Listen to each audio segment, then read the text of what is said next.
shocked reactions only makes him happier, proving his point that the ultimate gaming strategy is simply driving your enemies insane. If Peace saw the two of them looking like absolute rundown mops, he would honestly be thrilled to death. Hearing those words, the giant toy hammer warrior flashes a deeply unsettling smile that looks just as wicked as his own. She decides it is a fantastic idea that needs to happen right away. Instantly, she moves so fast she disappears, leaving only after images of her leaps. The toy hammer warrior charges straight at Sarang, raising her massive weapon to strike first. Laughing maniacally, she unleashes her contaminated strike, bringing the hammer down.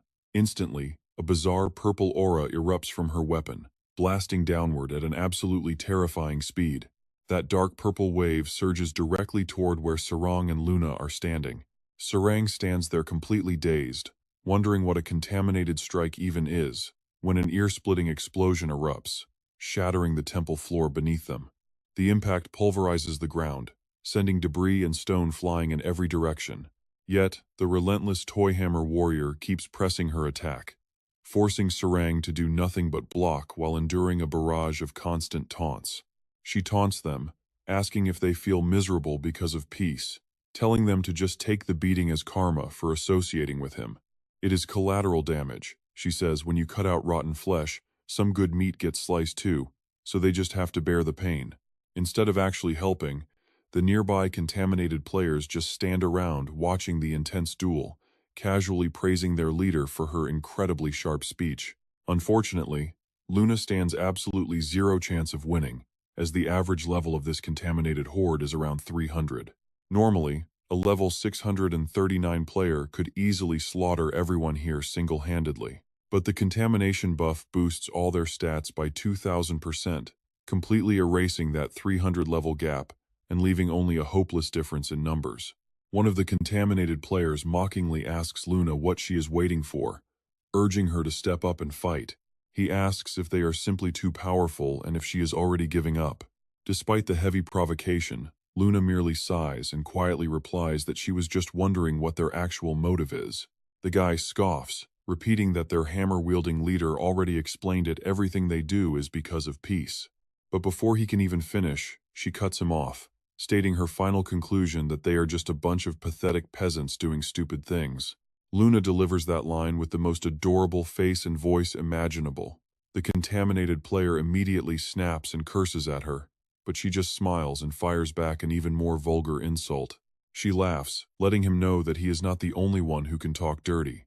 Hearing Luna's shockingly vulgar trash talk actually makes the man's ears bleed on the spot. After wrapping up her legendary stream of insults, she leaves his ears literally dripping with blood. Sighing with relief, she decides verbal sparring is a total waste of breath anyway. Right then, Luna murmurs a few words, activating her skill as her entire body begins to glow with blinding light. Closing her eyes, she invokes the descent of the goddess, clearly preparing something big. Slowly, the tips of her hair begin to darken. Soon, Luna's entire head of hair turns pitch black, though her current outfit still remains completely unchanged for now. A sudden, radiant flash envelops her, transforming her attire back into the glorious, familiar garb of the goddess of life. To finish the transformation, those magnificent feathered wings sprout from her back once more, looking incredibly natural and majestic. Gently landing back on the ground, Luna has successfully reassumed her hidden class as the absolute goddess of life.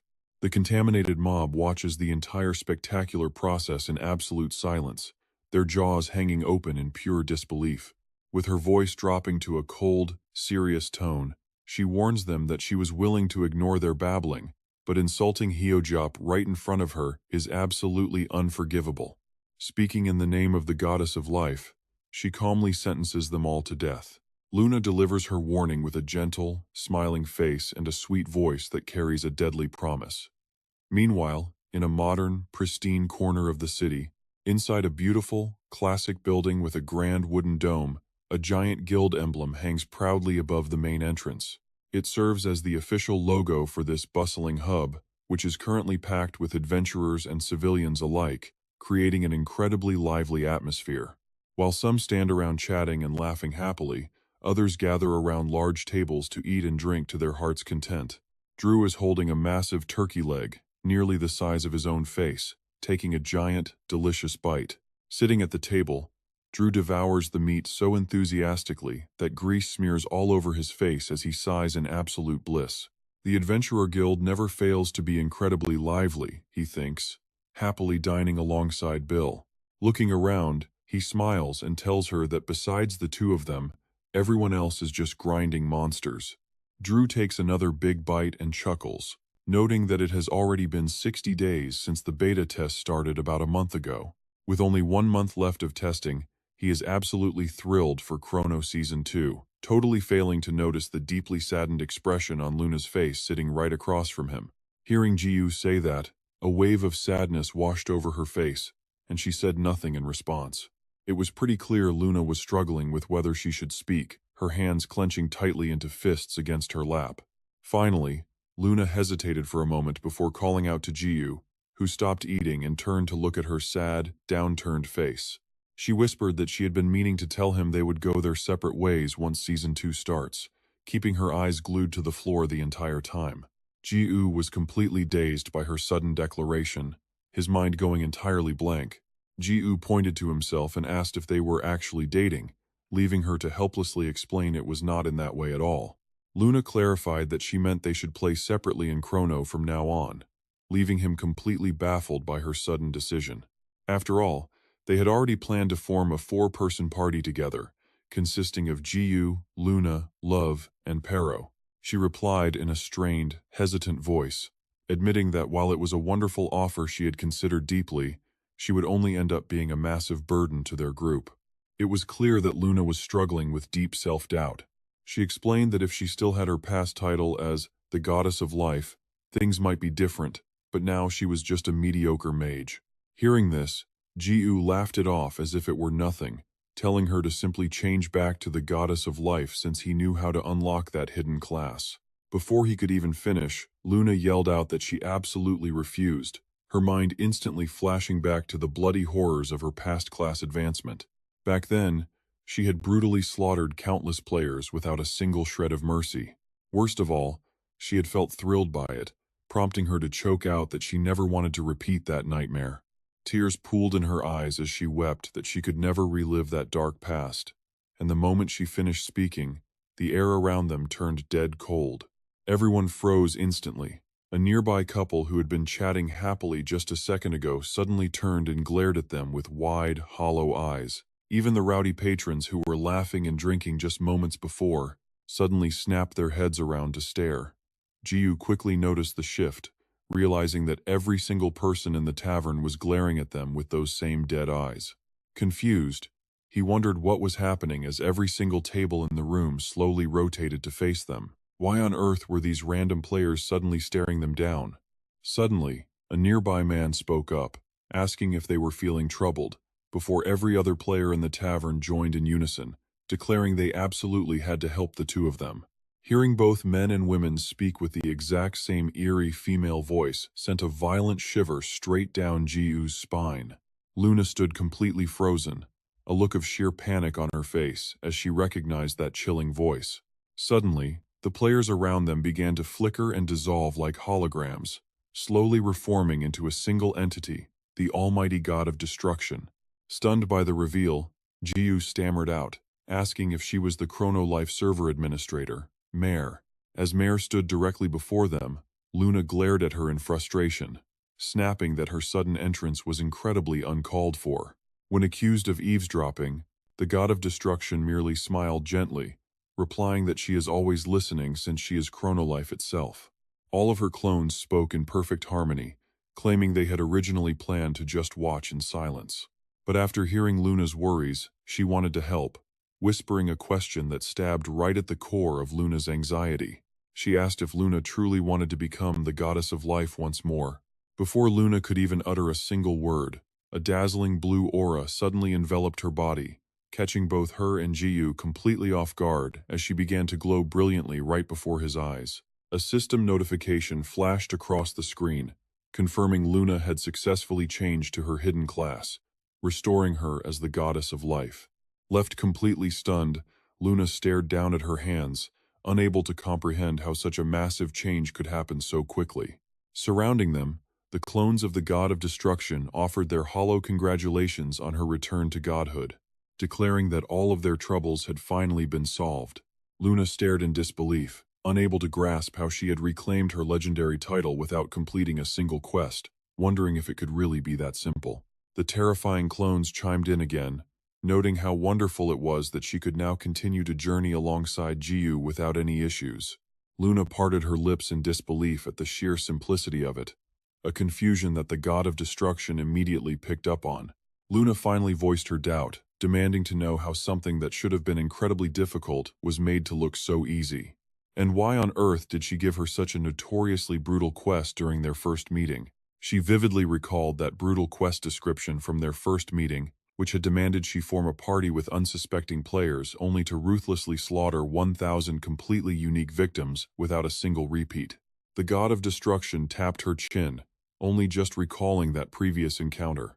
With an incredibly smug grin, she playfully explained that in order to become the goddess of life, one must first truly appreciate the ultimate weight of living. She giggled that it was all just a joke because she thought it would be funny, causing Luna to grind her teeth as absolute hatred burned in her eyes. Right after that, a massive explosion echoes out from the building. The blast erupts from deep inside, blowing the roof sky high. Once the dust settles, the entire structure is reduced to a smoking heap of rubble, leaving nobody left standing except for Luna and Jiu. It turns out that devastating blast was actually Luna's direct attack targeted right at the god of destruction. Furious that she let her target slip away, Luna can't stop swearing under her breath. But even amidst all the ruined debris, a mocking voice suddenly echoes out to taunt them. "Oh, how terrifying, so I guess I have to run away now, don't be so angry. I was only joking." Luna keeps her head down, gripping her staff tightly as the mocking voice continues to echo around them. The fee for helping Luna change classes can be paid later, since nothing in this world is truly free, right? Luna grinds her teeth in pure rage, but she can't do a single thing about it. Meanwhile, atop a snowy mountain stands a grand temple of Islero, where a chaotic battle seems to be unfolding between Luna and a horde of infected foes. Staring at the woman before them, the infected can only gape in absolute shock as they stammer out it is the goddess of life. The monsters stare in awe, muttering about how stunning she looks. Even Sarang is completely dumbfounded to see Luna somehow become the goddess of life. Suddenly, Sarang notices a toy hammer warrior charging at full speed straight toward Luna. The warrior swings her massive hammer down right at Sarang, who screams for her to wait and hold on. Having managed to stop the toy hammer warrior, Sarang immediately whirls around to question Luna. "What is this? Weren't you supposed to be a reset character that has to be rebuilt from scratch? How on earth did you transition into the goddess of life?" Luna just sighs in relief, thinking it was nothing major, and replies that she could actually make the switch since the start of Season 2. She didn't change sooner because she felt she was just following the will of God. Sarang's face immediately contorts in pure confusion. What God? But Luna simply tells her that she will explain the whole thing in detail later. Turning her gaze toward the infected horde, Luna coldly notes that they need to take care of this trash first. Hearing the word trash, the infected wonder if she is actually talking about them. But then, Luna quickly covers her mouth, pretending it was just a slip of the tongue. Correcting herself with a heavy dose of sarcasm, she tells them they are actually just pathetic commoner bastards. Absolute bugs, basically. Hearing this, the eyes of one of the infected flash with burning fury. Instantly, a mob of infected rushes forward, screaming curses as they attack Luna. Watching from the side, Sarang is left speechless by Luna's brutal talent for starting fights. Her provocation process goes exactly like this. Step 1 is acting weak. Step 2 is throwing insults. And the final tier is pure mockery. So how many stages is that? Luna raises her hand to her ear, her next move a mystery. Without even a flinch, she calmly whispers the word boom. The very next second, the entire group of charging infected suddenly erupts in a massive, violent chain reaction of explosions. Luna simply offers a gentle, sweet smile. Seeing their allies blown to literal pieces, the remaining infected freeze in terror, completely losing the courage to advance. They keep their distance, staring at her with wide, terrified eyes. Luna openly mocks them, asking why they are just standing there watching. Smiling, she gestures with her hand, inviting them to come right at her. One desperate infected monster lunges forward anyway, raising his rusted sword to strike Luna down. Another quiet boom leaves her lips in a sweet, clear tone. Before the attacker can even graze her, he is instantly blown to pieces and sent flying backward.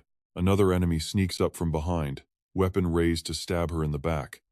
Screaming a stream of curses, he charges ahead. But it is like Luna has eyes in the back of her head. She spins around instantly, raising her hand to blow him to pieces.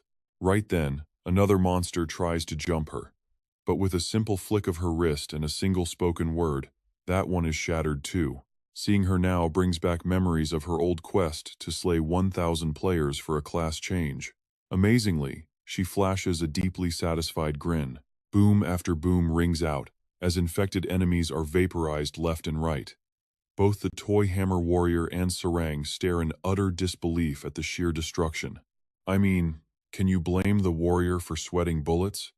This is completely insane. What even is that? A goddess of life? Is there seriously such a broken, cheat class like that in Chrono Life? She cannot fathom how Luna is this powerful without even being infected. Desperate, the toy hammer warrior barks orders at the infected, demanding to know if these idiots have ever rushed a cafeteria at lunchtime. Exactly, so stop going in one by one and attack her all at once. Following her orders, enemies from both the left and right flank immediately lunged forward in a coordinated strike. Trapped on all sides with absolutely no room to escape, Luna remains completely unfazed as she gently raises her hand once more. Closing her eyes gracefully, she raises her elegant hand high before clenching it into a tight, firm fist. Then, with a soft whisper, she lets out another quiet boom. Instantly, every single infected surrounding her erupts into a massive, simultaneous explosion. As she rests her staff back onto the ground, Luna notices the toy hammer warrior staring at her in sheer terror. Drenched in cold sweat, the warrior curses under her breath, her voice trembling as she realizes everyone is gone. Now, only 3 of them remain, with everyone else wiped out by Luna. Staring blankly at her, the toy hammer warrior struggles to comprehend what kind of monster Luna actually is. What is she going to do next? Luna calmly smiles back at her opponent, before laughing and asking what she is still waiting for. Why not just rush in? Did she not promise to leave them in the same miserable state as Islaro? Luna suddenly stops as if she has just figured it all out, while the clueless warrior simply grips her hammer even tighter. Right after that, she drops a contemptuous remark, calling her a complete chicken for being too scared to fight. Luna sounds pretty excited saying this, her cheeks flushing a light red. The hammer warrior is pushed right over the edge, gritting her teeth as she curses her out. This time, she unleashes her full power, forcing Sarang to quickly step aside to avoid the blast. She starts unleashing her final blow to finish off Luna, calling down a massive wave of pollution before swinging her heavy weapon forward to launch the toxic strike. The toxic blast tears forward at a terrifying speed. A concentrated stream of corrupted energy flies straight at her. But Luna does not even move, she just stands there and takes it. Covered in sweat, the warrior starts to smile, completely convinced that her ultimate attack successfully finished Luna off. Sarang gasps in absolute shock, unable to believe Luna would just stand there. But wait, right as the dust begins to clear, a mocking laugh echoes. Did she really call that a pollution descent? How childish. The warrior is left completely speechless as she realizes her opponent is totally untouched. It seems the moment the toxic attack touched Luna, it immediately transformed into bright, harmless sparks. Her true power is the creation of life. Luna smiles almost shyly as she addresses the exhausted hammer warrior. You probably do not know this, she says. She then starts telling her about the time she took Jiu's original descent attack head-on. Even though she knew her life, creation power would protect her from dying, the sheer terror of feeling like Jiu was swallowing her entire being made her shudder in a way she can never forget. Just thinking about it makes her entire body shudder. She even bites down on her own hand to suppress the intense shaking that comes from pure, ecstatic excitement. Once the thrill passes, Luna looks back at her opponent and coldly adds that she feels absolutely nothing from her weak attack. By now, the hammer warrior is completely drained of energy, and the heavy weapon she usually swings so easily suddenly feels like a mountain. With an icy expression, Luna asks how she could possibly dare to disrespect Ji-U when her power is so utterly pathetic.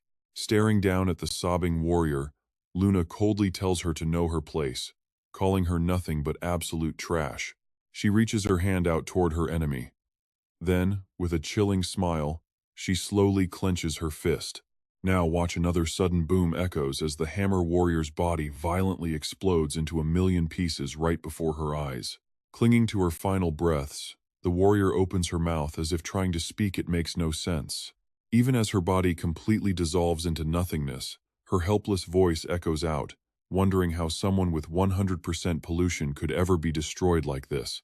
A heavy silence falls over the battlefield. The hammer warrior has been completely and utterly erased. Sarang quickly rushes over to praise Luna, declaring that she is absolutely the best. Having such a powerful ally around makes her feel incredibly secure, like having a warm, satisfying meal on a cold day. Then, Sarang asks Luna about the question that has been on her mind. She wants to know how Luna managed to change her class back to goddess. Luna happily prepares to answer. But as they chat, they have no idea someone is listening to their every word from behind a nearby rock. It is none other than the pollution priest's subordinate. He has quietly witnessed everything from the very start.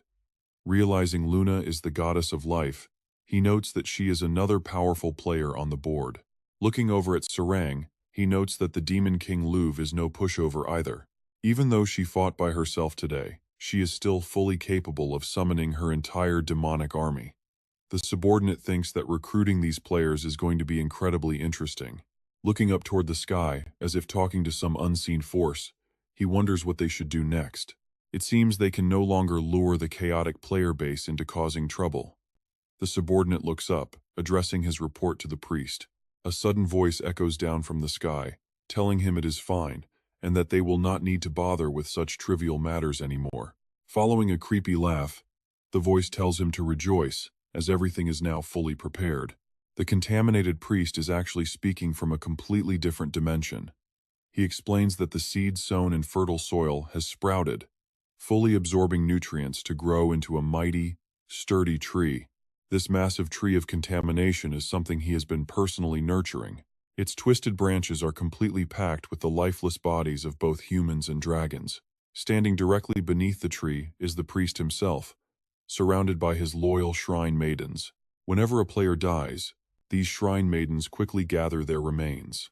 Every single victim of the contamination, whether their bodies are completely intact or missing limbs, is systematically gathered by them. Other players in Chrono Life find this bizarre hoarding of dead bodies highly disturbing, wondering what dark purpose these corpses could possibly serve and if they are actually useful. Even Luna's body is retrieved, while Sarang's corpse is gently carried away by another shrine maiden. Nearby, Ju just stares. Horror is written all over his face. The corrupted priest opens his glowing purple eyes, sneering maliciously that all of their questions are finally about to be answered. Hanging from the branches of the corrupted lord are countless dangling corpses, with dozens of bodies piled on top of each other on just a single branch. On one branch, Sarang's body is clearly visible, with a sharp wood branch impaling her right through the stomach. Directly beneath her lies Luna, her chest pierced straight through, as their current impalements perfectly match the exact infected areas from when they were alive. Hanging limply from the chest wound, Luna shares a grim fate with Sarang, who was originally corrupted in her stomach. Now, the branch suspends her by piercing that exact same spot, while two other corrupted warriors hang helplessly right below them. The male warrior had his arm infected before, and now a thick branch impales that same arm to hold him up. As for the female warrior, her stomach was infected, and now she is strung up with a branch driven right through her midsection. It is the same story for the dragons below, piled on top of each other as branches thread from one beast to the next. Back when they lived, their backs were infected, and now the corrupted lord's branches continue to grow directly through their spine. Leading his group of shrine maidens, the corrupted priest grins wickedly at the tree's base as a bright light shines down from above onto its peak. Finally, after so much waiting, the harvest is here. His mouth twists into an incredibly creepy, ear-to-ear grin as he gladly welcomes his master, the eternal lord of corruption. The Chrono Life map flashes on screen, showing that 99% of the entire continent is now completely contaminated. After taking down the infected mob and saving Islero, she is finally able to stand face to face with Sarang and Luna. Though looking quite messy after her intense ordeal, Islero sincerely thanks the two heroes, expressing her deep gratitude for keeping her alive. Even the little yellow bird perched on Islero's head chirps happily, while Sarang cheerfully waves her off, telling her there is no need to be formal. She confidently adds that those corrupted players were not nearly as tough as she had initially imagined. Luna handled them in a flash, Sarang boasts, turning her gaze over to get some backup on the claim. But Luna is just standing there with her head hanging low, gasping for air with a heavily flushed face and a rasping wheeze that makes nasal breathing completely impossible. Just like that, she collapses onto the ground, and honestly, nobody saw this coming. Completely clueless about what is happening to Luna, Sarang can only panic and ask what in the world is wrong. Suddenly, she remembers that Luna took a massive direct hit from that corrupted talisman warrior earlier, making her worry if she got infected during the clash. Sarang immediately sprints dozens of meters away, shouting at the top of her lungs to ask if she got contaminated, calling her a filthy, dirty disease carrier. Luna immediately snaps back, "That is not true."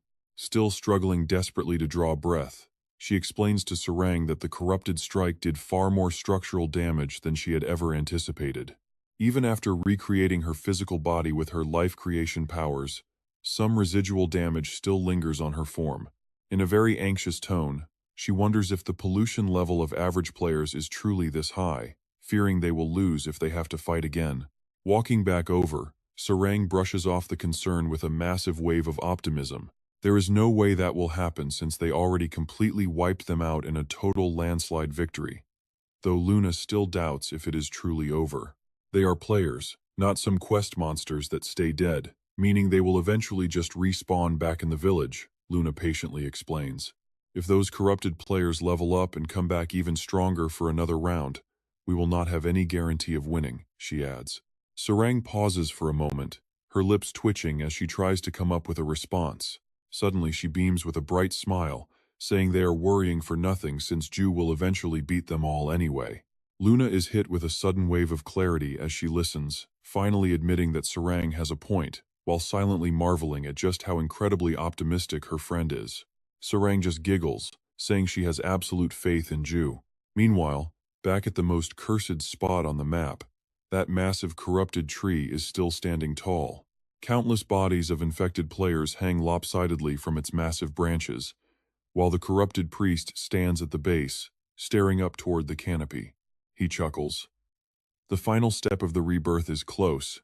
Staring intently at the cocoon he has been carefully nurturing, he mutters that clearing this final hurdle will require an incredibly massive, powerful source of life force. Smirking, he reveals the name of the only person who fits the bill, the god of chaos, Peace. Muttering quietly to himself, he pauses as he suddenly recalls their previous brutal clash. Specifically, the moment when Ju beat him so hard that his teeth were completely knocked out. He recalls the painful memory of Ju swinging that wooden stick upwards, smashing his chin and drawing blood. And once again, that ridiculous wooden weapon comes crashing right into his face. Although he keeps grinning, sweat pours down the contamination priest's face as he remembers the terrifying moment he was forced to kneel before Jiyu after a brutal beating. The corrupted priest can still picture those glowing red eyes staring down at him back then. Jiyu was far stronger than the rumors of Chaos God Peace, and even now, the priest's hands tremble as he tightly grips his holy book. Charging in again would mean certain death with absolutely zero chance of winning. But just then, a strange, ominous purple light completely envelops his entire body. The contamination priest gasps in shock as the mysterious light lifts him high off the ground. Hovered right in front of the massive contamination tree by the strange light, he stares in utter silence at the terrifying entity, recognizing his master. Staring at the giant cocoon, he stammers out his master's name. An eerie sound echoes from deep within the cocoon. Just then, a massive, sharp claw rips through the shell, lunging straight toward the place where the priest is floating. The terrifying claw closes the distance rapidly, its intentions crystal clear as it reaches out to crush him. With absolute terror and reverence, the priest's eyes widen as he stares at the colossal claw. A deep, booming voice echoes, promising to grant him incredible power.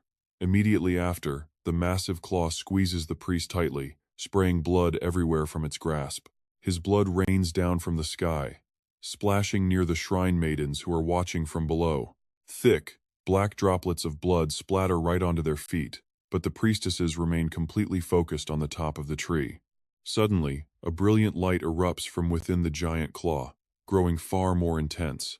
With a deafening boom, the giant claw suddenly shatters into pieces. Below, the priestesses watch in absolute awe at this spectacular, rare sight. One of the maidens stands frozen, staring at the figure emerging above without even blinking once. Floating high above the giant contamination tree, a mysterious silhouette stands directly bathed in the only beam of light illuminating this dark, empty world. With long, flowing platinum hair whipping dramatically in the wind, it looks like the contamination priest has officially ascended to an entirely new level of power. His eyes are now pitch black, and his hair has grown incredibly long too. A red system notification pops up, congratulating him on reaching level 9999 and unlocking the path of transcendence. Complete this legendary quest, and you will be reborn as a truly transcendent being. The corrupted priest, who was completely emotionless just moments ago, now bursts into a wild, manic laughter that echoes through the entire realm. He is completely ecstatic, feeling like he has been reborn with immense power, absolutely thrilled and ready for a brutal fight. Right away, the corrupted priest blasts off like a rocket as a dark purple aura completely wraps around him. Soaring high, he laughs hysterically like he is totally high on drugs, his eyes flashing with a deadly, murderous glint. That creepy grin still stretches all the way to his ears as the corrupted priest spins in midair and flies off. He charges straight into a massive black hole in the gloomy sky, and the corrupted priest quickly crosses over into another dimension where countless images flicker around him non-stop. Scattered between those images are numerous time vortexes, each opening up to completely different locations. The corrupted priest flies right through those time vortexes, that same twisted smile locked onto his face the whole time. His grin grows wider with every passing second, fueled by the sheer excitement surging through him. The corrupted priest finally spots the exact vortex he needs, sticking out his tongue in delight as he dives right in. The portal right ahead is the exact one he wants to enter, leading straight to the place where Jew and his group are hunting for the Sincerity Stone. Whoosh! He plunges right in. Meanwhile, deep in the forest, Jew, Pero, and Gazado continue their search. The forest has turned lush and green again with birds singing all around, but suddenly, something shoots toward Jew at a terrifying speed. It closes in fast, aiming to strike him down from behind with a sudden, vicious sneak attack. Almost there. The threat is inches from Jew's face, but he suddenly snaps his head around to look. Right behind him is the sinister, grinning face of the corrupted priest, but just as the villain tries to land a sneak attack, Jew luckily blocks it with his staff. Pure chaos. The powerful shockwave explodes outward, sending debris flying in all directions. The heavy wind blows Pero and Urus away, while even Gazado has a hard time holding down her skirt from flying up. Even in the middle of this brutal clash, the corrupted priest still rambles on, giving thanks for the power that dragged him out of his deep misery and adversity. He continues chanting while pressing down hard on Jew's wooden staff. But that is when Jew suddenly lets out an excited laugh. "You finally showed up," Jew says, staring at the corrupted priest with a wildly mischievous grin while calling him his old silver-haired buddy. The two stand in the middle of the ruined battlefield as Jew happily tells the corrupted priest that he missed him like crazy, never expecting him to deliver himself here. The corrupted priest is now absolutely dripping with arrogance, telling Jew that he is no longer his old self, having been fully reborn through the corrupted power of his blessed master. A deadly light flashes in the corrupted priest's eyes as he cackles, screaming out the name of the chaos god Piz.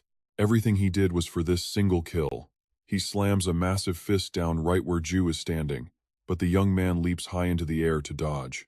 Nobody could have guessed the priest's strike would hit like a literal atomic bomb, releasing a massive shockwave of purple energy that completely sweeps the entire area. Jew floats high above, completely untouched by the blast, but he narrows his eyes, studying his opponent carefully. He chuckles, admitting the guy really has gotten a lot stronger. "You used to just shoot around with a single finger," Jew teases. Suddenly, Urus calls out, struggling to hold up Pero and Gazzato while shouting a warning to stay alert. The corrupted priest has absorbed pure energy from the plague itself, pushing his strength far beyond his previous limits. Based on pure stats alone, his power might actually surpass yours now. Urus flutters his tiny wings to keep the other two airborne while explaining. Gazzato stutters in agreement, desperately nodding along. But while Ju is busy listening to Urus, the corrupted priest somehow teleports directly behind him in the blink of an eye. Launching a sneak attack from behind, the priest brags that his current level is 9999, 10 times higher than Ju. All of his stats have skyrocketed by 20 times. As Ju plunges toward the ground, the priest relentlessly pursues him. The crazy priest swings his claws, sticking his tongue out and screaming for Ju to die. A vicious strike lands right in Ju's stomach, sending thick black blood spraying everywhere while the priest cackles like a maniac, chanting for him to die over and over. He winds up for one final, devastating blow to finish Ju off for good. The strike tears right through Ju, slicing his body completely in half in a horrific spray of blood. The priest lands gracefully on the ground as the two severed halves of his target crash to the dirt. Watching their leader get ripped in two, Pero and Gazzato scream his name in utter disbelief. The twisted priest mockingly tells Ju not to grieve his own demise, as his broken body will now become a glorious part of the spreading plague. In the name of the master of corruption, Amen, the priest whispers, wearing a sickening, bloodthirsty grin. Ju's body lies completely separated, his upper torso on one side, and his lower half left standing from the waist down. The infected slash has corrupted his biology, turning his spilled blood into a pitch-black liquid. But then get this, writhing black tentacles start sprouting from both ends of the severed wounds. They bridge the gap, stitching his upper and lower halves back together until he stands right back up. Pero and Gazzato can only watch with their jaws dropped, absolutely repulsed by the grotesque display. Pero finds the sight incredibly bizarre, while Gazzato is shivering in disgust. Urus, on the other hand, is completely unfazed. Knowing how crazy Ju is, Urus just sighs because his master is acting up again. Meanwhile, the priest stares in absolute fascination. He wonders if Ju has somehow turned into a zombie, surprised that the corruption would grant him such a bizarre skill. But Ju quickly sets him straight, explaining that this is a high-level healing factor, so he shouldn't compare it to brainless zombies. He casually stretches his body as he speaks, and within seconds, both halves fuse back together seamlessly, without leaving a single scar. With a sarcastic smirk, Ju looks at the corrupted priest and asks if tasting that divine power has made him a little too greedy. Since it is just a game, maybe I should let myself get corrupted. Didn't you say I would get 20 times stronger? The priest calmly nods, assuring him that Lord Corruption is indeed always fair to anyone who seeks his gifts. With those words, he lunges forward to strike Ju once more. The priest draws his hand back with a sinister grin, telling Ju to accept the divine blessing of corruption with absolute gratitude. He explains that the only condition for this mercy is simple: Ju must die by a strike of pure corruption. Just like all the past players, who were infected and then hung up as human sacrifices to feed the growing plague. Those who die this way are reborn as proud children of the plague, with their mortal wounds forever marked by the sacred brand of corruption. Another earth-shattering explosion erupts as the priest strikes again with full force. Pero and Gazzato are almost blown away by the shockwave, but Urus catches them just in time. Shockingly, they seem to be enjoying the chaos.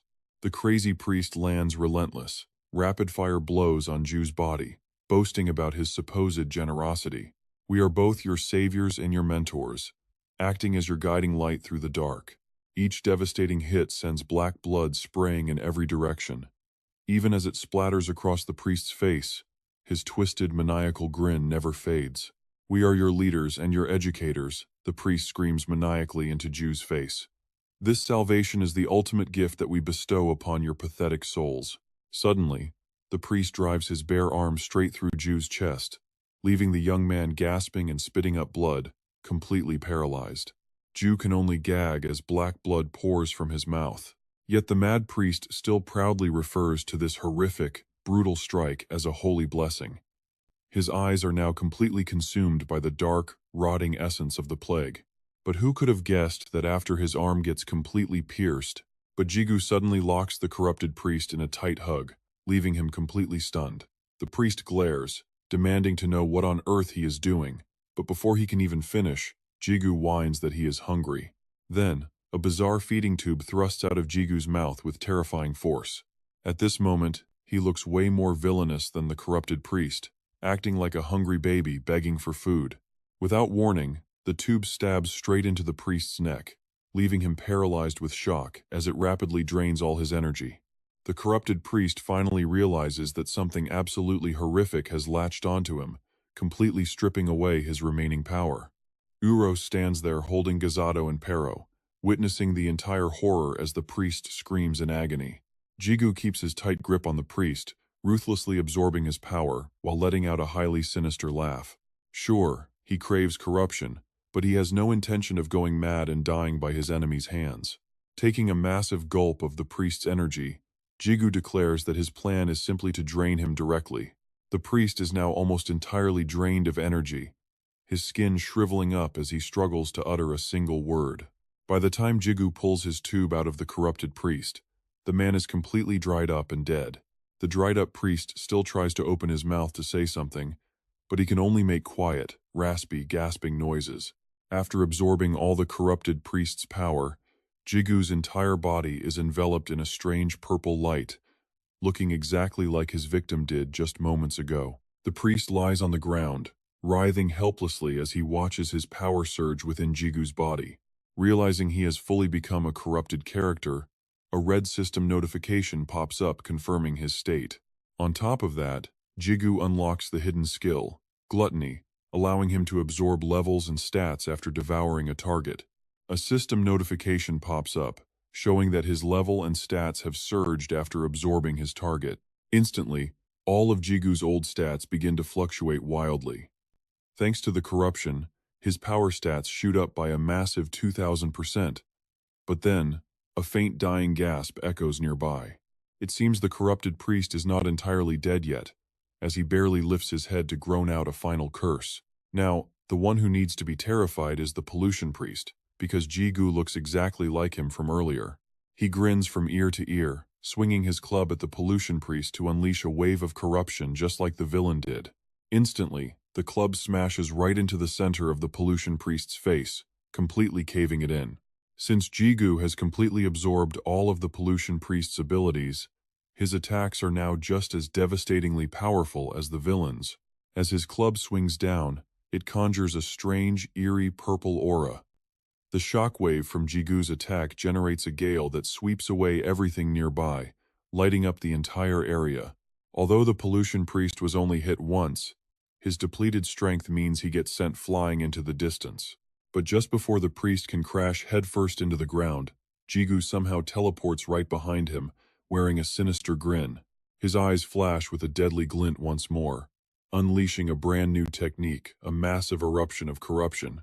His heavy club connects with the pollution priest's face once again, but this time, it smashes directly into his cheek. The devastating impact sends shattered teeth flying out, with blood spraying everywhere. At that moment, the bizarre purple energy reappears. It looks like Jigu is gearing up to slam this massive force right down on him. This strike is so monstrously powerful, it feels like it's descending all the way from deep space down to Earth. Pero and Gazato watch in absolute shock, their mouths hanging wide open. While Pero finds his boss's power completely terrifying, Gazato simply giggles, thoroughly amused by the brutal spectacle. A few moments after Jigu lands safely back on the ground, the pollution priest finally plummets from the sky, crashing down with a deafening thud. Missing several of his teeth, the broken priest lies there, violently coughing up pools of fresh blood.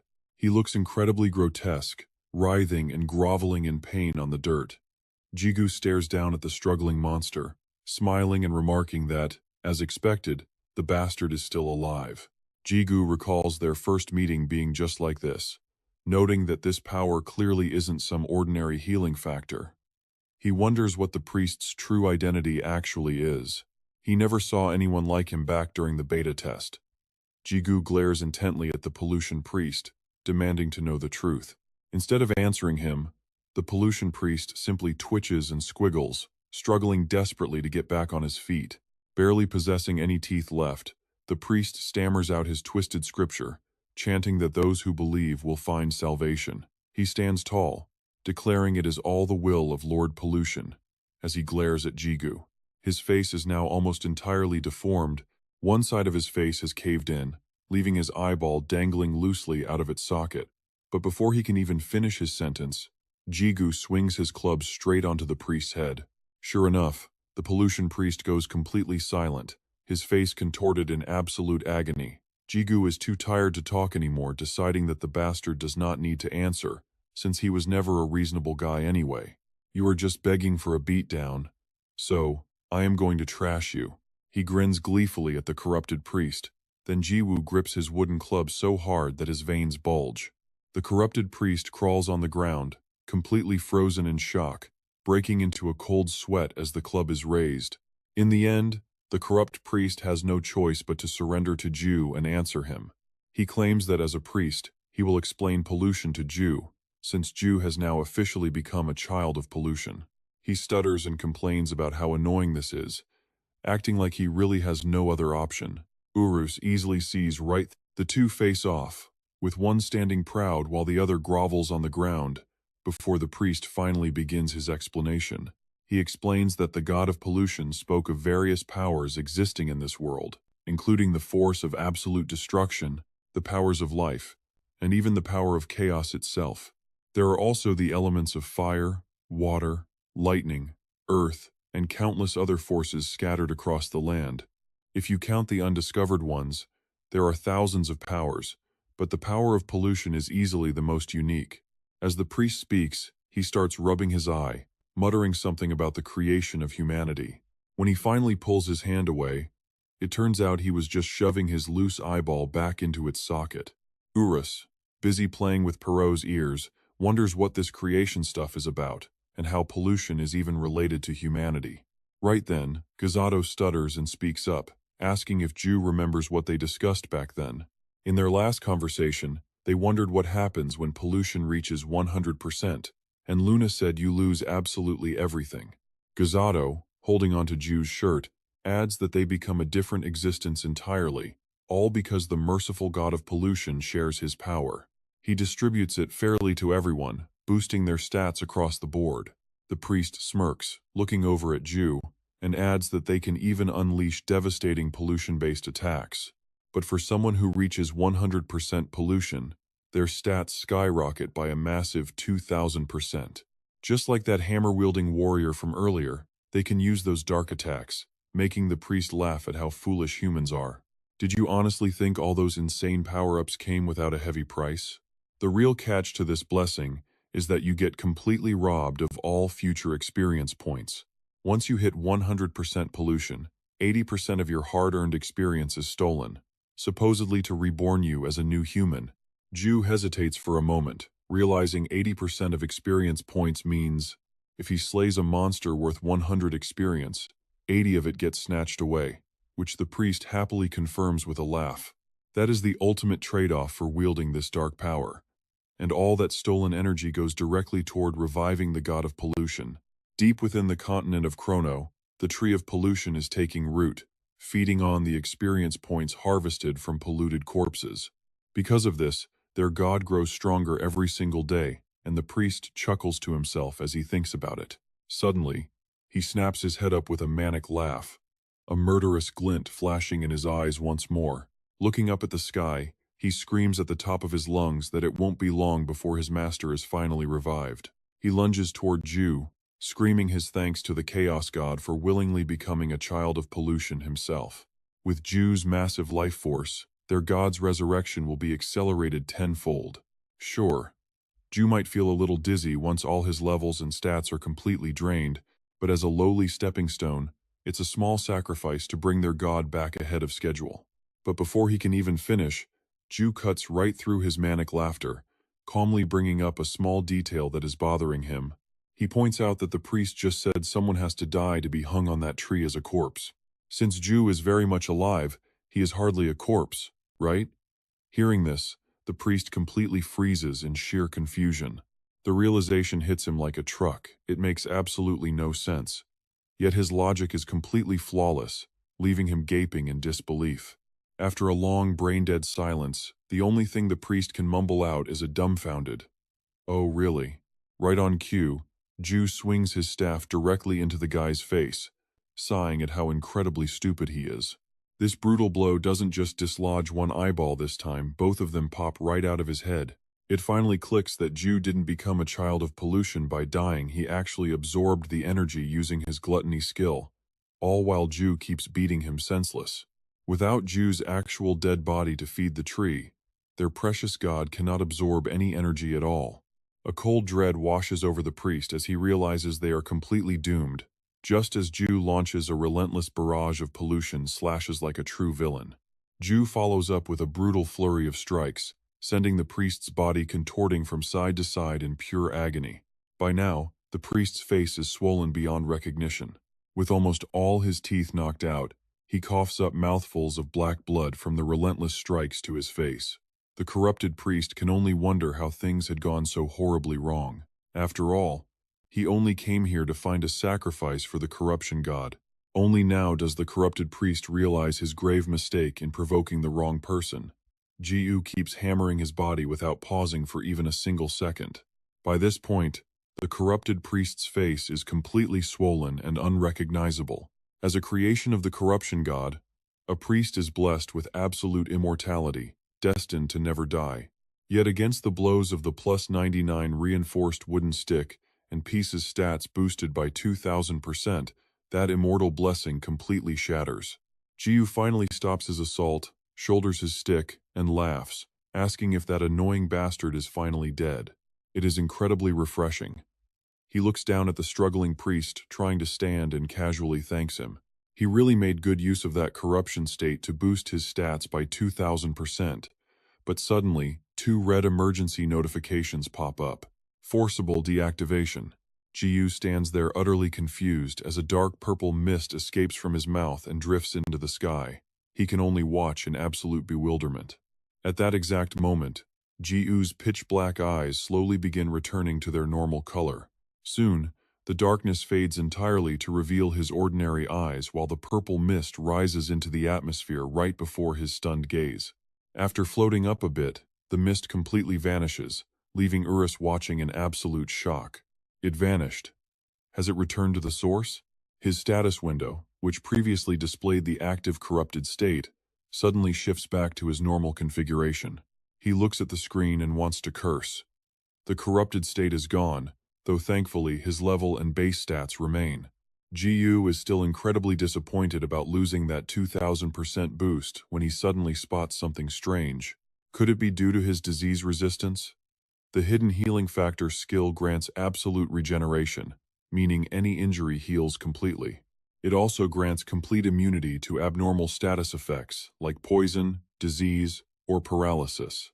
However, Gazard chimes in to correct him, stuttering that an authority is a much higher concept than a basic skill. Even a hidden healing skill would be completely powerless against the corruption.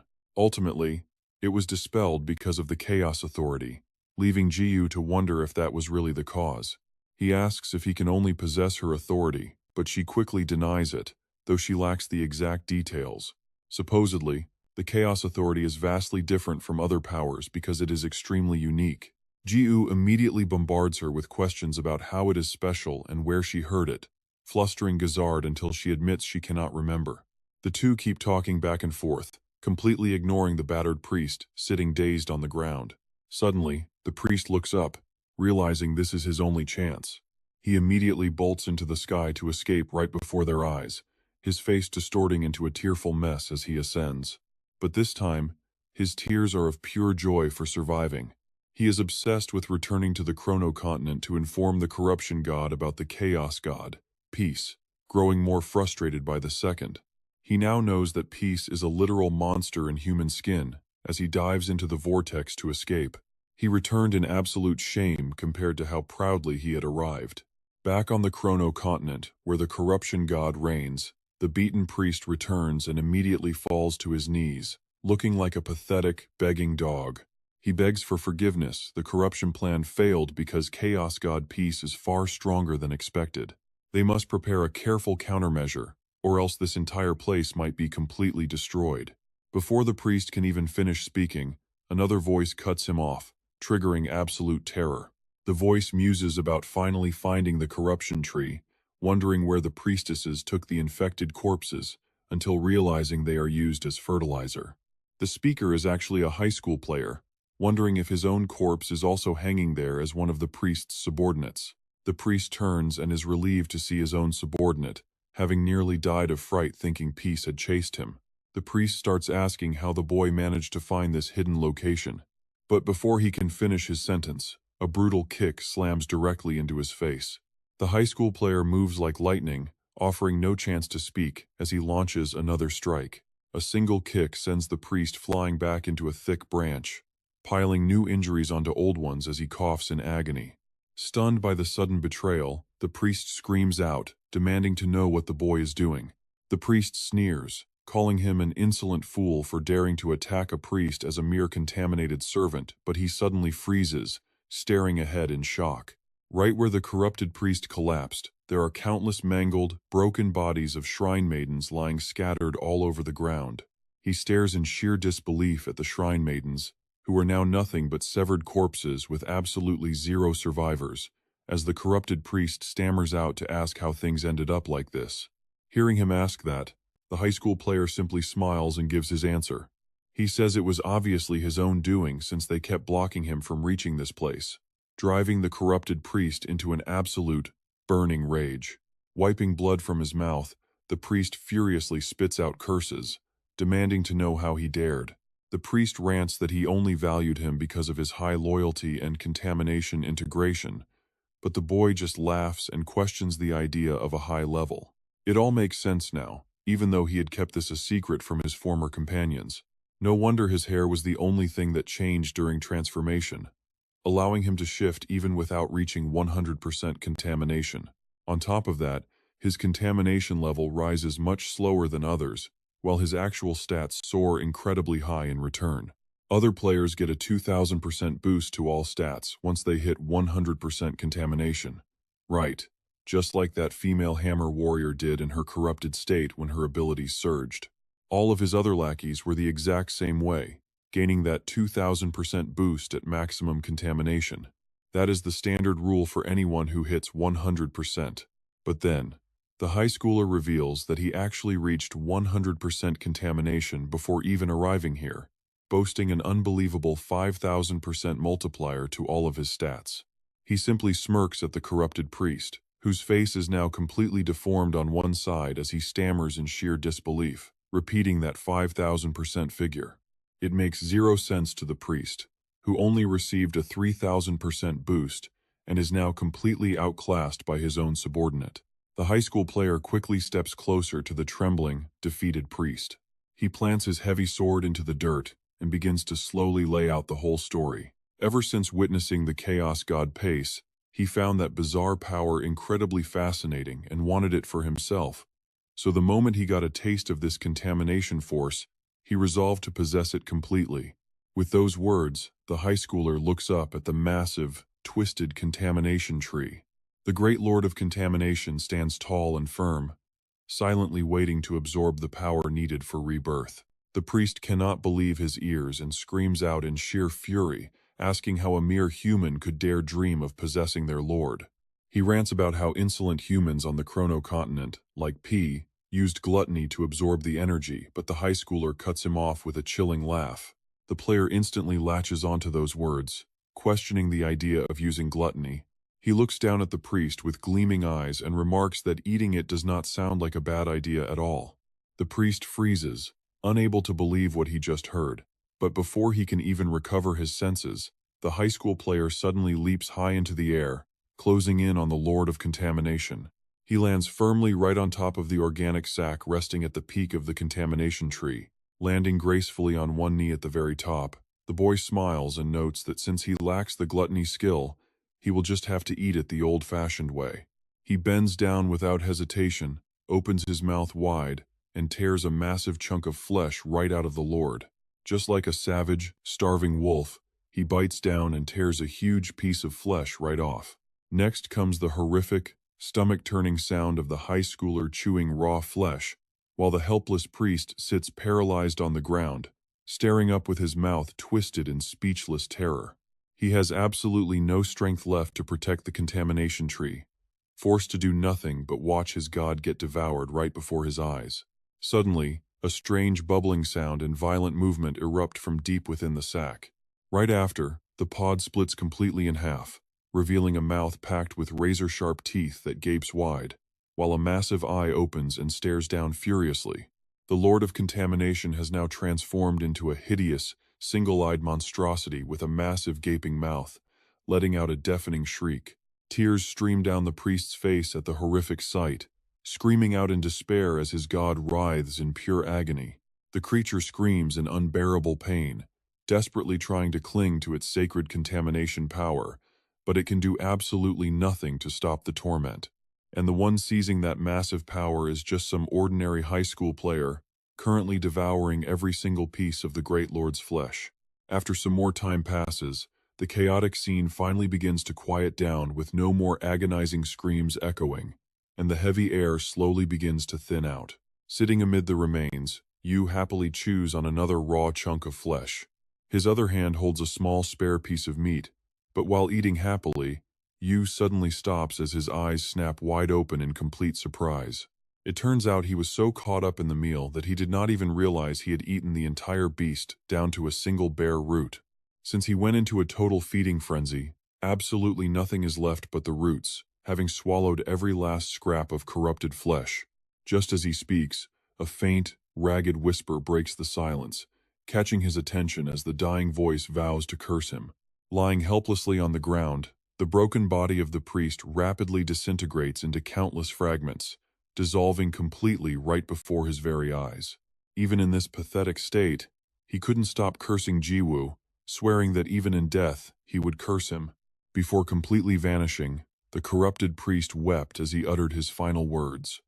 Once they left his lips, he crumbled into a pile of ashes, scattering into the air. Jiwoo couldn't care less, casually chewing on his food as he spoke. Did he seriously just die now? Talk about stubborn as a leech. Swallowing the last bite of meat, he smiled with satisfaction, stood up, and let out a sigh of relief. Well, now that he was full, it was time to move. Jiwoo smirked, excited for the journey ahead to reach the maximum level. Meanwhile, in a village at the northern edge of the continent, everything lay in silence, buried under a thick, freezing blanket of white snow. At the same time, inside the dimensional altar, Islero sat sighing in complete helplessness, muttering to herself. Holding a massive mug of beer, tears streamed down her face as if 10,000 years had passed. And she had been guarding this place all on her own. Two others sat beside her as she ranted that without her protecting this temple, the continent of Chrono would have been invaded ages ago. Islero chugged a huge gulp and screamed out about those ungrateful bastards. They tied her to a cross just to leech more power. The more she thought about it, the more she sobbed in frustration, feeling utterly betrayed. Hansarang chuckled helplessly, noting how this girl completely transformed when drunk. Even her voice changed. She added that 10,000 years was a seriously long time, even if it was just a game setting. Before Hansarang could even finish, Islero gritted her teeth, leaped up, and lunged forward. Her voice trembling with anger, she demanded to know if Hansarang just called her an old lady. A terrified Hansarang quickly denied it. She muttered about how nice it was to be young with good skin, then suddenly threw herself onto the ground, screaming for them not to treat her like an old woman. She wailed that in human years, she was only 30, so they better stop calling her old. Sitting at the table, Luna burst into amused laughter, finding drunk Islero actually pretty adorable when she drinks. She teased that guys would definitely fall for her cute side, while Hansarang gave a strained laugh, finding the whole thing bizarre. She wondered if getting drunk in virtual reality was normal, or if it was only for NPCs. Hearing this, Luna gasped, explaining that players obviously got drunk too. Then she realized Hansarang was still a minor, so she wouldn't know. She pointed out that they were playing Chrono Life, where realism was always the top priority. It had the exact taste and alcohol kick of real beer, which explained why the beverage Hansarang had been sipping all this time was actually just soda.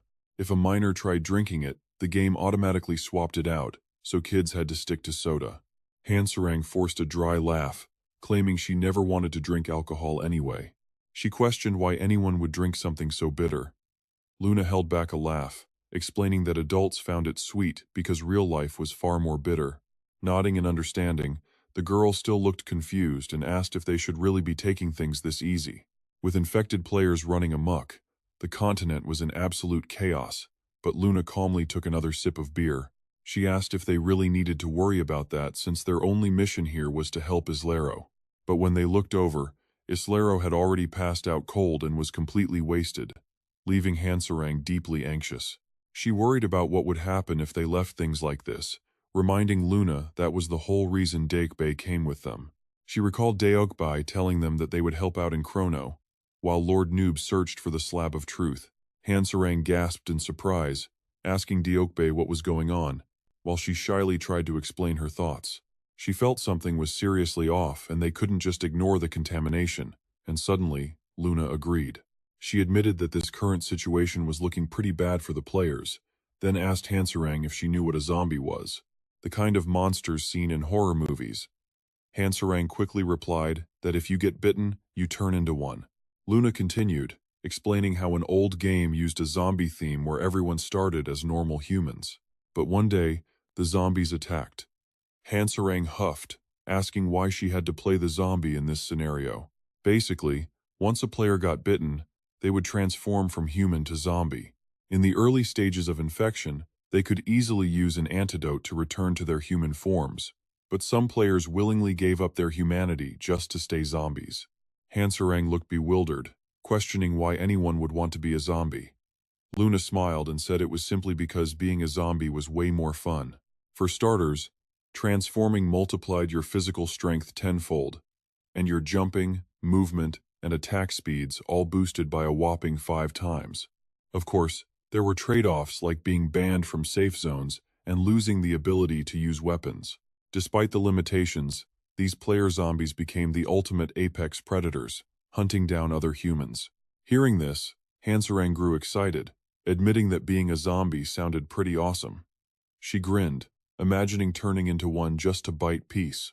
Luna chimes in that if she played that game, she would probably choose to be a zombie too. Similarly, the Chrono Life continent has corrupted players, causing Hansarang to suddenly freeze, her eyes flying wide open.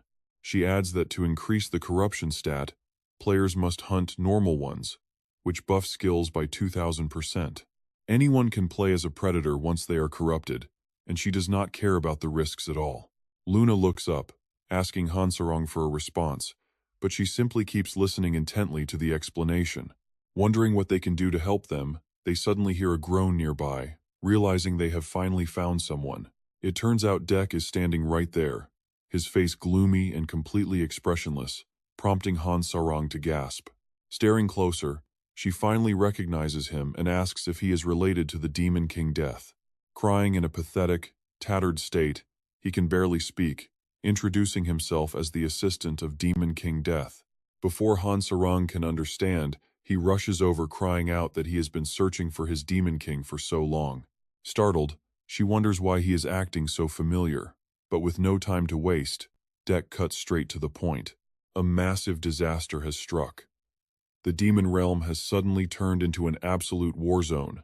They are on the brink of total annihilation, leaving her completely baffled and unable to understand what he means. He explains that a human suddenly appeared, wiping out the entire Demon King's army in less than 30 minutes. Hansarang gasps at the 30-minute mark, while Dek anxiously adds that he has never seen such a strong human. This guy fought entirely alone. Yet, the entire Demon King's army was absolutely no match for him. Listening from the side, Luna is stunned, wondering if a single person really wiped out the entire demon army. Given recent events, this looks like the work of a corrupted player, but before she can finish, Hansarang urgently cuts in. She orders an immediate trip to the demon realm. Luna can only gasp. Me? Without hesitation, Hansarang insists they must stop the rioting corrupted player, though Luna still wants absolutely no part in this dangerous mess. With a heavy sigh, Luna tells her to wait, pointing out that the demon realm is just a hunting ground for leveling up. She explains that while she understands Han Sarang's stance as the Demon King, she is still a player herself. So why should she side with the demons, especially after her earlier point about the zombie game? They have no right to stop corrupted players. But as Luna keeps explaining, Han Sarang loses patience and drags her off her chair. Saying they cannot interfere anyway, she is cut off by Han Sarang, demanding they leave immediately. Glancing back, she orders Deck to open the portal to the demon realm, and he immediately complies. A giant mouth filled with razor-sharp teeth tears open, revealing a dimensional portal leading straight to another world.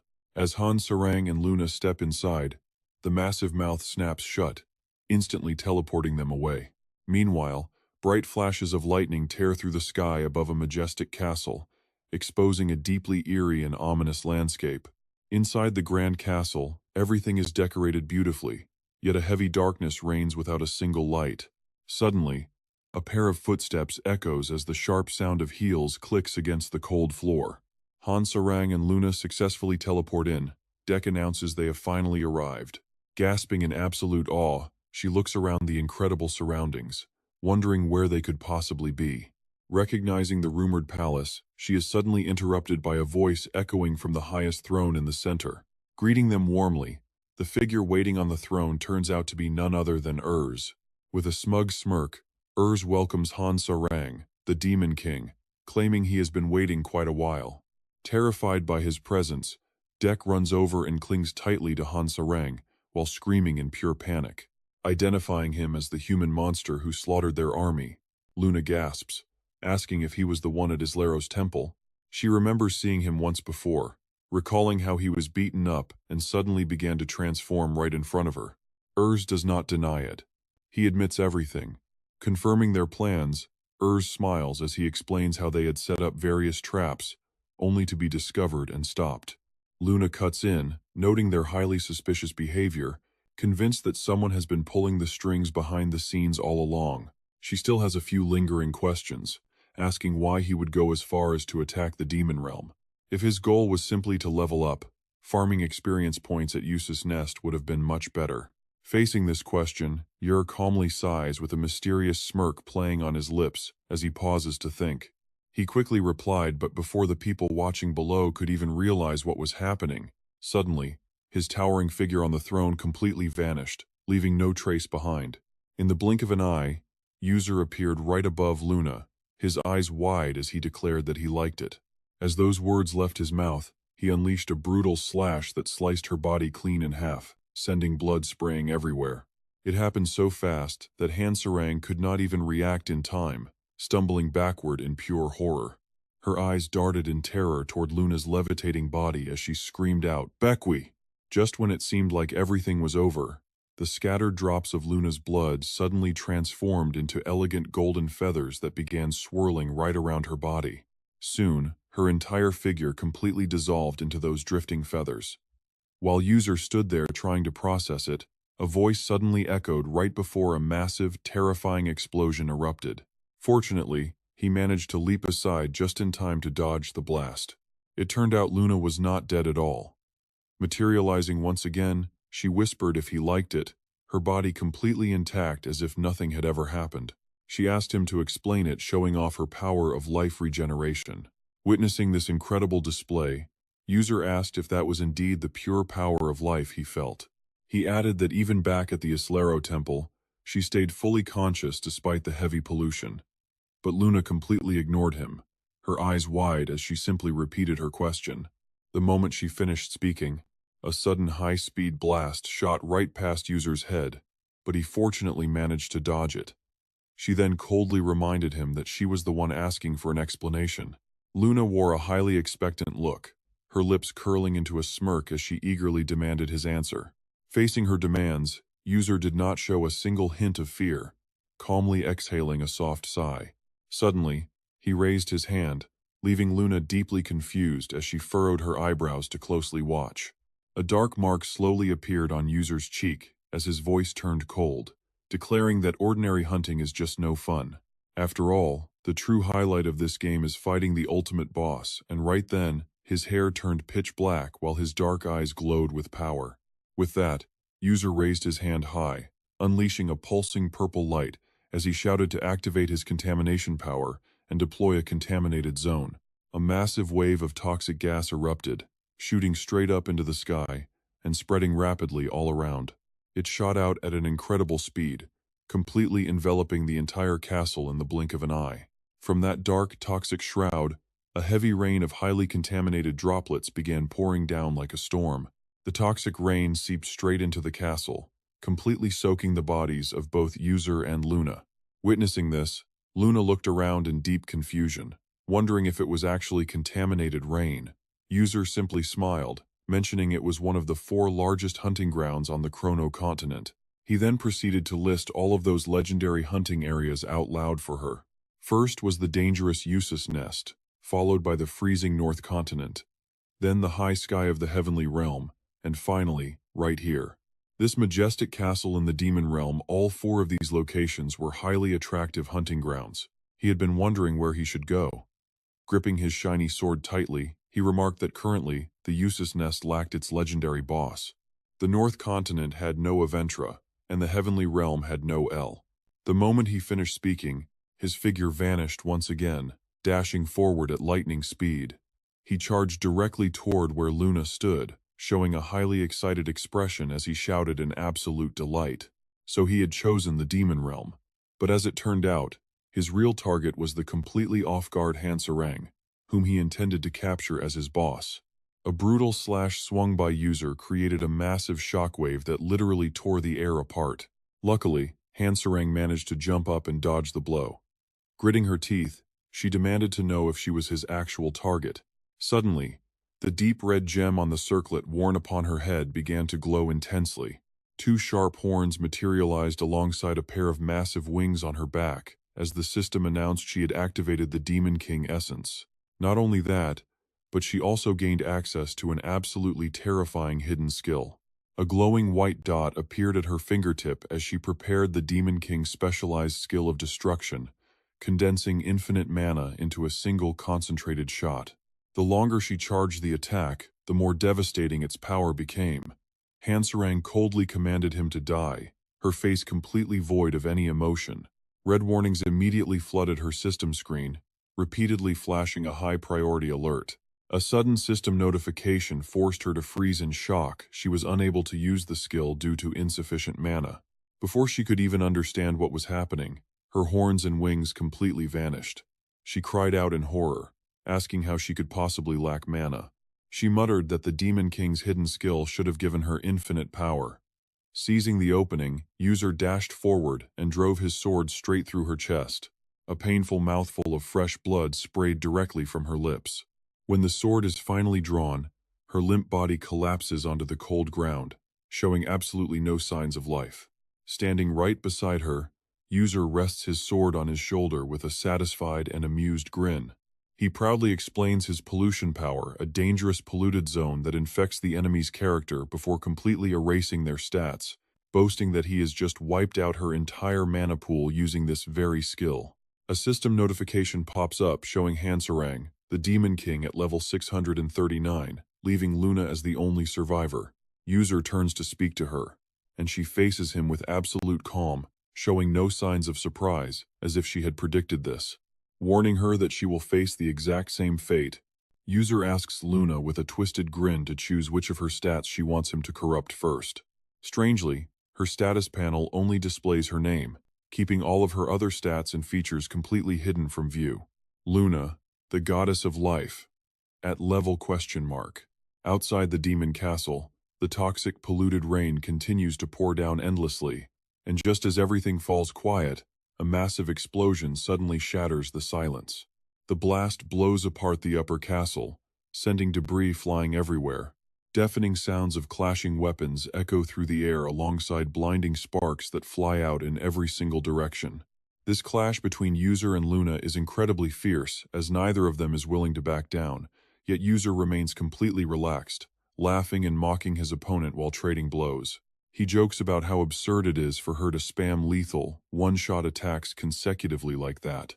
He admits that this high-stakes combat is exactly what he wanted, knowing that if he cannot defeat her, he stands no chance against the monster piece. Infuriated by his absolute arrogance, Luna cuts him off in a fit of pure rage. She scolds him for not knowing his place, questioning how he could ever dare to dream of attacking Lord Hyo-jeon. Right on cue, a massive explosion detonates right beside User, but he fortunately manages to dodge out of the way just in time. With his eyes glowing an eerie purple and a wide grin stretching across his face, he tells her not to worship Hyo-jeon so much. He reminds her that they are all just players after all, suggesting they stop wasting time and start deleting her stats one by one. User aims his glowing hand at Luna, channeling a dark purple light as he targets her health and vitality stats. Instantly, she feels a jarring shift in her body as her health bar drains all the way down to a single point. User bursts into laughter, mocking her stamina as being so fragile that even a passing rabbit could easily trample her to death. Luna remains completely unbothered, calmly stating that having low vitality does not actually mean anything of importance to her. Even if she is struck down and killed, her divine life power allows her to simply manifest a brand new body. Stunned by her words, User pauses to wonder if her life creation power is truly that broken and overpowered. Pondering his options, User flashes a mysterious smile and admits that he has no choice but to change his strategy.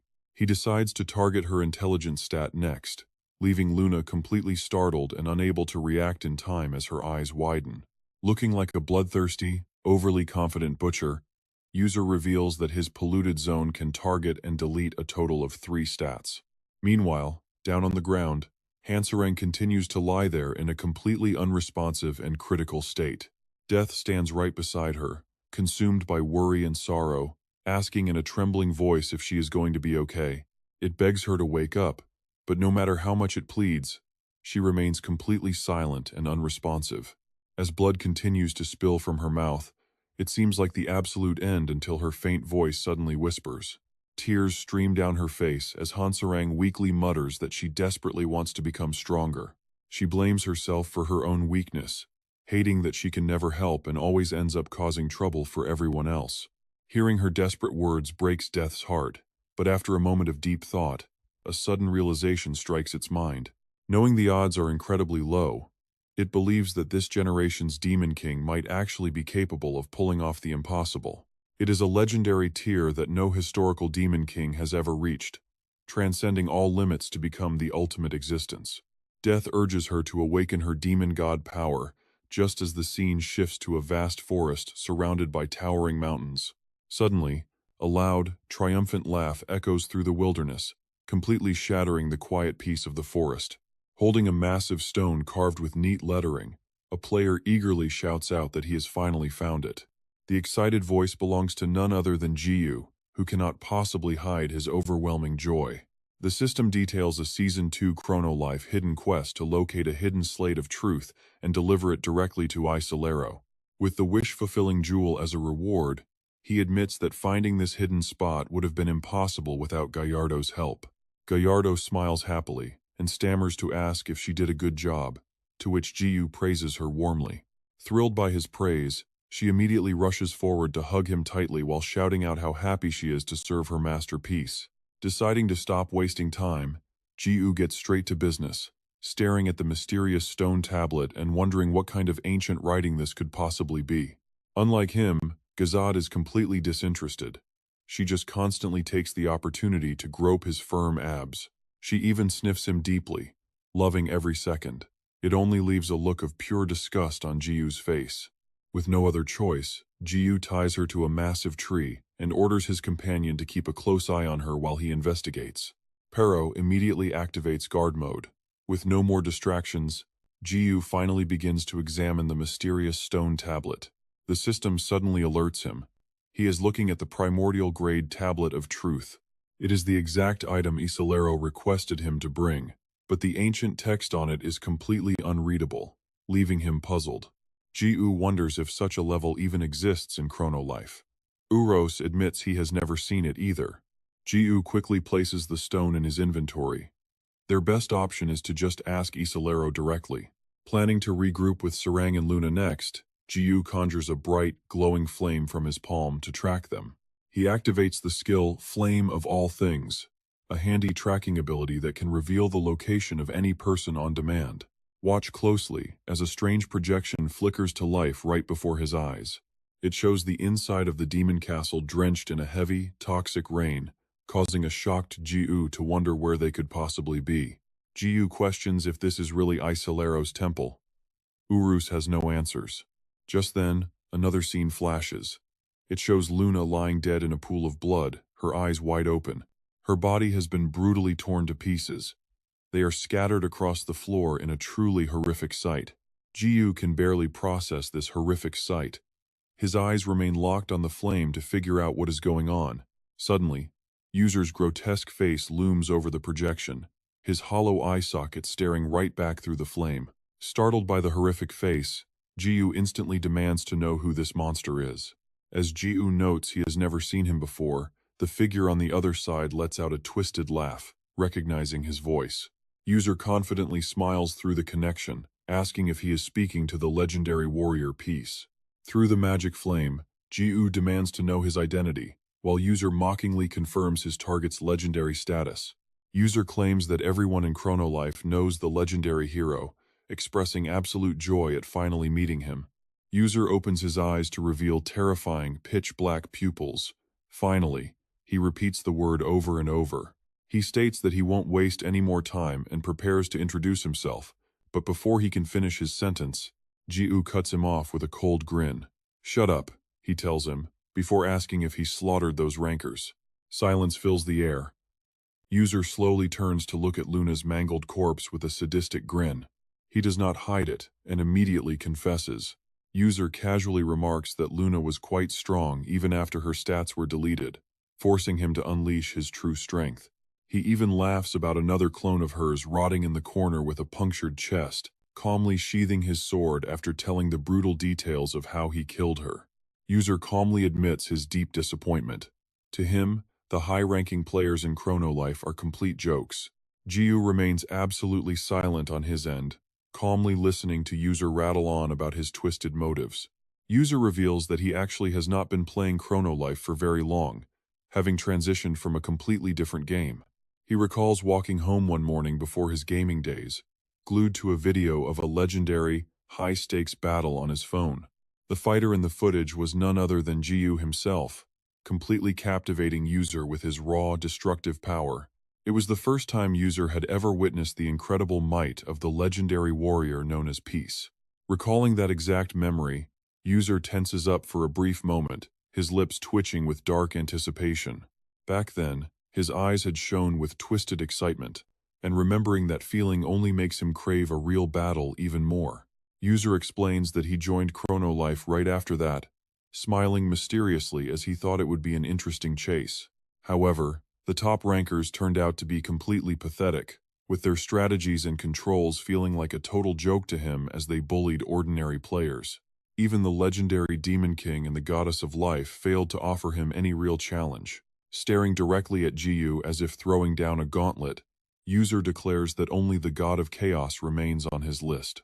Back in the forest, Jiu stands in complete silence. His expression darkens into a cold, terrifying gaze.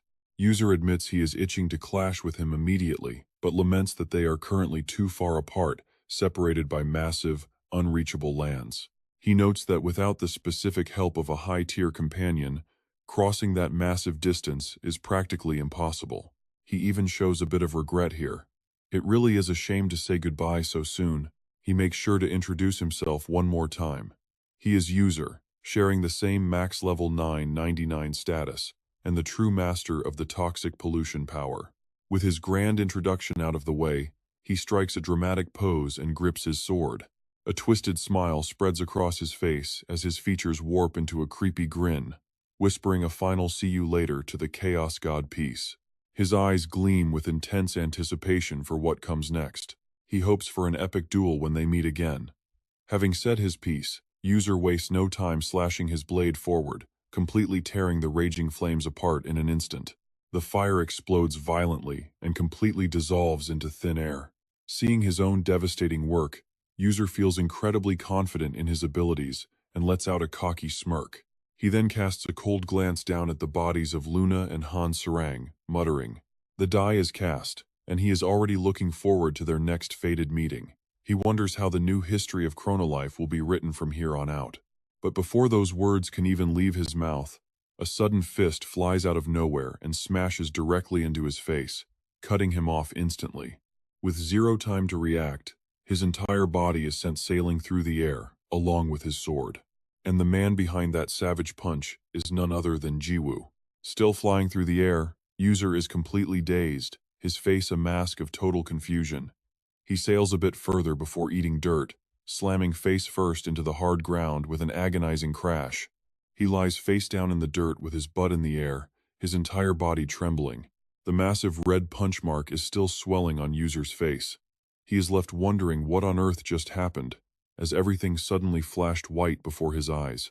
And right as that thought crosses his mind, standing directly behind him, a menacing Jiwoo appears with his legendary wooden stick, exhaling a thick cloud of white steam. Sensing the sheer danger, User's backside twitches in a pure survival reflex. Even staring right at him, User still cannot process the situation. His brain is desperately trying to load. Once reality finally clicks, he scrambles to his feet, standing there in absolute terror. He stammers in pure disbelief, asking how he could possibly be here from that location. Weren't you just over at the Dragon Hill? Jiwoo doesn't even bother to answer, immediately unleashing another heavy fist straight to User's face, completely shutting him up. Once again, his entire world spins in a dizzy blur as he stumbles backward with blood spraying from his broken nose. An absolutely furious Jiwoo snaps, telling him to figure it out himself before getting straight to business.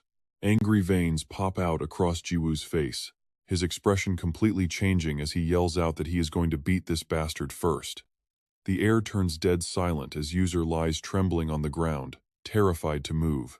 He can already feel the sheer helplessness, like a tiny frog trapped right in front of a giant snake. Even worse, it is like a helpless sheep cornered by a wolf. For the first time in User's life, his face goes completely pale as he realizes he is absolutely screwed. The single green leaf on Jiwoo's wooden stick rises into the air, fluttering and dancing wildly in the sudden wind. Jiwoo grips his trusty wooden weapon with both hands and pours all his monstrous strength into launching a devastating strike right at User. Watching the incoming doom head straight for him, he breaks out in a cold sweat, paralyzed with fear. His face is twisted in sheer horror, mouth agape to reveal a tooth that has already been broken. A second later, the wooden stick slams squarely into User's head, triggering a deafening, cataclysmic explosion. That single, terrifying strike completely obliterates his face, leaving it twisted beyond recognition. The massive shockwave ripples outward in an instant, utterly demolishing the entire demon castle. This fortress of the demon world was incredibly sturdy, yet it turns to dust in the blink of an eye, sending a massive pillar of raw energy tearing straight into the sky. Blinding white dust and debris blanket the area, completely obscuring the field of vision and hiding the entire battlefield. As the heavy smoke finally clears, User stands once again, a creepy grin spreading across his face before he bursts into laughter. He admits that he is on a completely different level from other players, laughing as he calls him the outstanding contributor of Season 1, Champion Peace. Even though his sudden ambush was quite a shock, the epic duel he has been craving for so long is finally starting. Finding himself standing in a completely different place than before, he shouts out, still trying to grasp what just happened. He declares that it is time for their official duel, but his words trail off as he freezes under the bewildered stares of the crowd nearby. His brain finally starts to process the environment as he tries to understand where on earth he is. The loud chatter of players fills his ears, with people calling out that they need one more for a party of 4. They shout for strong healers and supports, while vendors peddle flashy cosmetics next to a wooden signpost along the road. Guilds are recruiting new members, and merchants are selling potions inside the beginner village. Confronted with this bizarre scene, User is left completely speechless and bewildered. He stands completely frozen in place as random players around him shout out for tanks, healers, and materials. Where is the shop? Who is down for a hunt? In this world, respawn refers to a player coming back to life after getting killed. Massive question marks pop up in User's head as cold sweat pours down his face. All around him, the noisy chatter of the crowd keeps buzzing. Selling weapons dropped from the Urus raid. Anyone down for Mafia at the bar? I am looking to buy 5 happy feathers. Right then, Jigu's familiar figure suddenly appears out of nowhere, casually carrying his legendary wooden stick over his shoulder as he speaks up. My bad, buddy. He flashes a spine-chilling smile before adding a few more words. I was supposed to use a non-lethal strike, but I got so worked up that I accidentally ended up killing you. Hearing those words completely shatters all of User's confidence. Wait, what? I died? User stammers. Jigu simply shrugs, explaining that since he died, he naturally respawned back at the beginner village. He tells User to check his main menu. Losing experience means his level dropped, right? Sure enough, the status board shows User is now level 998. The harsh reality hits him like a brutal slap to the face. The death penalty forces players to lose experience and respawn in the safe zone. Chrono Life is vastly different from other games. Losing experience and respawning in the safe zone is only the start. The actual penalty for death is incredibly brutal. No matter what rank you are, you lose a whole level. Dying at level 30 or level 300 always results in the same one-level drop. That is exactly why every player is completely obsessed with survival whenever they dive into the world of Chrono Life. Back in the present, Jigu looks at him and asks if his current level is indeed 998. Just the thought of it gets him incredibly hyped, wearing a manic grin as he licks his wooden stick. There are still 997 deaths left. Hearing this, User goes completely numb in sheer disbelief. His jaw drops in absolute shock, sweat pouring down his face as he calculates his remaining life count. Once again, Jigu swings his wooden stick through the air, sending leaves flying as it aims directly at the exact spot where his target stands. A devastating strike lands. Just like before, this single blow is so ridiculously fast that User does not even have time to react. His face contorts instantly as several teeth are knocked clean out of his mouth. Blood splatters everywhere alongside his bruised, swollen face. His broken body collapses onto the stone ground, leaving a deep crater beneath him. Cracks spiderweb outward under the shocked gaze of onlookers. The system immediately alerts that a fatal blow was struck, and the character has died. In another part of the map, things seem much quieter and peaceful with absolutely nobody in sight. Suddenly, a player teleports right into the area. The system confirms a loss of experience as they respawn within the safe zone, and this familiar figure is none other than the unfortunate User. As his feet touch the ground, his entire body is still trembling with terror. He anxiously darts his eyes around to scan his surroundings, gritting his teeth in absolute fear. Looking behind him and finding the coast clear, he sighs in relief. Thank goodness, he tells himself. He will not find me here easily. I need to hide first. But before User even gets a chance to make his move, Jigu somehow appears right next to him out of thin air, wearing a completely goofy smile. Feeling the sudden shift in the air and a cold shiver running straight down his spine, User freezes completely in place. Gathering every ounce of courage he has left, User slowly turns his head to look behind him. Before Jigu can even make a move, he suddenly bolts in the opposite direction like a flash of lightning. But of course, Jigu is not about to let his prey slip away that easily. He hot pursues him with his wooden stick in hand. His eyes lock onto his target, sticking his tongue out with a terrifying laugh. 997. While User is still screaming out in absolute despair, that terrifying wooden stick bashes his head once again, causing a bloody and massive explosion. The screen updates to show User is now level 997.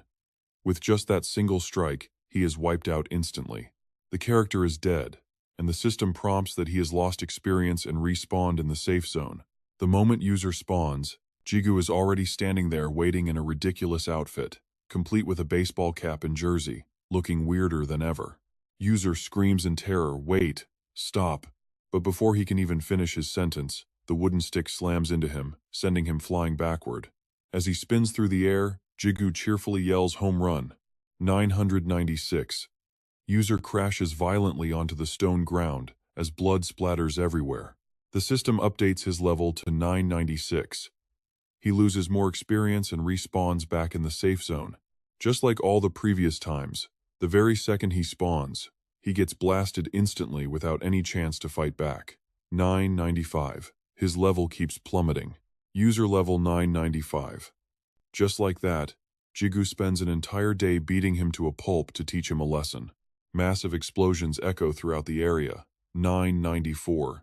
He loses more experience and respawns back in the safe zone. 993. Another death penalty and respawn. 992. Yet another experience loss and a trip back to the safe zone. But the nightmare is far from over. 991. Another drop in level and back to the safe zone once again. Death 990, lose experience and respawn in the safe zone. Death 989, lose experience and respawn in the safe zone. While Jigu stands right there swinging his simple wooden stick and shouting, a girl nearby instantly recognizes him. Down to 988? The girl stares closely at his face to make absolutely sure, and there is no doubt. Others crowd around wondering if this is really Lord Piz. But right now, Jigu has absolutely no time to care about the crowd. He keeps bashing the user straight in the head, causing thunderous explosions. Meanwhile, a massive crowd gathers to watch the wild drama unfold. What is even happening? Is that player killing? How is this allowed inside the village? The guards are going to lose their minds. A safe zone is supposed to protect players from monsters and player killing, and Beginner Village is a textbook safe zone. Countless guard NPCs patrol the area. These guards are much stronger than normal players and are equipped with highly advanced artificial intelligence. Usually, the moment trouble starts, dozens of guards will swarm in to shut it down. Now watch this. Looking at the current situation, even the guards do not seem to care at all. In fact, the guard is desperately staring up at the empty sky, totally ignoring the crime right in front of him. Jigu just keeps beating the guy. Die, die, die. The watching girl can only look on helplessly, while the guard grits his teeth and pretends to be completely blind. Even guards dare not cross Lord Peace. Meanwhile, hiding in the back of the whispering crowd, the female hammer warrior finally makes her appearance. But as she watches the user getting absolutely pulverized and screaming in agony, she finds herself unable to move a single muscle. Her entire body is trembling violently, her teeth grinding together as cold sweat pours down her face like a heavy rain. Even as a level 3, 60 hammer warrior, she cannot do a single thing except stand there in absolute terror. Her legs shake so badly she is about to collapse to the ground. Nearby, someone whispers, "Hey, is that guy getting beaten by Lord Piz some kind of villain?" It definitely seems like it. Without a moment of hesitation, the hammer warrior turns on her heel and walks away as fast as she can, leaving the gossiping crowd behind.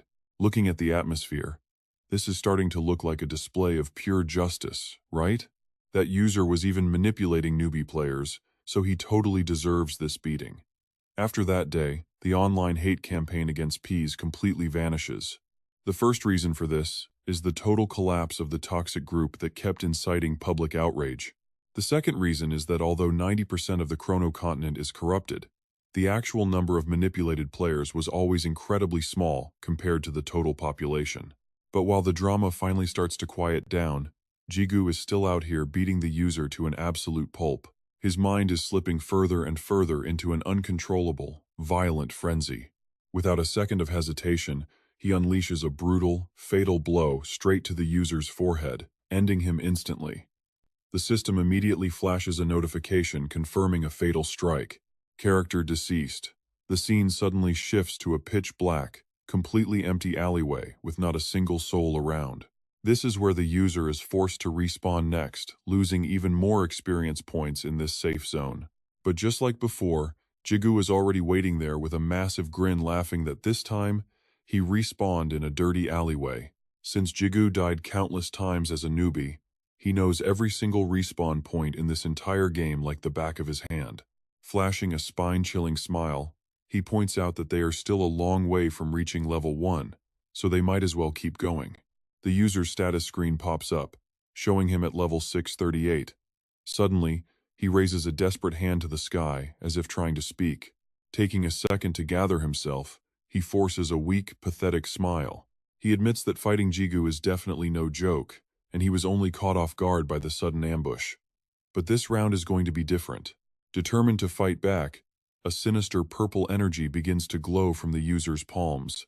His eyes hollow out as he commands the start of round 2. God of Chaos, peace. But mid-sentence, Jigu's wooden stick comes flying directly into his face, knocking several teeth clean out of his mouth while instantly triggering the terrible power of the corruption zone. Watching the user twitching on the ground with a completely deformed face, Jigu is highly satisfied. He has zero interest in hearing trash talk. Now completely helpless, the user just weeps. He silently cries to himself about how incredibly unfair it is to get hit right in the middle of a speech. If you think Jigu is done, think again. The endless, brutal cycle just keeps repeating. Character deceased. Jigu subjects the poor guy to some of the absolute worst, most agonizing physical torture imaginable.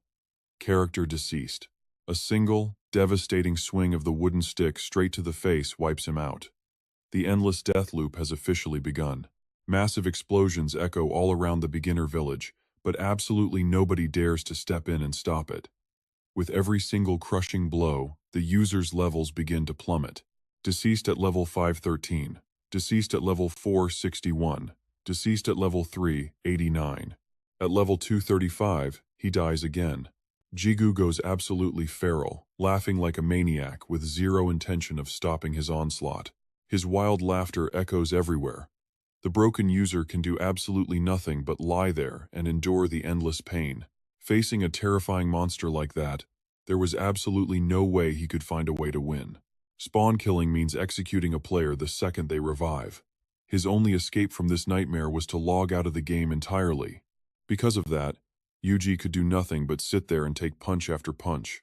Through his mangled mouth, he manages to spit out the words "lock out" only for the system to deny him because he is still in combat. The system demands players log out after combat. Switching to non-combat status takes a full 30 seconds, and even dying won't let a character bypass that brutal 30-second timer. By now, he is driven to absolute and utter despair. Tears stream down his face, hitting the freezing stone floor. Damn it, his character is dead. Just like that, this endless day is finally drawing to a close. A faint light washes over the scene. A system alert pops up, deducting some experience points before respawning him safely in the safe zone. Completely drained of strength, Yuji collapses onto his knees the very instant he materializes. He sits there completely motionless, unable to utter a single word, as his dark hair slowly begins to fade into a stark white. Warning. Warning, all polluted air has been depleted. The user has now returned to his normal state. The pollution god is finally released. Standing right in front of the level 2 user, Jigu breathes a sigh of relief and flashes a bright grin. Man, that was exhausting.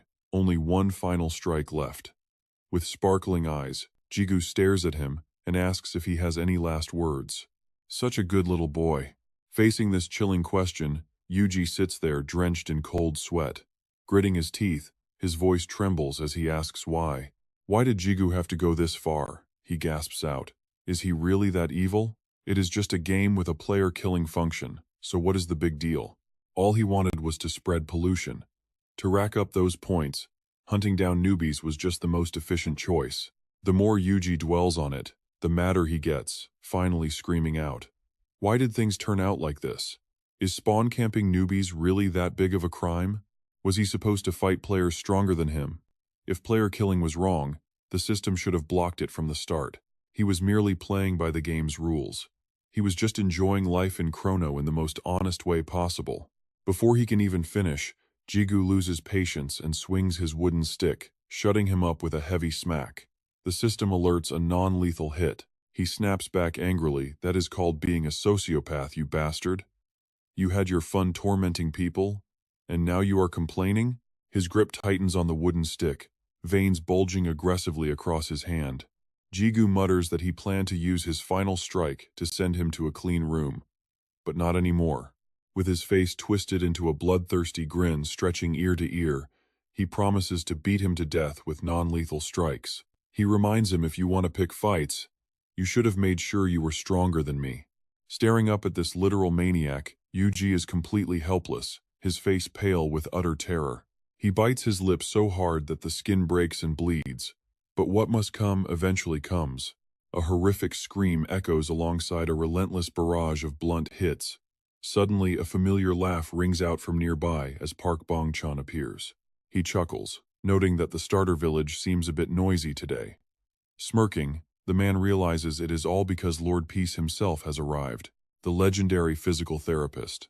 Bong Chan chuckles, admitting he was worried about him getting dragged into all those toxic online debates, but it seems those fears were totally pointless.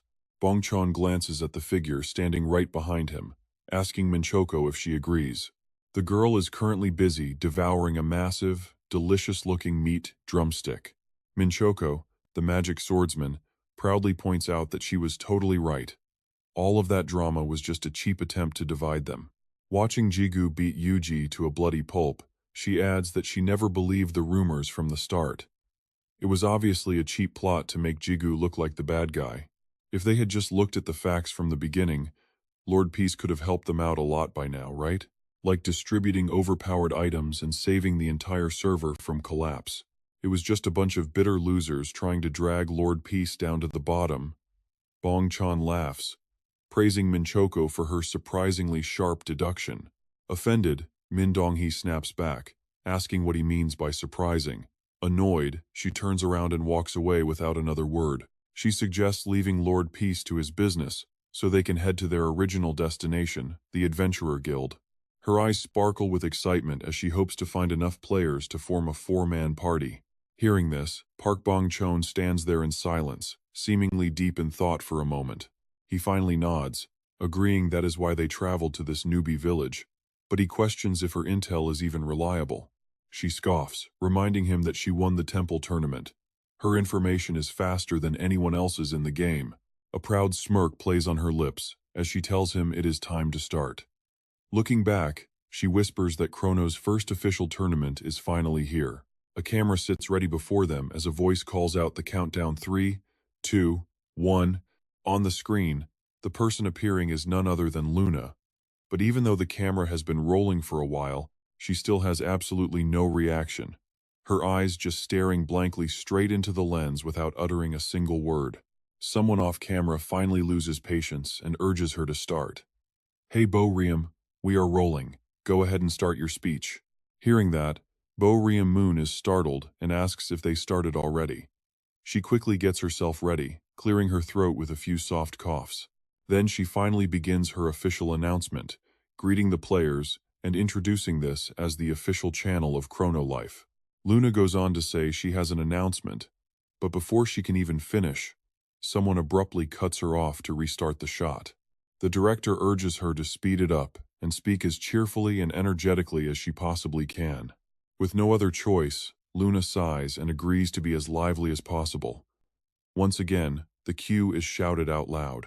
Getting the cue of 2, 3, Luna goes way beyond expectations this time, waving brightly and cheerfully, welcoming all the players.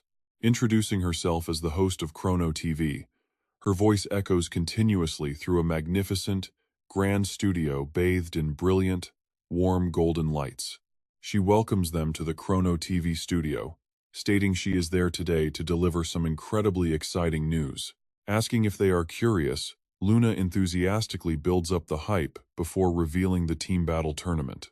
It is the first official ranked competition in Chrono Life to determine the absolute best players.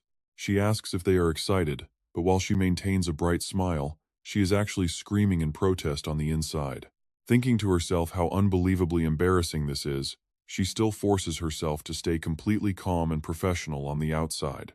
Moving on to the details, she only agreed to do this because the director personally pleaded with her. Still, she laments having to wear this ridiculous outfit in real life just to shoot an official promotional video. Wearing it in the virtual world was fine, but doing it in reality feels like a cringy, embarrassing cosplay.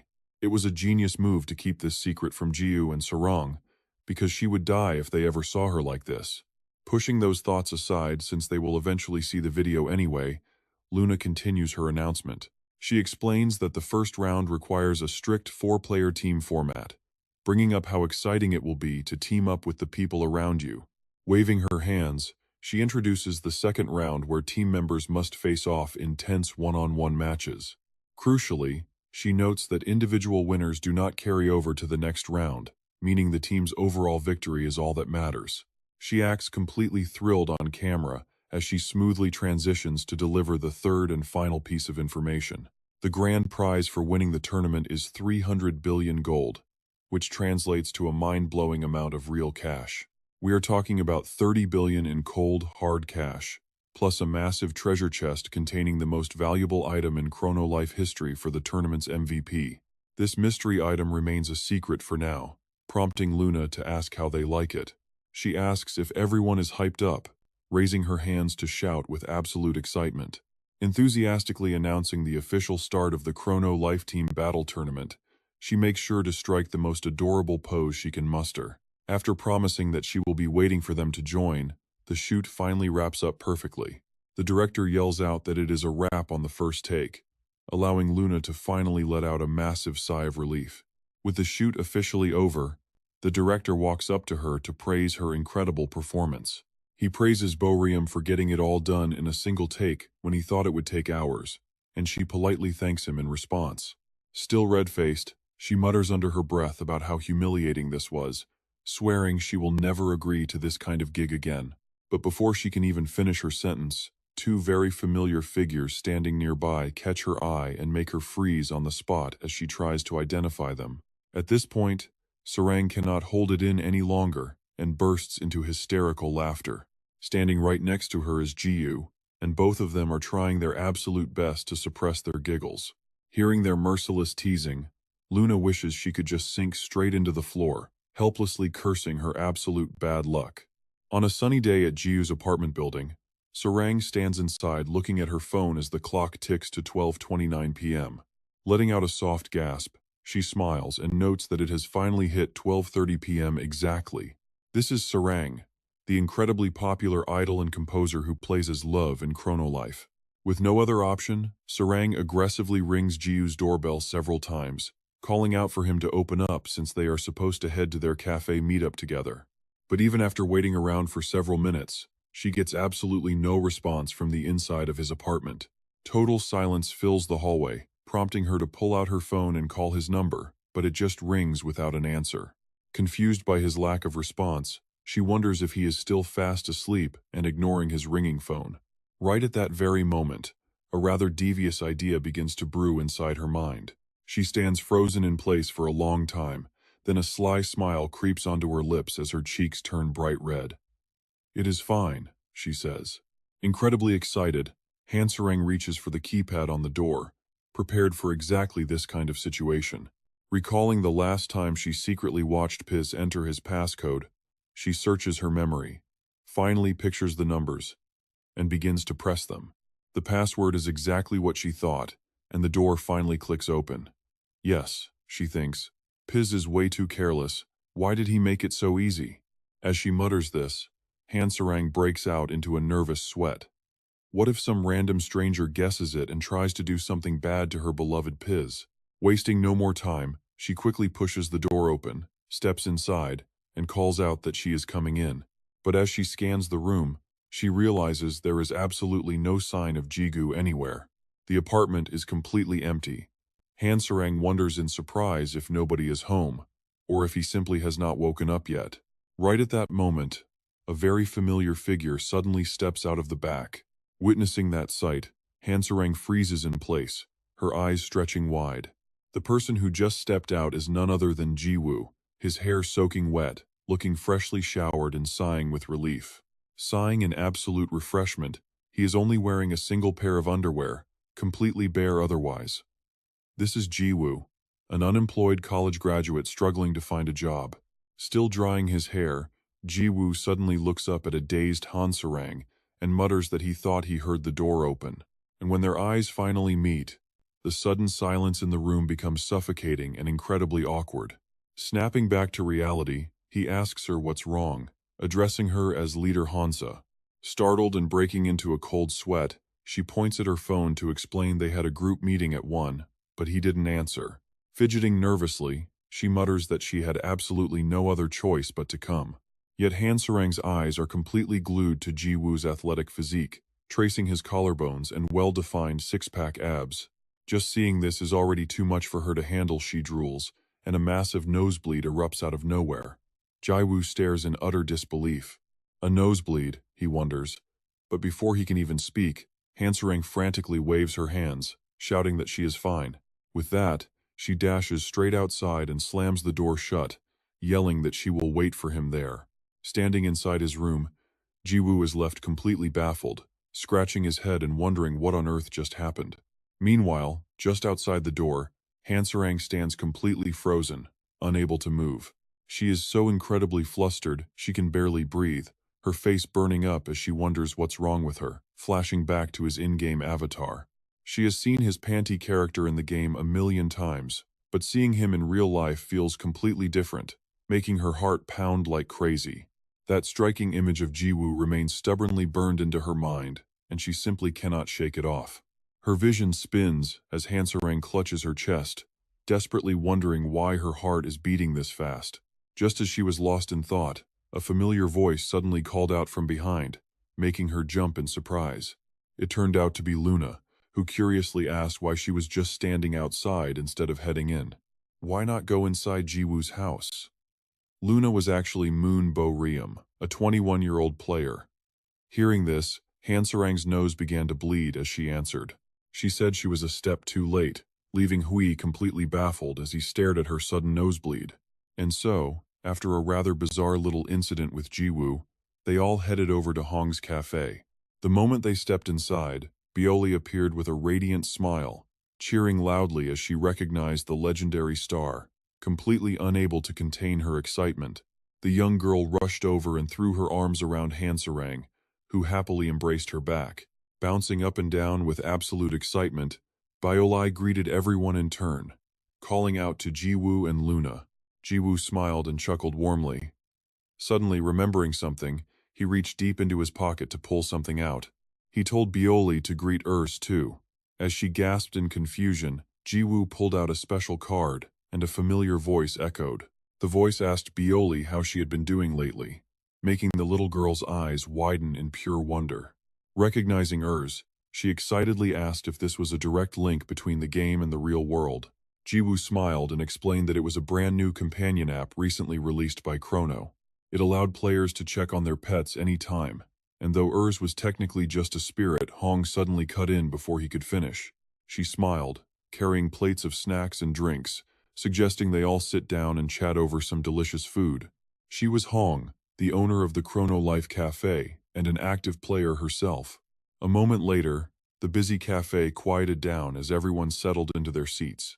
Luna's recorded video is currently being streamed live as the first official ranking match of the Chrono Life Team Battle Tournament. As she speaks, she winks with a bright smile, saying that Luna will be waiting for everyone to join. Everyone is gathered around a laptop, intently watching this stream together as she bids them farewell. While Luna sits there completely dazed, Hong casually breaks the silence to ask her a question. She asks if everyone has already watched the latest video uploaded to the official Chrono Life YouTube channel. She continues, explaining that it racked up 30 million views in just one day, reaching players all over the globe. Hearing this, Hansarang suddenly remembers something and chimes in to join the conversation. She mentions that Peace actually talked about this at the start of Season 2, emphasizing that they need to form a 4-man team immediately. She remembers Jiwoo explaining that the absolute first priority for Season 2 was not leveling up or upgrading gear, but rather teaming up as a squad of 4. This makes Hansarang wonder, asking if Peace had already known about this upcoming tournament way back then. Jiwoo answers that he experienced it during the closed beta, taking a sip of his drink, as he notes that the scale back then was not nearly this massive. He adds that except for Bakui and himself, everyone else was an NPC, suggesting this tournament might link directly to the Cheongmyeong continent quests in Season 2. Hearing that, Hansarang is surprised and asks if the Cheongmyeong continent is the exact place Rios mentioned last time. Boo answers that it indeed is. Thinking back to that moment, a vision of their 4-man squad appears. Rios had asked about the martial artists of Cheongmyeong continent, which explains their current setup, though Jiwoo simply claimed he had no idea. He pointed out that, like him, he never participated in the closed beta, before adding that his body is literally that of the celestial monarch. There are numerous traces of other dimensions scattered throughout the ancient ruins of the Chrono continent. In fact, ancient celestial scriptures contain highly detailed information regarding the Cheongmyeong continent of martial artists. At this point, Bill pauses with a playful grin, stating that she cannot give any major spoilers, but that this explains the requirement for a 4-player squad. Her team consists of Flower where Light resides as the physical damage dealer, Rios serves as the magic dealer, Leo takes the support role, and Habak acts as a secondary dealer and support. Jiwoo and Bill glare at each other with intense excitement, sparks practically flying as she challenges him to just wait because her team will win, to which he casually tells her to bring it on. Suddenly, Hong chimes in with a bright smile, pointing out that Peace's team is incredibly powerful.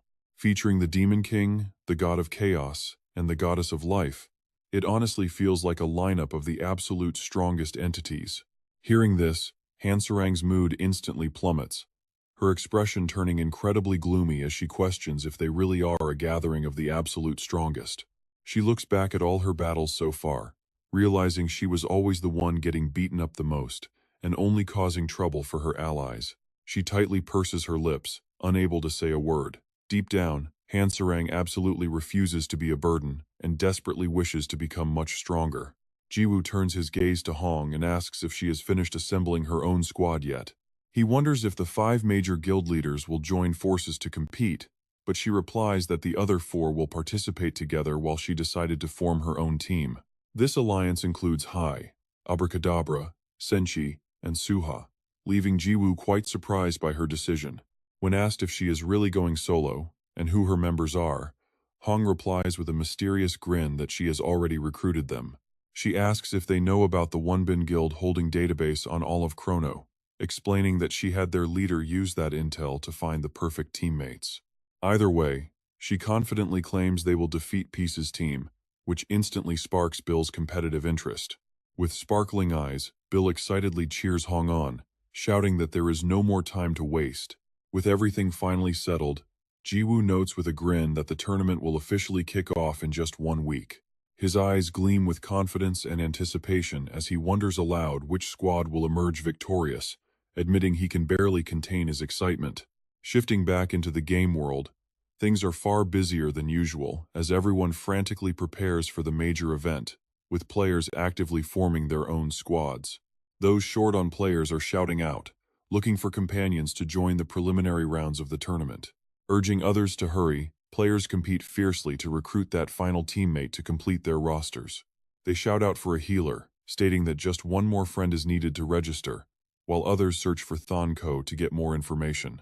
In stark contrast, a group of 4 stand there sighing deeply, lamenting how incredibly difficult it is for introverted solo players to find teammates for a tournament. As their sighs echo, they suddenly lock eyes with one another, realizing this chance encounter might actually be a stroke of pure destiny.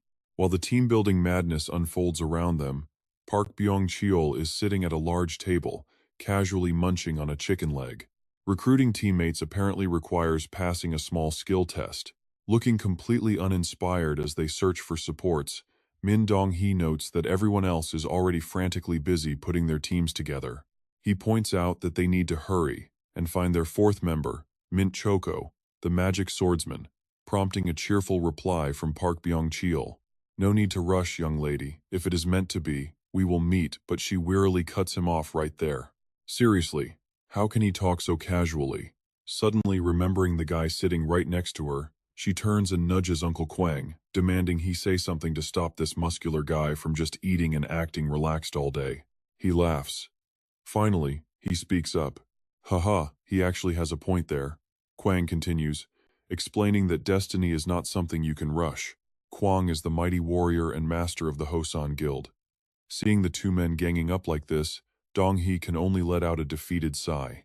Man, they are identical. She secretly envies their laid-back attitude. But then, remembering something else, she asks him another question. Tell her more about that mysterious connection with Poe in the past. Hearing that, Kwang freezes as if lost in deep thought. A rather embarrassing memory from his past flashes in his mind, and his face suddenly turns completely pale. Standing right in front of Kwang is none other than Ji-woo.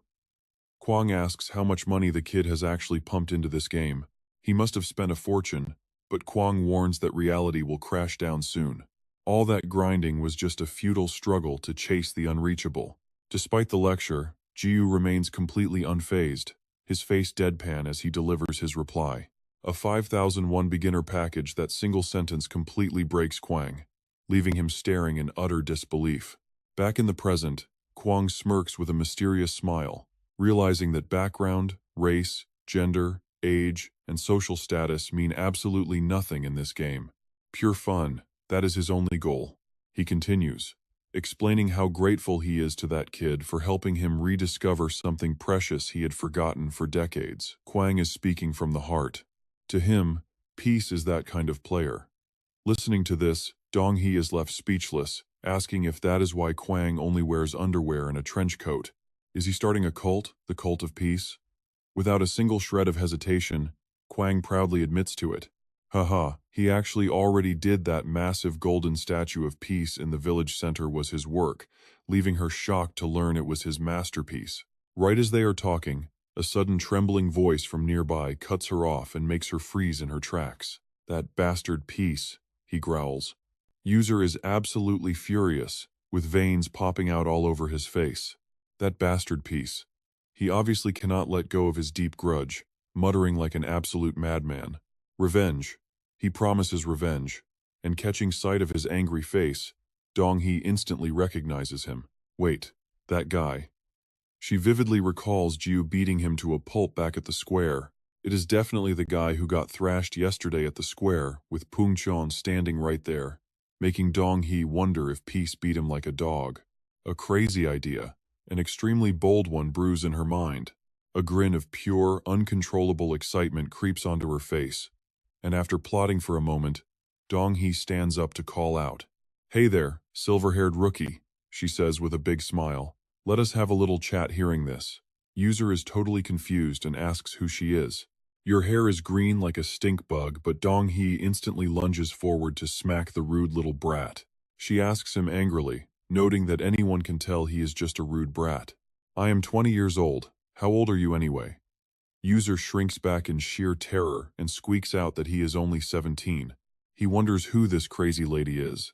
Wasting no time, Dong-hee cuts straight to the chase about yesterday, the guy who triggered the pollution and got wrecked by Lord Peace, landing him back at level 1 that completely triggers his anger. So what? I will level back up in no time. Even at a low level, my raw power stays the same since death penalties in Chrono Life do not affect base stats. A player going from level 2 to level 1 drops by exactly 1 level no matter what. However, even with a level drop, your skill levels and stats remain intact, meaning a dead level 2 player drops to level 1. All of their skills stay exactly the same as level 2, but reclaiming level 2 from level 1 grants absolutely no stat bonus. Though still terrified from that brutal beating, he refuses to throw in the towel and declares his resolve. I will get my revenge, he screams. A declaration that makes Dong-hee stop in absolute shock with her eyes wide open. He continues, asking if she thinks he would quit before doing anything, promising to upgrade his pollution power to get 100 times revenge next time. Witnessing User's absolutely insane determination, Dong-hee grows even more confident in her wild plan. She smirks. A silent plan is forming right now. Then, Dong-hee speaks up, praising his courage for still planning revenge even after getting completely pulverized like that. Since he does not fear Lord Peace, she decides not to waste another second and declares that she has made her choice. She winks and asks him to join her team. Hearing this, Ji-woo is completely lost and unable to process what is happening, his mouth twitching as he stumbles to reply. Say what? But just like that, the team registration period officially comes to an end. On a beautiful sunny day with birds soaring high, the Grand Arena is fully prepared for Chrono Life's very first group stage placement match.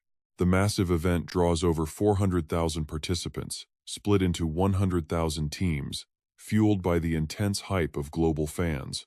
The tournament quickly takes over every major media outlet, from television broadcasts to the internet, and newspapers, bringing in massive global revenue as the world's largest gaming event. With only 1 week left before the historic opening ceremony of the first placement matches, the scene shifts to a lush, green mountain where the group is sitting on the grass. Ji-woo and his crew are casually enjoying sandwiches as he speaks up about the tournament. Their first tactical meeting is officially underway. Taking a huge bite of his food, Ji-woo adds that they need to decide their lineup order first. Hearing this, Urus asks why the lineup order matters when their boss could just go first and wipe everyone out, and Gallardo eagerly agrees. Jiu sighs and answers that he wishes it were that simple. He explains the rules again, making them understand that winners cannot play in subsequent rounds, completely ruling out any single-player carry strategy. He details a standard division, ranking them from strongest to weakest: the captain, vice-captain, vanguard, and central anchor. Jiu is the captain, Luna is vice-captain, Han Sarang takes the center, and Pero is the vanguard, starting from the weakest first. This initial vanguard match is crucial for setting the team's momentum, followed by the third-ranked central duel. This mid-tier battle actually decides the overall victory far more than expected. After that comes the match of the vice-captains, where the second-ranked players clash. A team leading 2-0 can seal the deal, while an underdog facing 0-2 can mount a comeback. And the final round features the captains. Urus asks if this is the ultimate clash between the strongest members. Jiu confirms that is usually the case, though sometimes the absolute weakest is chosen as the captain. Sacrificing their weakest player against the enemy's strongest is a tactical throw to secure the other 3 matches, Luna calmly explains. Their opponents might use this tactic, since anyone facing the legendary Heogiup is bound to lose anyway, a complete cheat code. From the enemy's perspective, sending their worst player is the smartest move. She adds that they must also consider class compatibility. If overall skills are pretty equal, class matchups make all the difference, giving warriors a clear 8-2 advantage over mages. Urus gasps at how fascinating that is, asking if they submit a new list each time, which Jiu confirms can be freely adjusted before the first Vanguard match begins. Shocked, he asks what happens if they end up tied at 2-2. In case of a tie, Jiu explains that it triggers a sudden death 4 versus 4 team battle with everyone on the field, which is why some teams specifically recruit healers and supporters. Their strategy is to have the healer forfeit early rounds, securing a major survival advantage in the final all-out team brawl. Urus laughs, noting that weaklings sure have to overthink things since their boss will obviously win anyway, as Gallardo eagerly chimes in with his absolute agreement. But right as he says this, Jiu suddenly notices that a key party member is missing, wondering where their captain Han Sarang ran off to. Why would she completely skip their tactical meeting? Luna replies that she ran into her back in the beginner village, and she was heading off in a completely different direction. She adds that she was with Death, the commander of the Demon King's army. Meanwhile, in another realm, Death speaks up, declaring that the time has come. He continues, speaking of a legendary realm that no Demon King in history has ever managed to reach, an unmatched peak of demonic power. Standing before him with an incredibly serious expression, Han Sarang is fully prepared for this grueling training, ready to ascend into a true demon god. She adds that she has no desire to become a mindless killing machine, but she also absolutely refuses to be a useless burden to her friends, which is why she chose to skip the tactical meeting with Peace and follow a different path. She chose to follow Death to the demon realm, asking if becoming a demon god will truly grant her unmatched strength. A dark smirk plays on Death's face as he replies that wielding demonic authority will allow her to rule all demons across the 3 realms. He adds that once she achieves this, she will stand as an existence equal to the god of chaos, Peace.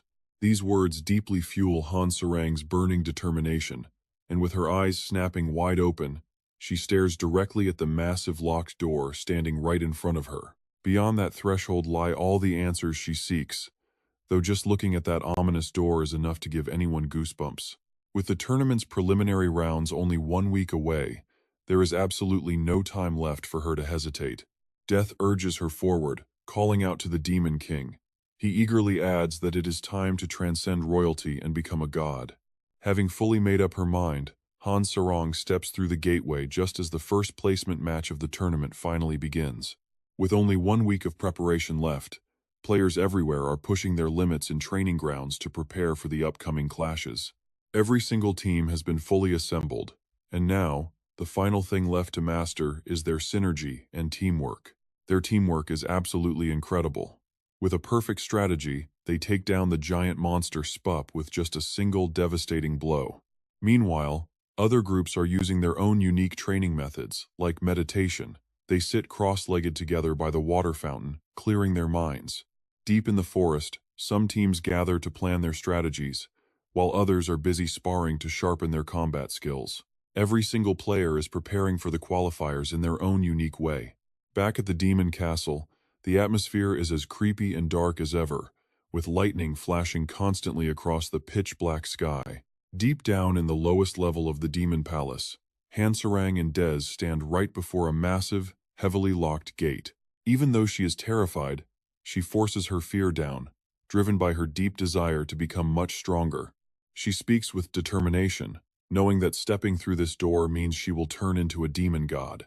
Just thinking about it makes her break out into a cold sweat.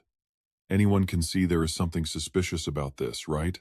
Facing her question, Des smiles and replies that even he does not know what is inside, since only the Demon King can enter.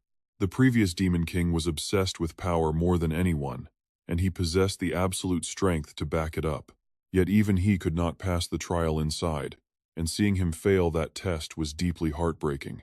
He has not returned to this place ever since. But just as he says this, the giant chains binding the gate suddenly shatter with a loud crash. Hansarang stares in utter horror at the gate. In the blink of an eye, the chains are completely gone, clattering onto the floor. She wonders if the seal has actually been broken. Before she can even process what is happening, the massive gate begins to creak open, revealing a brilliant light glowing from within. The intense glow shines directly onto Hansarang and Des, leaving her completely frozen on the spot. She cannot believe her eyes, her lips trembling but unable to squeeze out a single word. But to gain power, she must try. Telling Piz to wait for her, Hansarang takes a deep breath and steps toward the open gate, holding on to the promise that she will return soon. Her figure is slowly swallowed by the brilliant, glowing light. Moments later, Hansarang steps inside and vanishes completely right in front of Des's eyes. With a deeply worried expression, he quietly prays for her safety and good luck inside. As twilight bathes the demon castle in a pale yellow glow, we shift to Dragon Hill where Jigu's group is gathered. Suddenly, Pero turns fierce, baring his claws and unleashing a mighty roar. Euros matches that wild energy, snarling fiercely before charging forward at full speed. The two clash violently, trading a barrage of punches and kicks that shake the entire area. Watching from the sidelines, Jigu cheers them on with satisfaction, telling Pero to be more aggressive and to destroy each other. He urges them to show no mercy, egging on both of them to fight harder. Just as he does, Luna appears, watching them with wide, shocked eyes. She asks Lord Jigu what they are doing, and he casually greets her, noticing she has just arrived. He explains he is training Pero, leaving her completely speechless. Seeing Uros as the opponent, she wonders if Pero is too scared to attack, but Jigu just smiles. To help out, Jigu gave Pero some mana to attack in his spirit form instead of transforming completely. But the more Luna watches, the more it looks like two playful kittens messing around rather than an actual battle. It really looks like two cats playing. But Jigu insists that they are actually taking this very seriously. Suddenly remembering something, Jigu asks about her scouting report and whether everything matches up with their predictions. She confirms this, explaining that there was no need to look far because Beginner Village is already packed with players. Indeed, Beginner Village is no longer the quiet place it used to be, now absolutely bustling with life. The main square is completely packed with players training hard together, with countless guilds and powerful teams fully gathered in one spot. One of those groups is Team Blacksmith, hailing all the way from the iron planet Barnet. There are also other groups that look like terrifying monsters from the Sea God tribe, known as the Sea God Remnants, right alongside representatives from the ancient magic empire of Larutim Mana. Tucking a strand of hair behind her ear, Luna mentions that their predictions were right, with so many diverse teams joining the competition. Jigu nods, noting it is just like the closed beta, and that certain guy will definitely show up for the Season 2 main quest. He smiles and tells her to wait there for a moment while he goes to say a quick hello. Before the words even leave his mouth, Jigu uses his light speed skill and vanishes in a flash. Gazato is left standing there completely bewildered, wondering who on earth Jigu is suddenly going to greet, but Luna already has the answer completely figured out. Meanwhile, the scene shifts to a large room in a different location. A young man is sitting by a table, looking at a plate of steaming hot, freshly made dumplings. Without a second thought, he grabs one and stuffs it right into his mouth. He happily digs into a piping hot, freshly baked pastry, completely ignoring the world around him. Out of nowhere, without him even noticing, a familiar figure appears standing tall right behind his back. The person standing there is none other than Jigu, who remarks that he knew he would find him eating dumplings here. With a highly excited, beaming smile, Jigu welcomes the protagonist back after so long, while Luna already knows exactly where Jigu went. So it is not surprising at all, since the strongest protagonist in martial arts history whom she was talking about is none other than the young man sitting there eating dumplings. His face looks completely innocent and young. With large, sparkling eyes, he turns to look at Jigu in utter confusion, a top expert and protagonist hailing from the Qingming continent of martial artists. Before the young man can even grasp the situation, Jigu walks over, sits down directly across from him, and speaks softly.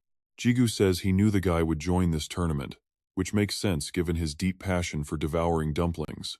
Completely ignoring him, the young man stuffs another dumpling into his mouth, chewing greedily as he asks who Jigu even is. Gasping in utter shock, Jigu can only sigh in sheer defeat, asking how the boy could possibly forget they met during the Cloud Beta test. It turns out that after the Glow Beta test ended, all data, including NPC memories, was completely reset. Having said that, Jigu tightly grips his wooden staff until veins bulge across his hand, preparing to strike without a single moment of hesitation. Jigu swings a heavy blow directly at the young man with lightning speed, making it look like a brutal fight is about to erupt.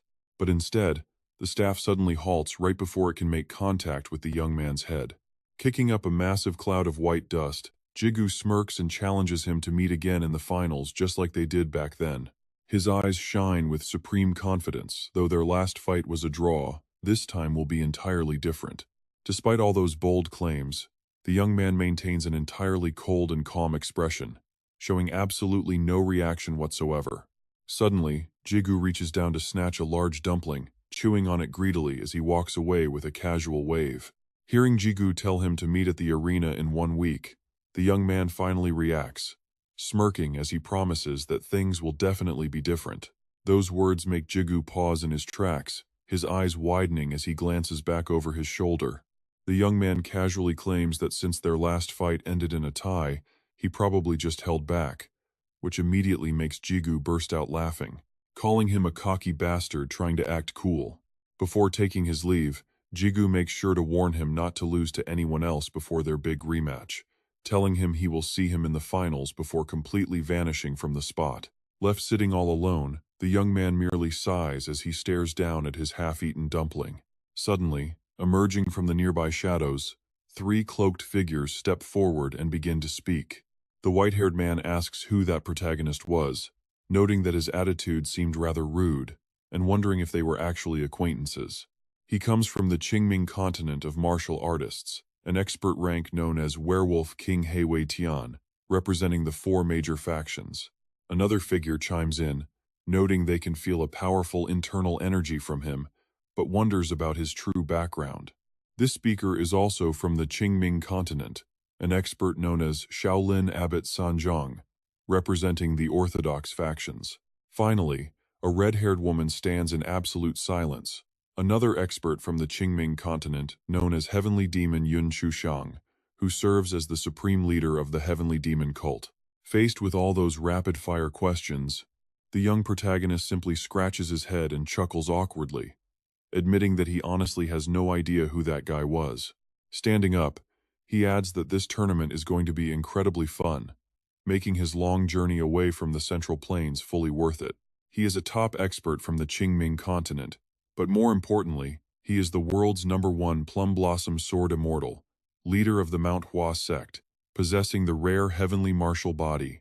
Meanwhile, shifting our focus back to the demon realm, after a brief moment of hesitation, Hansarang finally steps deep inside that mysterious doorway, finding herself in a vast, silent abyss with no end in sight.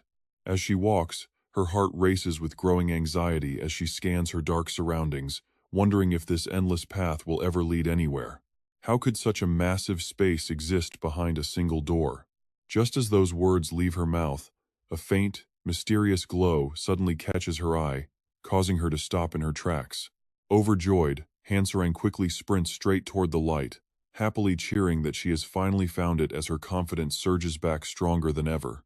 She tells herself she has absolutely nothing to fear, excited to become the demon god so she can return to Brother Piz for some well-deserved praise. But before Hansarang can even celebrate, she suddenly realizes she is hanging suspended over a massive, completely barren cliff. Her entire body freezes up instantly, cold sweat pouring down as absolute terror renders her completely speechless. This was definitely an extreme scenario that she never expected to face.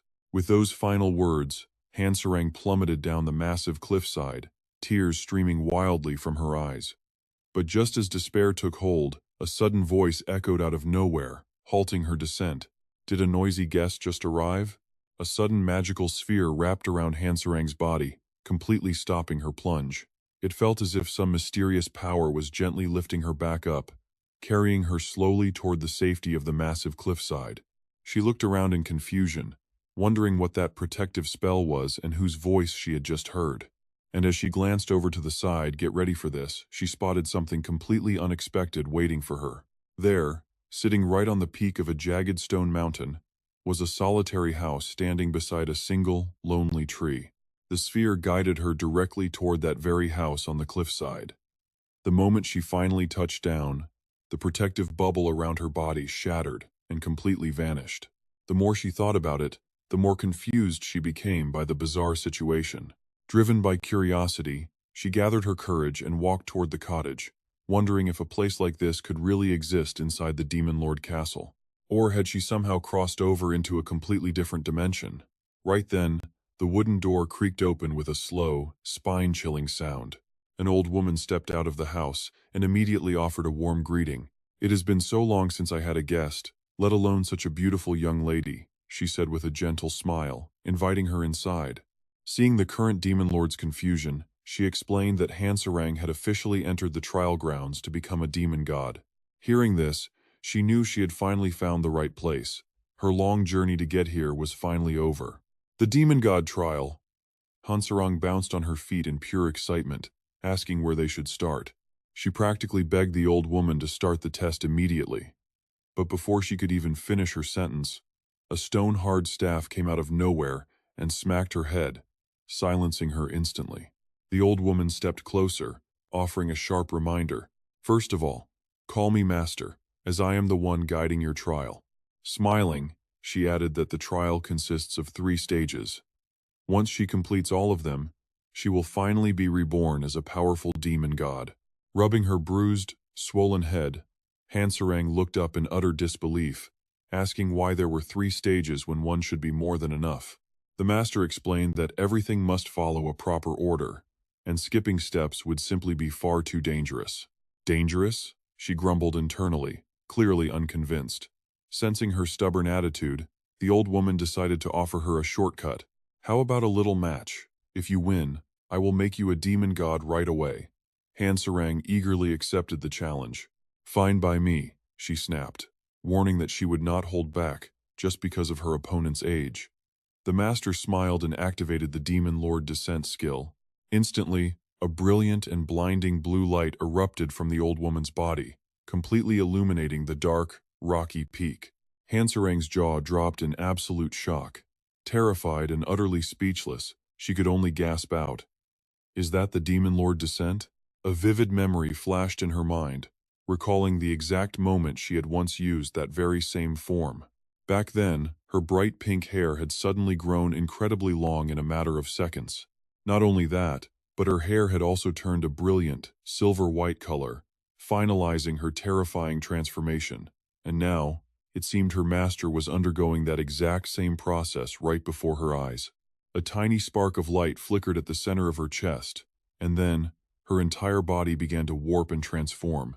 She was no longer a frail old woman.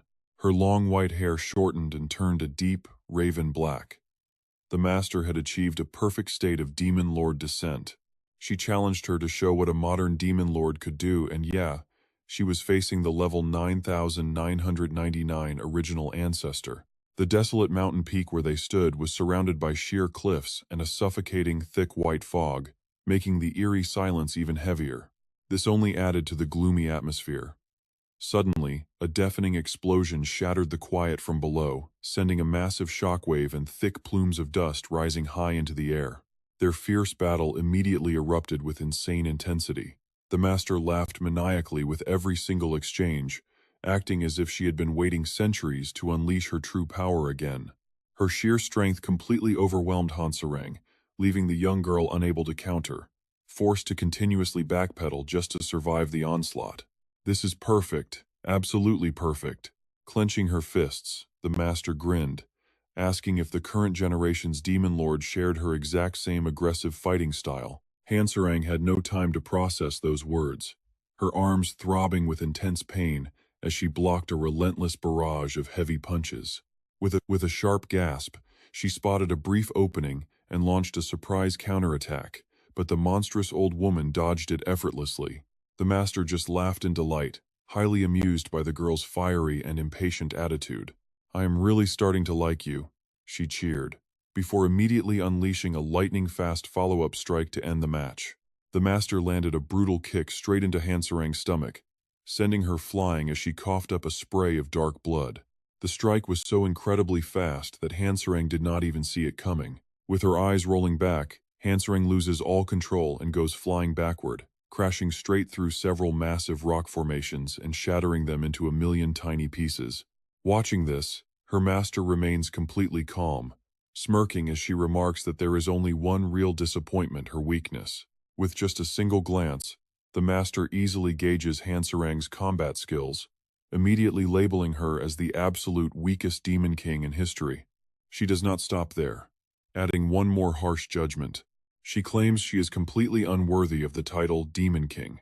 Right as those words leave her mouth, a crimson light suddenly flashes in the distance. Stepping right out from that brilliant crimson glow is none other than Hanserang herself. Two long horns sprout from her head alongside massive wings. This time, her gaze is far more determined as she glares at her master and screams for her to die. A dark orb forms at the tip of her finger, unleashing a wave of absolutely terrifying energy. This devastating force obliterates everything in its path, tearing through the air as it heads straight toward the master. Yet faced with this lethal attack, the master does not flinch or show any fear, merely letting out a sigh with a calm smile. To counter it, she readies the exact same move, pointing her finger forward as she softly whispers the word destruction. Instantly, her master sprouts two long horns and massive wings identical to those of Hanserang. An identical, destructive force erupts right from her fingertip, blasting forward with overwhelming pressure. The two identical attacks collide in mid-air, triggering a massive, deafening explosion. But it quickly becomes clear that Hanserang is still no match for her master. She can feel the master's magic completely overpowering her own. Her eyes widen in sheer horror as that very same destructive blast starts pushing back toward her, filling her vision with pure terror. "Damn it," Hanserang mutters, feeling her entire body being forcefully shoved backward. She is losing ground. It is the exact same skill, so how is the power gap this massive? If they both have infinite mana, shouldn't their attacks be equal? This is destruction, a hidden skill exclusive to the Demon King, which concentrates infinite mana before firing. The longer the charge time, the more devastating the output. Watching this desperate struggle, the master remains completely unfazed, letting out a soft sigh before speaking up to ask if Hanserang is seriously doubting something so basic. Without any hesitation, she unleashes an even stronger surge of energy, explaining that this is simply a difference in raw class. With that, Hanserang is sent flying backward, triggering a massive blast that leaves thick, black smoke rising into the air. Her body crashes onto a rocky cliff, leaving her bruised and aching all over. Only now does she realize her master's true strength is not to be underestimated. She is absolutely nothing to her, coughing up a storm. Walking right up to her, the master notes that the first step to becoming stronger is recognizing one's own limitations. She gently explains that they will now begin the official trial for the reigning Demon King. Drenched in sweat, Hanserang drops her stubborn attitude and submissively begs her master to teach her. And just like that, the trial to become a demon god begins. The test itself is completely mind-blowing, placing a full cup of water on Hanserang's head while she has to stand perfectly still without spilling even a single drop. The more she thinks, the less she understands why she must do this. With countless questions filling her mind, Hansarang asks in a trembling voice what this is supposed to be.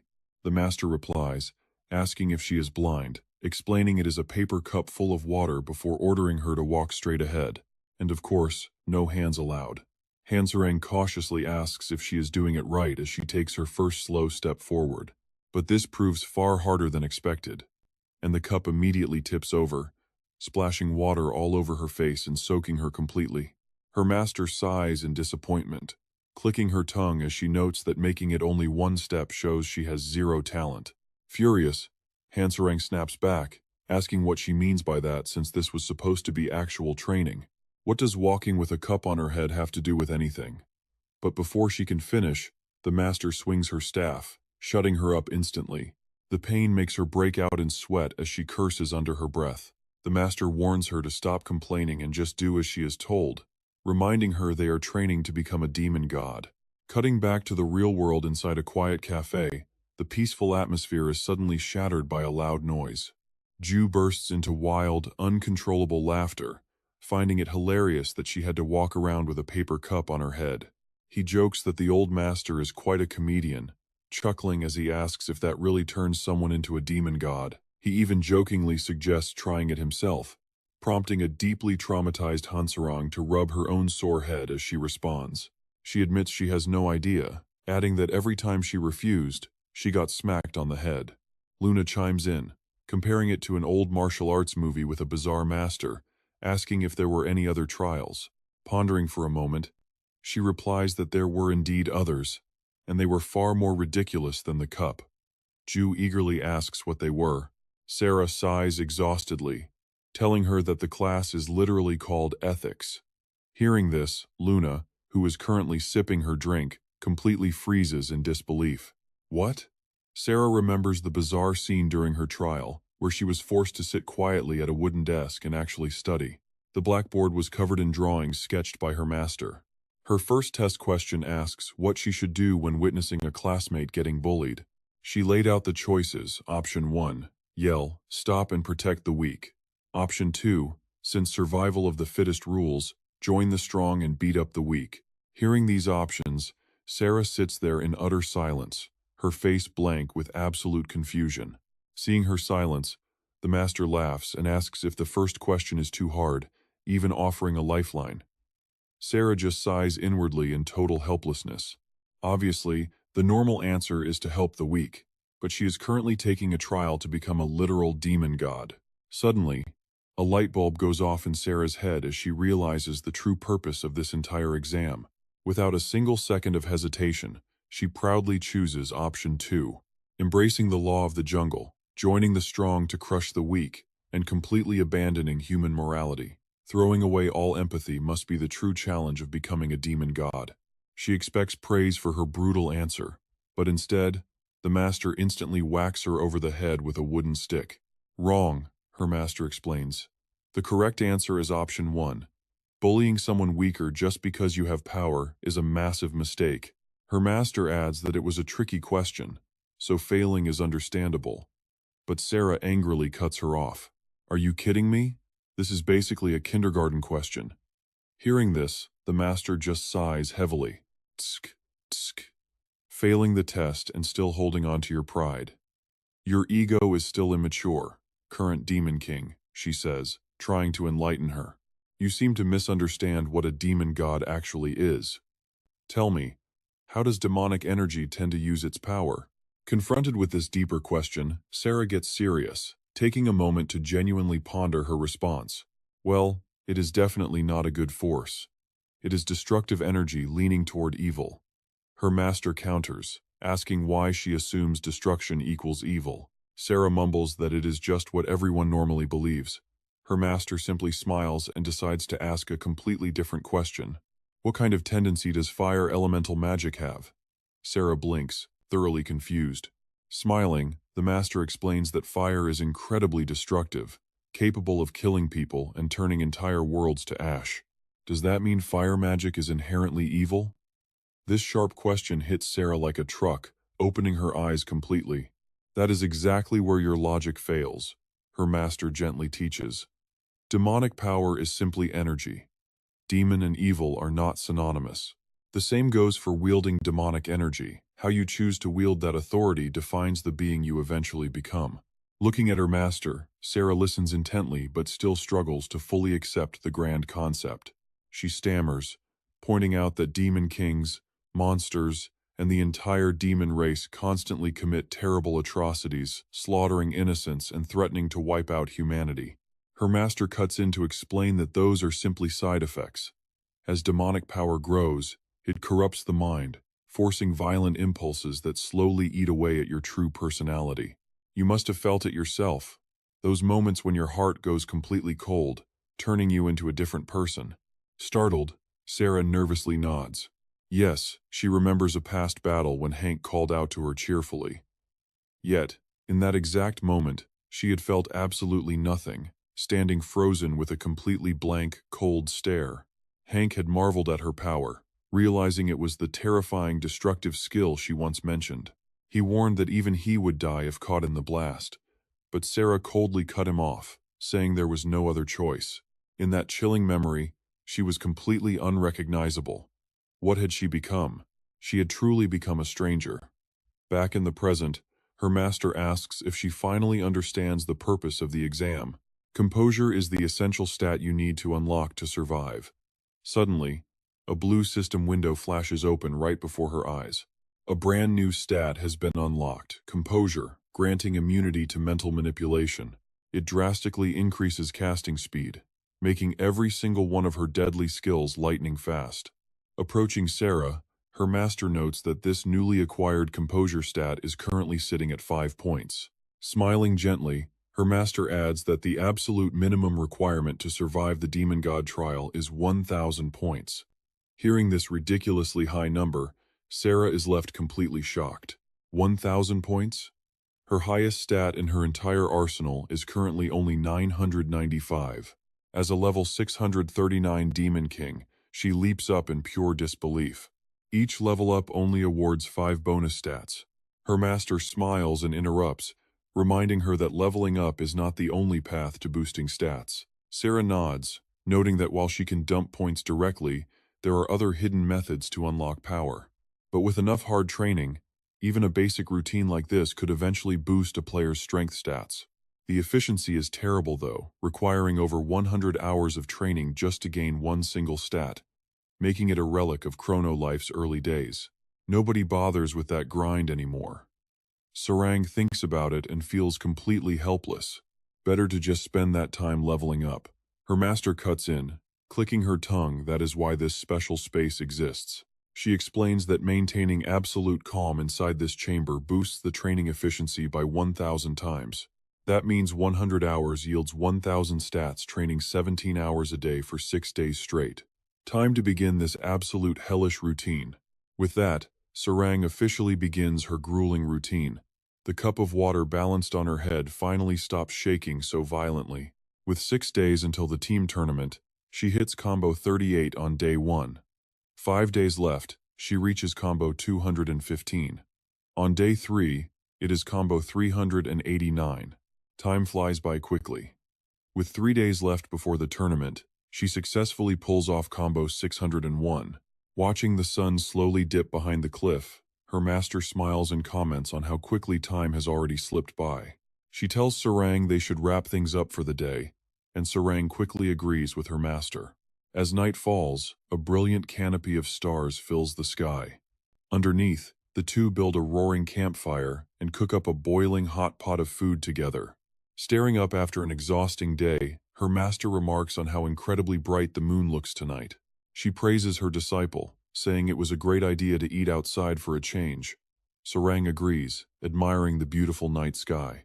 Suddenly curious, Sarang speaks up, asking her master a question, and the older woman simply asks her what she wants to know. Without hesitating, Sarang asks why the previous Demon King failed to pass this trial of hers. After reflecting for a moment, her master explains that the guy was highly talented, easily the strongest Demon King in history. Sarang gasps, wondering if he was stronger than her. But the master scoffs, pointing out that since she trained him, a student could never surpass her.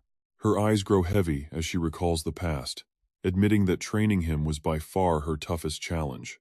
That was due to his unique talent. He allowed himself to be consumed by dark power, making it impossible to find absolute peace in this quiet room. He kicked his cup and walked out, letting Sarang finally understand his failure. After chatting for a bit longer, their meal is finally ready. Sarang scoops up a bowl and hands it over, mentioning that stew tastes best when cooked until the meat is incredibly tender. Thanking her, the master immediately digs in, unable to stop praising the delicious flavor with every single bite. She claims she was quite the cook herself back in her youth, as they both enjoy their meal and chat. Her master jokes about peace, saying marrying him would make her a great wife, which makes Sarang burst out laughing. She blushes and giggles shyly, saying it makes her incredibly happy to know the food she cooks will be digested and absorbed right into peace. She goes on about how his very cells are literally built from the nutrients she provides. Hearing this, her master immediately regrets her compliment, finding it a bit creepy. But soon, Sarang lets out a heavy sigh, reflecting on her childhood. Images of her younger self crying flash by as she explains that, due to various circumstances growing up, she had a difficult childhood. She had to live completely isolated, without parents or grandparents to care for her. Living alone naturally forced her to become a pretty decent cook. But right as she says this, her master suddenly smacks her hard on the head with a heavy wooden staff. The older woman scolds her, demanding to know why she is getting so emotional when she must stay completely calm. Staring at Sarang, rubbing a massive bump on her head, the master declares that a teacher is just like a parent. Since parents and masters share the same exact bond, she orders Sarang to simply call her grandma whenever they are not strictly in the middle of training. This warm gesture immediately touches Sarang's fragile heart, causing thick tears to well up in the corners of her eyes. Watching the old woman sit beside her quietly eating her stew makes her feel incredibly overwhelmed with emotion. But before she can properly cry, her master smacks her again, yelling that she talks too much and totally misunderstood her words. Sarang's eyes sparkle in the warm glow of the fire as a genuine happy smile slowly spreads across her face. When she suddenly lets out a soft chuckle, her startled master turns and demands to know what is so funny. Sarang quickly stops laughing and falls completely silent before explaining that she is just happy, having never imagined a single moment like this. With those words, a single crystal-clear tear slips down her cheek and drops onto the cold ground.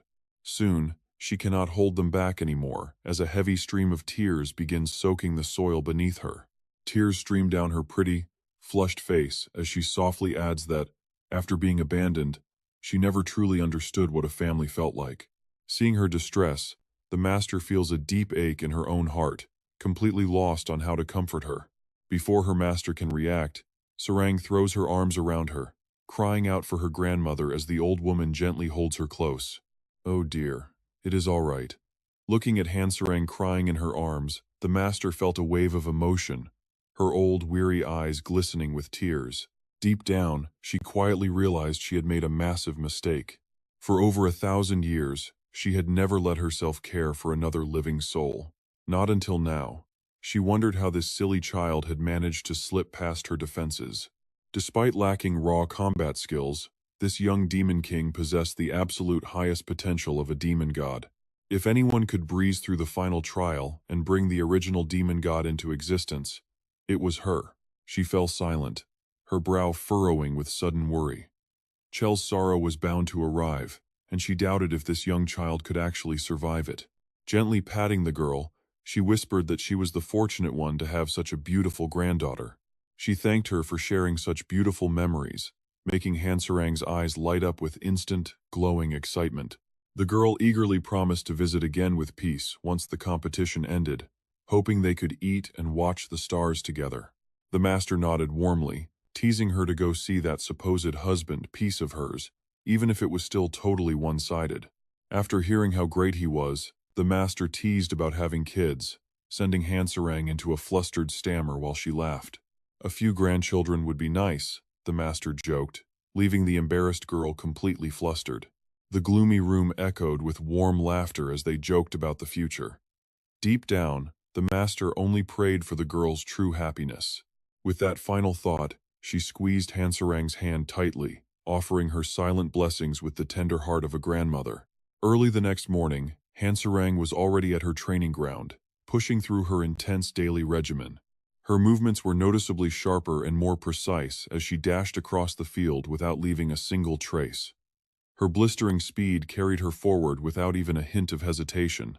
Even with a paper cup filled to the brim resting right on her head, not a single drop spilled, only swaying slightly as she moved. Watching closely, the master felt immensely proud of her disciple's unbelievable progress. With a smile, she gave the sudden command to jump. Hearing the signal, Hansarang reacted instantly, driving her feet hard against the ground to launch herself up. She soared high into the sky while the cup remained perfectly balanced on her head. To make it even more impressive, Hansarang executed a full mid-air spin with absolute calm composure. The water rippled slightly inside the paper cup, but stayed firmly in place, as if absolutely nothing had happened, before she stuck a flawless, rock-solid landing on both feet. The liquid vibrated right at the rim, yet not a single drop managed to escape and splash onto the ground. Seeing her success, Hansarang let out a heavy sigh of relief, and honestly, she earned every bit of it. Suddenly, the system interface flashed a notification showing her composure stat had finally hit 1000. Overjoyed, she broke into happy tears and began jumping around in pure, uncontrolled excitement. Hitting 1000 meant her composure training was finally complete. Standing behind her, the master smiled warmly, praising her efforts and noting that the preparations were officially complete. She then asked if she remembered their first conversation about the 3 distinct stages of the entire trial. Hansarang quickly recalled her master explaining the rules. Those 3 phases had to be fully mastered to satisfy the terms of the grand trial. Only then would she be reborn as a demon god. Though Hansarang was shocked, thinking it was a one-time thing, the master clarified that Stage 1 was physical composure through the cup trial, while Stage 2 involved mental composure questions. Having conquered both of those initial stages, she had earned the 1000 composure points required to finally unlock the 3rd and final trial. Her master solemnly warned her that conquering this final phase was her only path to being reborn as a demon god, emphasizing that this stage was infinitely more dangerous than the last 2. She warned her that there would be only one single shot at clearing this final challenge. Failing meant no second tries, and her destiny as a demon king would be permanently stripped away. Hearing this, Hansarang immediately remembered the moment Dee first appeared to hand her that massive power. If she failed, she would lose her place as a demon king, unable to ever reclaim it. The once cheerful atmosphere instantly evaporated, leaving a heavy, suffocating silence hanging between them as they locked eyes. She gently told her disciple that there was absolutely no shame in backing out now, reassuring her that becoming a demon god was definitely not the only path to obtaining legendary power. In the past, the previous demon king became one of the strongest beings in existence without ever relying on that godhood, so she should not carry such a heavy burden. Before her master could finish, Hansarang cut her off, firmly stating she would take the trial. Standing tall with absolute quiet confidence, she stared directly back to put her worried master's mind at ease. Facing the brave girl, hesitating for a moment, the master thinks it over, but since Hansarang already agreed, she finally announces that she understands. The final test is about to begin. The moment she speaks, a brilliant golden light erupts right from the center of the master's chest. She then reaches in and slowly pulls the glowing yellow jewel right out of her own body. Wasting no time, the master quickly hands it over to Hansarang, who can only stare back in pure shock. This gorgeous golden gem looks just like the eye of a demon god. The master explains that as the primordial demon king and the guide of the demon god, she has guarded this relic for ages, and touching the demon god stone will trigger the final trial.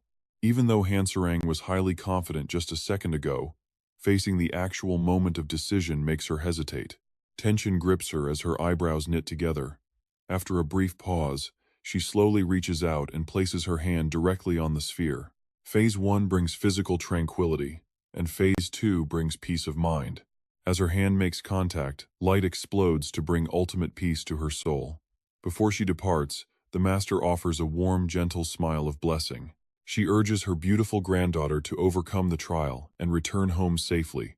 Seeing this emotional moment, Hansarang pauses as her eyes glisten with pure happiness.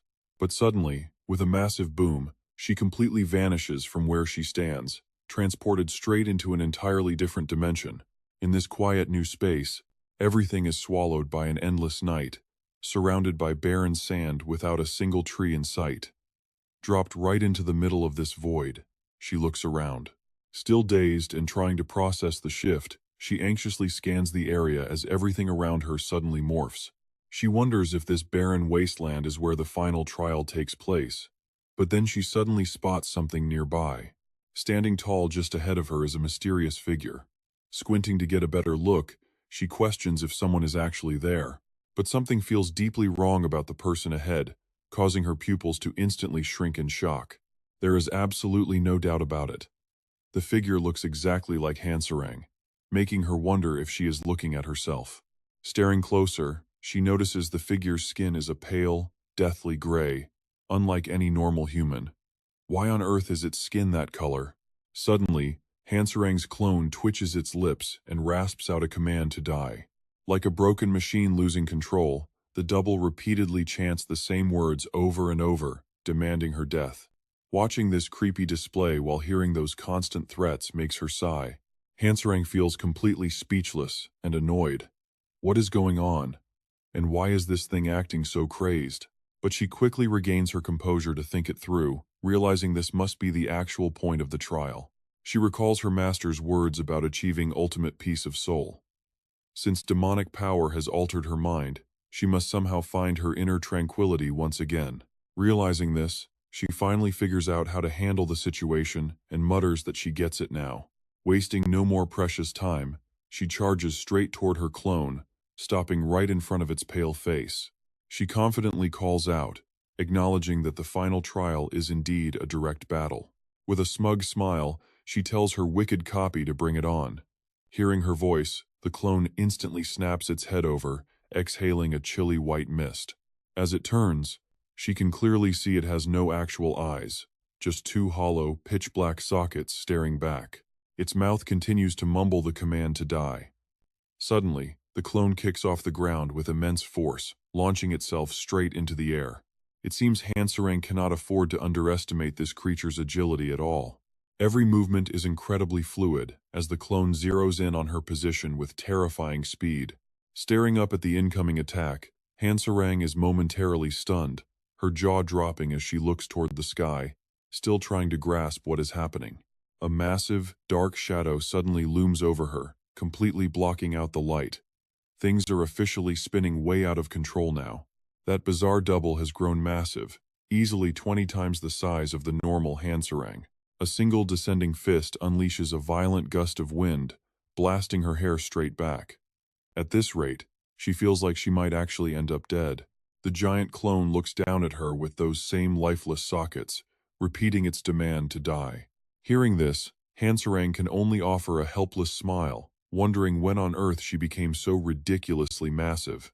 Before she can even move, the towering clone clenches its fist and swings it directly at her, roaring for her death. Fortunately, at the absolute last second, Hansarang reacts quickly and leaps high into the air to dodge the devastating blow. She angrily curses under her breath about how muscular her clone suddenly became, landing lightly right on top of the massive beast's thigh. Striking head-on, her figure instantly vanishes as she shouts out, demanding to know why they cannot fight in the same weight class. Without a single shred of hesitation, she delivers a brutal, heavy kick straight to the clone's face.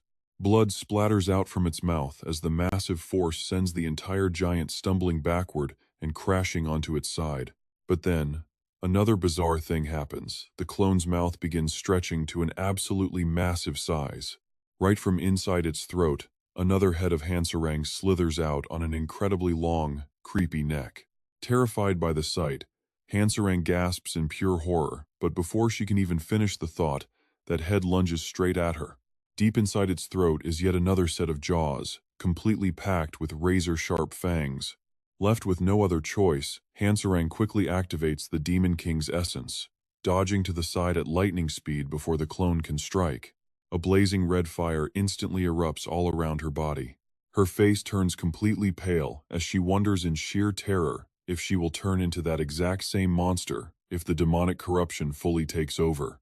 But while her guard is down, a giant fist blindsides her from behind. The devastating blow lands cleanly, making Hansarang cough up a mouthful of blood. Her eyes widen in agony as she gets sent flying straight into the hard ground below. The violent impact triggers a massive explosion that kicks up a thick, blinding cloud of dust. With the attack over, the clone calmly retracts its extra head back into its throat as if nothing happened. It stands there clenching its giant fists, letting out a loud, roaring howl like a victorious beast. Without wasting any time, the clone begins unleashing a relentless barrage of heavy punches straight into the shattered ground. The massive impact of those blows generates powerful shock waves. The force blasts Hansarang straight back up into the air, leaving her helpless against this brutal, relentless beatdown. Blood continually spurts from her mouth as her vision starts to dim, and she can only choke out how incredibly strong her opponent is. As the demonic corruption claws at her mind, the words of her master suddenly flash through her head. Her master once said that even without being a demon god, she was still one of the absolute strongest. Tears of frustration begin streaming down Hansarang's face. If that's the case, she would rather just fail this trial entirely. Closing her eyes tightly, she figures that even if she is completely corrupted by the demon, at least she could still be together with Piss, imagining bizarre scenes of them hunting side by side.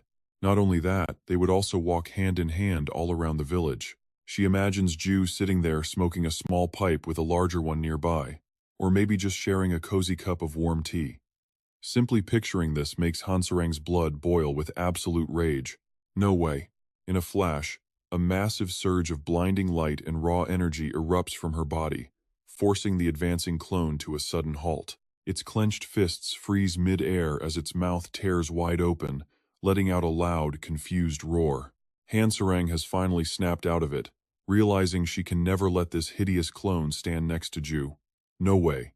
She absolutely refuses to give in to the demonic corruption. If she becomes a monster like that, Piz will definitely cross her off his list. It is time to crank the Demon King's essence to maximum output. With a fierce battle cry, she charges straight at the clone, screaming out at the disgusting monster. Her eyes burn with absolute rage as she clenches her fist, throwing a heavy punch with zero hesitation. Seeing this, the clone refuses to sit back, bracing itself to clash head-on. The absolute second their fists collide, a massive, terrifying explosion erupts, tearing through the battlefield. A giant shockwave blasts outward from the impact, turning into a howling, violent gale. The ground beneath their feet caves in deeply, sending thick plumes of white smoke billowing into the air. Their fists, one massive, one small, remain locked in a brutal struggle. Hansarang grits her teeth, pouring every ounce of strength she has into a desperate roar. On the other side, the clone roars back just as fiercely, but Hansarang's strength is already reaching its absolute limit. Damn it all. Her pupils shrink in shock, sweat pouring down her face as she realizes she still lacks the power.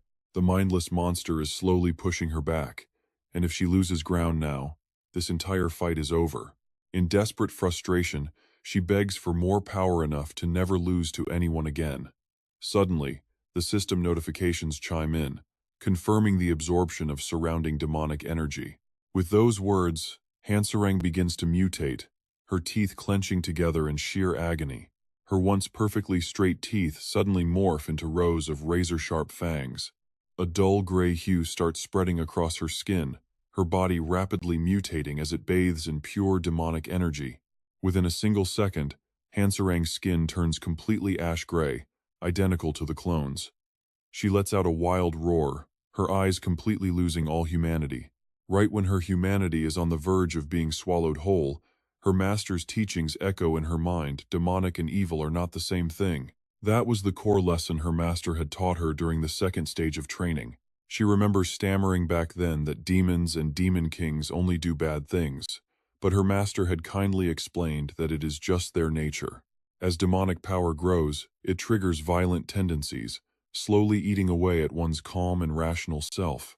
This is the composure stat she needs for the trials ahead, and right on cue, the system triggers the composure effect. A powerful wave of energy immediately erupts deep within Hansarang's body, fighting back against the dark corruption eating away at her soul. The corrupted demonic energy is fully purified. Around her body, a blinding golden light erupts, instantly blasting the clone backward in a split second. The power of that radiant light has no limit, growing stronger and more intense by the second. Before long, that brilliant light completely floods the entire space, swallowing up the mindless, monstrous clone. Witnessing this incredible display, the clone's eyes remain totally lifeless, its mouth gaping open to let out chilling cries. Right before its empty eyes, a massive golden sphere materializes. Look at that sheer size. Thick white dust kicks up everywhere, forcing the clone to cover its face. Its face twists in deep irritation. Furrowing its eyebrows tightly, the creature lets out an angry, guttural roar. But as it squints through the haze, the clone spots something sparkling in the light and gasps. Standing right there is none other than Sarang, but she is now radiating a completely different, overwhelming power. Even the gem around her neck has transformed from a deep red into a brilliant blue. The system suddenly announces that all corrupted energy has been fully purified, and the dark power dominating her soul is cleansed. Sarang's once snow-white hair now shifts into a soft, glowing golden color. Her dark clothes also transform into pure white, with two cute ears appearing on her head, completing her class change to the hidden class, Demon God. Sarang stands in place, looking more confident than ever, without a single trace of fear left in her. Stunned by this sudden sight, the clone gapes in disbelief, sputtering in shock. Its face is twisted in pure horror seeing Sarang undergo such an incredible transformation. Standing right before it, Sarang's entire body continues to radiate a blinding, incredibly brilliant light. Staying completely calm and composed, she looks down at her clone as if issuing a direct provocation. Suddenly, the drooling clone tries to squeeze some words from its throat, groaning out a strained demonic sound. With completely lifeless eyes, it mutters the word archdemon before throwing its head back to let out a crazed, furious roar. Losing control once again, the clone flies into a frantic rage, repeating the word die over and over. As it rants, the creature tightens its massive fist and swings a heavy punch straight toward Sarang, screaming for her death. Facing this devastating, violent assault, she doesn't bother to dodge at all, standing her ground with absolute, ice-cold composure. Even when the massive fist is inches away, she does not flinch, her expression remaining entirely blank. A massive explosion rings out in the next second, cratering the ground and kicking up a thick dust cloud, but the clone immediately senses that something is off. There is absolutely no one under its fist. The clone's eyes pop open in utter shock, its mouth gaping in pure disbelief. While it frantically looks around for Sarang, her calm voice cuts through the air, reigniting the clone's deep, burning hatred for the demon god. She softly explains, this hostility must stem from raw jealousy over failing to become a demon god, before questioning if there is indeed a chance she might turn out just like it. This calm observation from Sarang strikes a painful nerve, cutting right to the core of the clone's trauma. It gnashes its teeth in absolute fury, before snapping its head toward her, letting out a wild, resentful roar. Just like before, another grotesque, dripping head begins to squirm and crawl right out of its gaping mouth. Without a second thought, the lunging head flies straight towards Sarang, completely ignoring the radiant golden aura surrounding her body. Inside its dripping jaws is another set of razor-sharp teeth, gaping wide as it tries to swallow her whole. But before the creature can make its move, a barrier manifests right in front of Sarang. The glowing golden shield instantly blasts the clone backward, leaving it dazed and completely bewildered by what just happened. Looking closely, the creature finally spots the massive shield, its glowing center still pulsing with a bright, blinding light. She sighs softly, "My poor, tragic soul, you must have suffered so much." With those words, she gently closes her eyes. She realizes that the only way to complete this final trial is to put the clone down and find her true inner peace. With those final words, Sarang's golden shield begins to shake and vibrate violently. The barrier morphs, bending into a razor-sharp spear aimed directly at the cowering clone, as she softly whispers that she is sorry, but it is time to go. Hearing those chilling words, the clone senses immediate danger, breaking into a cold sweat as it freezes in sheer terror. Before it can even react, she launches the spear downward with blinding speed, crackling with sharp bursts of lightning. The spear drives directly through the center of the clone's chest, throwing it backward as dark red blood sprays from its mouth. Its hollow eyes look like bottomless pits of despair as the creature groans in agonizing pain. The body crashes heavily onto the ground with a loud thud, kicking up dust as the extra head in its mouth begins to shrink and stop moving. Just when she thinks it is finally over, Sarang notices the defeated clone suddenly convulse and let out a blood-curdling shriek. Before she can comprehend what is happening, strange markings begin to ripple across its pale gray skin. A swarm of much smaller clones pierces through the skin, wriggling as they break free. Every single one of them looks exactly like her, just much smaller than the previous giant. The moment these miniature duplicates crawl completely out, they immediately launch straight into the sky. Hansarang stops in her tracks, watching the bizarre scene unfold with sheer disbelief. These tiny copies are not just bursting from the face, they are breaking out from her entire body. Within seconds, the giant clone shrivels up into a completely dried-out husk. Though tiny, these new duplicates are endless, quickly swarming and blanketing the entire area. They all turn their lifeless eyes toward Hansarang, chanting in unison for her to die. She sighs, asking if they split into smaller pieces, because they realized sheer size alone would never be enough to defeat her. The swarm does not even react to her words, completely ignoring her as they endlessly repeat their creepy chant. The constant, repetitive chanting quickly drains Hansarang's patience, prompting a heavy, tired sigh. Her eyes snap wide open. The gems on her forehead and neck suddenly flare with a brilliant golden light. Since there is no other way, she decides to unleash her demon god power. Instantly, the gem on her chest glows, revealing mysterious runes. The three gems resonate perfectly, linking together to wrap Hansarang in an absolutely terrifying shroud of pure energy. Even facing this insane display of power, the clones just stand there, tilting their heads up to watch. Their eyes go wide, and their mouths drop in pure shock. This level of power is way beyond anything they could ever hope to reach. This is the raw authority of a demon god. Now that Hansarang has achieved this state, her mana is bottomless, combining with her divine force to create something unstoppable. A massive glowing sphere forms above her, with countless sharp spikes starting to push outward. These spikes look just like the blades she used earlier, except now there are countless physical weapons floating in the air. Now they finally realize they messed up. The tiny clones freeze, their faces twisting in pure terror. They stand completely frozen, drenched in cold sweat and paralyzed with fear. Before they can even run, Hansarang points downward with total confidence. She orders them to fire.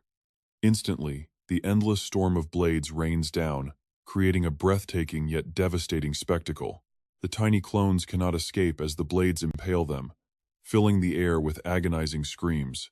They cough up blood, utterly helpless, but Hansarang shows zero intention of stopping as she coldly watches them wither away. Before long, the clones are left barely clinging to life, groaning in pain. She closes her eyes and extends her hand to the side. An immense wave of energy begins to radiate outward from her open palm. The scattered blades are drawn back into the massive sphere above. Once they are all collected, Hansarang tightly clenches her fist. A massive phantom of her hand materializes in the sky, hovering directly over the dying clones as Hansarang looks down coldly. She declares it is time to end this. Hearing those final words, the helpless clones can only lie there and watch. Showing absolutely no mercy, she slowly pulls her arm back before delivering a devastating full-power punch forward. The giant spectral fist mimics her movement, hurtling down and closing in on the helpless duplicates below. Realizing there is absolutely no escape, the clones twist in sheer terror, sweating profusely as they shriek in absolute despair. A deafening explosion rings out, completely crushing them in the blink of an eye. A violent shockwave ripples outward from the impact, tearing the surrounding ground to shreds. Thick dust clouds fill the air, and a massive pillar of fire shoots skyward, completely shattering the silence. Standing high above the chaos, Hansarang remains eerily calm, her hair whipping in the wind without her flinching once. Suddenly, a system notification pops up, announcing that she has successfully purified the corrupted soul. It congratulates her on passing the final trial to become a demon god. The spatial dimension around Hansarang begins to shift and warp, dismantling the trial grounds as the system issues another alert, stating she is now returning to her original world. Everything suddenly fades into a deep, pitch-black darkness, leaving her blind for a moment. After what feels like an eternity, Hansering finally snaps her eyes open. She looks around in utter confusion, wondering aloud where on earth she has ended up. Right there, her waiting master gently assures her that she has returned safely. The moment Hansering spots her beloved grandmother, her face immediately lights up. She happily calls out to her grandma, but before her master can even get a word in, Hansering rushes forward and throws her arms around her, eagerly boasting that she passed the trial and is officially a demon god. She jumps up and down with pure excitement, babbling about how she fought a giant version of herself but easily schooled it in no time. She adds that the giant then split into a million creepy tiny pieces. She keeps rambling on, but suddenly freezes mid-sentence. Wait. Hansering vividly remembers how her master would usually smack her on the head for talking too much. Yet this time, there is only complete silence. All the warm and happy memories of her time spent with her master suddenly flash through her mind. She had taught Hansering everything from the absolute ground up. The girl still needed her for the paper cup challenge, still needed her to teach her about morals and life. She was dead serious, her trembling voice cracking as she tried to shout. But Hansering simply could not hold her emotions back any longer. Tears streamed down her face in heavy torrents as she recalled that quiet dinner they had shared. Choking back tears, she cried out that she wanted to cook more delicious meals for her. There were still so many recipes left to try. Hearing those desperate words, her master just stood completely still, unable to move. Hansering kept pouring her heart out, sobbing that she wanted to stargaze together and finally introduce her to Piz, her heavy tears dripping down to soak the dirt beneath them. She collapsed to her knees, weeping like a helpless child, begging her master to just stay by her side. Her voice shook violently as she begged her not to leave, crying that she never had a normal childhood like other kids. She had lived isolated from any real family for so many years, with no parents, no grandparents, and absolutely no relatives to turn to. She was entirely alone. But right then, her master suddenly smacked her across the head. Usually, the master would scold her, reminding her to keep her composure in tough times. But this time, she did no such thing, standing perfectly still with a warm, gentle smile on her face. Once Hansering finally finished, her master let out a soft sigh. She whispered that her precious disciple still had so much to learn, asking how many times she had to warn her about losing her composure. Tears soaked the master's wrinkled face as her voice trembled, telling her not to cry. She joked that crying over such small things would worry her grandmother to death, while Hansering just sat there in absolute silence, her tears pouring down faster than ever before. Memories suddenly flashed back, beautiful memories of her master.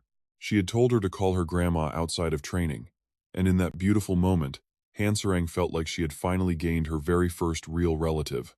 The old woman truly loved and cared for her, prompting Hansering to throw her arms around her master, hugging her tight. They wept together in pure, painful regret. She cried out that she had never even dared to dream she would ever experience such genuine warmth in her lonely life. It felt completely unbelievable that an abandoned child like her could actually find someone to call family, and she screamed in the present, begging her grandmother not to leave her behind, pleading for her to stay. But reality was cruel, and her master could only hold her tight as tears streamed down. Standing up, she reached out with her wrinkled hands to grasp Hansering's hand one last time. Whispering a tearful apology, she told her sweet granddaughter that it was time to say goodbye, her fading figure slowly dissolving into light as she wished for Hansering's future to be filled with absolute happiness. Hearing those final words of love only made her break down even more.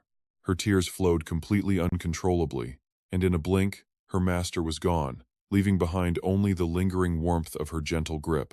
Her final whisper echoed through the air, telling Hansering how much she truly loved her. Some time passed, and the day of the big battle finally arrived, with massive, excited crowds gathering at the main plaza.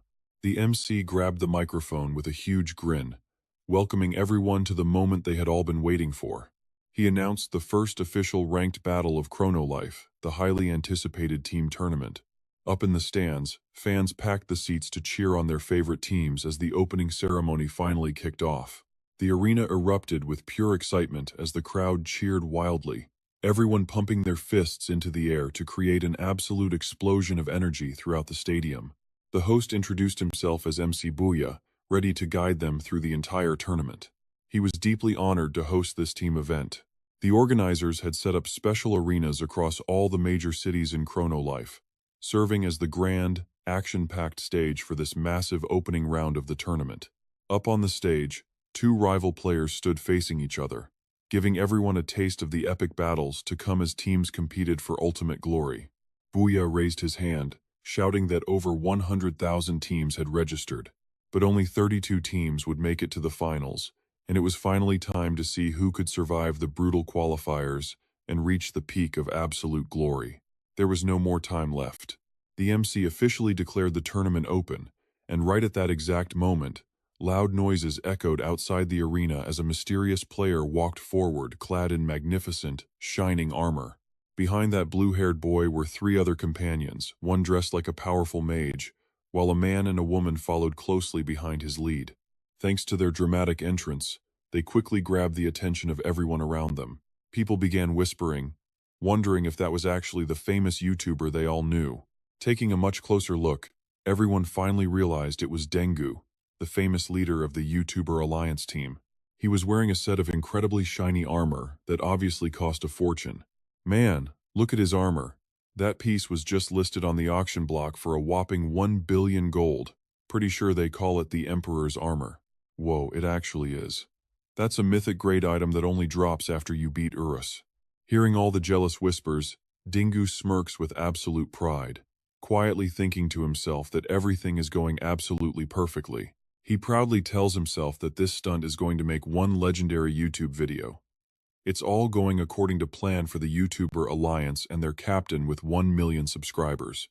Keep on staring, you peasants. I bought this insanely expensive armor just to show off today. On top of that, this sword cost him another 500 million gold.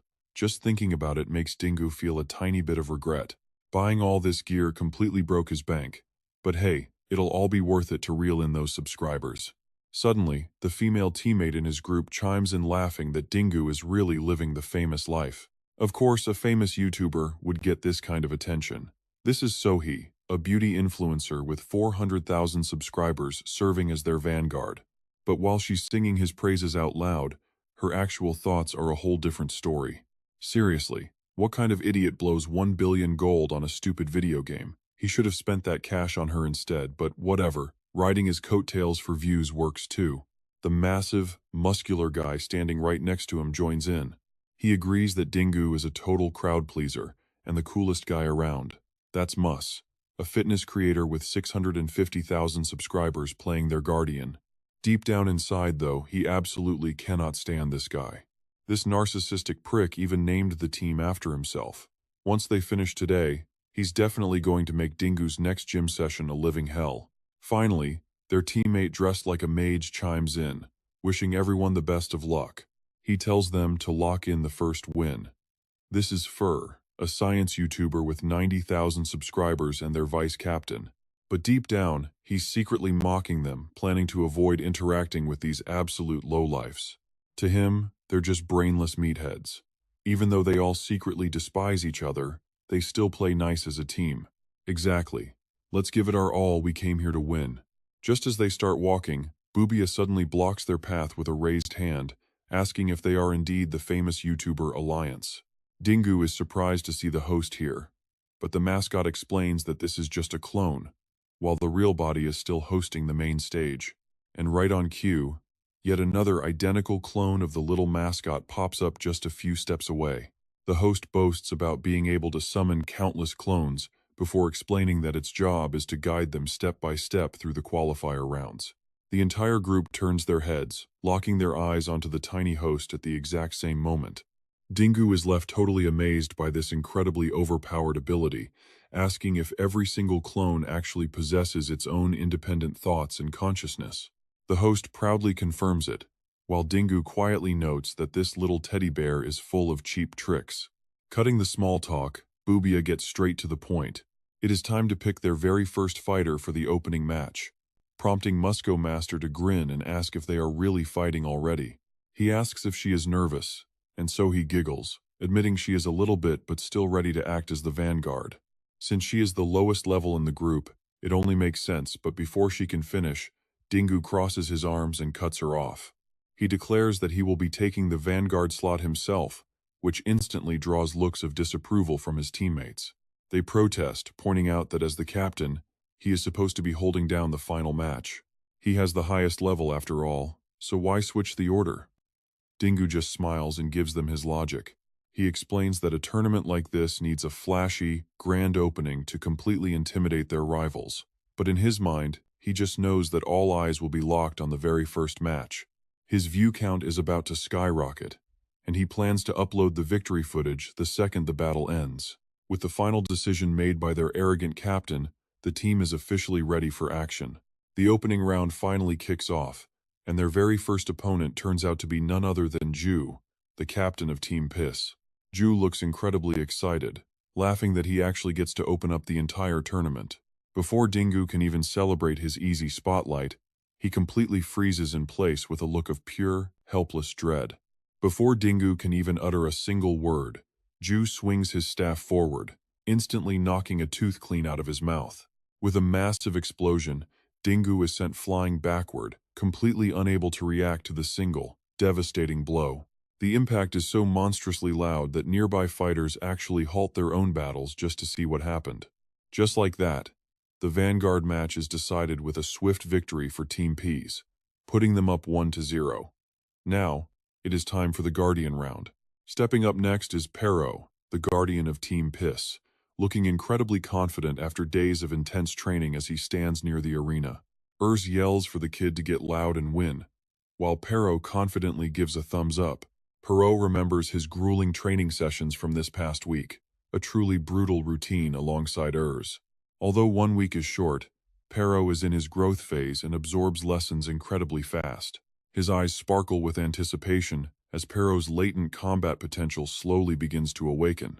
But before he can even show off his newly trained skills, the other three from Team Dengu suddenly throw up their hands, admitting defeat and crowning Pero the winner.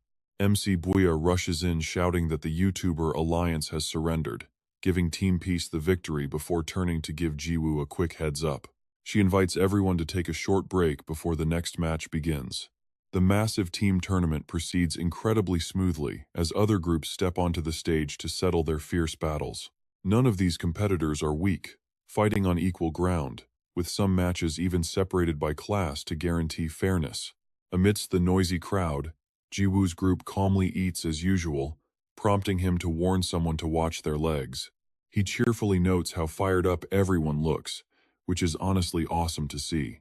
Luna agrees that the place is much livelier than usual, while Yofi looks over and asks how many arenas there are in total. She replies that they have set up over 50 arenas across 30 major cities within the world of Chrono Life. He gasps at the thought of 1,500 arenas, but Luna nods, explaining that many are required for the 100,000 registered teams.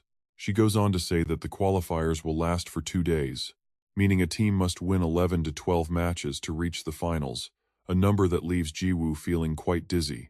That is a staggering amount of rounds, though the massive player count explains it.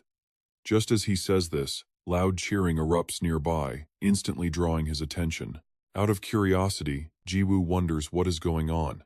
People are crowding around that arena, and unable to resist the gossip, he cranes his neck to find out what kind of drama is unfolding.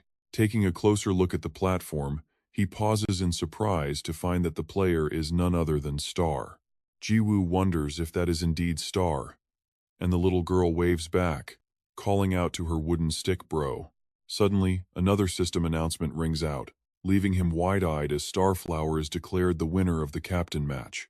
Booya goes on to announce a clean 4-0 victory for Star and friends. After the battle wraps up, Jiwoo looks at Star and asks if she actually played as the team captain and won. She smiles brightly, bragging about how she is actually pretty strong. He can hardly believe it, noting that most teams usually save their strongest members during the qualifiers to conserve their energy. She confidently cuts him off, claiming she is not that old Star anymore. She reveals she now wields an incredibly powerful weapon from the Vaneb continent, proudly showing off her giant red hammer right in front of Jiwoo. She calls it the Hell Destroyer, leaving him completely speechless as he offers a dry compliment on the lovely name. Before he can say more, she stops in her tracks upon noticing something unusual, and asks where Hansarang went. She also asks about the strange lady behind his back, making Jiwoo sigh heavily. He explains that this is Gallardo, the last of the 3 giant dragons, who is now his ego cape.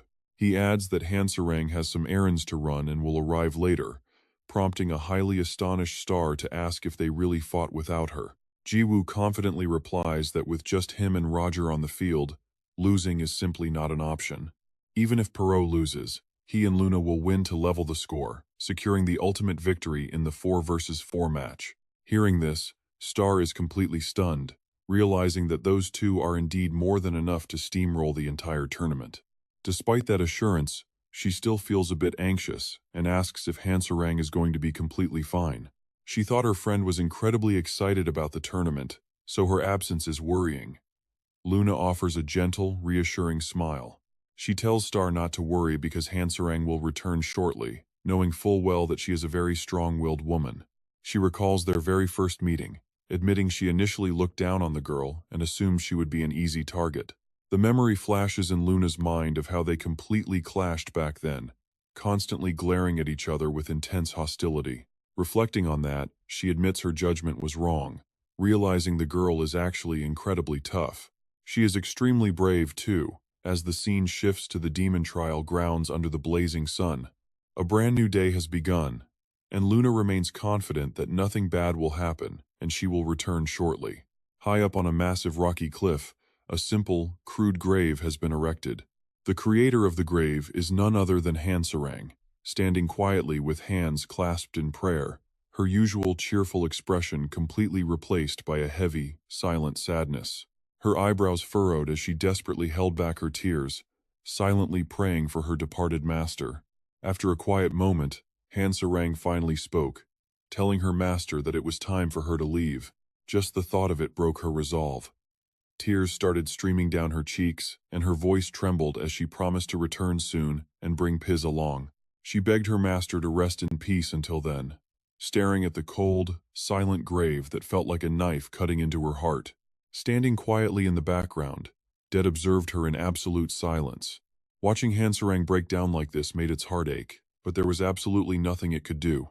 After pouring her heart out, she finally regained her composure, wiped away her tears, and slowly stood back up on her feet. Reclaiming her usual confident attitude, Hansarang finally gave the order to leave, and Dead smiled, readily agreeing to her command. Addressing her as the Demon King, the creature wasted no time and stretched open its massive, gaping mouth. It formed a tearing portal in space, swallowing Hansarang whole to teleport her directly to another dimension. Meanwhile, in a quiet little alleyway just outside the main square, Dead materialized with its massive jaws stretched wide open. From deep within, Hansarang stepped out, finally returning to the normal world and leaving the harsh trial grounds behind. Dead delivered her to coordinates X373823, Y126620. This exact spot was known to humans as the back alley of the starting village. Wearing a sad expression, she thanked Dead and declared that it was time to go find Piz. Before she could even finish her sentence, a sudden system warning flashed, announcing that her demon god descent state was ending. Instantly, her power faded. Her golden hair shifted back to white, and her grand robes reverted to standard black. Left utterly confused by the sudden change, she wondered why she had reverted to her regular Demon King form so quickly. She did not have to wonder for long, as a figure suddenly appeared before her with a soft chuckle. Explaining that she had completely depleted her mana, the voice startled Hansarang, making her look up with wide, shocked eyes to ask what they meant. It was Mother standing right there, prompting Hansarang to gasp in surprise at her unexpected presence. Known as the main host of Chrono Life, Mother offered a warm, smiling greeting, politely noting that this was their very first time actually speaking to one another. Mother explained she had come to offer her congratulations on becoming the very first demon god. She admitted she had waited a very long time to witness the birth of such an entity. Growing increasingly excited, she laughed and told her there was absolutely no need to worry about reverting to a demon king. Once her mana was fully recharged, she could trigger the state whenever she wanted, just like Pit, the god of chaos. However, she knew Hansarang was probably still wondering why Luna, the goddess of life, could constantly maintain her divine state. While the exact details remained a strict secret, Mother offered to give her a little hint about how it worked. Different divine entities existed, representing concepts like life, chaos, or destruction, with each one possessing their own unique set of special abilities. She added that the duration of a descent state depended heavily on the specific type of divine power they held, not to mention their own inherent capabilities, but before she could finish, Hansarang cut her off with a dark expression. Brushing it off, she muttered that she was actually fine with the limit, her eyes filling with a deep, silent sadness as she admitted that staying a demon god would only make her miss her master more. She just stared at Hansarang. Mother paused for a brief moment as if contemplating something, her lips suddenly curling into a smirk as she asked if she wanted to see the founder Demon King again. Correcting herself, she claimed that she actually knew a way to make that reunion happen. Losing all her composure, Hansarang rushed forward and grabbed her by the shoulders, desperately asking if there was truly a way to see her master again. Demanding to know if it was true, Mother confidently replied that she had absolutely no reason to lie about it. But then, Mother added a chillingly cold remark, admitting she simply could not understand why she was so emotionally attached to a mere game NPC who was not even real. Since she was not a real person, she was nothing more than programmed lines of data inside a virtual world. She genuinely wondered why Hansarang had formed such a powerful emotional bond with artificial code. Angrily screaming at her to shut up, Hansarang let her tears flow freely as she demanded to know the way to reunite with her master. Seeing her fierce determination, Mother sighed softly and decided to finally give Hansarang the solution she wanted. She was told to go find Gapus at the qualifying arena, just as a massive, attention-grabbing event began unfolding right in the middle of the main square. The crowd looked completely astonished, rather than just curious, as they stared at a strange group of individuals marching through the very center of the square, looking unlike anyone else around. Mother quietly added, "Upon arriving, she is bound to see a pretty strange team. Among them is a white-haired figure with elf ears and a massive horn.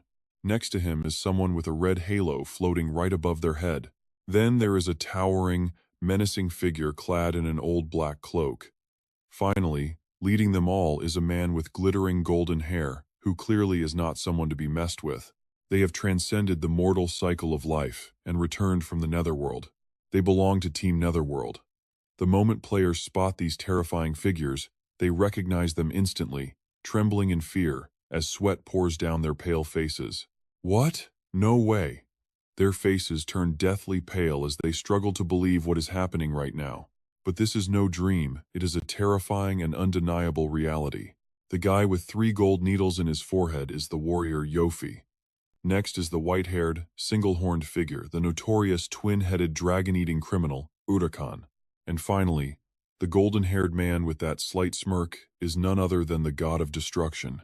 Everyone screams as if they have seen a ghost, scrambling to flee. "Run, everyone, a boss has spawned in the village." Just like that, chaotic screams and panic echo all around as players run for their lives. Everyone scatters in different directions. But before they can get very far, a series of sudden loud explosions erupts right in front of them, halting them in their tracks. The one who just made this grand entrance is none other than Bubia. She excitedly yells out, "Do not worry, everyone." She explains there is absolutely nothing to fear. They are not monsters. They are Team Netherworld, and they will be participating in this major tournament. Hearing this, the shocked players ask in disbelief if those monsters are actually going to compete. But those are literal in-game bosses. Bubia responds, "That is right. Both NPCs and players are allowed to compete in the team tournament." She confidently declares with full authority as the host of the event, "I guarantee they will not attack you outside of the tournament matches. So do not overthink it, just enjoy the tournament." Hearing Bubia's quick reassurance, the crowd calms down a bit, though anxiety is still clearly plastered across their worried faces. "Oh, seriously? Well, I guess that is somewhat reassuring." But then whispers spread they are still going to be insanely tough opponents to face. It is terrifying, and honestly, who would expect a game to bring them back after they were supposed to be dead? Standing deep in the crowd, Hansarang witnesses everything, silently observing the scene. Her mind drifts back to her mother's words from before, "Go and search for them at the preliminary arena. Upon arriving, you will see a pretty unique team." Remembering this, Hanserang's eyes snap wide open in utter shock. There is no doubt about it, they really have returned. They transcended the mortal cycle of life and came back from the dead. And right now, they are standing right there, directly in front of Hanserang. She tries to compose herself, her lips trembling as she struggles to speak. Hanserang mutters in disbelief, "The Netherworld?" She gasps, "That means these characters literally returned from the dead." Instantly, thoughts of her loving grandmother rush back, making her wonder if she could return too. Shifting back to Team Netherworld, some players suddenly notice something unusual and cry out in surprise. Huh? Their attention shifts to the massive guy walking at the very back of the group. Who's that huge guy behind them? They wonder. I have never seen him before. Is he some incredibly rare boss in Chrono? Beats me. Maybe he is just some low-level dungeon boss. But completely contrary to their wild guesses, Diokbe's jaw drops the instant he lays eyes on him. No way. He breaks out in a heavy sweat. Stammering, "Is this actually happening?" The more Diokbe thinks about it, the more unbelievable it feels. Seriously, how could he ever forget the person he used to travel with? It's the previous Demon King, that towering man walking at the very back, his eyes glowing a deep blood red, is indeed the previous Demon King. Just as he says this, out of nowhere, Ji-U appears right beside him, giving Diokbe a mini heart attack. "Oh, I see. No wonder I did not recognize him." Turning pale, he looks right at Ji-U and gasps, "Peace?" Ji-U grins playfully, "Hey there, long time no see." Before Diokbe can even get another word out, Ji-U reaches over and pinches his cheek, pulling it as far as it can stretch. "Take this." He laughs, "I have been dying to do this for so long." Watching this, Urakan stands blank-eyed, feeling totally left out. "What? Peace is doing that to someone else instead of me?" Diokbe yells angrily, "You nearly gave me a heart attack. When did you even get here?" Ji-U chuckles just now. He glances over to the side, explaining, "I saw guild leader Hanserang over here," but before he can finish, he looks back only to find she has completely vanished. Wait, what? Where did guild leader Hanserang go? Diokbe frantically looks around, stammering the guild leader was literally just standing right here. After scanning the busy area for a moment, they finally spot her up ahead. Oh, there she is. It turns out Hanserang had already stepped forward, boldly blocking the path of Team Netherworld. Confronted with this bizarre scene, they stay completely frozen to observe the situation, while Ju and Dee are left standing there with their jaws dropped in utter disbelief. After thinking for a moment, the god of destruction spots a familiar face, asking if she is Hanserang, the great sin of envy. He corrects himself, noting she might not be envy anymore, but rather Demon King Serang, before casually offering her a warning. He tells her to step aside because even though seeing an old friend is nice, they have a preliminary tournament to attend. Despite his words, Hanserang remains completely unresponsive, keeping her face totally blank and expressionless. She finally speaks up, questioning how they can casually walk around as if absolutely nothing happened, especially when every single one of them is supposed to be dead. The god of destruction interrupts her, pointing directly at the glowing red halo hovering above his head. He claims that some things did happen, gesturing to the bright red ring floating right above their heads. He laughs and explains only dead people get those, prompting Hanserang to desperately demand to know how they did it. Her emotions take over, filled with intense anxiety as she presses him to reveal how they managed to return from the Netherworld. Facing her desperation, the god of destruction keeps up his playful attitude, teasingly asking if she really wants to know before calling it top secret. But the moment those words leave his mouth, a sudden fist flies out of nowhere and shuts him up instantly. His teeth go flying as his body is sent soaring to the side, with his hands still casually tucked inside his pockets. Ju and Day stand completely frozen at the crazy sight, and honestly, who can blame them, since every nearby player is also staring in absolute shock. Even Hanserang, standing right next to him, has no idea what just happened. The person who delivered that devastating punch is a white-haired woman, and she also has a red halo floating over her head. With a smirk, she mocks his secret, looking down at the god of destruction who is currently face down on the ground. Trembling with pure irritation, she warns him to stop playing around, unleashing an aura so terrifying that nearby players begin to break out in cold sweats. They whisper in awe, wondering who she is, since she just knocked out the Season 1 final boss with a single punch. Seeing the white-haired woman, Yobi immediately steps forward and bows respectfully to welcome her back. He proudly introduces her as their great lord, the ruler of the Netherworld and governor of death, whose every word is absolute. He declares that she is the Nether King, with her level displayed as a total mystery. Hearing that legendary name, the surrounding players instantly gasp in disbelief, repeating the title of the absolute ruler of the entire Netherworld. One player gulps hard, his cheeks flushing bright red as he stares closely at her remarkably petite face and flawless pale skin, entirely captivated by her appearance. Even though she is incredibly beautiful, the Nether King suddenly shifts her sharp gaze toward Han Sarang, calling out to her. Startled, Han Sarang stammers, asking if she means her. The powerful ruler asks if she wants to bring a deceased NPC back to life, prompting Han Sarang to quickly confirm the truth despite her confusion. Right after her reply, the Nether King covers the distance in a flash, standing dangerously close right in front of her face. This sudden movement completely catches her off guard, causing her to freeze with her eyes wide open. Han Sarang realized the woman was just standing far away, yet her speed was so terrifyingly fast that she arrived before Sarang could even register it. Amused by her reaction, the Nether King giggles and asks if it is true. Leaning in closer to tease her, she asks if such a cute girl is trying to bring back some big, smelly male NPC, causing Han Sarang to back away and deny it. Finding this out, the Nether King admits her mistake, but casually decides to teach her how to resurrect a dead, non-playable character anyway. She adds that not many people care about dead characters, confessing that she really likes Sarang because of how adorable she is. After pondering for a moment, she offers Han Sarang a solution. She explains the quickest way is to keep winning in this tournament, leaving Han Sarang completely bewildered by the sudden condition. The Nether King further explains that advancing to the deeper rounds will inevitably lead to a match against the Netherworld team, where she simply has to defeat her opponents. Hearing this, Han Sarang grows even more confused, questioning if that is really all it takes. She wonders if winning that match will actually bring her beloved grandmother back. Crushing her hopes before she can celebrate, the ruler clarifies that it is only the first step, and the next part is what truly matters. The second and final step is delivered in a very quiet whisper, meant only for Han Sarang to hear, leaving her completely stunned with her eyes wide open. Standing a short distance away, Det and Ju listen intently, but they still cannot make head or tail of the situation, leading Ju to curiously ask what they are saying since they are too far away. Det admits he has no clue either, and right after sharing what she needed to say, the Nether King completely vanishes into thin air. Confused by this sudden quiet, Jiwoo slowly walked over to Han Sarang, glancing around the area.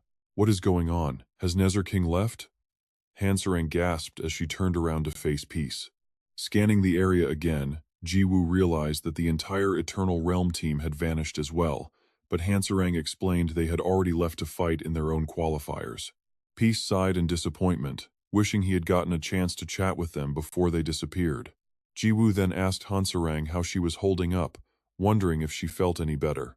A look of hesitation crossed her face as she forced a smile, thanking Peace for his concern before apologizing for missing their very first match of the tournament. Peace laughed it off, reassuring her that he and Roger had easily handled everything anyway. Before he could even finish, Han Sarang bowed her head, keeping a completely blank expression as she promised Peace that she would give this next round her absolute all. She refused to be a burden to him or the team, promising to dedicate herself entirely to the fight. Equipped with her new demon god powers, she vowed that things would be completely different from here on out. Soon, the long day drew to a close, and twilight washed over the landscape below. Even as night fell, the intense matches to decide the winners raged on. Wearing a wild and menacing grin, Jiwoo let out a manic laugh, completely terrifying his pink-haired opponent who was already sobbing in absolute fear. Snot and tears streamed down the boy's face as he cried out, but before he could react, Jiwoo slammed a heavy wooden stick right into his face. The devastating blow erupted in a massive shower of bright red sparks, shooting high into the sky right in front of the stunned crowd. As the match concluded, Bubia quickly stepped onto the stage. Peace had just delivered a massive, devastating strike, leaving the arena buried in a thick cloud of dust. But when the smoke finally cleared, Bubia realized Jiwoo's opponent had completely vanished. Wait, where did Pingman go? Glancing around, Bubia finally spotted him standing far below the arena. Realizing Pingman had been knocked clean off the stage, the announcer urgently ordered him to get back up immediately. If he failed to return within 10 seconds, he would face immediate disqualification. Hearing this, Pingman sighed in utter defeat, complaining that he had literally just respawned from being dead. With that, the match was officially decided. With a clean 3-0 victory, Bubia declared Team Peace the winner of the vice-captain match. Since Team Peace had secured the overall victory, the announcer offered to host a final captain match if both sides agreed. Bubia reminded them that this extra match was completely optional and would not change the final results. Jiwoo glanced back to consult his team. Noting that Pero had not fought yet, he recalled that Hansarang, Luna, and Peace had all won their matches. With a grin, Jiwoo asked Pero if he wanted to play in this meaningless captain match. The dog instantly wagged his tail in wild excitement. Barking loudly, Pero was raring to go, bursting with fighting spirit before the match even started. His massive hidden battle potential was just about to awaken, but before he could even set foot on the stage, the opposing team suddenly raised their hands in surrender. Declining the offer, Team Pink Ping officially forfeited the optional captain matchup. With the extra match cancelled, Bubia declared Team Peace the final victors, just as a very familiar voice called out from right behind Jiwoo and his friends. Wow, Peace, I had no idea you were actually here to compete in the qualifiers. The newcomer was none other than Hong. Jiwoo happily called her name, and she smiled warmly back, greeting the legendary leader of the Righteous Bandit Guild. Hong asked if he had been doing well lately. She noted it had been ages since they last met in Chrono Life, and Jiwoo agreed, asking how she was. He recalled her saying she would never join the Big Five guilds and would make her own team instead, which she was surprised he remembered. Thinking back to their chat in a cafe, Jiwoo remembered asking if she had finished recruiting her team. He had wondered if the other guild leaders were all teaming up together without her. She had explained that since the other four had formed a team without her, she would build her own. Jiwoo wondered if she was truly left out. When asked who her teammates were, Hong simply replied that her roster was already completely full. Reminding him that her guild possessed the most powerful information network in Chrono Life, she had sent her members to recruit the perfect candidates, and they had eagerly brought back some top-tier talents. She had even teased that her newly formed squad might actually end up defeating his. Snapping back to the present, Peace grew increasingly curious and asked who she had actually managed to recruit. Demanding a hint, he watched as Hong let out a playful laugh and slowly turned to look behind her. She mentioned she was about to introduce them anyway, pointing out that her teammates were already waiting over there. Surprised, Jiwoo watched as she wasted no more time and called out, asking everyone to come over. Jiwoo eagerly agreed, thrilled to find out who Hong had personally handpicked, confident they would all be incredibly powerful. Standing right beside her, Luna is totally stunned, wondering if Hong is really just giving away her team's lineup like this. Hong knows better than anyone else that information is power, and going into a fight blind is a massive disadvantage. If she wants to fight for the championship, she is bound to clash with Jiwoo and his crew. So why on earth would she expose her own teammates right in front of her rivals? Hong maintains her highly excited look as she says that this is her vanguard, pointing down to a round blue slime on the ground wearing a crown. She introduces him as King Slime. The creature speaks in a deep, powerful voice to greet them, leaving Jiwoo completely petrified at the sight. Giggling at their sheer shock, Hong goes on to explain that King Slime actually used to be a human mage who accidentally unlocked a hidden slime class, and now, he has officially changed his in-game nickname to King Slime. On top of that, King Slime extends a long, slimy hand to shake hands with Jiwoo, noting that he is a very famous player. He claims it is an absolute honor to meet him, proving that even a slime can be a perfect gentleman.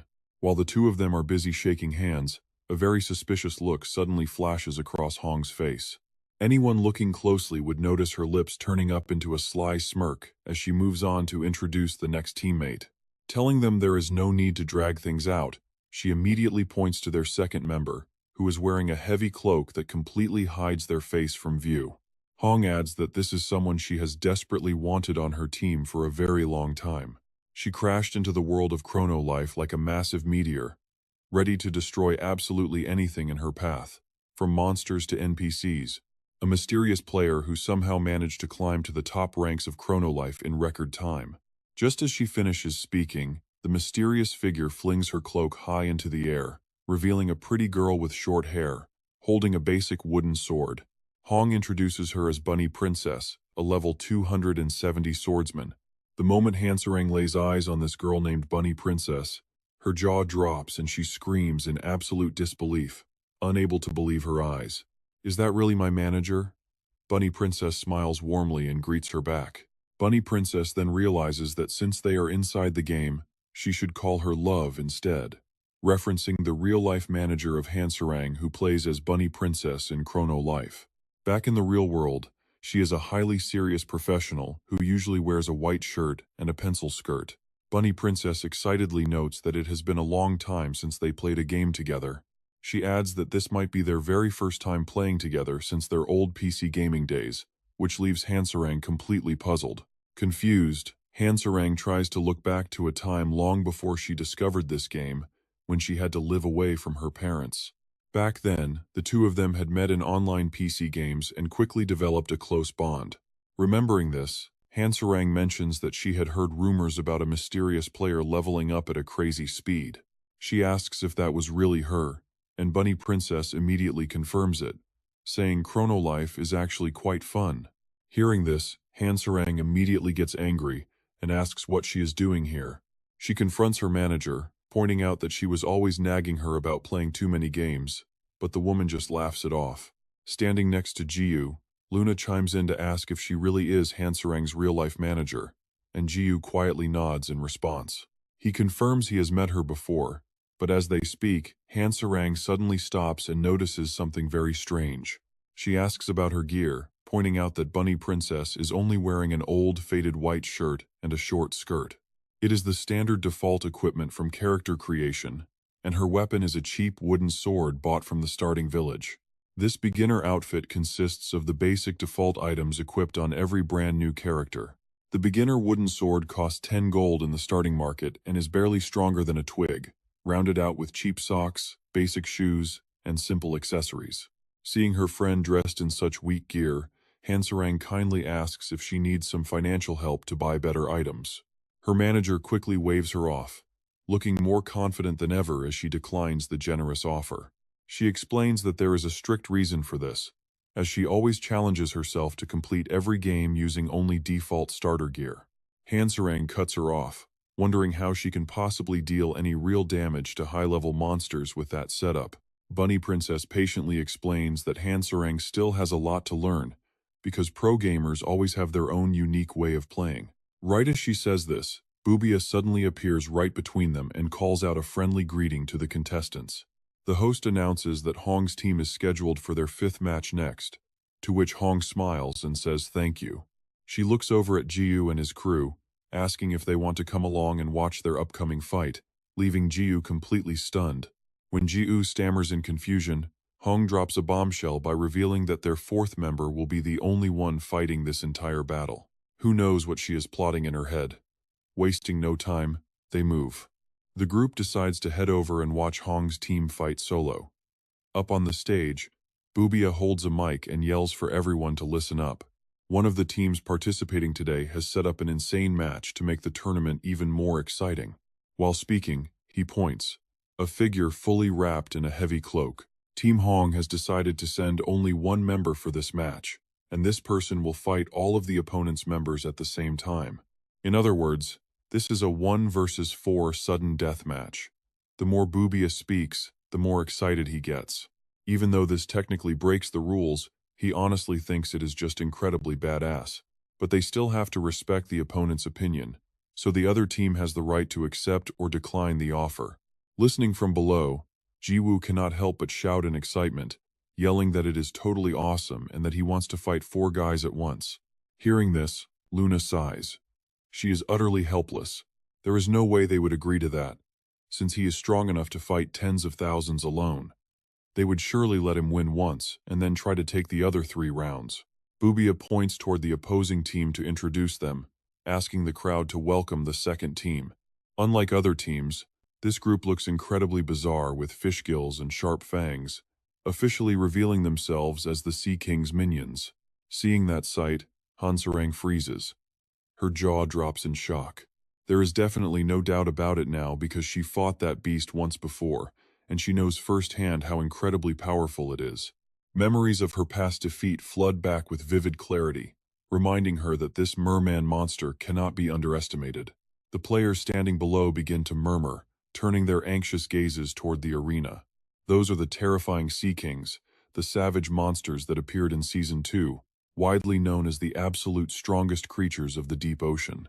Thanks to Peace's devastating attack, the entire Sea King tribe was wiped off the face of the planet.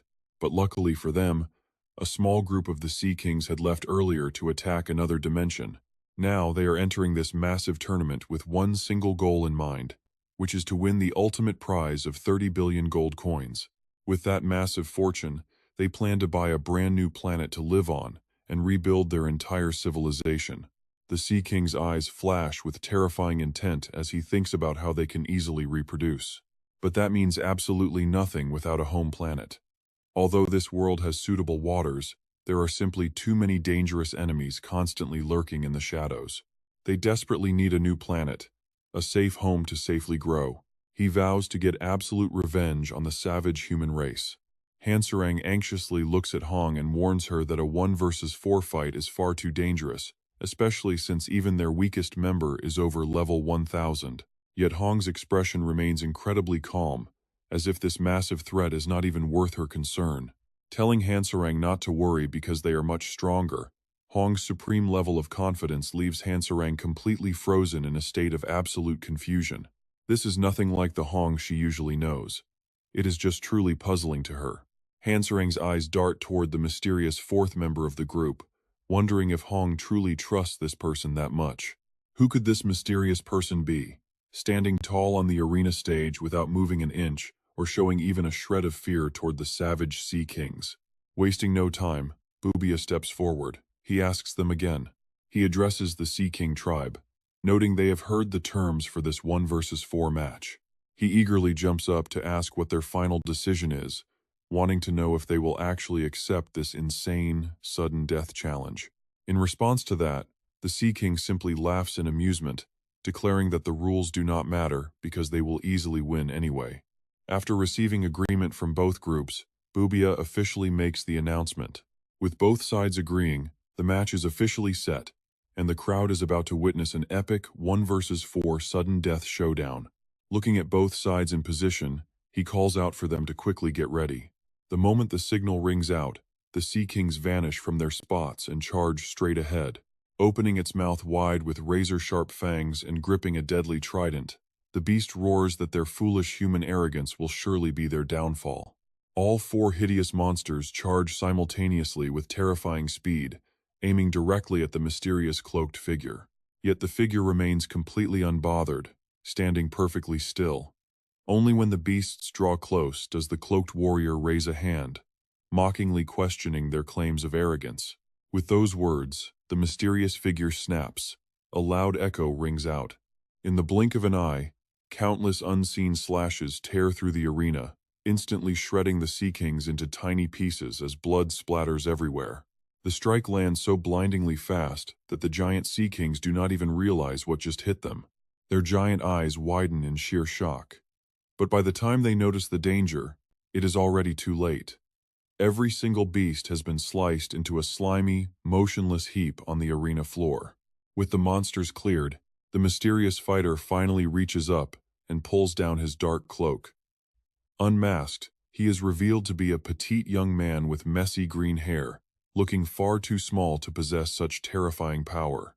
Green wisps of spiritual energy swirl around him as he quietly declares that he simply made the most logical choice. Meet Yen-Kill, a legendary player holding the rare hidden class of Spirit.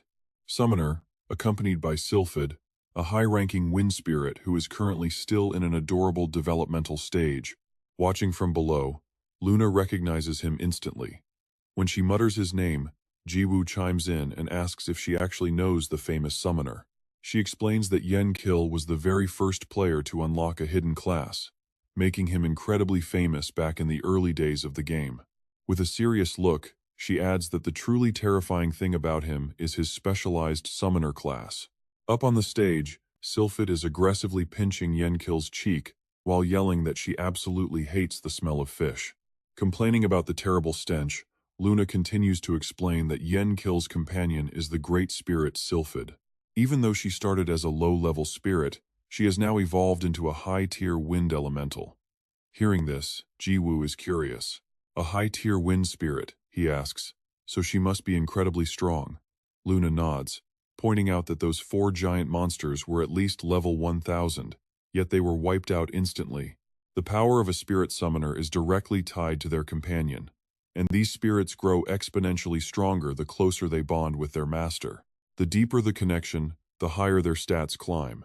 And since those two have been completely inseparable since the game first launched, their legendary bond is absolutely unquestionable. With a grin, she adds that before Jiwoo arrived, Yenkill actually held the #1 spot on the unofficial leaderboards.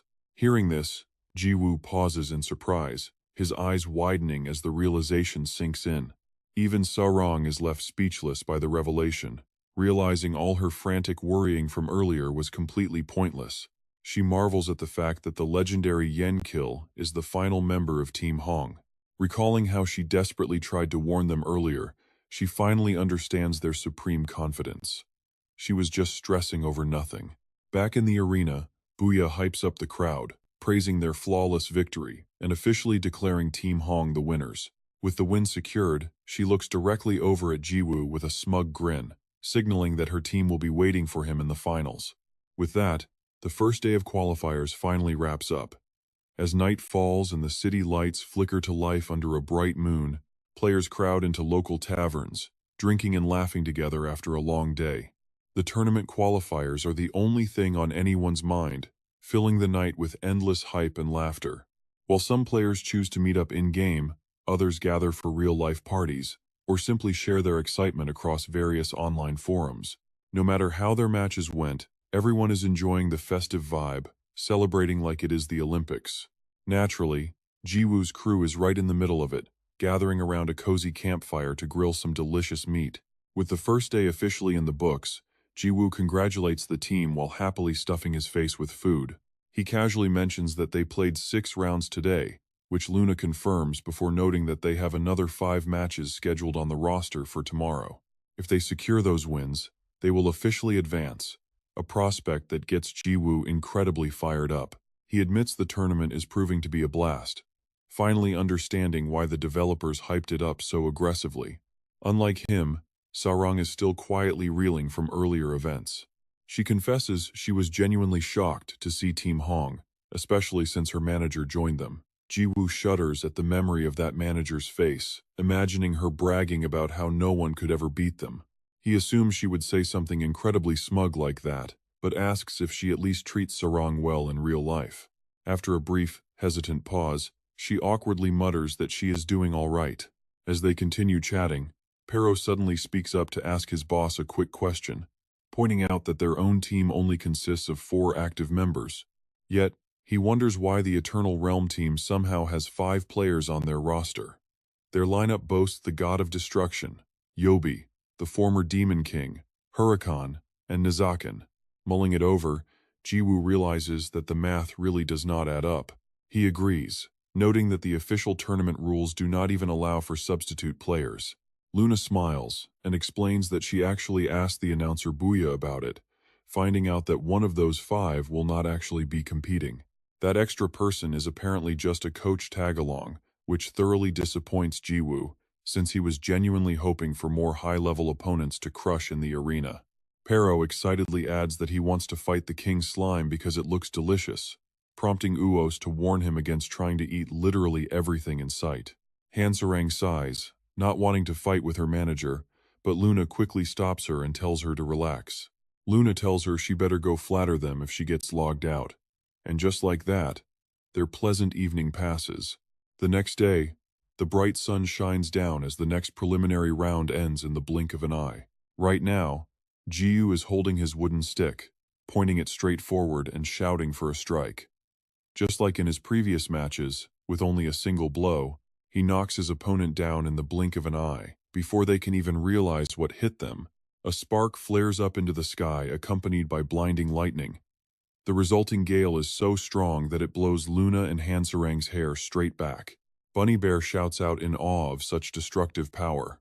Without wasting any more time, he declares that Team Peace's opponent is completely obliterated. Peace has been finishing off all his opponents with just one hit, and this final matchup is absolutely no exception. A brand new record is set for Team Peace. No wonder the entire gaming community is rushing to bet on them. There is absolutely no doubt left. Bunny Bear emphasizes this once more as Team Peace secures their spot in the next round. The preliminary matches are incredibly fierce, but by the final game, Team Star and Friends successfully secure their spot in the next round. Team Jongmyeong moves on to the finals, followed by Team Hong completing their qualifiers. Next, the Eternal Realm team and Team Mint Chocolate successfully secure their spots too. The major guild teams also make it through, leaving only 3 squads left. The gaming community has been waiting patiently, and finally, the big day is here. MC Bunny Bear looks at the roaring crowds and shouts, "Welcome everyone. The monumental event you have all been eagerly waiting for has finally arrived. We are live at the team tournament to watch our top players clash in the finals." He hypes up the crowd, asking if everyone is ready. Let the games begin. The moment those words echo out, the stadium explodes into absolute chaos as fans scream and cheer. Bunny Bear points to the arena where the first group is stepping out and calls out for a spectacular opening match. He asks the crowd to give a massive round of applause for the first competitors, Team Hong and Team Peace, led by Jiu. It looks like his name is already pretty famous around here, because the second it is mentioned, the entire crowd erupts. Fans chant his in-game name in unison, "Peace, peace, peace." The squad walks out to the center of the stage to deafening cheers. Bunny Bear shouts over the noise, saying the crowd is so wild he can literally feel the entire arena shaking beneath his feet. This is the raw energy of real superstars, and now it is finally time to introduce the contenders on the opposite side. Deep inside the waiting tunnel, the silhouettes of the opposing team appear as the blue zone falls into a tense, breathless silence. Jiu stands ready as Luna giggles, admitting that things are actually getting pretty tense. He has no idea who they are up against, but he honestly does not care whoever steps up is getting crushed. He boasts that one single swing is all it will take to wipe them out. Standing right behind him, Hanserang is shaking with anxiety, unable to even bring herself to look ahead. Her heart pounds rapidly out of control as she silently prays. She hopes her grandmother is watching over her, vowing to do her absolute best to win no matter who they face. Finally, their opponents step out onto the field as Bunny Bear yells out the announcement. The squad facing Team Peace is none other than Team Star and Friends. Seeing this, Jiu and his crew completely lose all their confidence, their excited chatter instantly dying down. He is completely stunned, his jaw hitting the floor as he gasps out in disbelief. Meanwhile, the stadium crowd only grows wilder. Everyone in the crowd leans in, completely focused on who will take the victory. Bunny Bear bellows that the entire world is watching as they reach the final showdown of this epic team tournament. The match is being broadcast live on the main screens, on cable television, and on the official Chrono Life YouTube channel. It is also streaming on personal channels and watched by a live crowd, bringing the total to a mind-blowing 50 billion views. This is an absolute record in gaming history. Without losing another second, Bunny Bear makes the official announcement. It is time to kick off the opening match, with both teams already lined up on the big screen. We have Team Peace facing off against Team Star and Friends. Both squads will be sent to their private waiting rooms to decide the lineup and order of their members. The teams are busy discussing their battle strategies in detail, as they only have 5 minutes to decide who will step onto the battlefield first. Don't look away from your screens. High up in the stands, fans are waving signs with pictures of Star. The signs read, "Go Star, you can do it." Other supporters around them are holding up giant banners with cheering slogans too. They scream their love for her, but a white-haired man in the crowd looks quite miserable as he speaks. He sighs that it is incredibly unfair for her to face Team Peace in the very first round, and a girl next to him agrees. She calls it terrible luck. Meanwhile, up in a VIP window, Hong's group waits for their turn, and she lets out a soft giggle. Her voice is filled with excitement for this clash. What a terrible stroke of bad luck. Hong points out that Team Piz is about to have a very rough time, and she is absolutely right. Facing their opponents, Ji-woo completely loses all his confidence, his pale face signaling that they are doomed. Inside the waiting room, a heavy, silent gloom drapes over the squad. Silence reigns. Their morale is completely dead, and no one says a single word. Left with no choice, they finally begin to discuss. Who wants to fight Star? Luna forces a smile. She notes that the enemy team ran a fixed lineup in the qualifiers, keeping the exact same captain every single match. That is Team Star and Friends, with Captain Buell, Vice Captain Rios, Rookie Leo, and Hobby on the front line. So, this match should be a direct battle between the captains. Hearing this, Ji-woo jolts, pointing a finger at himself in sheer disbelief. Me? He asks. Luna immediately recalls his earlier, bragging about how he would easily knock anyone out in a single hit. She reminds him of his words. Staring blankly, Ji-woo is forced to admit that he definitely spoke way too soon. He quickly glances at Sarang, who is standing nearby. He asks if she wants to take the captain match instead. Sarang gasps, caught off guard. Her mind drifts to the quiet prayer she made, hoping her grandmother was watching over her. She had promised to win no matter what. But now, heavy hesitation paralyzes her, leaving her completely torn on what to do. The gentle smile of her grandmother flashes in her mind, pulling heavily on her heartstrings. Her face goes deathly pale as cold sweat begins to pour down, her lips tightly pressed. After a long, tense moment, she stammers out an agreement, her voice trembling uncontrollably. She whispers to herself that she must win this for her beloved grandmother. But just as her fighting spirit begins to rise, a voice suddenly echoes in her head. Little Buell appears in her mind, looking incredibly adorable as she rushes forward to hug her. The two have survived so many hardships together, always relying on each other. Sarang cares for Buell deeply, treating her just like a real sister. Yet now, the thought of actually fighting the young girl is completely unbearable. Her head begins to spin violently, and she ends up doubled over, vomiting heavily on the floor. With a twisted smile, tears and snot streaming down her face, she desperately tries to keep going. She stammers that she will handle Star easily, suddenly jumping up to launch a frantic barrage of kicks and punches. She laughs hysterically, mimicking her kicks and finishing the imaginary fight with a dramatic dragon strike.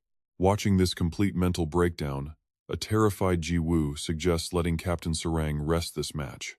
He points out that she is clearly not acting normal right now. Luna agrees, sighing heavily. She admits that this situation is a total mess and she is not sure she could fight Star either. She simply cannot believe that their opponent is one of her closest friends in the game. Ji-woo agrees.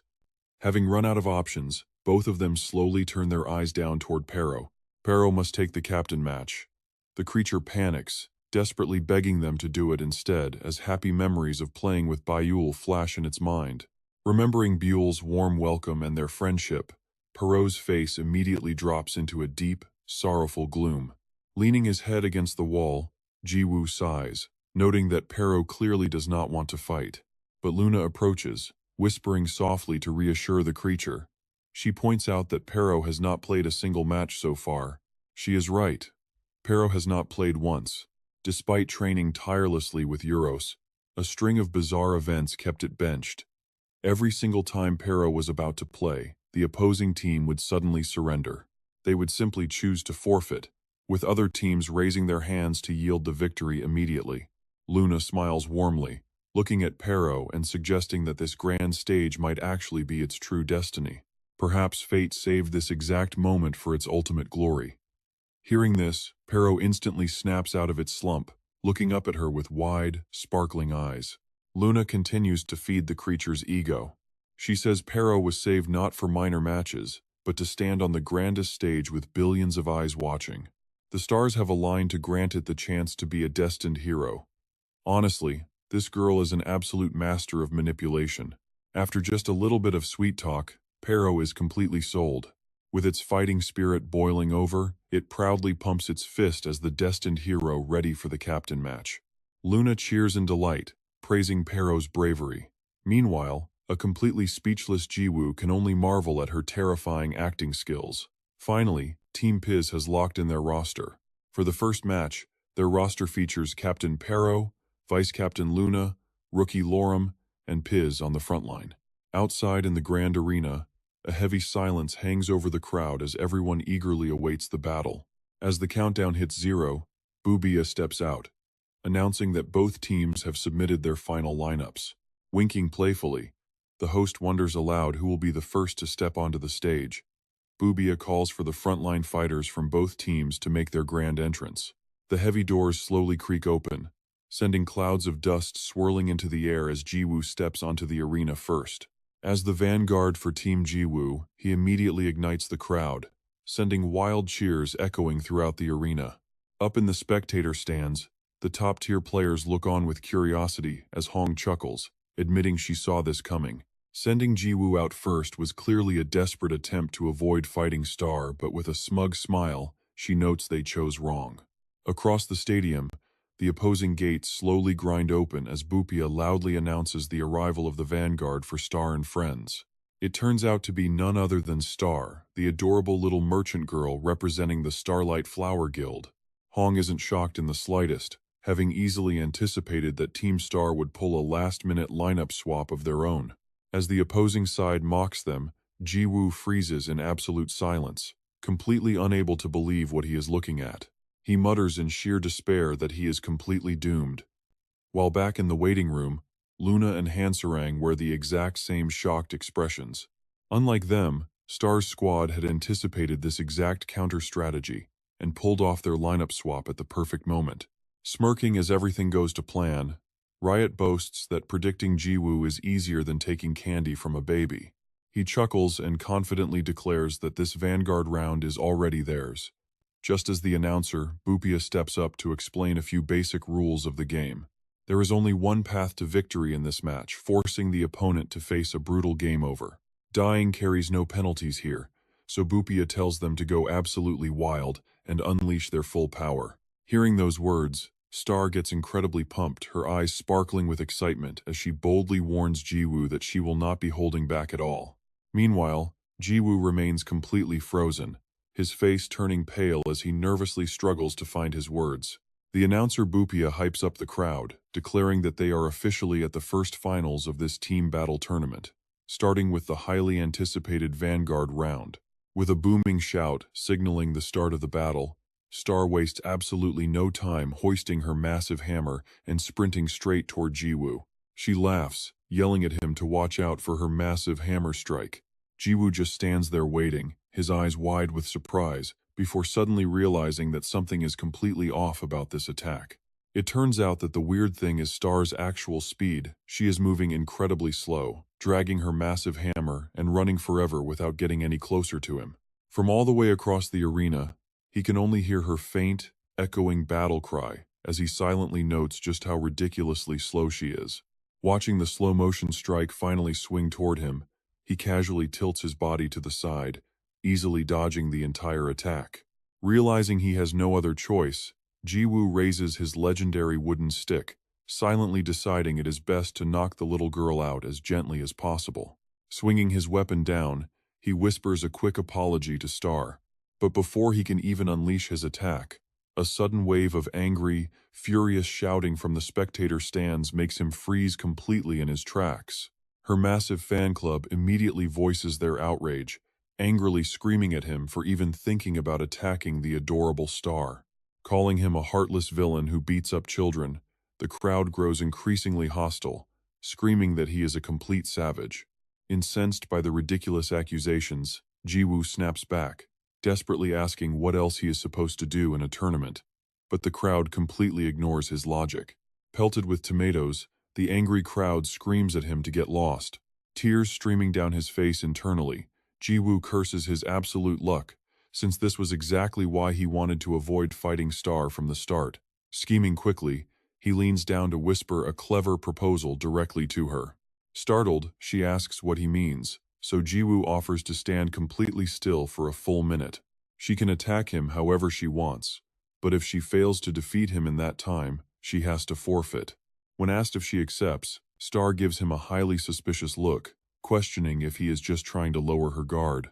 Convinced he will pull a cheap sneak attack, she refuses to believe him, but Jiwoo firmly insists he is being completely serious. Up in the stands, another massive wave of jeering erupts as the crowd boos, calling him a rotten rat using dirty tricks. Pushed to his limit, Jiwoo furiously snaps at them to shut up, and seeing how intense he is, Star finally agrees. Shrugging, she decides to let it go because they are friends, warning him that he better not regret this decision later. She warns that she won't let him take it back if he loses, and Jiwoo simply nods, reminding her to keep her promise to surrender if she fails.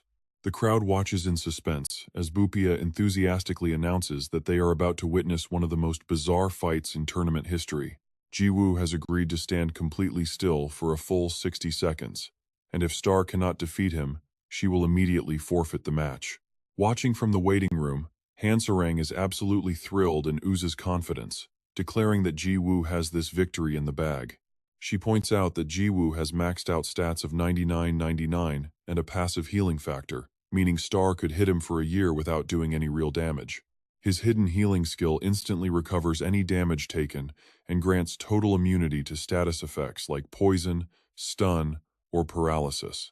Over on the opposing side, Riot chuckles at the 1-minute limit, whispering that the fool is severely underestimating their captain's true strength. Sporting a confident smirk, he asks if those fools have already forgotten exactly which crazy dimension they just returned from. Not wanting to waste any more time, Biol charges into battle and loudly yells to release her ancient weapon. With her eyes squeezed shut, the little girl chants, pleading for the transcendent being to answer her call. She summons the soul of Tervez, the Lord of Steel and Fire. Instantly, brilliant red sparks of light erupt all around the little girl.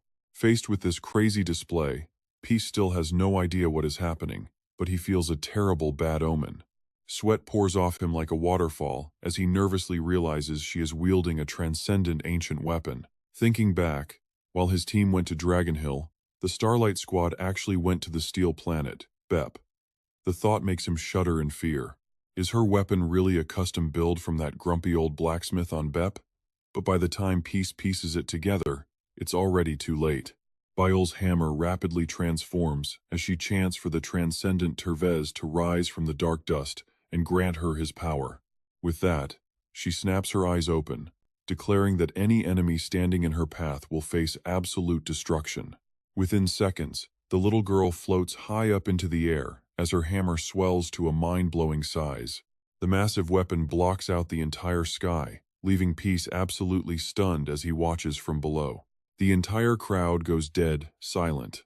Nobody can believe their eyes, as Biol's hammer grows to 100 times its normal size. The giant weapon is aimed straight at Peace. Waiting for the perfect opening, the little girl prepares to strike. Unleashing the Go-to-Hell Destroyer, she arches her back and swings with all her might, bringing her tiny hands down without hesitation. The colossal hammer closes in on Peace rapidly, but he is completely paralyzed and cannot react in time. With a pale face and arms still crossed, he lets out a quiet gasp. Right before impact, Peace snaps out of it, wanting to stop the match. He tries to beg for a quick pause, but before he can even finish his sentence, the hammer smashes down, crushing his face and sending blood flying. Boom! A massive explosion erupts, sending a violent shockwave ripping outward and filling the arena with thick white dust. Watching the scene unfold from the waiting room, Luna and Hansarang stand in shock, their hair whipping in the wind. They definitely did not see this insane turn of events coming. All that confidence they had earlier instantly vanishes, leaving them completely speechless. A system notification confirms that the Go-to-Hell Destroyer is shrinking back to normal. Having finished her attack, Biol lands on the torn-up ground. Lying right before her, Peace is squashed completely flat like a pancake, totally motionless. Bubia quickly steps up to comment, "Oh my god, we are witnessing an absolute miracle comeback. Peace has been crushed as flat as a sheet of paper. Starlight's weapon is of primordial grade, a tier way above mythical. This is the very first time we have seen an ancient item in Season 2, but with under a minute left, the Starlight team still has a chance to keep attacking. Who will walk away with the Vanguard victory?" Before the host can even finish speaking, Biol lets out a joyous cheer. Bubia looks over in surprise to find the little girl already jumping for joy, celebrating her win. In the lounge, Hansarang nervously wonders what on earth is happening. Why is the Starlight crew so incredibly hyped? She breaks into a cold sweat, realizing that something is very wrong. As Peace continues to lie there without moving a single muscle, even Boobia cannot believe what he is seeing, his voice shaking. Hold on, could it really be? Could the Go-to-Hell Destroyer really be custom-made by Tervez? He is the #1 blacksmith in the universe and lord of the steel planet Bep. This weapon's unique skill is called Go-to-Hell. If the hidden conditions are met, wait, what are the activation conditions? Either way, Peace was the one who triggered them. The hit target is killed instantly. Peace is a level 99/99 Chaos God, yet his health bar is completely gone. Boobia screams in absolute disbelief that the mighty Peace has been instantly killed. The match is officially over, and the Vanguard victory goes to Starlight Flower. The little girl cheers happily, celebrating her win. Up in the stands, her dedicated fans are crying tears of joy for her. The Starlight fans are screaming so loudly they are breaking the audio. The entire arena now echoes with chants of Biol's name. With chants of Starlight echoing, even Boobia is stunned by these continuous, wild plot twists. The crowd is going completely wild. The score is now 0-1, a total upset. Starlight and friends have taken the lead. Not wasting any more time, the announcer pushes the event forward. Now, it is time for the next big matchup. The rookie battle is about to begin. The gates of both waiting rooms slide open, so let's meet the new players. First up is the rookie from Team Peace, the mighty demon Godlove. Fresh off some intense, grueling training, she steps out looking incredibly confident. As Boobia introduces the next challenger, we see the rookie from Starlight and Friends, Liore, the current lord of the Heavenly Realm. This team battle pits physical and magic damage classes against Liore's hybrid utility build with secondary status effects. There stands Peace, a towering figure with his cape fluttering in the wind. This is Peace, the undisputed ruler of Chrono Life. Carrying just a wooden club, he seemed to appear out of thin air. Nobody knew where he came from. But with only a simple wooden club, Peace managed to sweep through every single battle. He cleared out countless in-game legends. His overall match record was completely undefeated. But because his power and legacy were so legendary, a popular meme quickly spread everywhere before the tournament. The phrase everyone kept repeating was, Pigwa, meaning Peace is gonna win anyway. Peace was guaranteed to win. Other players completely gave up on the final victory, aiming only for the second-place spot instead. That extreme power was the sole reason everyone in the crowd was gossiping non-stop. It just proved how much stronger Peace was compared to everyone else, and how he had never lost a single match. Back in the waiting room, Peace sits there looking completely lifeless, his body pale and unable to move even an inch. Never before has his score in the finals looked like this, with a single shocking defeat. Standing nearby, Luna and Pero watch him silently, too afraid to speak as they struggle to believe he could lose like this. His face looks completely pale, she thinks in utter shock. No way, did Peace really die? Even the god of destruction could not kill him. How could this happen? Out in the stands, a heavy silence falls over the crowd. Everyone is completely stunned, eyes wide and jaws dropped, utterly paralyzed by what just took place. Hong's group knew this battle would be tough, but they never expected it to end like this. The other teams are in the exact same state of shock, mouths agape. Something like this has never happened before. Except for those cheering for Star, the rest of the arena simply cannot comprehend what just went down. Down on the stage, Leo and Han Sarang are still locked in a fierce duel. Neither side is willing to back down. Even in this moment, another intense clash is exploding right before their eyes. After a long silence, someone finally murmurs in disbelief. Whispers break out as they ask if Peace actually just lost. Is this just some stage show? Do you seriously mean he was actually killed by a single strike from that hammer? No way, I came here to see Peace dominate the tournament. Up above, Hong's group continues to watch the battle unfold. She is incredibly tense, but the ones who regain their composure the fastest are the actual finalists. She calls out, "Agent, do you copy?" A shadow figure immediately appears, confirming they hear her loud and clear. Hong's expression darkens as she speaks. Peace, the one everyone believed to be invincible, has just died. This is massive news. We need to call an emergency strategy meeting. With deep anxiety in her eyes, She orders the immediate gathering of all Alliance advisors. Unlike them, over on the Eternal Realm team, the god of destruction bursts into a loud laugh. Haha, this is completely insane, he sneers. He did not sing. He did not even try to retreat, just took a few hits and died to an instant death skill. As he speaks, the god of destruction's expression suddenly shifts, turning incredibly dark. For some reason, this whole situation is incredibly irritating to watch. Back inside the waiting room, a familiar pair of wings suddenly spreads. The newcomer is none other than Ursu, looking completely calm as he flies swiftly toward where Peace is slumped. He gently lands right on top of Peace's head, his lips curling into a smirk as he wastes no time. Getting straight to the point, he asks, "Goodness, why did you do that? I know you wanted to go easy on her, but this is way too much." Peace, sobbing and sniffing, replies that he could not bring himself to hit Star, so he stood still to take her attacks for a whole minute. It was the only way. But before he can even finish, Ursu cuts him off, stating he was not talking about that. Peace gasps in surprise. Ursu continues, explaining that he is talking about Peace turning off his recovery factor. This revelation instantly jolts Luna awake. Her eyes widen in pure shock. The entire waiting room suddenly plunges into a heavy silence. Nobody utters a single word. Only after a long moment does she finally stammer, asking what on earth Ursu means by that.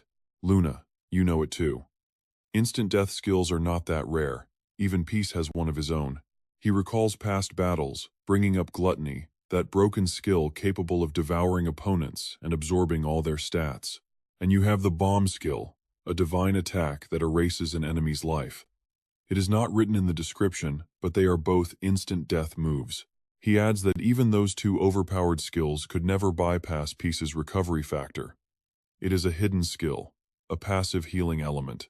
Any damage taken is instantly healed, making him completely immune to negative status effects like poison, weakness, and paralysis. Ursu emphasizes once more that every bit of damage is healed instantly. It has always been that way. The only time Peace was in real danger was against the god of destruction, which was why I had to risk my life to protect him back then. Aside from attacks like that, absolutely nothing can kill him. So the idea of Star defeating Peace just because of a new weapon is completely ridiculous. Luna agrees with that, and in the end, Urus exclaims that only one single possibility remains. Peace had disabled his own healing factor and allowed himself to die at Love's hands, all while remaining completely silent this whole time. Urus questions him directly, pointing out how Peace went from looking completely devastated and heartbroken just moments ago to acting entirely cold and indifferent right now. Suddenly, Peace reaches over and pinches Urus's cheek as hard as he can. He pulls and stretches Urus's cheek as punishment for exposing his secret, grumbling that he knew his plans would get leaked. Peace admits he couldn't hide anything from Urus, but angrily demands to know why Urus had to go and spoil his plan. Desperately wanting to keep it a secret, he leaves a trembling Luna to ask if Peace really turned off his recovery on purpose. Peace confirms her suspicion, leaving Luna completely baffled as to why he would throw the entire match just to let the girl win. This is not some massive alliance war or a petty personal grudge. With the tournament meant to showcase pure power, Peace remains calm while Urus cuts in to say he had the exact same question. Urus knows Peace cares about love, but sacrificing himself seemed excessive, though Peace explains he did it because he wanted to verify one specific thing. Being curious about the strength of an ancient-grade weapon, taking that hit proved to him it was not actually that powerful. Only its special skill stands out, while the actual raw damage is quite similar to a standard legendary item. Peace stands up and mutters that since they already figured it out, they had better keep it a complete secret, because he has no intention of wasting any more time sitting here. Turning back inside, he quickly begins walking down the staircase. Seeing Peace leave, Luna quickly asks where he is going since Sarang is still in the middle of her match. Glancing back, he replies that he has an urgent matter to handle, but will return before Captain Sarang's match concludes. With those words, Peace continues heading down into the deep staircase, keeping his focus locked on his next move. As he descends, a mysterious smile creeps onto his face, leaving Urus utterly confused as to where they are actually heading. Urus wonders what could be so urgent, but Peace simply smiles and says he just needs to meet someone. The beast gasps in shock, completely unable to figure out who Peace could possibly need to see right in the middle of a major match.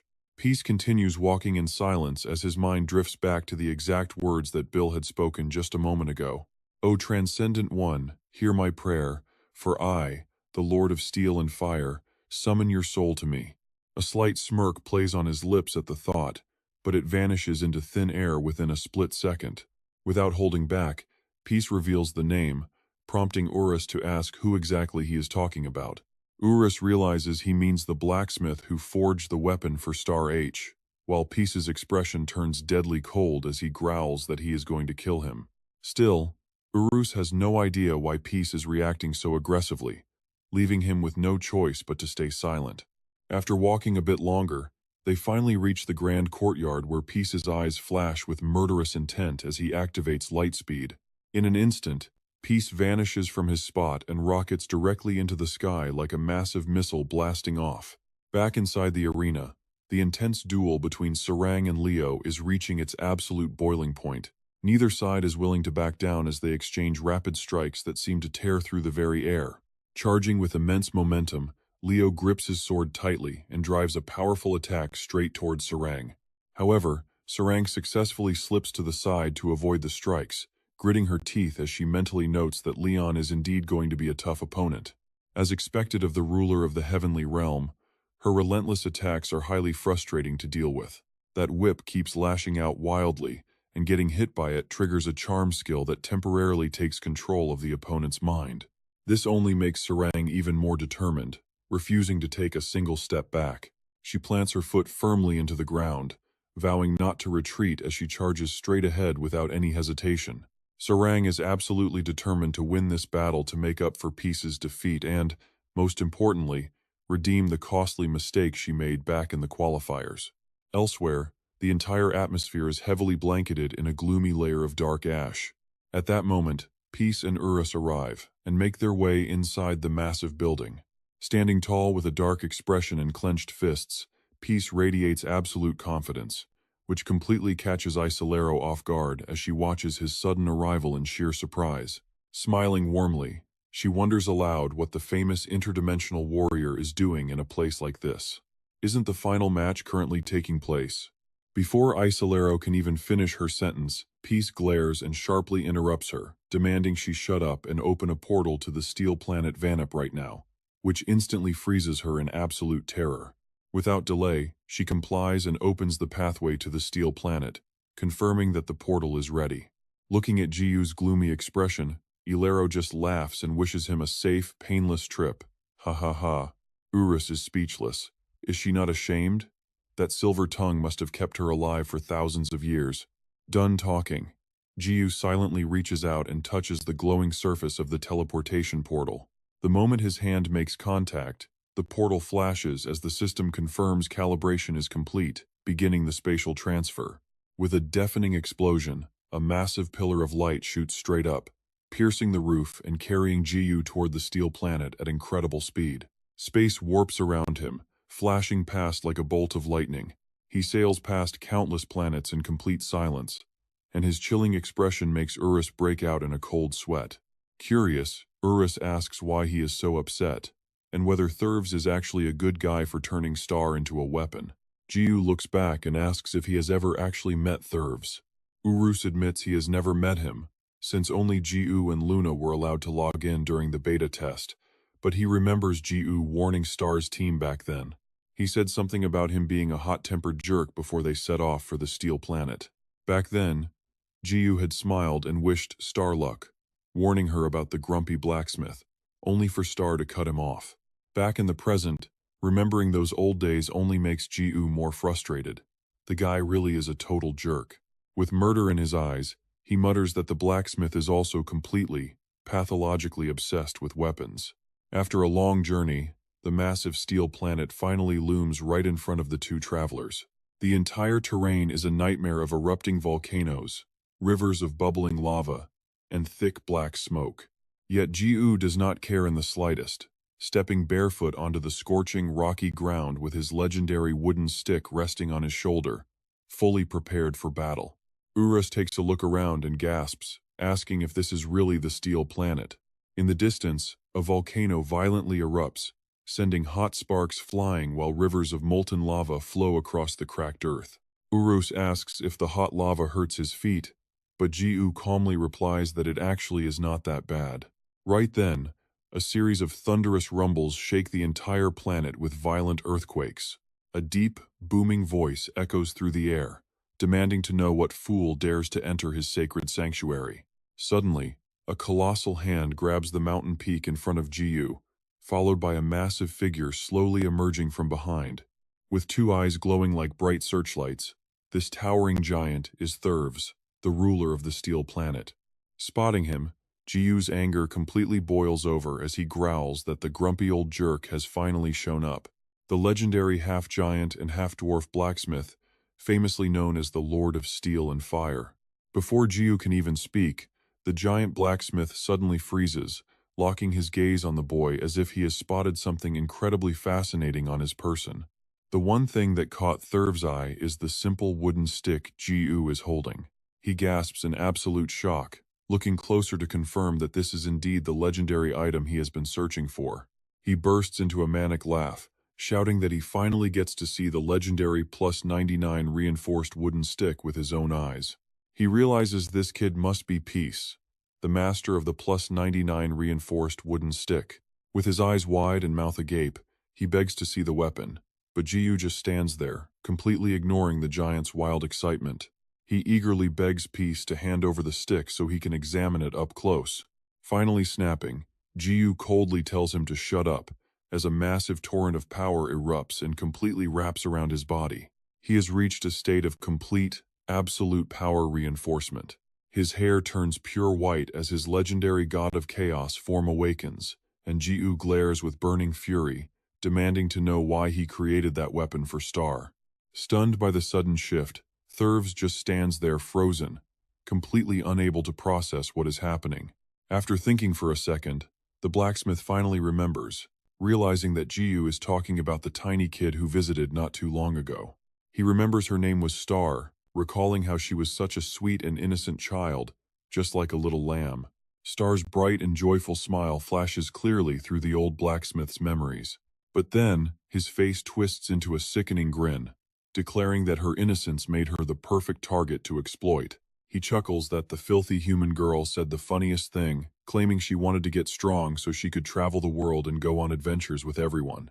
Ji-U remembers hearing those exact words before, about how playing together in the real world felt like an absolute dream. She had just wanted to join a party like everyone else and go on adventures.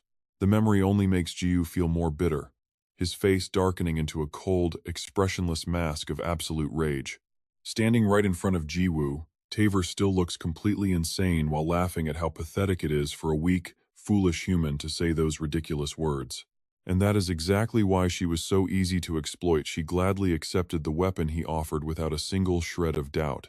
The weapon he refers to is the exact hammer Biru used, the legendary Go-to-Hell Destroyer. Taver boasts about how ecstatic the little girl looked when she got it. She thought her life was finally set the moment she laid hands on that ancient weapon. Having that overpowered weapon meant she could easily run wild, but she had no idea how terrible the ultimate price would be. Hearing this, Ji-Woo cannot help but speak up in pure shock. What on earth is he talking about? What price? Ji-Woo demands an explanation. The Go-to-Hell Destroyer can trigger instant death on a target, but only under two exact conditions. The first requirement is that the user must completely recite the entire magic chant, but reciting this chant leaves the user completely frozen in place. The second condition is striking the target directly on the head. Hit anywhere else, and that instant death effect completely vanishes. Hearing this, Taver just bursts into a loud laugh. He wonders how Ji-Woo knows the exact details of a weapon he forged himself, asking if he does not think it is an absolute masterpiece. Sure, it is extremely hard to activate, but anyone who pulls it off can instantly delete their opponent. Ji-Woo continues, warning that failing to activate the weapon comes with a brutal penalty. As he speaks, his eyes glow bright red with furious anger. If the user fails to land an instant kill, their level gets completely reset back to level 1. Understanding everything now, Ji-Woo can only stare with his jaw dropped. Staring straight at the blacksmith, Jiwoo calls him a complete fool. Jiwoo snaps that he dragged him to filth back during the closed beta test. Knowing exactly how sleazy Taver is, he labels him a completely filthy blacksmith. Instead of getting angry, the blacksmith just bursts into a loud, hysterical fit of laughter. Taver realizes Jiwoo knows his secrets, admitting the weapon was never a masterpiece and that all the hype was just a fabricated lie. That go-to-hell destroyer is just useless garbage. He has forged over 17,985,204 weapons over thousands of years, and he remembers every single one. After saying this, Taver shows Jiwoo the massive pile of weapons he has crafted. He tells him to look at them. His creations are his pride, his joy, his entire reason for living. But then, one day, a single weapon appeared and completely overshadowed his entire life's work. His voice grows incredibly frantic, his eyes wide and unblinking as he glares at Jiwoo. That weapon is the +99 reinforced wooden stick. It turns out he is truly obsessed with Jiwoo's weapon. Taver knows its exact details inside out, warning that its absolute destructive power is completely immeasurable. The sheer lethal power within that stick sends shivers down his spine. It is the dream weapon he wanted his whole life. Instant death? Who even cares about that? That is nothing compared to the real deal. The go-to-hell destroyer was just a failed experiment in his attempt to recreate that +99 wooden stick. And that is exactly why he gifted the hammer to Biru. She simply would not stop talking about Jiwoo. That was how he realized how close they really were. Every single detail was part of Taver's devious master plan from the very start. He knew that once she got her level reset by the weapon, she would run straight to Jiwoo crying. A painful memory flashes in Jiwoo's mind of when Biru was terribly sick. Back then, the young girl was completely hopeless and filled with deep grief. Back in the present, Taver keeps bragging about how that pain would inevitably drive Jiwoo mad enough to come find him. And once Jiwoo finally arrived, Taver planned to defeat him and steal the +99 reinforced wooden stick for himself. Saying this, the blacksmith laughs maniacally. His plan is as perfect as a dream, and it all worked out beautifully. Now, he believes he is the new master of that +99 wooden stick. No more talking. Taver demands the weapon right now, aggressively asking him what on earth he is waiting for. He demands the wooden stick immediately. After listening to this entire mad rant, Jiwoo just lets out a heavy, tired sigh before looking up, his eyes burning with absolute, fiery rage. That is enough talking, you bastard. You seriously need a beating. Meanwhile, back inside the Colosseum, the intense match between Love and Leo is still raging on. As she charges forward, a sudden system alert announces that a custom skill is forming. The special skill, Valiant Charge, has now been unlocked. Hearing this, she stops dead in her tracks in utter disbelief, questioning if it is really a custom skill.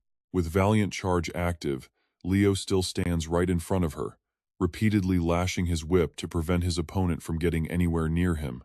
But thanks to this new skill, Sarunghan spots an opening and dashes forward instantly to close the distance. Leo's eyes go wide, completely unable to believe the insane sight before him. But by the time he realizes, it is already far too late. Back in the waiting room, Rios watches in shock, wondering what that was. Her speed just skyrocketed out of nowhere. Thanks to that sudden blow, Leo gets sent flying backward, slamming hard into the wall and clutching his stomach in pain. Leo looks up dazed at Saranghan, who stands triumphantly right in front of him. His mind is a complete mess. What just happened? But she is not the only one caught completely off guard. Even Hansarang herself freezes, completely shocked by what just happened. The scene then cuts away, shifting deep inside a massive corporate building in the real world. Inside a massive monitor room, the entire battle is being live-streamed on a giant screen. The man standing there watching it play out is none other than Choi Deokbai. Suddenly, his mouth curls up into a pleased grin. He chuckles, noting that it is finally here. He points out that someone has just used the brand new special feature introduced in Chrono Season 2, the custom skill. Hearing this, an employee sitting in front turns around, asking his boss what that even means. He admits he has never heard of custom skills before, prompting Choi Deokbai to ask what he just said. He asks how the developer of the game could have never heard of this feature, but the staff member quickly explains he is only on the monitoring team. He adds that the actual developers are a different group. Left with no choice, Choi Deokbae sighs and offers a simple explanation to break it down. He tells him to picture it like this. Imagine two players who are both sword-wielding knights. The male knight prefers horizontal slashes, while the female knight loves straight thrusts. Because of these distinct habits, the male knight gets a custom skill tailored for slashing. Meanwhile, the female knight gains a custom skill completely focused on thrusting. Smiling warmly, the boss continues that even two male knights who both prefer slashing will never be completely identical in their combat styles. One might favor horizontal chops, another vertical cuts, and others diagonal slashes from completely different stances. At this point, he excitedly declares that the system only gets more complex the deeper you look. Furthermore, the system tracks everything from the attack angle to hand placement, whether they use one hand or two. That is still not all. The system can categorize players into offensive, defensive, or counterattacking styles, among many other classes. Every character might start from the exact same template. Even if they share a character class, as players continue to refine and master their unique fighting style, their avatar will eventually evolve into a completely one-of-a-kind entity tailored exclusively for them. Choi Deokbae grins.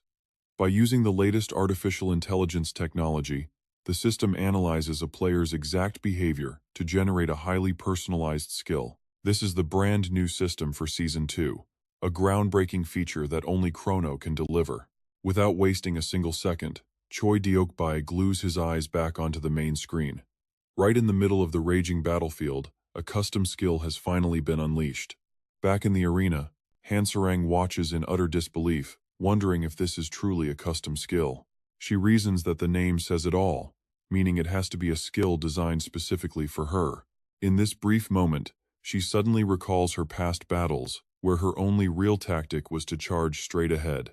She helplessly realizes it makes complete sense, given her habit of recklessly charging straight into the jaws of death. But there is simply no time left to overthink those random details right now. She prepares to launch another strike, using this new custom skill to sprint forward, hoping it will be the ultimate key to her victory. On the other side of the ring, Leo slowly pushes herself up, still visibly hurting from that previous devastating strike. Closing the distance in a flash, Hansarang cries out, activating her brand new custom skill, Courageous Charge. The second those words leave her mouth, her movements turn fluid as she flickers in and out, leaping from side to side. In an instant, she is right behind Leo. Her custom skill, Courageous Charge, has boosted her combat dash speed by 300%. Witnessing this insane speed, Leo grits her teeth, desperately trying to track her opponent's movements as she realizes Hansarang has already slipped right behind her back. But the moment she spins around to face her, Hansarang has already completely vanished. She is actually soaring high up in the air, calmly performing a full flip before dropping straight down.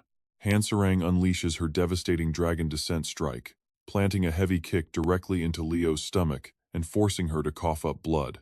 A massive explosion rocks the arena, sending a thick column of smoke billowing into the sky.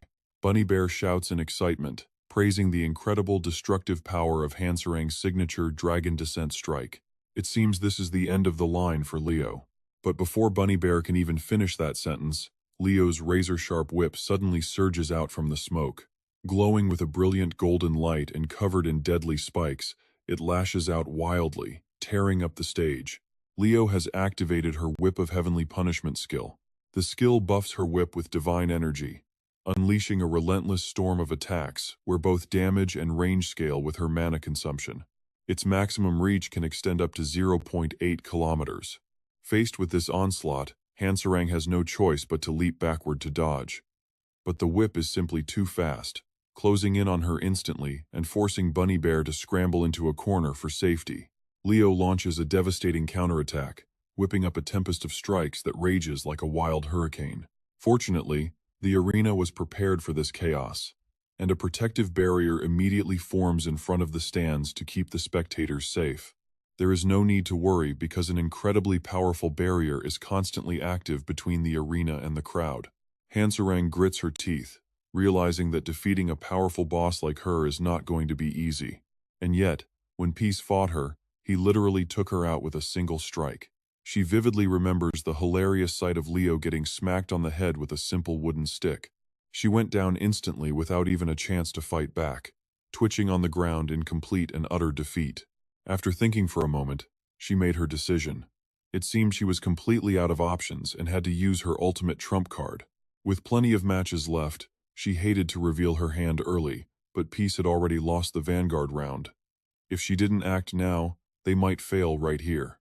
Stomping her foot firmly onto the ground, Hanserang suddenly came to a complete halt. She spoke up to activate her skill, her eyes flashing with absolute confidence as she unleashed her ultimate move, Demon God Descent. The moment she spoke, a brilliant golden aura erupted from Hanserang, completely enveloping her and illuminating the entire arena. A system notification popped up to announce that God Mode was active, turning her hair into a shining golden color. Her transformation into the demon god form was finally complete, revealing her secret, hidden class to the world. Staring at her stunning new form, the entire crowd gasped in absolute amazement. Everyone was completely captivated, unable to tear their eyes away from her.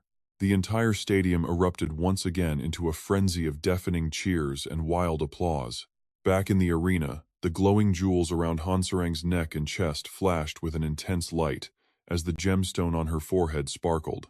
She spoke softly, activating her Demon Lord divinity skill.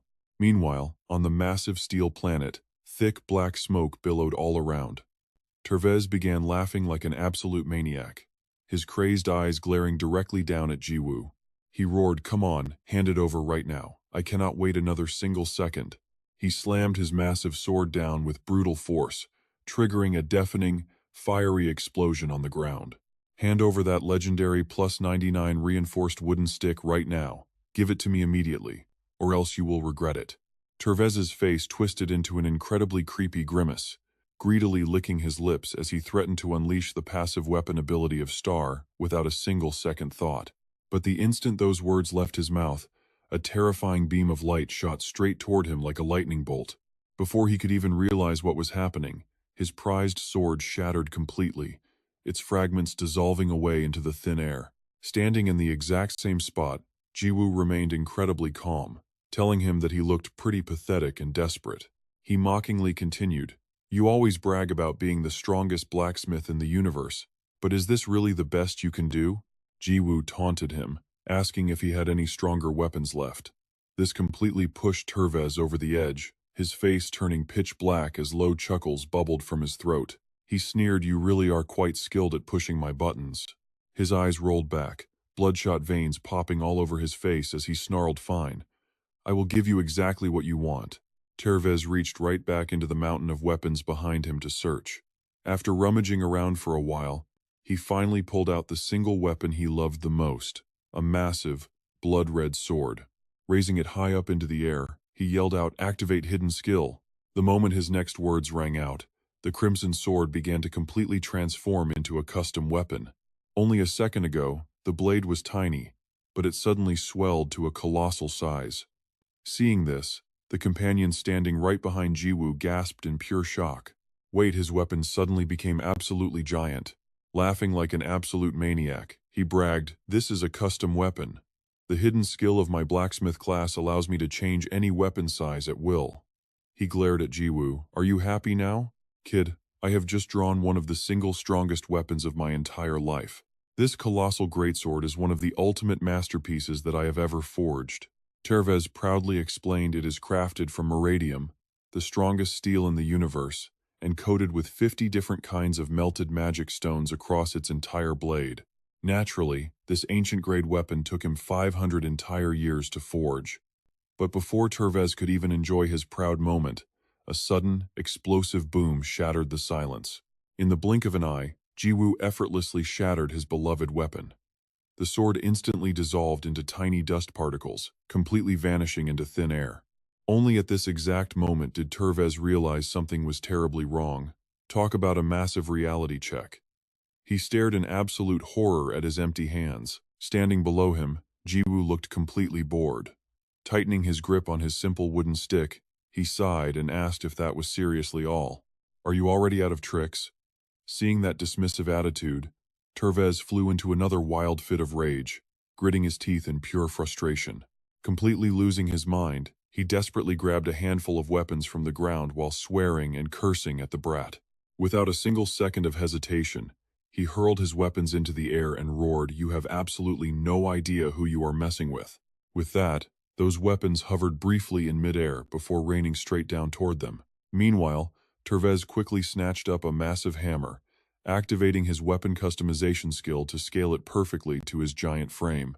He declared from this exact moment on, "I officially declare war against the entire continent of Chrono." Swinging his weapon down, Tervez was completely confident he could crush Jiwoo and seize his overpowered stick. "I will kill you right here and now, wipe out every single living thing on the Chrono continent, and then that wooden stick will finally be mine." Watching this chaos, Jiwoo just stood his ground completely unbothered. He gripped his legendary wooden stick tightly and raised it high, his face remaining entirely expressionless as he prepared to speak. "Bring it on, let us see what you can actually do."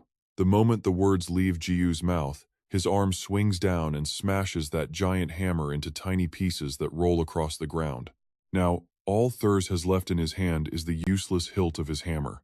It is pure junk, but the stubborn blacksmith has no intention of stopping. He reaches back with his other hand to grab a beautiful golden sword and activate another powerful custom weapon. But just like before, Jiwoo snaps it in half before the blacksmith can even swing. Infuriated to the core, Thurs loses his mind and screams in absolute rage. A relentless barrage of system alerts flood the air: custom weapon activated, custom weapon activated, and custom weapon activated. Every single time Thurs tries to strike, his newly activated weapon is shattered instantly, turning his furious eyes blood red as he activates yet another custom weapon. Another custom weapon gets triggered, but unlike his frantic and desperate opponent, Jiwoo remains completely calm while unleashing a relentless flurry of strikes. Custom weapon activated. The entire arena echoes with the non-stop, deafening, clanging, and shattering of high-grade metal. The system alerts keep flashing over and over until the furious Thurs suddenly laughs out loud. "Ha ha ha, I see it now," he yells out. "You are not attacking me directly because you want to destroy all my custom creations to completely crush my pride as a master blacksmith, right? But of course, this is all just his own delusional overthinking. You pathetic fool, you just made a fatal mistake. Chrono Life has far more hidden systems than you think, but you know absolutely nothing about them. You come from a brand new continent and do not even realize your weapon's true limits. Take this fight, for example." As his face twists into a grotesque, distorted grin, he explains that every single clash drains weapon durability. The durability drops many times faster with each hit. Thurs laughs hysterically as he attacks, mocking Jiwoo for walking right into his own arrogant trap. With 1,000 years of experience, he is certain that legendary wooden stick is about to be his. He can feel it, absolutely feel it. Looking at the broken shards floating in the air, his confidence skyrockets. Just like this shattered pile of scrap metal, your wooden stick will suffer the same fate and become completely useless. His eyes roll back in ecstasy as he screams that the moment the stick breaks will be Jiwoo's ultimate end. But Urus just casually sits there picking his nose and chuckles, asking Jiwoo if this guy is actually that clueless. And the dragon's next sentence completely shatters Thurs' world. The plus 99 reinforced wooden stick is an ego weapon with infinite durability. Jiwoo laughs, playfully scolding the dragon for spilling the secret, while Urus hilariously pretends to be shocked. But watching the blacksmith think he was about to win is just too funny to handle. Only now does Thurs realize he is the real fool here. His smug grin completely freezes infinite durability. Seeing that the secret is out, Jiwoo stops hiding it and laughs mockingly at the blacksmith's pale face. Urus nods, explaining that the plus 99 reinforced wooden stick originally had only 5 durability points and could never be repaired. But Jiwoo infused a dragon's soul into it, turning it into an ego weapon with infinite durability. Thurs stands completely frozen solid in place, his face turning pale as he clutches that useless sword hilt. Breaking into a cold sweat, he absolutely cannot process this utter nonsense and desperately yells at them, pleading with them to stop telling such ridiculous lies. An unbreakable weapon goes against the very laws of nature. There is no way such a thing could exist. Jiwoo happily smiles, letting him in on a secret. He is actually holding 3 of those exact weapons right now, leaving the master blacksmith completely speechless. Thvers is utterly speechless, accusing him of lying, while Jiu sighs in deep disappointment. He is genuinely disappointed that a self-proclaimed universe-best blacksmith does not even know about ego weapons. Jiu laughs and points out that there are only 2 types of people here, those with brains and those with brawn. His eyes flash with sudden bloodlust as he tells Thvers that he definitely belongs in the second category, though at least he has some muscle. Hopefully, that raw muscle is enough to help him survive what comes next, sounding like a direct death sentence to the terrified blacksmith. But the blacksmith's pride will not let him accept defeat so easily, and he tightly grates his teeth. Reaching for the weapons remaining on his back, Thvers growls, telling Jiu not to be so arrogant and asking if he really thinks breaking a few toys means victory. This is just beginning. As Thvers swings his giant sword down, a massive explosion shakes the entire area, tearing the rocky ground apart in a thick, blinding cloud of dust. He does not stop there. Unleashing a frantic series of wild strikes, he rages crazily, declaring himself the Lord of Steel and Fire, the exalted Thvers. But mid-rage, he freezes upon seeing Jiu standing right before his eyes instead of below, telling him that he got it all completely wrong. With a smug grin, Jiu adds that he actually has zero interest in fighting him anyway. As soon as he finishes speaking, the wooden stick smashes directly into Thvers' face, instantly shattering his jaw and sending teeth flying. His massive frame collapses heavily onto the ground, causing a violent tremor as blood sprays wildly from his mouth. Thvers clutches his horribly swollen face, groaning in pure agony as Jiu calmly steps closer once more. Make no mistake, this is definitely not a fight. In his mind, flashbacks of their earlier conversation rush back. That is right, the sweet little girl named Star. She is a gentle, innocent soul, just like a helpless lamb. And that makes her the absolute perfect target for him to exploit. He remembers Thvers scheming to trigger Star's hidden weapon passive. Recalling those words, Jiu completely snaps, his bloodshot eyes widening in pure fury. He warns his enemy that this is a one-sided beating and hopes the brute has enough strength left for round 2. Those words strike pure terror into Thvers, leaving him dripping in cold sweat and utterly powerless to move.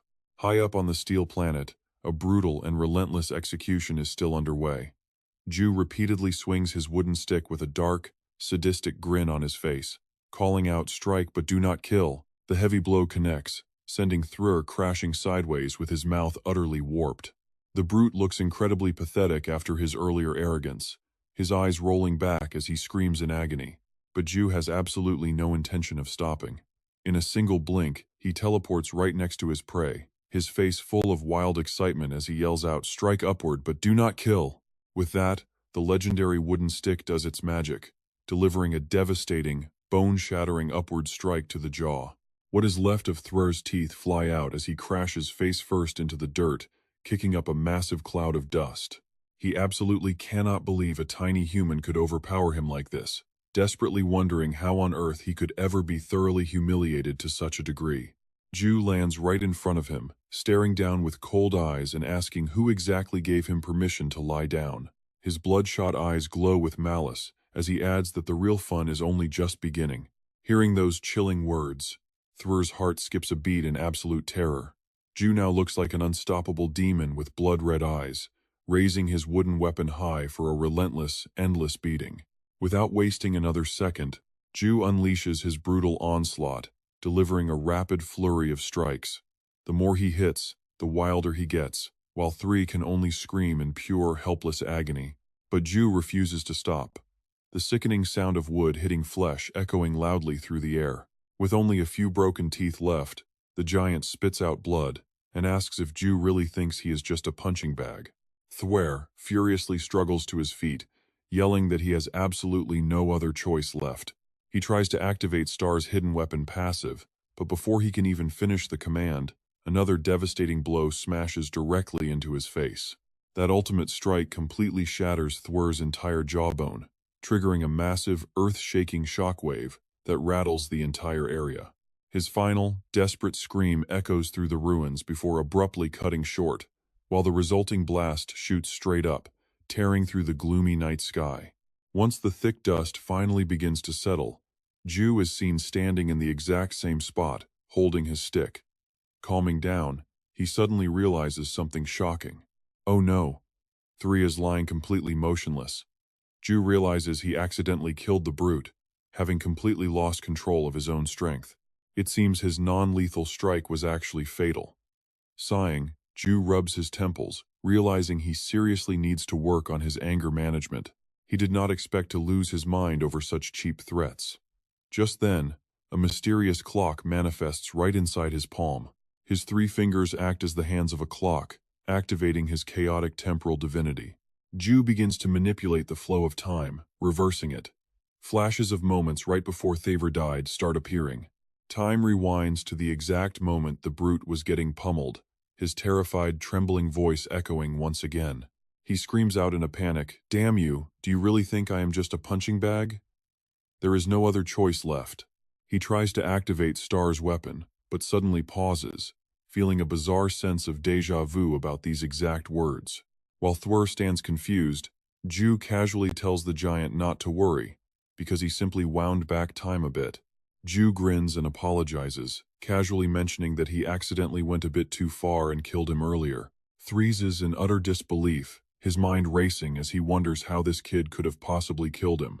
Shaking and dripping with sweat, the giant mutters that it is absolutely impossible, before completely losing his mind and charging directly at Ju with his massive hammer. He roars that it cannot be, reminding Ju that he is a powerful, 2-star ascended being. Before the brute can even land a blow, Ju interrupts him, activating the first skill of his mirror magnification. Instantly, a brilliant red aura erupts around Ju, completely enveloping him as his power surges to a new level. His physical body begins to rapidly expand right before the giant's eyes. Now, matching Thwer's massive size, Ju stands tall and clenches his fist. Without a single shred of hesitation, he winds up a devastating punch, mocking the brute's 2-star title and telling him to go touch grass. The words barely leave his mouth before his massive fist smashes directly into Thwer's face, giving him absolutely no time to react. Taking the blow head-on, blood splatters everywhere. His short, chubby body loses all balance, stumbling backward in utter shock. The weapon flies straight out of his hand. He screams in agony as a tearing pain rips through his flesh. Just as he is about to crash down, Jiu suddenly grabs his shoulder and holds him in place.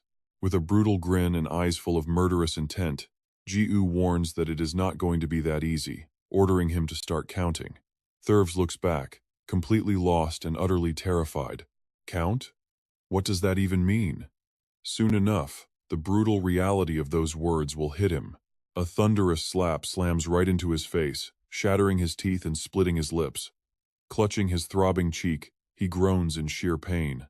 But that is only the beginning. Jiu coldly commands him to start counting with every single slap he takes.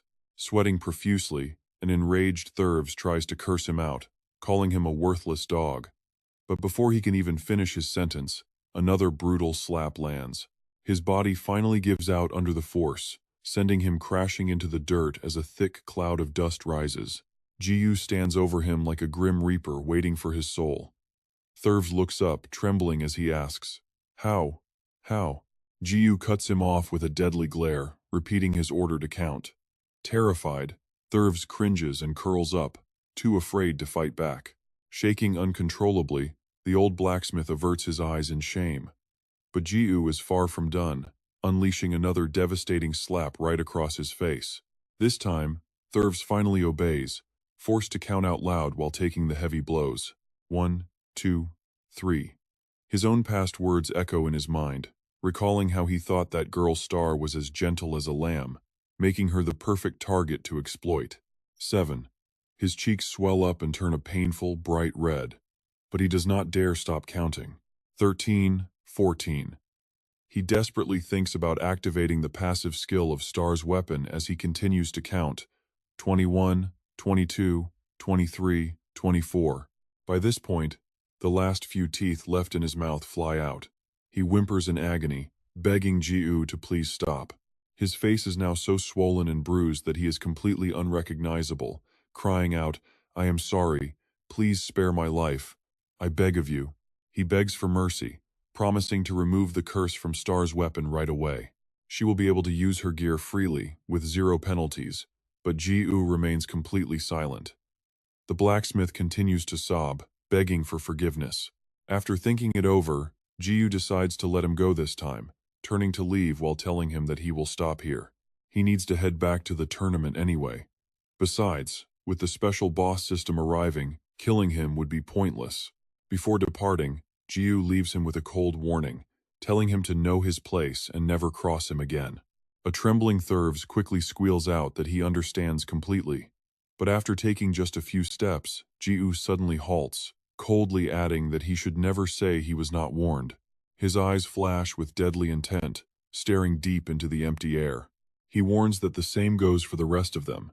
It seems Ji-U has sensed something off, realizing that this entire beatdown was being watched and recorded by an outside force. Far away, a mysterious figure lets out a low, amused chuckle. This guy is definitely something else, and he wonders if that warning was meant directly for them. Sitting around a massive, glowing sphere, a group of powerful beings is keeping a close eye on Ji-U's every single move.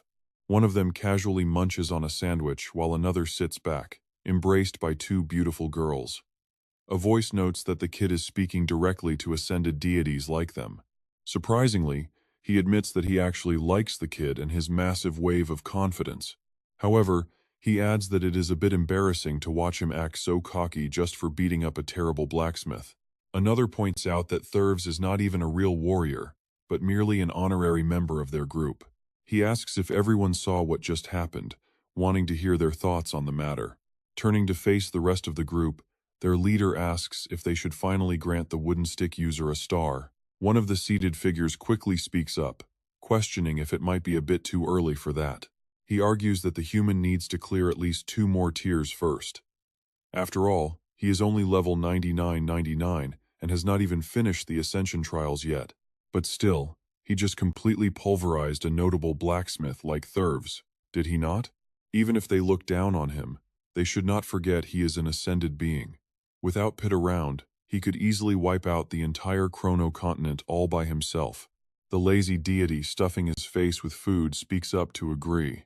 It really is a miracle for a starless mortal to defeat a 2-star ascended being, making him quite special. It has been several thousands of years since anyone last witnessed such a shocking feat, proving this is no ordinary competition. Floating in an endless void, this place is entirely different from the rest of the world, with a giant orb hovering above to watch over everything. The room falls into a heavy silence as each powerful figure quietly contemplates their next move. Breaking the quiet, one of them crosses his arms, noting that they clearly have some differing opinions. Why not just hold a majority vote? Hearing that, another guy steps up to object that would be way too boring. How about this instead? The speaker suggests that the wooden stick guy shouldn't be fighting a non-combatant like Thurs. Instead, he should face a true ascendant worthy of the title, making the other guy burst out laughing. He chuckles, wondering if that is a bit too cruel and unfair to the wooden stick guy. In fact, he doubts the kid can even survive the first minute. The guy lying down chimed in, saying they actually have the perfect opponent lined up for him. It is that newly crowned 1-star ascendant, the rising star. Another guy realizes who it is and gasps, asking if they are talking about that guy. He could be the perfect opponent for a highly entertaining matchup, and a woman standing nearby laughs in agreement, calling it absolutely perfect. She giggles, pointing out that the two are already scheduled to clash, and she absolutely cannot wait to see how the whole thing unfolds. It is the infamous wooden stick guy going head-to-head with a newly awakened 1-star ascendant, and the rising star they are talking about is none other than the main character, currently busy eating dumplings. It is Yi Gongdu. He hails from the Qianmyong continent of martial artists, leading the expert team. Suddenly, Yi Gongdu just freezes in place.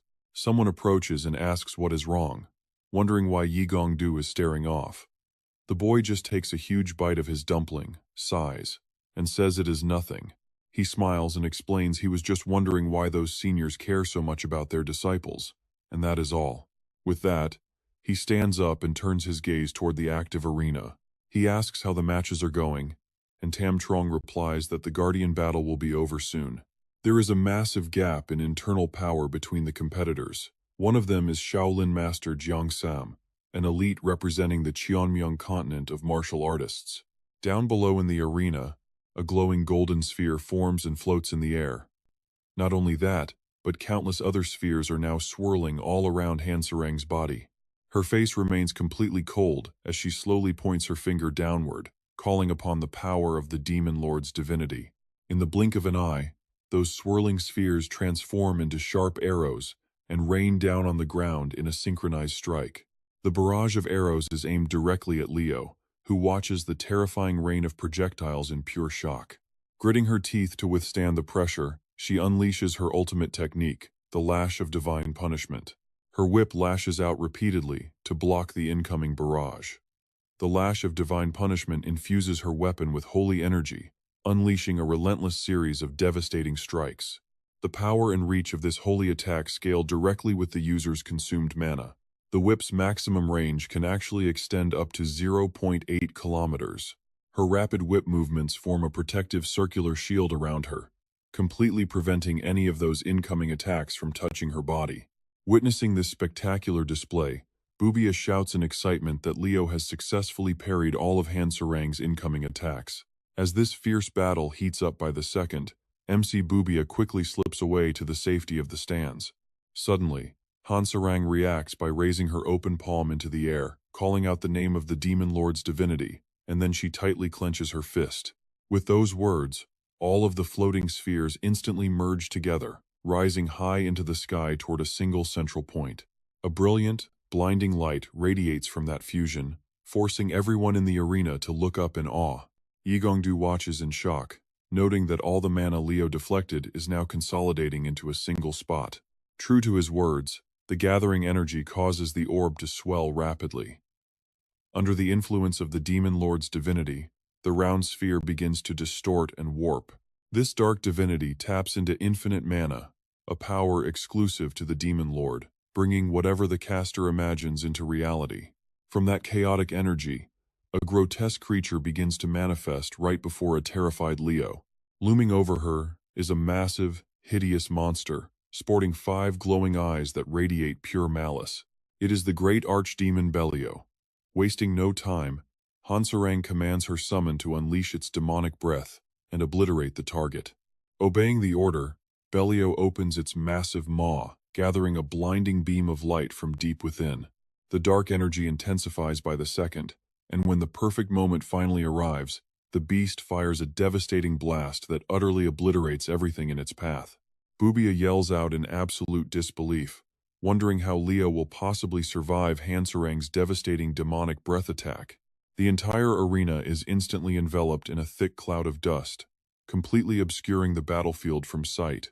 After a tense moment, the heavy dust finally clears to reveal a figure lying motionless on the ground, with her whip resting beside her. That figure is indeed Leo, her body covered in deep wounds, showing absolutely no signs of movement.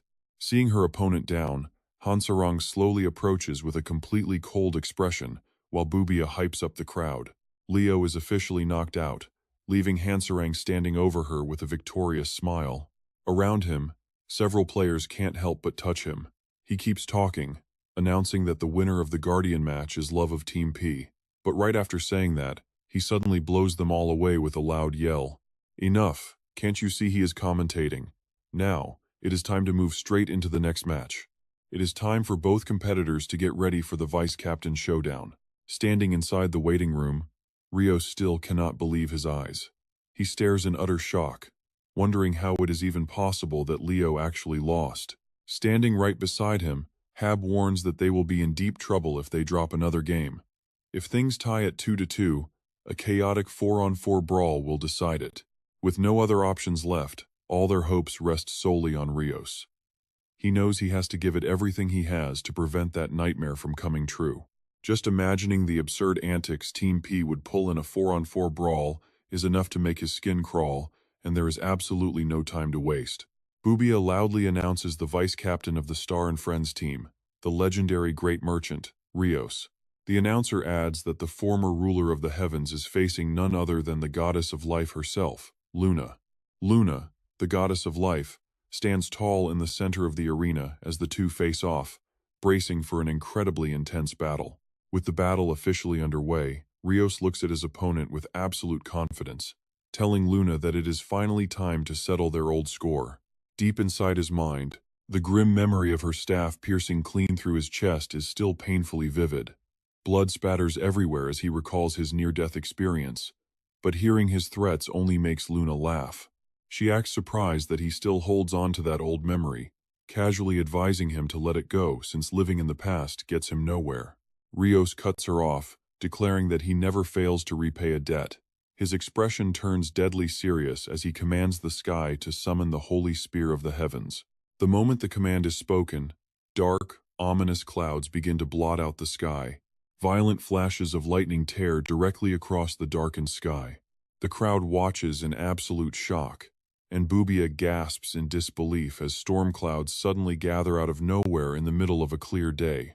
In the blink of an eye, a heavy, oppressive darkness swallows the entire arena, blocking out all light. Even worse, a massive swirling void opens in the center of the dark clouds, signaling impending doom. Before anyone can even figure out what is happening, a blinding bolt of lightning strikes down from the swirling void directly onto Rios, delivering his legendary weapon, a massive celestial spear. The moment he grasps the weapon, a glowing halo manifests above his head, and a pair of massive wings erupts from his back. With his awakening mode now fully active, his eyes begin to shift. His pupils turn a fiery red ringed in gold as a massive, overwhelming aura flares up, completely transcending his usual power. Even Luna is impressed by the visual display, smiling as she admits he looks pretty cool.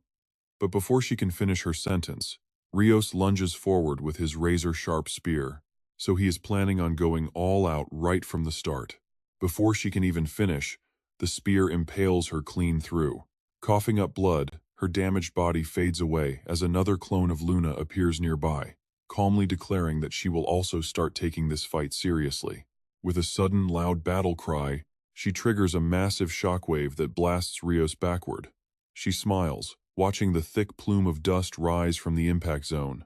Not giving her a single moment to catch her breath, Rios teleports behind her, eyes burning with intense bloodlust. With another clean strike, he slices her body in half, yet her severed form calmly smiles and praises his incredible speed. She remarks that his raw stats are far superior to hers, especially with how quickly he closed the distance. She jokingly claims she is losing her confidence, right before a massive swarm of her clones materialize to completely surround him. They all chant that she only lacks confidence in losing. She points out that back in Season 1, she realized she could easily overpower almost all the great sins except for us. Rios remains completely unfazed, raising his massive spear high with a confident smile. He tells her not to worry, since those sins thought the exact same thing. He slams his spear hard onto the ground, muttering the incantation for his descending lightning spell. Instantly, a violent bolt of lightning strikes from above, vaporizing one of her clones on the spot. Descending lightning is a high-level magic spell that calls down devastating bolts from the heavens directly onto the target. He confidently commands the storm to rain down on everyone, unleashing a relentless barrage of massive lightning bolts across the field. Watching the madness unfold, Bubia screams out in shock at Rios's overwhelming offensive onslaught. The arena becomes a chaotic sea of crackling electricity, completely neutralizing her cloning ability. The battle only continues to grow more fierce by the second. As the two clash relentlessly, Han Sarang finally returns to the quiet safety of the waiting room, walking down the hallway. Suddenly, a very familiar voice calls out from right behind her, causing her to stop in her tracks.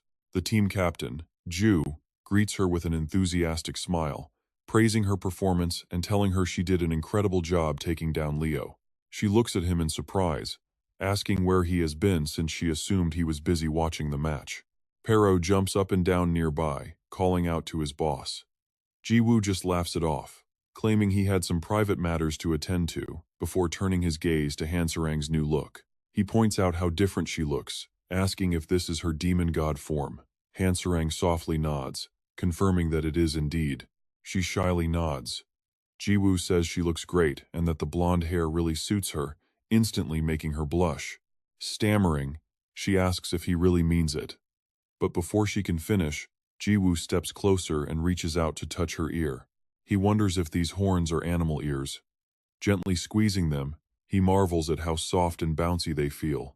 Jiwoo stands frozen, completely clueless, as Hansarang drops to her knees and covers her burning ears with a loud shriek. He can only tilt his head in utter confusion, completely baffled by her extreme reaction.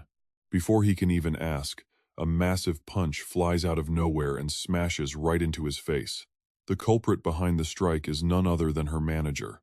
Gritting her teeth, the manager screams, demanding to know how he dared touch her like that. Fuming with rage, she warns him that he needs to ask for permission first.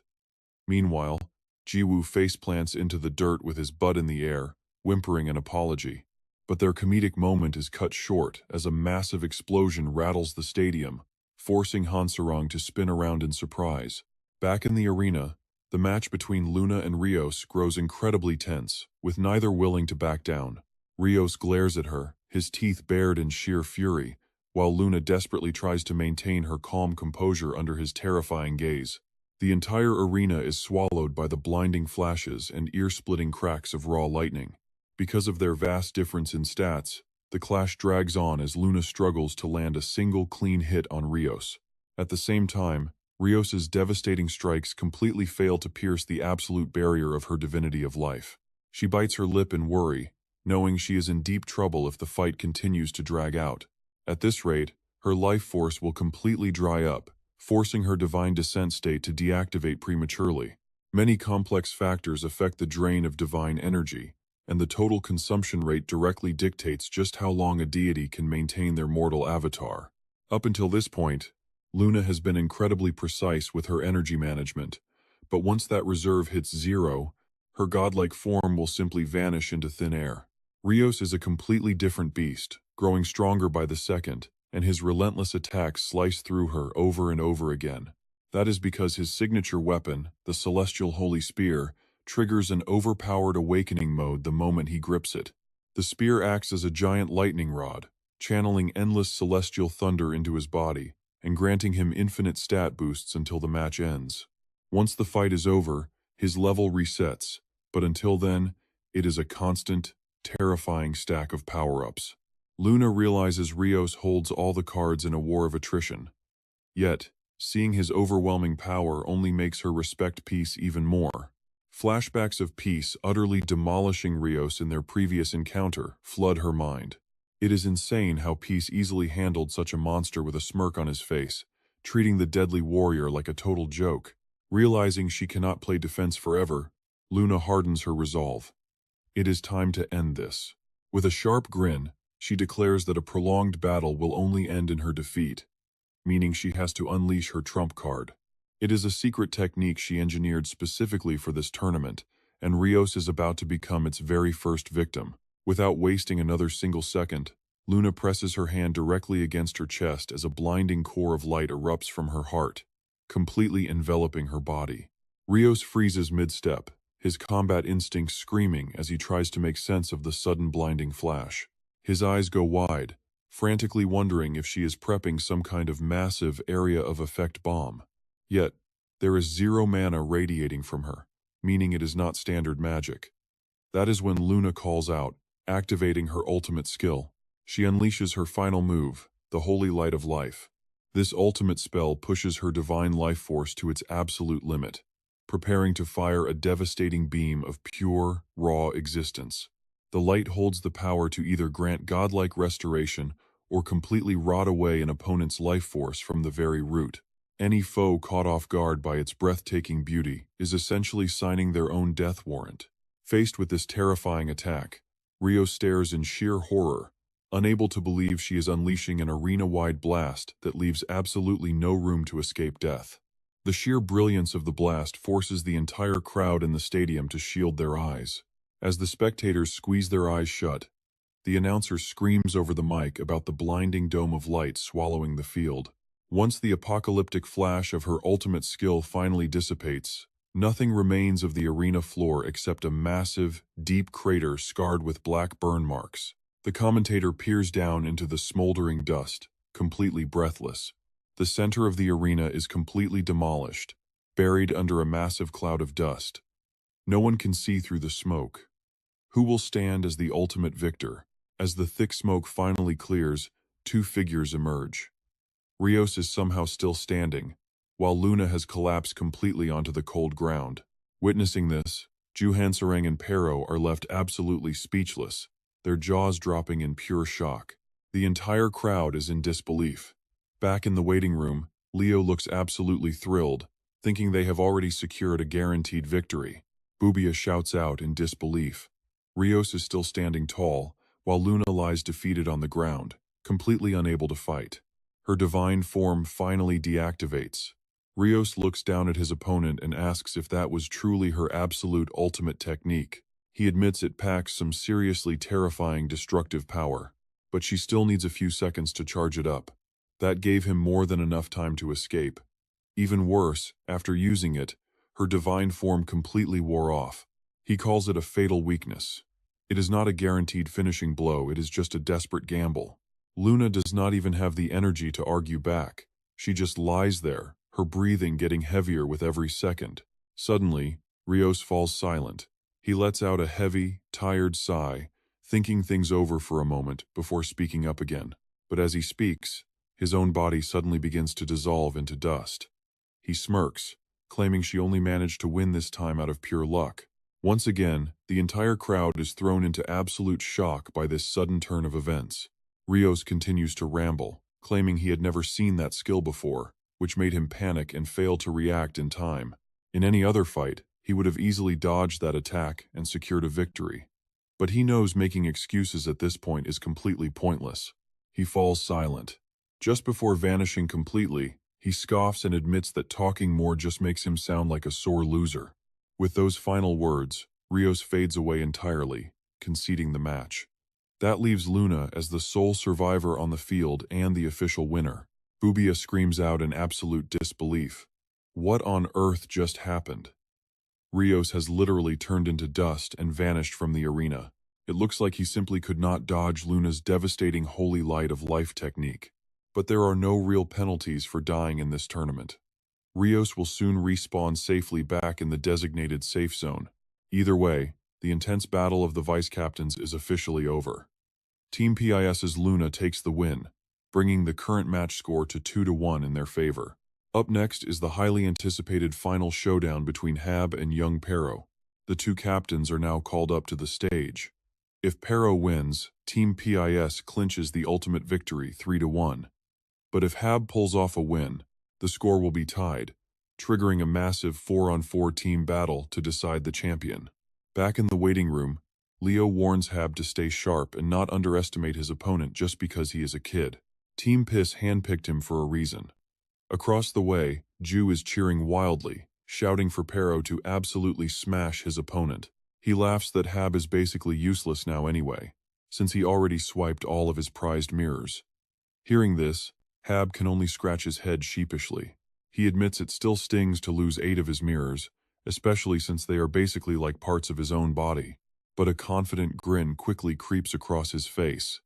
He is ready to show everyone what he is truly capable of. His eyes burn with pure confidence. Soon enough, everyone will remember why they call him the Mirror King. There is simply no more time for idle talk. Bubia calls out for everyone to get ready. The final battle is officially on. The crowd erupts once again, their deafening cheers echoing throughout the stadium. The hype in the arena is absolutely electric, as everyone shouts for their favorite. Meanwhile, high above the stadium, a mysterious figure is quietly hovering in the sky. It is Nezarkin, looking down with a sly smirk. She mutters that this little tournament is getting more and more entertaining. She remarks how happy and cheerful the puny mortals look down below, her gaze suddenly filled with a dangerous, greedy sort of desire. She whispers that she just wants to crush them all, turning to ask Mare if she feels the same way. But Mar just stands there in absolute silence. Nezarkin nudges her, calling out her name once more. After a long pause, Mare finally speaks. She muses that their fragile and pathetic nature is exactly what makes them look so strangely alluring to her. She whispers that they should let the little mortals enjoy themselves just a little bit longer. Like grains of sand slipping through an hourglass, they will soon be buried by time. In the end, they will vanish completely, and absolutely no one will remember they ever existed. The starting signal blasts through the arena, and Pero wastes no time charging forward at absolute breakneck speed.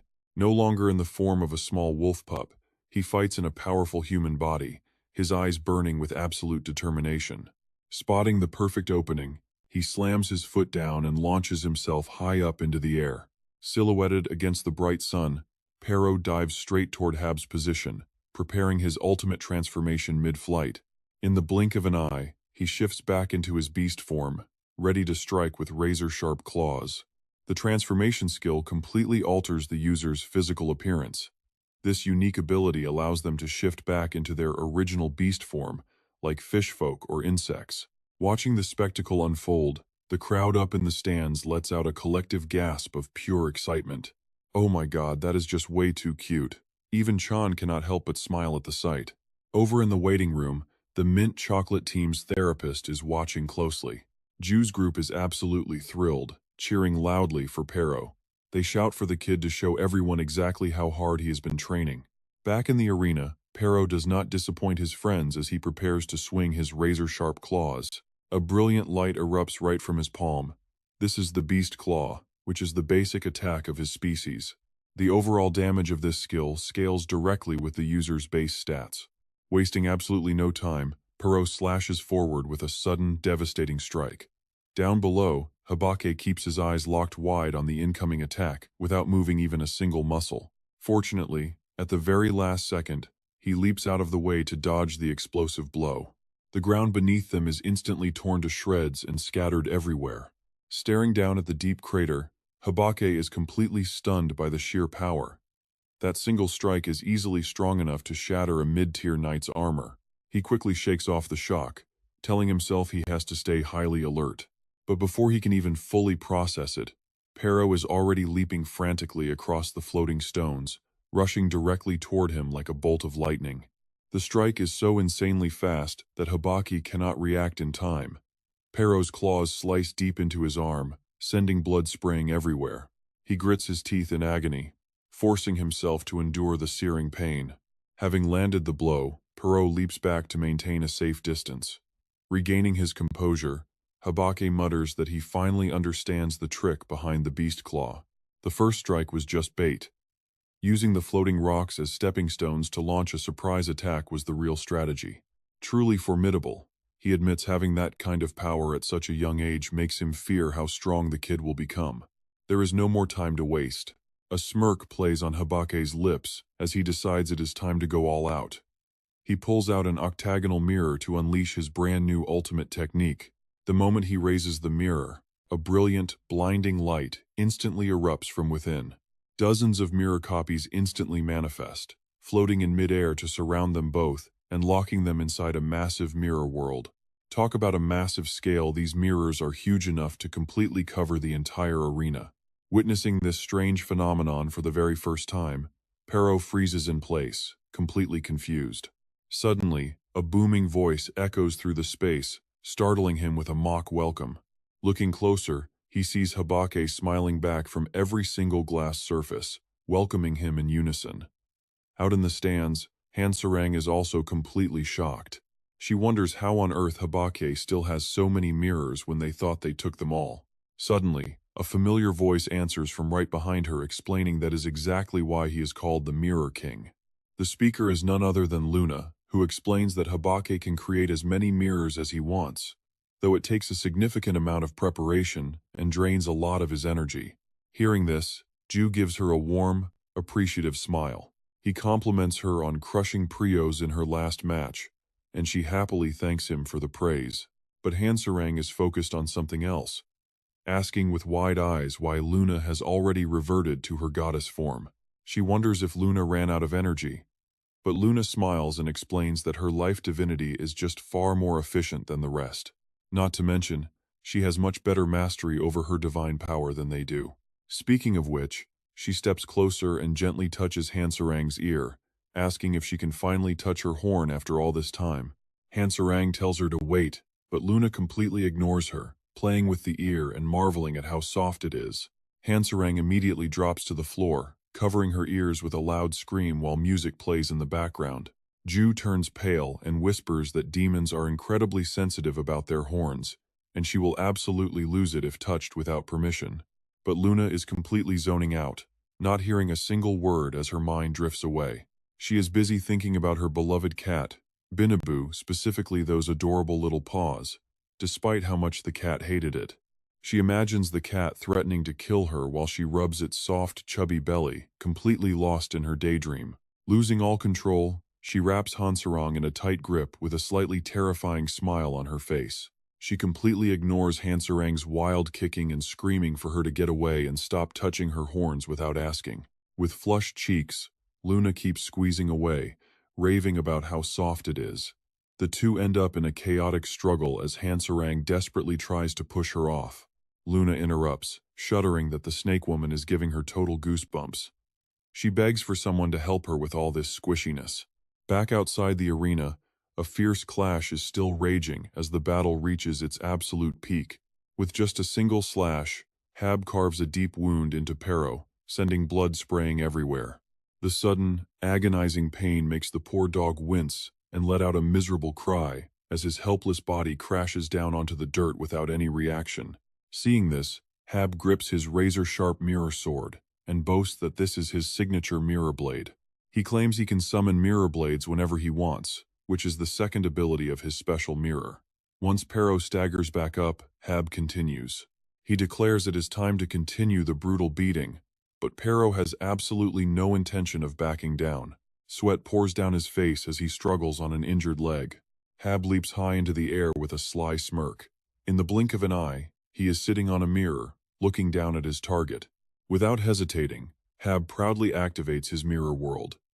Before Pero can even register what is happening, beams of blinding light shoot out from all sides, trapping him right in the center. Watching those deadly beams close in, a terrified Pero glances around frantically and lets out a whimpering cry. Right then, Ju's voice suddenly echoes all the way from the waiting room. He warns Pero not to get tricked and tells him to target those mirrors first. Ju explains that Hab can teleport at insane speeds through his mirror reflections, so destroying them is the only way to stop him. Hearing Ju's warning, Pero finally understands what needs to be done next. However, before he can even make a single move, Hab suddenly teleports right behind his back out of nowhere. Hab agrees with a murderous glint in his eyes, admitting that the kid is absolutely right, but he makes it clear he won't let them do as they please, unleashing a volley of light beams directly at Pero. The attack severely injures the poor dog, sending blood splattering as he curls up in agonizing pain inside the mirror world. Hab boasts that he can move at the speed of light. In other words, he can shred Pero into tiny pieces before the dog can even think about touching a single mirror. Just like that, Pero crashes hard into the ground once again, kicking up a massive cloud of dust. Back in the waiting room, Sarang gasps in shock, asking if moving at light speed makes him completely invincible.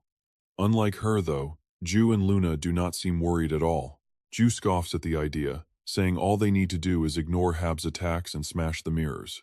Luna agrees, leaving Sarang to sigh helplessly that such insane tactics only work for monsters like them, not ordinary people. Luna smiles and explains that Hab has plenty of other tactics up his sleeve, like teleporting himself completely out of his mirror's reflection range. But looking closely, Hab has already covered the entire arena in mirrors, leaving Pero with absolutely nowhere to run. Back on the stage, Pero lies motionless for a moment before finally forcing himself to stand up on staggering legs. Witnessing his struggle, Hab lets out a sigh and urges Pero to just throw in the towel. Hab tells him he has zero chance of winning anymore, but mid-sentence, Pero suddenly charges forward at a dizzying speed. He mutters that he really does not want to keep beating up a defenseless puppy. Right then, Pero's body floats high into the air as his eyes flash with light, his mouth opening wide to reveal 4 incredibly sharp, menacing fangs. Seeing this weird move, Hab hesitates for a second, completely unsure of what the dog is planning next, but he quickly recovers his composure, declaring that since he has no other choice, it is time to wrap things up. Hab raises his mirror and activates the soul mirror. Right after he speaks, a massive mirror suddenly materializes right in front of Pero. Ju and his friends watch in utter shock with their jaws dropped. Pero cannot react in time and crashes headfirst straight into the giant mirror. His body completely vanishes inside the glass, leaving behind absolute silence. As the arena falls dead silent, Hab smirks, and honestly, this silence is downright chilling. He commands the mirror to shatter into a million sharp shards, revealing Pero trapped in the center. The poor dog gets slashed by the flying glass, leaving him bloodied and broken once again. Hab proudly explains that the soul mirror is the third power of his upgraded set of mirrors. The mirror digs deep into a target's soul, dragging out their darkest secrets and exposing them through the reflection for everyone to see. Intrigued, Hab looks into the mirror, eager to see what secrets the dog is hiding. He is highly curious about what lies deep within Pero's soul. But the moment Hab looks in, a giant, terrifying eye stares right back at him. The shocking sight freezes him in place, his eyes wide with sheer terror. He lets out a loud scream as the mirror slips right out of his hands. In that instant, his only weapon crashes hard onto the ground and shatters into a million tiny pieces.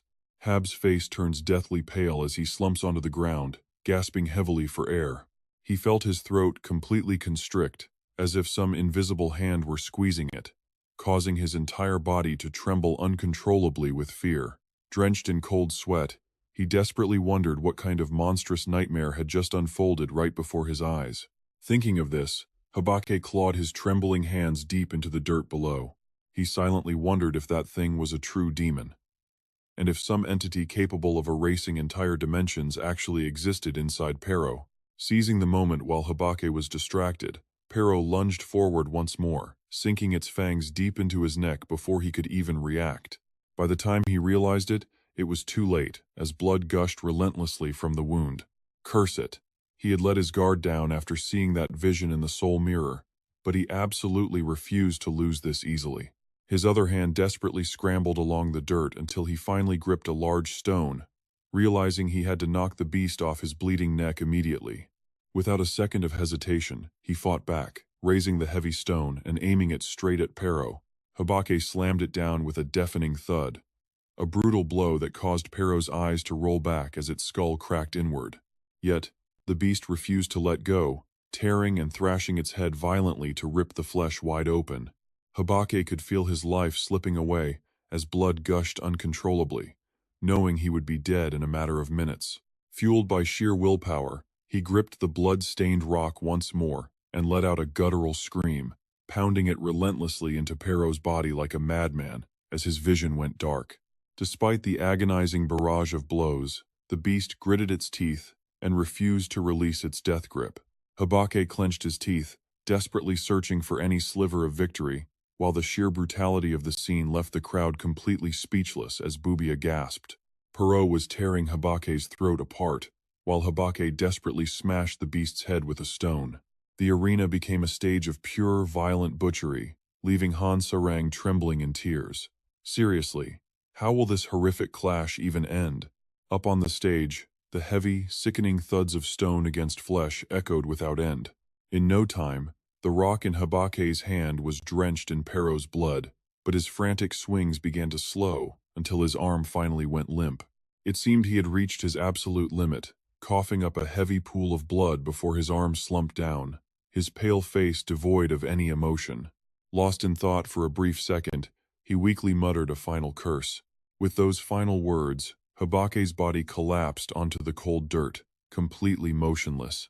Watching this horrific scene unfold, Rios and his team stood frozen in complete disbelief inside the waiting room, while the entire stadium fell into a stunned, dead silence. After taking a brief moment to gather his wits, Bubia frantically resumed commentating, declaring that this shocking double knockout meant the captain's battle would likely end in a draw. But before the host could even finish his sentence, Pero's bloody body suddenly twitched and began to rise. Its eyes flared with absolute determination, completely ignoring the countless gruesome wounds still weeping blood across its body. The bloody duel was finally over, but wait, it was not a draw because Pero was actually standing back up and moving.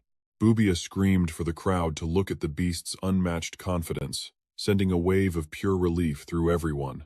The captain's match had officially concluded with Pero as the sole victor, immediately sending the entire stadium into absolute chaos. Every single spectator stood up, roaring and cheering for the ultimate victor. The crowd chanted Pero's name in perfect unison, while the battle-worn beast stood quietly on the stage, silently soaking in the glory of victory as its eyes burned even brighter.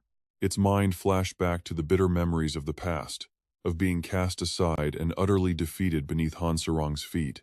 It remembered the grueling, endless training sessions with Euros, and how its previous opponents had all surrendered before it even got a turn to fight. But this time, Pero had finally proven its worth to the entire world, and the roaring crowd was proof of that. As chants of Pero echoed, its body trembled with overwhelming emotion, clenching its jaw as its feet shook with pure joy. Throwing its head back, the beast let out a thunderous howl to the heavens, celebrating its hard-earned victory. Brimming with a level of pride it had never felt before, the beast stood tall as the team secured a 3-1 victory in the first-round finals. With that, Jew's group claimed a spectacular victory, their joyous shouts echoing throughout the arena as they celebrated together. It was a gorgeous, sun-drenched day at the arena, with brilliant sunlight shining down on the massive crowd as they celebrated in pure joy. Following Team Piz's initial victory, the remaining squads stepped onto the battlefield, clashing with absolutely no mercy. Some battles were incredibly tight, with Team Blacksmith barely edging out Team Slaughter, while other matchups ended in total domination as Team Mana completely crushed Team Contender. No matter the outcomes, every squad showed off their unique, incredible combat skills, officially bringing the highly anticipated first round to a spectacular close. By the following morning, only 16 elite teams remained, and the fast-paced matchups flew by in a blur of violence until Bubia took the stage to announce the final 8. He immediately roared into the microphone, introducing the true superstars of the tournament. The first match featured Team Eternity versus Team Mint Chocolate, followed by Team Pace, taking on Team Hong. The third battle would put Team Mana against Team Top F, while the fourth matched Team Chung Myung with Team Blacksmith, a lineup that the roaring fans fully approved of. Following over 100,000 teams in the qualifiers, totaling more than 400,000 players, up on the main screen of a massive stadium, Bubia continues explaining how they overcame all adversity. The survivors have crushed every rival to claim their spots in the top 8. Now that the introductions are done, let the battles begin. She points down toward the arena floor where two players stand face to face. This is officially the first match of the top 8 team tournament finals. Leading the charge for the Eternal team is the fearless warrior Yobi, and his opponent is King from the Mint Chocolate team. Wasting absolutely no more time, Bubia announces that the gladiators are ready to fight. A spine-chilling cry echoes out across the arena to start the match. The moment the word is spoken, the stands erupt in a massive explosion of cheers from the crowd. Naturally, refusing to let the eager crowd down, both fighters step forward and begin their highly anticipated clash. Charging in first is King, his eyes glowing a terrifying shade of blood red. King was the legendary former leader of the Halasan Guild, a player who spent over 12 billion won on Chrono Life.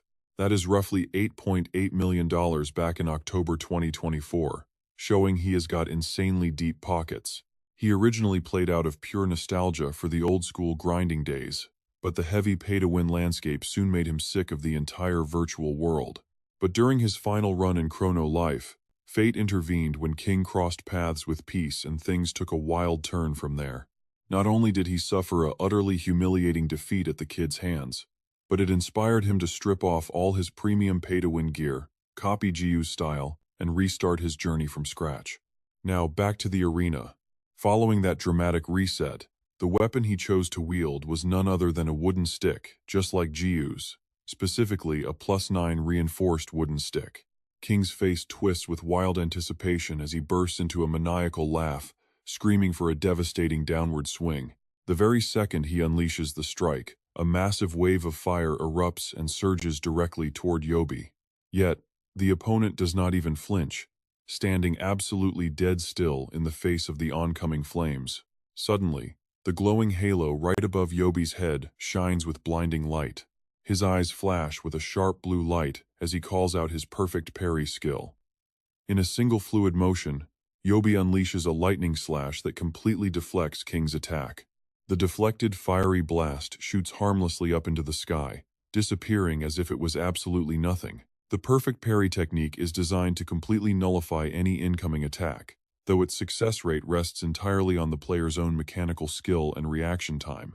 Watching this unfold, Jiu's crew gasps in shock, asking if King is seriously fighting with a basic wooden stick. He even tried using that downward strike skill, leaving Han Sarong completely speechless as painful memories of that move start flooding back. She silently wonders if King has been completely infected by the stick's madness as she recalls the corrupted downward swing, but the high-stakes match is still raging on. King tightens his grip on the basic wooden stick. A fierce crimson aura erupts around his body as his combat state surges to absolute limits. With a dark expression, he launches himself high into the air. Yobi keeps his eyes locked on him, trying to predict what kind of move is coming. Back in the waiting room, Min Dong-hee chuckles, noting that the real fight is just beginning, and calls it King's absolute signature technique. Known as the Flame of Envy Hero's Ghost, King unleashes the ultimate skill without hesitation, letting out a wild roar. But Yobi is no easy target, his eyes flashing with deadly intent as the halo on his head glows even brighter. Facing King, who is hurtling down like a violent tornado, he remains completely still, calmly waiting for the perfect moment to react. Only when the fiery strike is inches away does Yobi finally raise his blade to block the blow. The Flame of Envy Hero's Ghost skill active. This unique ability is born from intense admiration for a specific player, allowing the user to mimic their entire appearance and combat style for a limited duration. King's movements become incredibly fast and agile, turning him into a blur as he blinks around the arena. Under this state, the player is granted the power to use their idol's actual abilities within that strict time limit. From the waiting room, Min Dong-hee boasts that this is completely different from any cheap knockoff move like the contaminated downward strike. King has admired peace for a very long time, and his dedication is finally paying off in spades. Hearing her boast, user standing nearby sighs in utter disappointment, saying that while he gets King's dream of mimicking peace, the skill itself is still going to fall short. Over on King's side, his eyes flash with that terrifying blood-red intensity once again. He pulls his wooden stick back to strike, but everything plays out exactly as user predicted when Yobi cleanly slices King's weapon right in half with a single swift counter. No matter how flashy the name of the skill sounds, it is ultimately just a cheap copy of the real deal. There is no way he can replicate the true, absurd power of peace, especially since the skill's output is heavily capped by his own basic character stats. As those words ring out, King stands frozen on the arena stage, his severed wooden stick rolling uselessly across the dirt floor. It seems he had already anticipated this. A smirk plays on his lips as he mutters that it is time to end things right here. Unbeknownst to anyone, a massive gaping wound has already opened up across his back. Blood splatters violently from his mouth as his entire body collapses to the ground, completely paralyzed and unable to fight. With the first match decided, Team Underworld takes the lead 1-0. Immediately after, another fighter steps up, clenching his fists and revealing a massive difference in physical size.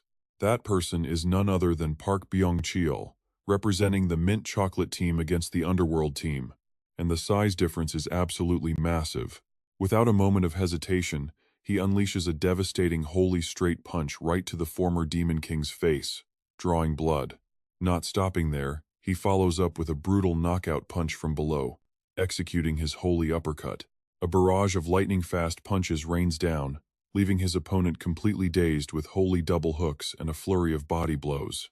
This clash features the physical therapist of the Mint Chocolate team against Team Underworld's former Demon King, Baek Ong, who just laughs with supreme, arrogant confidence. Despite that arrogance, the former Demon King is getting absolutely battered, his face twisted and swollen from the relentless assault. The more Park Byung-cheol fights, the more hyped he gets, boasting that he is sweating buckets and his muscles are totally pumped. With those words, he unleashes a devastating finishing blow, shouting that this is what real combat is supposed to feel like. The heavy strike lands squarely on the former Demon King's face, forcing a huge spray of blood from his mouth. His massive body gets sent flying backward, but he miraculously keeps his footing. Just when everyone thinks the fight is over, the former Demon King's expression suddenly turns dead cold. He lets out a slow sigh, closing his eyes before asking a chilling question. He remarks that those holy element physical attacks actually pack quite a punch, which only makes Park Byung-cheol charge right back in, fist raised. Laughing that the real fun is just starting, the former Demon King immediately takes a heavy punch straight to the jaw. Those punches from the physical therapist are normally used to heal his allies on the battlefield. But when he unleashes those strikes on an enemy, the healing effect completely vanishes, transforming his punches into powerful attacks infused with holy energy. Normally, he plays the role of a dedicated healer supporting his team from the backline.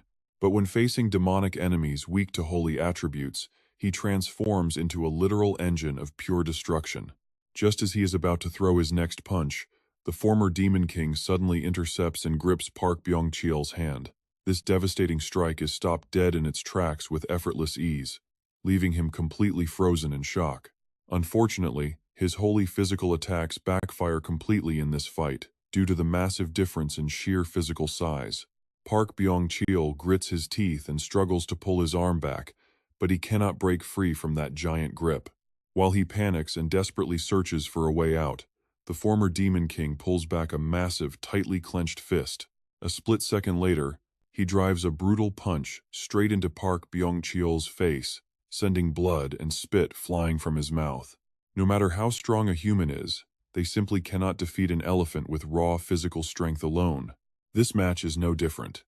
The sheer difference in size between the Mint Chocolate and Underworld teams made this a loss from the very beginning. Inside the arena, thick clouds of dust rise, completely blocking everyone's vision and forcing Min Dong-hee to shield her face with her hand. It is finally decided. Team Underworld wins the Guardian match, bringing the score to 2-0. Watching this, user sighs and clicks his tongue in disappointment at the old men's embarrassing losses. He grumbles that he warned them. He was ready to buff them using polluted divinity. And the more he thinks about it, the angrier he gets over why they rejected his help. Accepting polluted divinity would have boosted their stats by at least 2,000%. But Min Dong-hee gently smiles, explaining that this is about staying true to their dreams, leaving him completely baffled. She goes on to say, there is absolutely no honor in gaining power through cheap corruption, because nothing is more precious than strength forged from hard training and raw willpower. Her profound words instantly strike a chord with user, causing him to freeze up entirely as he processes the realization. His eyes fly open in shock, completely unsure of how to react. But while he is still lost in his deep thoughts, Min Dong-hee suddenly punches him right in the face. When user grumbles that stats are everything in an RPG, she bluntly cuts him off and tells him to shut up. Stepping out into the arena, she tells him to keep his mouth shut and watch this next match very closely. She promises to show him what it truly means to fight for one's ideals and win with them. As Min Dong-hee prepares to step onto the battlefield, user calls out to remind her that if she loses, they will lose the entire round. Sitting up and rubbing his aching head, he adds that even though he was forced into this tournament, he refuses to get crushed with an embarrassing 3-0 blowout. With a look of sudden determination, he declares that since they made it this far, they might as well go all out. Hearing his sudden encouraging words, Min Dong-hee blushes slightly and replies that he actually sounds pretty cool, teasing him about how much he has grown up lately. She even ran over to tease them afterward. Hearing that made her heart race, and she knew there was no time to waste. Min Dong-hee took a deep breath and quickly stepped outside. She told the kid not to worry since she was already the Royal Arena champion, her face looking more confident than ever. She claimed she always won her duels no matter the opponent, but the reality of the situation soon forced Min Dong-hee to back down. Up on the stage, a sharp thread pierced right through her body, hoisting her up to float helplessly in midair. The agonizing pain forced a mouthful of dark red blood from her lips. Min Dong-hee struggled to lift her head, gripping the very thread piercing her stomach. Her whole body shivered, but she stuttered that this was still nothing to her. Standing below, Huracan made no move, only quietly watching her struggle. Right after, he finally unleashed his ultimate finishing blow with a soft whisper. The moment he whispered the command to absorb, that thread began draining Min Dong-hee, plunging her into sheer, unbearable agony. A sudden, massive explosion shook the entire arena stage. In an instant, her body was completely gone. He had activated his hidden skill, gluttony, devouring his opponent to fully absorb her levels and stats. Watching this unfold from the waiting room, Ji-U's face darkened as he clenched his fists in rage. Up in the stands, the entire crowd and Bubia looked on in utter shock and disbelief. Bubia gasped in amazement, calling it a display of terrifying power that was nothing short of completely overwhelming. The leader of the Mint Choco team had been wiped out by Huracan in an instant, ending the round with a swift 3-0 sweep. Bubia went on to announce Team Underworld as the official winners. Suddenly, a loud voice commanded everyone to hold on. Stepped out onto the stage, sword in hand. He called out to MC Bubia, asking if they could still have a captain's match if both teams agreed, even though the score was already a 3-0 sweep. Recalling his previous promise that a captain's duel was possible with mutual consent, Bubia quickly responded to confirm his words. Bubia confirmed that it would only be a friendly with no impact on the official score, but Ji-U cut him off, saying that was fine. With absolute determination in his eyes, he declared that he was incredibly frustrated and desperately needed something to vent his anger on. Casting a sharp glare toward the opponent's waiting room, he warned that he had been holding back the urge to destroy everything in sight, and his patience was rapidly running out.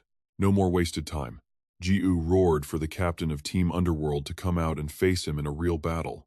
Hearing this, the god of destruction did not reply, only offering a sly, sinister smile. Suddenly, his expression darkened, looking as though he were plotting something incredibly devious. A moment later, he chuckled and sighed, asking why on earth he should bother fighting a lowly, worthless commoner. Those insulting words instantly struck Ji-U's pride, causing his eyes to widen in sheer rage. Bloodshot veins popped in his eyes as his voice trembled with fury, standing there and cursing the arrogant god out. The god of destruction did not even bother to listen, turning away to report their top 4 placement to Lady Nazarican instead. Looking more relaxed than ever with his hands shoved in his pockets, he suddenly recalled the fierce warning that Ji-U had issued. The brat had claimed he was holding back the urge to destroy everything, and that his patience was running out. Remembering that made his lips curl into a mocking smirk, laughing at the sheer absurdity of the kid supposedly holding back his anger. In reality, he was the one holding back his murderous rage, muttering for those filthy viruses to enjoy themselves while they still could. Bubia excitedly welcomed the roaring crowd to the second match of the quarterfinals, announcing the highly anticipated matchup of Team Peace versus Team Hong. He pointed toward Han Sarang stepping out and kept talking. Team Peace sent out the Demon King Han Sarang as their vanguard, who happily made heart gestures and claimed to be everyone's one and only love. Introducing herself as everyone's first love, she blew a flirtatious wink to greet the massive crowd. She introduced herself as the level 650 Demon King, instantly sending the crowd into a wild frenzy of cheers. The fans chanted her name in unison as Bubia stepped up, explaining to the crowd that in the real world, Han Sarang was actually an incredibly famous celebrity superstar. Ever since the public discovered her deep love for gaming in her free time, her popularity had absolutely skyrocketed because of how relatable she was, and her incredible performance in this tournament was now driving fans completely wild. Bubia shook his head as he wondered what was going on. A cruel twist of fate lay in store for her. Before Han Sarang could even realize what was happening, Bubia pointed toward the opponent stepping out on the other side of the stage to face her as Team Hong's vanguard. He announced her opponent to be Bunny Princess, a swordsman, a level 270 swordsman. The moment she saw that name, Han Sarang froze dead on the spot, her mind racing as she wondered why on earth it had to be her. On top of that, Bubia drops a massive bombshell. Bunny Princess just revealed she is actually Han Sarang's real-life manager. Talk about absolute tournament drama. An idol going head-to-head with her very own manager. People are already whispering if this is some crazy instant karma for the famous superstar. Is she finally being forced to pay the price for bossing her manager around? Han Sarang loses her temper and screams out abuse? I have never treated my manager badly. Stop spreading fake news, Bubia, or I will sue.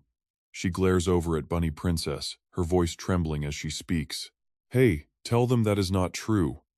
I have never abused my power once while we worked together. I am a fantastic boss, you know. Her manager just smiles warmly and says, oh yes, of course. They only came here because they want to win. Once the match is over, There will be no hard feelings. It is all in good fun. She says that out loud, but deep down, Bunny Princess is planning something completely different. Look closely at those smiling eyes that is pure, murderous intent swirling deep inside. And believe me, Hansarang notices it immediately. She is going to slice me in half. I can see that promise written all over her face. No more time for small talk. Bubia announces the battle between Team P and Team Hong, and the first match kicks off. The moment the announcement ends, Hansarang stomps her foot, tearing up the dirt.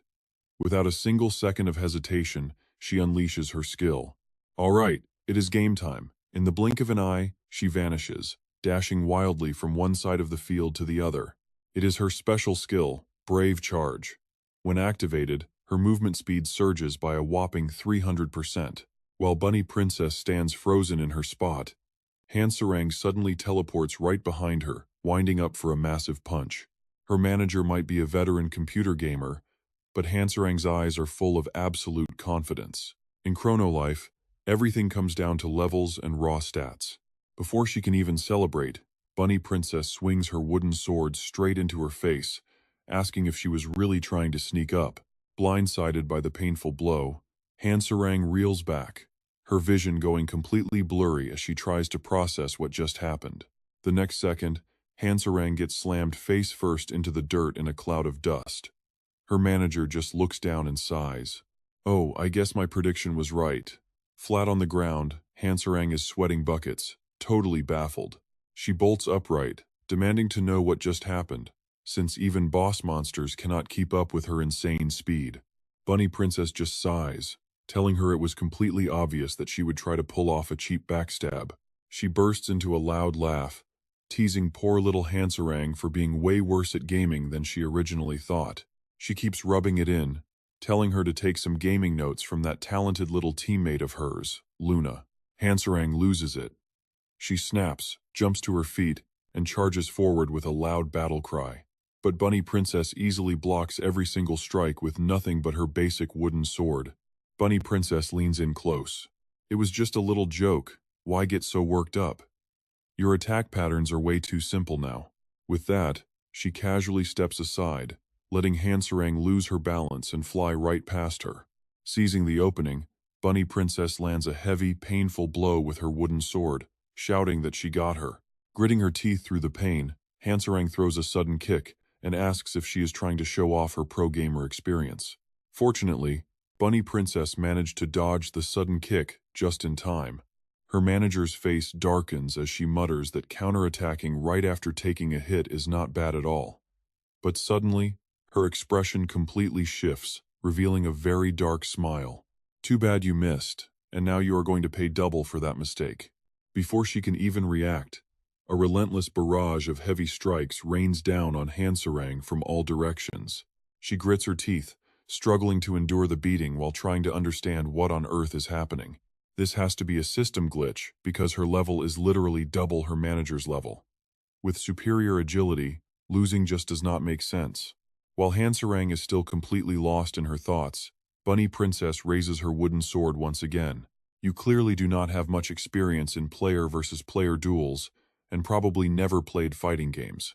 Those words make Hansarang freeze, her eyes locking onto the incoming wooden sword. She assumes the attack is coming from above, but her prediction is completely wrong. Instead of her head, Bunny Princess strikes her right in the waist, knocking the wind out of her. Hansarang is utterly confused. She wonders if that was a low sweep as her manager chuckles, explaining that feinting is crucial in player versus player battles. You have to combine both to win. For example, if you throw a fireball in a fighting game, the enemy will usually jump to dodge and strike from above. She explains that she will just fake casting a fireball. By faking the casting animation, she tricks the opponent into jumping, so she can land a surprise blow when they are completely open. Bunny Princess unleashes a flurry of strikes at Hansarang, explaining that it is called a feint, a standard technique in boxing and MMA to trick the opponent. In a hyper-realistic game like Chrono Life, mastering this trick is absolutely essential. After struggling to find an opening, Hansarang finally reacts and throws a heavy kick right at Bunny Princess, mocking her with a quick smirk. Demanding to know her opponent's level, Hansarang strikes. but Bunny Princess's quick reflexes allow her to timely block the kick with her wooden sword. Clenching her fist, Hansarang screams that Chrono Life is not a fighting game. With a loud crash, she slams a powerful punch directly into Bunny Princess's wooden sword, instantly causing a small crack to appear on the blade. Hansarang presses the attack, declaring that while control skills are cool, levels and stats are what truly matter in an MMORPG. Watching from the lobby, Hong spectates the entire battle. She does not look worried at all, and even lets out a quiet chuckle. She giggles, she's not wrong. The team with better stats crushed the competition last time. No matter how skilled you are, low stats shouldn't do any damage, or at least, that is what she used to believe. Hong's mind drifts back to 2 weeks ago during the team tournament's recruitment phase, recalling the exact moment she entered the forest and met Bunny Princess for the first time. "Are you Bunny Princess?" With a friendly smile, she greeted her, introducing herself as Hong, the leader of the Righteous Bandits Guild. Without any hesitation, Hong made a sudden proposal, asking the swordsman for a quick one-on-one duel right then and there. Bunny Princess did not hesitate to accept the challenge right away, confident in her abilities as a level 255 swordsman. Returning to the present, Hong notes that the girl had cheerfully accepted her sudden proposal. Hong was highly confident in her own player-versus-player skills back then, especially since she knew her level was more than double her opponent's. As she narrates, her amazement grows. She honestly never thought she could lose, but the bitter defeat she suffered that day opened her eyes to a completely new world. The combat skills of a top 0.01% player simply cannot be beaten by raw stats alone. Back in the arena, as Hansarang launches a lethal strike right at her head, watch closely as Bunny Princess calmly whispers her counter. The moment the word leaves her mouth, a massive critical strike registers on Hansarang, forcing her to cough up blood. Overwhelmed by an agonizing pain she cannot even comprehend, Hansarang immediately collapses to the floor as a massive cloud of dust rises around her. Witnessing this, Ju is left utterly stunned, crying out for Captain Hansarang. Luna senses something bizarre, wondering if she actually just pulled off a counter, a skill she has never seen used in real combat. He chimes in, completely baffled, is that actually a normal skill, or some kind of hidden specialty? She realizes with a sigh that since they jumped straight to level 999 with a basic wooden stick, they wouldn't know the basics. The counter skill is actually unlocked by melee classes at just level 10, she explains. It is a fundamental mechanic where timing a block perfectly will deal double the damage back to the attacker. However, actually watching someone pull off this mechanic in a high-stakes duel is a first for her. Up in the spectator stands, everyone watching is left with the exact same look of absolute disbelief. Having been eliminated in the top 8, the Mint Chocolate team watches in awe, with Min Donghee screaming, "Oh my god, who is that girl?" She wonders if that girl really just executed a counter in a real fight, while their healer asks if the move is actually that hard to use. The other swordsmen in the group immediately snap back with a yes, while Luna starts explaining. Luna explains that when Chrono Life first launched, the counter skill was actually a hot topic among melee players. But after extensive research and testing, they concluded that it was just a flashy move, completely useless in real battle. Yet here is Bunny Princess pulling it off perfectly, as fresh blood begins to drip onto the arena floor. Hansarang struggles to sit up after taking that massive blow, gasping for air while clenching her teeth in absolute defiance, refusing to lose. She rushes back in screaming that this is far from over. Clenching her fists, she vows to win this match at all costs. But just like before, Bunny Princess quietly stands her ground to prepare another counter. The brutal impact hits. Her eyes roll back in sheer agony. Nazirkan's voice echoes in her head, reminding her of her crazy quest to somehow revive a dead non-player character. He had warned her that as she climbed the ranks, a clash with the Eternal Guild was completely unavoidable. First, she has to take down the enemy right in front of her. The second step is also the final one. Hansarang cries out that she will win. No matter what it takes, she has to do this to save her beloved grandmother. Her eyes wide and teeth gritted in sheer determination. Without a single second of hesitation, Hansarang kicks off the ground and launches herself forward. Her silhouette flies straight up into the night sky against the glowing full moon as she declares she must win to bring her grandmother back. Finally, she triggers her Dragon Descent strike, transforming into the majestic phantom of a descending blue dragon. Down below, Bunny Princess stands completely still. Luna adds that in-depth research on this skill shows the perfect timing mentioned in its description is key. It is a counter parrying the enemy attack at the exact right moment will deal double the damage. Her expression turns dead serious because that window is actually just one single frame, meaning the player only has 0.01 seconds to react. Yet Bunny Princess executes it flawlessly as her eyes flash with a sharp command to parry. The moment she says it, a deafening explosion rips through the air, shaking the entire arena. Watching from the waiting room, Hong is absolutely sure of their victory this time. And just like that, Hansarang is heavily injured by her own deflected ultimate, free-falling to the ground as the stunned crowd watches in total silence. Ju and his squad are left completely speechless. The winner of this match has finally been decided. Bunny Princess simply turns her back on her fallen foe as Hansarang lies unconscious and beaten behind her. Bubia speaks up, shouting that Hansarang was taken down before she could even activate her demon form. Bubia declares it a completely unprecedented shocker. Despite being at less than half of her opponent's level, Bunny Princess took the win, demonstrating what seems to be god-tier mastery over the game mechanics. Right in front of us is a veteran PC player, Bunny Princess, making waves here in Chrono Life. We are witnessing the rise of a legendary pro player as Bunny Princess secures the first match for Team Hong against Team Pace. No doubt about it, the victor is official, and the entire stadium erupts into deafening cheers. The crowd starts chanting her name in unison: Bunny Princess, Bunny Princess, Bunny Princess. Watching this from high up in the stands, even In Gongdu is stunned. That was an incredibly cool match, making him want to challenge her next, while the girl beside him agrees completely. Even the god of destruction is drawn in by this absolute masterclass of a show. He remarks to his friend that her parry might actually be way better than his companion's own perfect defense skill. Ib cuts him off, asking what kind of trash comparison that is. His eyes flash with annoyance at the absurd claim. He explains the standard block window is 10 frames, or about 0.17 seconds. But a counter is only one single frame, making the reaction window 10 times shorter. He admits even he has never pulled it off in real battle, making this match incredibly interesting.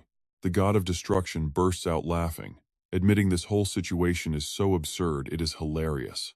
He asks if his friend seriously believes she pulled off a one-frame move 3 consecutive times.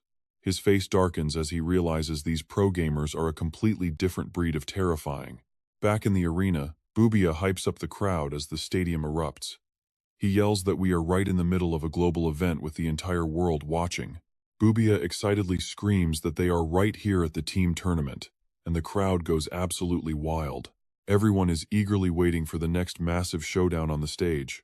Not wanting to waste another second, the announcer points directly at Ju as he steps out.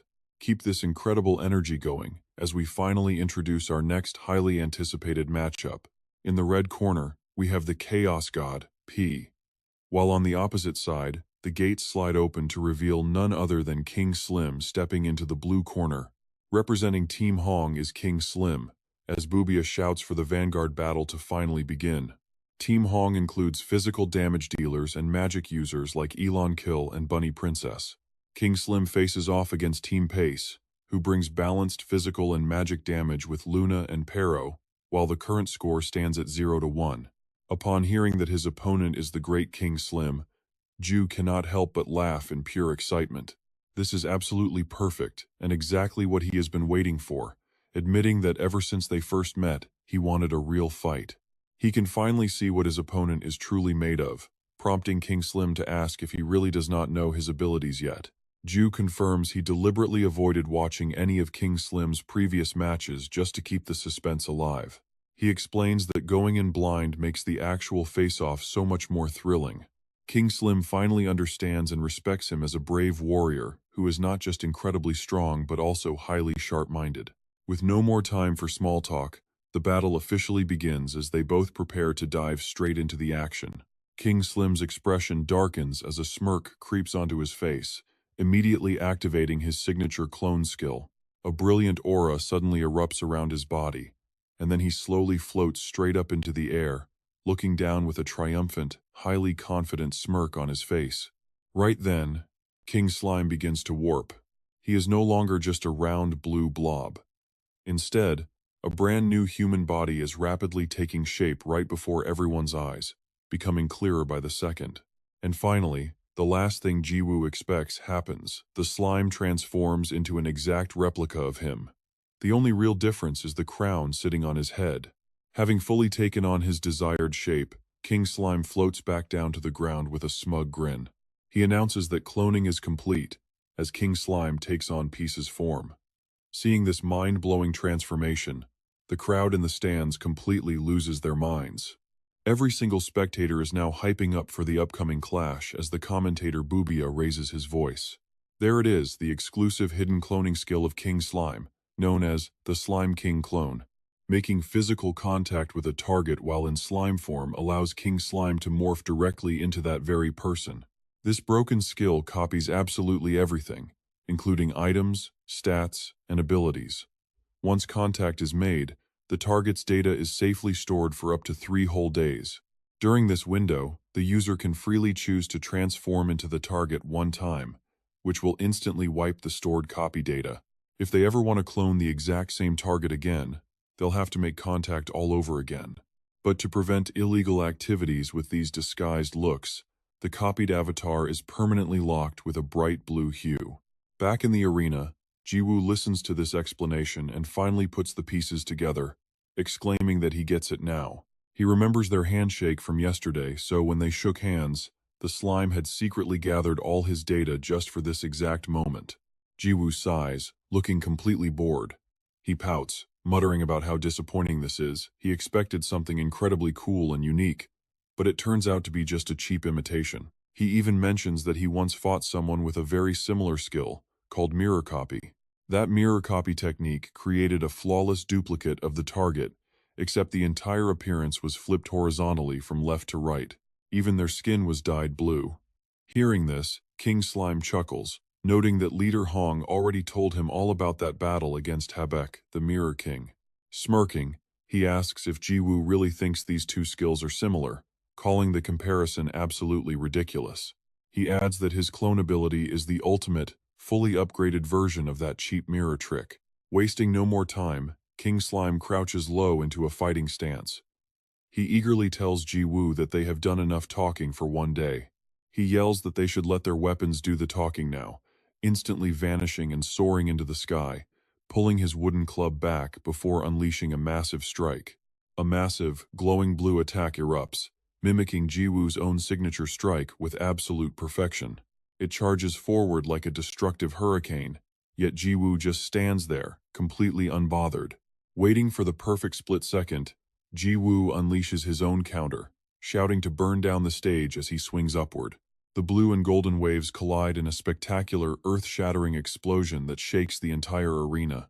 The shockwave is absolutely massive, threatening to swallow the entire Colosseum, but thankfully, a powerful protective barrier is in place. The terrified spectators in the stands instinctively recoil in absolute horror as Boobia screams that the epic battle between the swings has finally begun. This is definitely not some cheap swing you see every day. On one side, we have Peace's authentic upward strike, and on the other, a flawless replica of that devastating downward smash by King Slime. Who will come out on top? The mere shockwave of this insane clash is enough to shake the entire continent, but the crowd remains completely safe. The Chrono Life developers have covered this entire arena with an ultra-high-grade barrier, and Boobia's voice booms over the main screen, reassuring the audience that they are fully protected. But unlike the confident commentator, the director is absolutely petrified, his teeth chattering uncontrollably from pure fear. Shaking like a leaf, he breaks into a heavy cold sweat and starts praying desperately, begging and pleading for the barrier to hold. Meanwhile, inside the waiting room, Hanserang has finally respawned and is walking out to meet the rest of the team. She lets out a heavy, exhausted sigh as she walks over to Luna, waving and telling everyone that she has made it back. Hanserang apologizes, admitting that she really thought she would grab their first win, but ended up losing instead. Hearing this, Luna's expression darkens completely as she spins around and cuts her off mid-sentence. She questions the apology, snapping that she cannot believe those are the first words coming out of her mouth, leaving Hanserang utterly confused. Looking absolutely furious, Luna demands a proper, legitimate excuse for this pathetic defeat, pointing out that even Peace only lost his match to Star on purpose. Hanserang stammers in fear, calling her a scary lady and begging her to stop being so intimidating. She asks if Luna is just trying to bully her over a single loss, but that is not the real issue here. Luna sighs in disbelief, muttering that she cannot trust her, before suddenly raising her hand and slapping Hanserang hard across the face, leaving a bright red swollen mark. The slap is so lightning fast that Hanserang cannot even react to it. She still didn't understand what was going on. Recovering her senses, Hanserang held her aching face and demanded to know what the hell they were doing. Why snap like that out of nowhere? Luna replied that winning and losing was completely normal in a fight. She wasn't foolish enough to get angry at a teammate just for losing. What she wanted explained was that humiliating attitude in the match, getting baited by cheap taunts and rushing in like a moth to a flame, taking counterattacks to the face and sabotaging herself by blindly unleashing her dragon descending strike. Just thinking about it disappointed Luna deeply. Where was her legendary destructive skill, that annoying beam she used to fire at every opportunity? What was the point of months of composure training?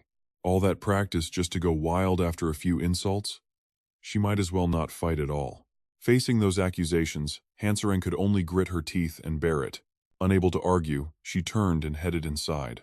Huffing that she didn't want to talk about it anymore, she walked off, while Luna stood behind, lost in thought. Before Hanserang could take more than a few steps, Luna spoke up with one last question. With wide eyes, she demanded to know if she purposely held back her demon god mode. The question froze Hanserang in her tracks. Outside the arena, Vu's cheers and massive explosions echoed continuously. Slim used all his strength to strike downward, while Ju, laughing below, counterattacked upward. The two clashed like moths to a flame, their power perfectly matched. Slim gritted his teeth in fury, while Ju remained completely calm, until a spectacular explosion tore through the air. Both yelled in unison, activating their lightspeed skill once again. Lightning tore across the sky, weaving into a massive net as their hidden lightspeed skill went active. Teleporting anywhere within sight at the speed of light, the shockwaves of their battle spilled far beyond the arena. Ju's eyes flared with a burning fire as he dashed forward, and Slim met him head-on with equal intensity. When the moment came, both Slim and Ju activated their Yada mirror skill. Slim yelled out with wide eyes. While Ju's mirror cloned him, Slim's mirror expanded, splitting him from a single body into countless clones. Meanwhile, Ju transformed into a giant, holding a colossal wooden staff aimed at the tiny figures below. Without hesitation, Ju swung the gigantic staff downward with immense force. Down below, Slim's clones charged upward, yelling to multiply their strike 1,000 times over. A massive shockwave swept across the arena, luckily contained by a protective shield before it could blow the spectators away. Everyone raised their arms to shield themselves from an unimaginably massive, continental-scale explosion. As the dust cleared to reveal the two figures, the system announced the Yada mirror effect had ended. Ju called out, activating his swordsman's soulmaster skill. Consecutive strikes. Slim shouted in unison. Consecutive strikes is a basic swordsman skill that attacks the enemy multiple times in rapid succession. With that, they clashed again, swinging their wooden staves in a rapid flurry of blows. Both staves carried immense power, neither willing to yield as loud explosions shook the sky. Inside the waiting room, Hong crossed his arms, watching the match intently. Yenkil spoke up, remarking that this was on a whole different level, like watching the apocalypse unfold. He was the spirit summoner Yenkil, and standing beside him was the great wind spirit, Shinfit. Standing nearby, Hong added that his plan was perfect, and King Slim was indeed their trump card. He was the only one in this world who could defeat P. Suddenly, another loud boom echoed with white smoke. From that white smoke, Ju and Slim descended like lightning, landing opposite each other. Slim gasped, admitting he had never had to use his brain this much in a fight. Ju laughed. Ju said he was having a blast, finding the fight far more fun and Slim much stronger than expected. Slim replied that he had invested a lot of time and mental training to prepare for this day, spending hours daily simulating how he would fight Ju. But now, his stamina was running dry.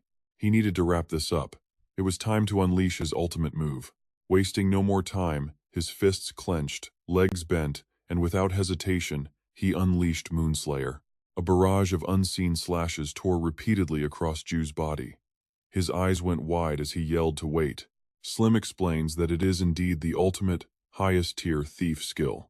Known as Moonlight Assault, it is the ultimate masterpiece of our very own Captain Hong. It turns out King Slim had completely copied this devastating move that Hong once used, adding it to his own arsenal. But realizing this comes far too late as Jiwoo's body is already sliced into clean, tiny pieces. The sliced remains crash straight down to the ground. Slim turns around to boast that with this move, he glides like moonlight, rides the wind to shred foes into 12 pieces, and delivers absolute, instant death. Fresh blood spills from Jiwoo's mouth as he groans weakly on the ground. Stunned, Jiwoo still cannot believe what just happened, demanding to know how Slim mastered a skill that he himself was never even taught. Slim replies that the intel Hong provided was spot on, since as a master novice, Jiwoo can access every skill in the game, but with such low mastery, he is heavily limited to using only 2 or 3 skills per class. Slim confidently brags that he operates on a whole different level, because no matter what crazy form he transforms into, he can use absolutely every single skill he has copied. He boasts that this massive advantage is exactly why a Slim clone easily outperforms any standard duplicate. Back in the top 32 tournament, they discovered Jiwoo's ultimate weakness was instant kill attacks. With Hong's backing, Slim went ahead and copied every single instant death skill across all classes just to counter him. Saying this, King Slim wears a deeply smug, victorious grin. Seeing the mess, Vivia walks over and starts poking Jiwoo's severed head with a stick, muttering that if he is actually dead, he is going to lose the match. But Jiwoo quickly yells for her to hold on because he is not dead yet. Suddenly, his severed body parts begin wriggling, sprouting weird tentacles to bind themselves back together. Well, Jiwoo shrugs. Looks like his secret is totally out. Within the blink of an eye, Jiwoo's sliced-up body seamlessly fuses back together, completely intact as if nothing had ever happened. It is his hidden skill, Healing Factor, which instantly repairs any damage he takes while granting complete immunity to status effects like poison, disease, and paralysis. With a confident smirk, he explains that he only played dead from that instant kill skill back in the top 32 matches against Star. But now that the cat is out of the bag, he does not need to hide it anymore, a revelation that leaves King Slim totally speechless, unable to process what he is hearing. Feeling completely helpless, Slim panics internally, wondering if this guy is messing with him and what on earth he is supposed to do now. In that moment, he realizes he is completely and utterly doomed. Yet he cannot help but marvel at how such an absurd, shameless liar actually managed to completely pull the wool over his eyes. Meanwhile, back inside the waiting room, a heated, fiery confrontation is still unfolding between Luna and Sarang. Noticing Sarang's complete lack of reaction, Luna realizes her suspicions are totally spot on, letting out a heavy sigh before muttering that she cannot even provide a single honest, straightforward answer. Hearing the blunt accusation, Sarang just stands there, remaining completely frozen and motionless. After a long silence, she finally speaks up, arguing that Luna is entirely wrong and cannot slander her with such baseless, unproven accusations. Annoyed by the denial, Luna cuts her off to lay all cards on the table. She reveals she knows all about the 2 conditions Narakan set to bring Sarang's grandmother back to life. The very first condition is that she must keep winning her matches, ultimately defeating her main opponent from Team Eternity, which perfectly matches what Narakan told her. Luna's eyebrows furrow as she delivers the second condition, which is to steal the legendary red aura directly from that targeted opponent. And that is precisely why she deliberately held back, refusing to use her Demon Lord divinity in the previous battle. Luna explains that she does not make empty accusations, pressing her on whether she held back just to guarantee an absolute victory against her upcoming top 4 opponent. She is simply saving her immense demon god energy for later. Trapped by these words, Sarang cannot find a single excuse to deny it. Meanwhile, out on the battlefield, the arena remains buried under a thick shroud of heavy dust. Vivia screams in absolute shock at this crazy development, because despite taking a direct instant kill blow, Jiwoo is still standing strong. Honestly, even she has no idea how this is even possible. After all, everyone literally watched Jiwoo drop dead from another instant kill attack in an earlier round. Still completely baffled by what is going on, Vivia decides to make a quick exit from the stage.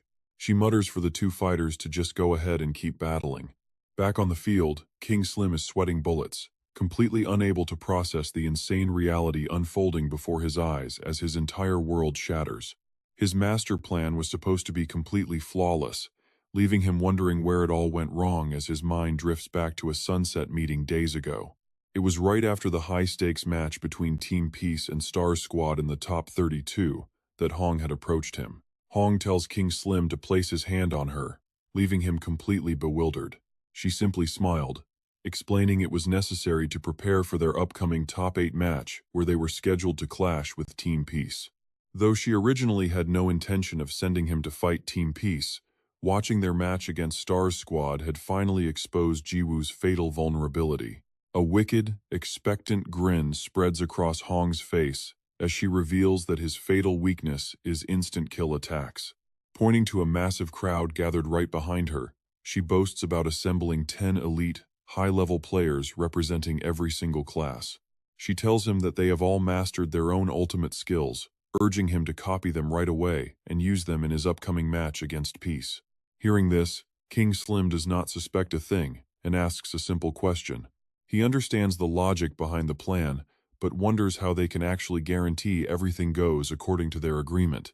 Although he doubts taking down that young warrior will be so easy, Hong's face darkens as she mentions having more proof to back their theory. She goes on about the upward and downward swings. Those are the two famous moves of Peace, but they are just random swings rather than actual skills. Hong gets more excited, telling King Slim to just imagine the possibilities. Once he transforms into Peace, he will not only wield the legendary +99 reinforced wooden stick, but also unleash the ultimate skills of every character class. He might become the only one in the entire world strong enough to stand on equal footing with Base. Back in the present, only King Slim and Jiwoo remain standing on the arena stage. Drenched in sweat, King Slim lets out a nervous chuckle. He extends his hand, saying Jiwoo is simply far too powerful for him to handle. He tells Peace that he deeply respects his absolute strength, requesting a simple handshake as a sign of respect before they continue. But Jiwoo is not falling for it this time. He strikes back instantly, singeing King Slim's fingertips with a precise blast. The resulting explosion is massive, threatening to shatter the arena as it shoots directly into the night sky.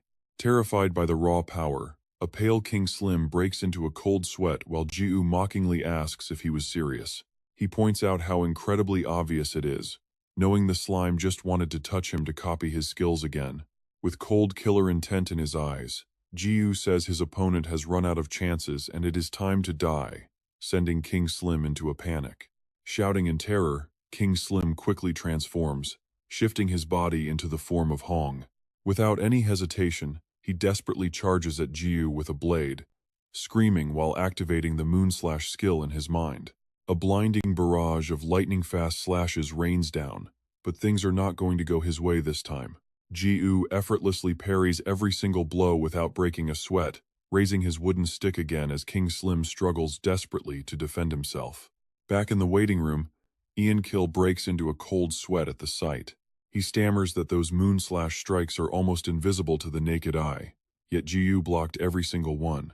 Hong anxiously explains that the Moonslash only worked before because King Slim was in Peace's body, but in her form, he has zero chance of touching Peace. She continues her analysis. The most critical part of their plan requires King Slim to copy Peace. Otherwise, those ultimate moves are completely useless. Hearing this, Ian Kill asks what they should do.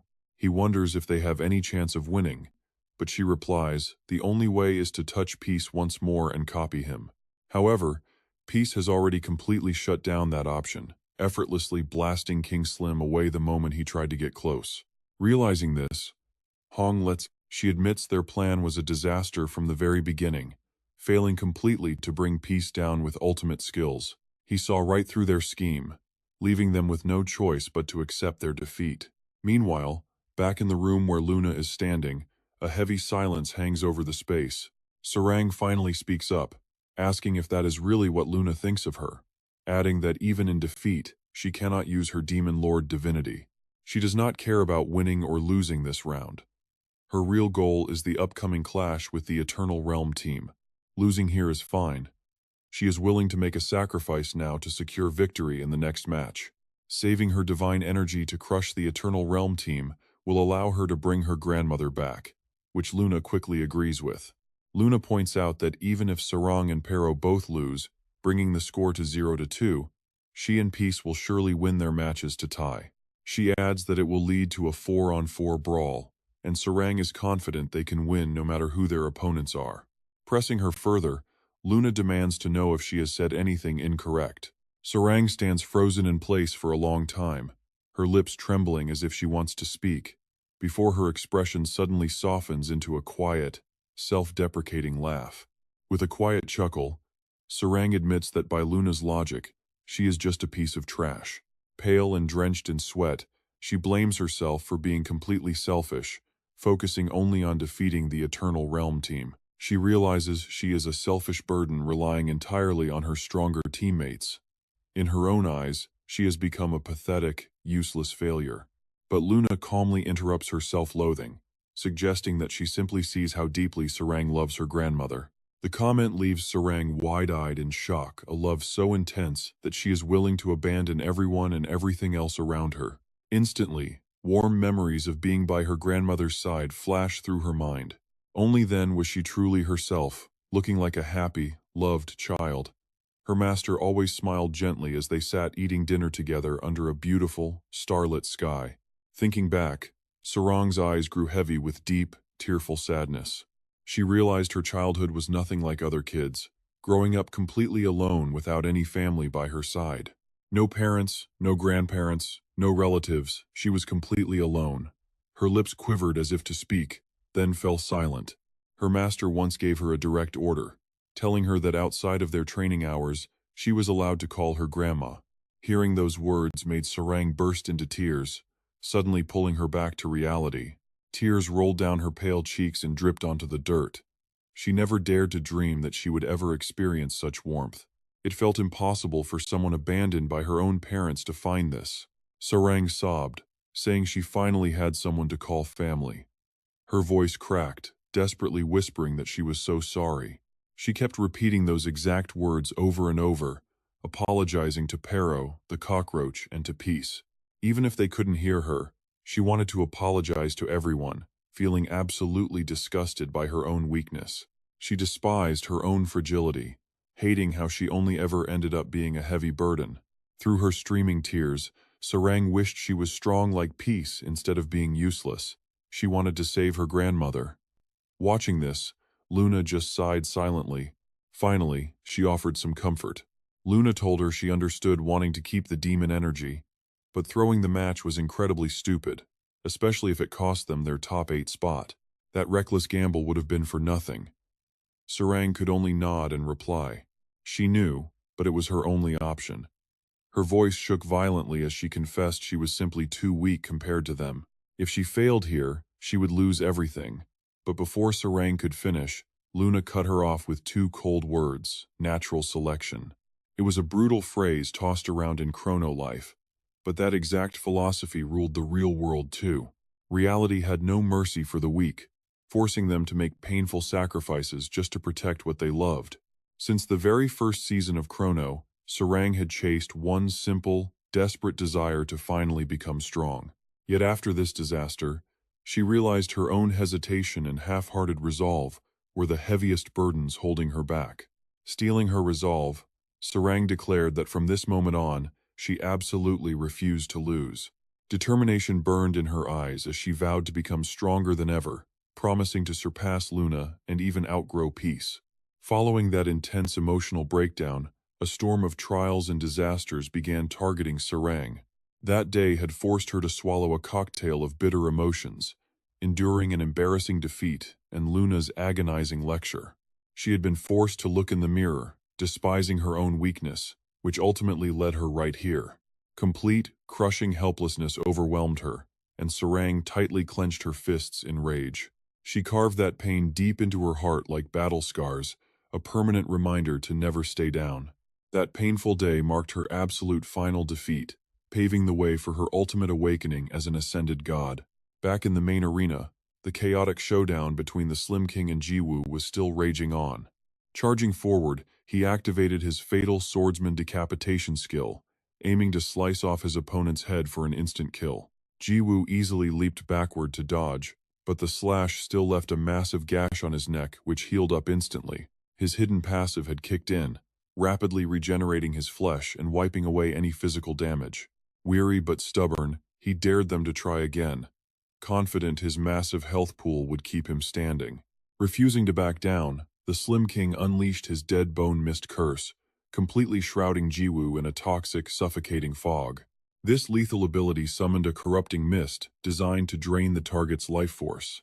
Inhaling even a breath meant instant death. Yet Jiwoo fearlessly sucked the entire cloud of poison directly into his mouth. Just like that, the deadly fog dissolved into nothingness, leaving the air completely clear in seconds. It was like nothing had even happened. Jiwoo's eyes flashed with power, snorting as he invited another attack. The Slim King was left completely dumbfounded by this sickening nightmare, but he desperately charged in anyway. Damn it, this is not over yet. Gripping a gleaming dagger, he yelled that he still had plenty of ultimate skills left to finish the job. Before he could even move, Jiwoo caught his wrist in a vice-like grip, calmly drawing his infamous wooden club backward. With a smirk, Jiwoo muttered that he was bored of this farce, and decided it was finally time to end it. With those words, he quickly unleashes a direct strike aimed straight at King Slim's body. Witnessing this, the slime panics but quickly realizes this is his only chance. Without a single second of hesitation, he screams to cancel his transformation. With a loud boom, King Slim shrinks back into his round, chubby form, barely dodging that devastating blow. Seizing the moment while Ju is completely distracted, King Slim reaches out his hand and successfully lands a solid smack on Ju's body. This shocking move makes Hong gasp in surprise that he actually touched Peas, while Booyah stands there frozen in absolute disbelief. Having successfully pulled off his trick, King Slim immediately leaps backward to safety. He confidently declares that now is the time for the real battle to begin with, Pizza Exa. Wasting absolutely no time, he activates his special Slim Clone skill, which allows him to transform into any target he makes physical contact with while in his slime form. It even copies all of the target's items, stats, and active skills. Once contact is made, the target's data remains stored for 3 days. Within this 3-day window, the user can freely transform into the target once, but doing so will immediately wipe the stored data. To transform into that same target again, they are forced to make physical contact all over again. Hong lets out a sigh of relief as her eyes sparkle, wondering if he really managed to copy Peas again, because that would be a complete miracle. Just maybe, King Slim actually has a real shot at defeating Peas. But before she can even celebrate, a bizarre turn of events ruins the moment. It turns out the person King Slim transformed into is not Ju at all, but rather the massive dragon Aventador. The expression on his face quickly contorts as King Slim fully transforms into Aventador. Even Hong is completely blindsided as everyone watches with jaws dropped, wondering if that really is the legendary Northern Dragon King Aventador. King Slim is left totally confused, desperately wondering why he transformed into Aventador. He clearly recalls the previous moment, swearing that he had just touched Piz. But then he suddenly remembers a detail that feels completely wrong. In that split second, King Slim had actually slapped a very different spot, and his face goes completely blank as the harsh truth finally hits him. From the front, it looked like a normal slap to the body, but looking from behind, what King Slim actually hit was the spot right between Ju's legs, leaving him sweating bullets and wondering if he really just did that. He copied that exact spot, and the sudden heavy silence in the air confirms his worst fear as Aventador emerges from Ju. Calling it a real shame since King Slim touched him instead of Ju, the slime has no choice but to admit defeat. Praying it is all just a bad joke, King Slim is cut short as Ju's legendary wooden stick smacks him straight across the face. The brutal impact sends King Slim flying high into the air, spinning wildly like a tossed coin. With Team Peas declared the winner, Booyah stands in the center of the arena with a microphone, announcing the next clash between Team Piz and Team Hong. With the score tied at 1-1, the vice-captain of Team Piz, the goddess of life Luna, steps onto the battlefield. Booyah points over to the right where Luna is standing with a sweet smile, as Ju, Hansarang, Yu, and Pero cheer enthusiastically from the stands. Cheering on the Snake Lady, Booyah then gestures to the left to introduce her opponent. Stepping up next is the vice-captain of Team Hong, the spirit summoner Yankil, who stands quietly alongside his summon without uttering a single word. Standing right between them, Booyah shouts for both fighters to get ready as the match officially begins.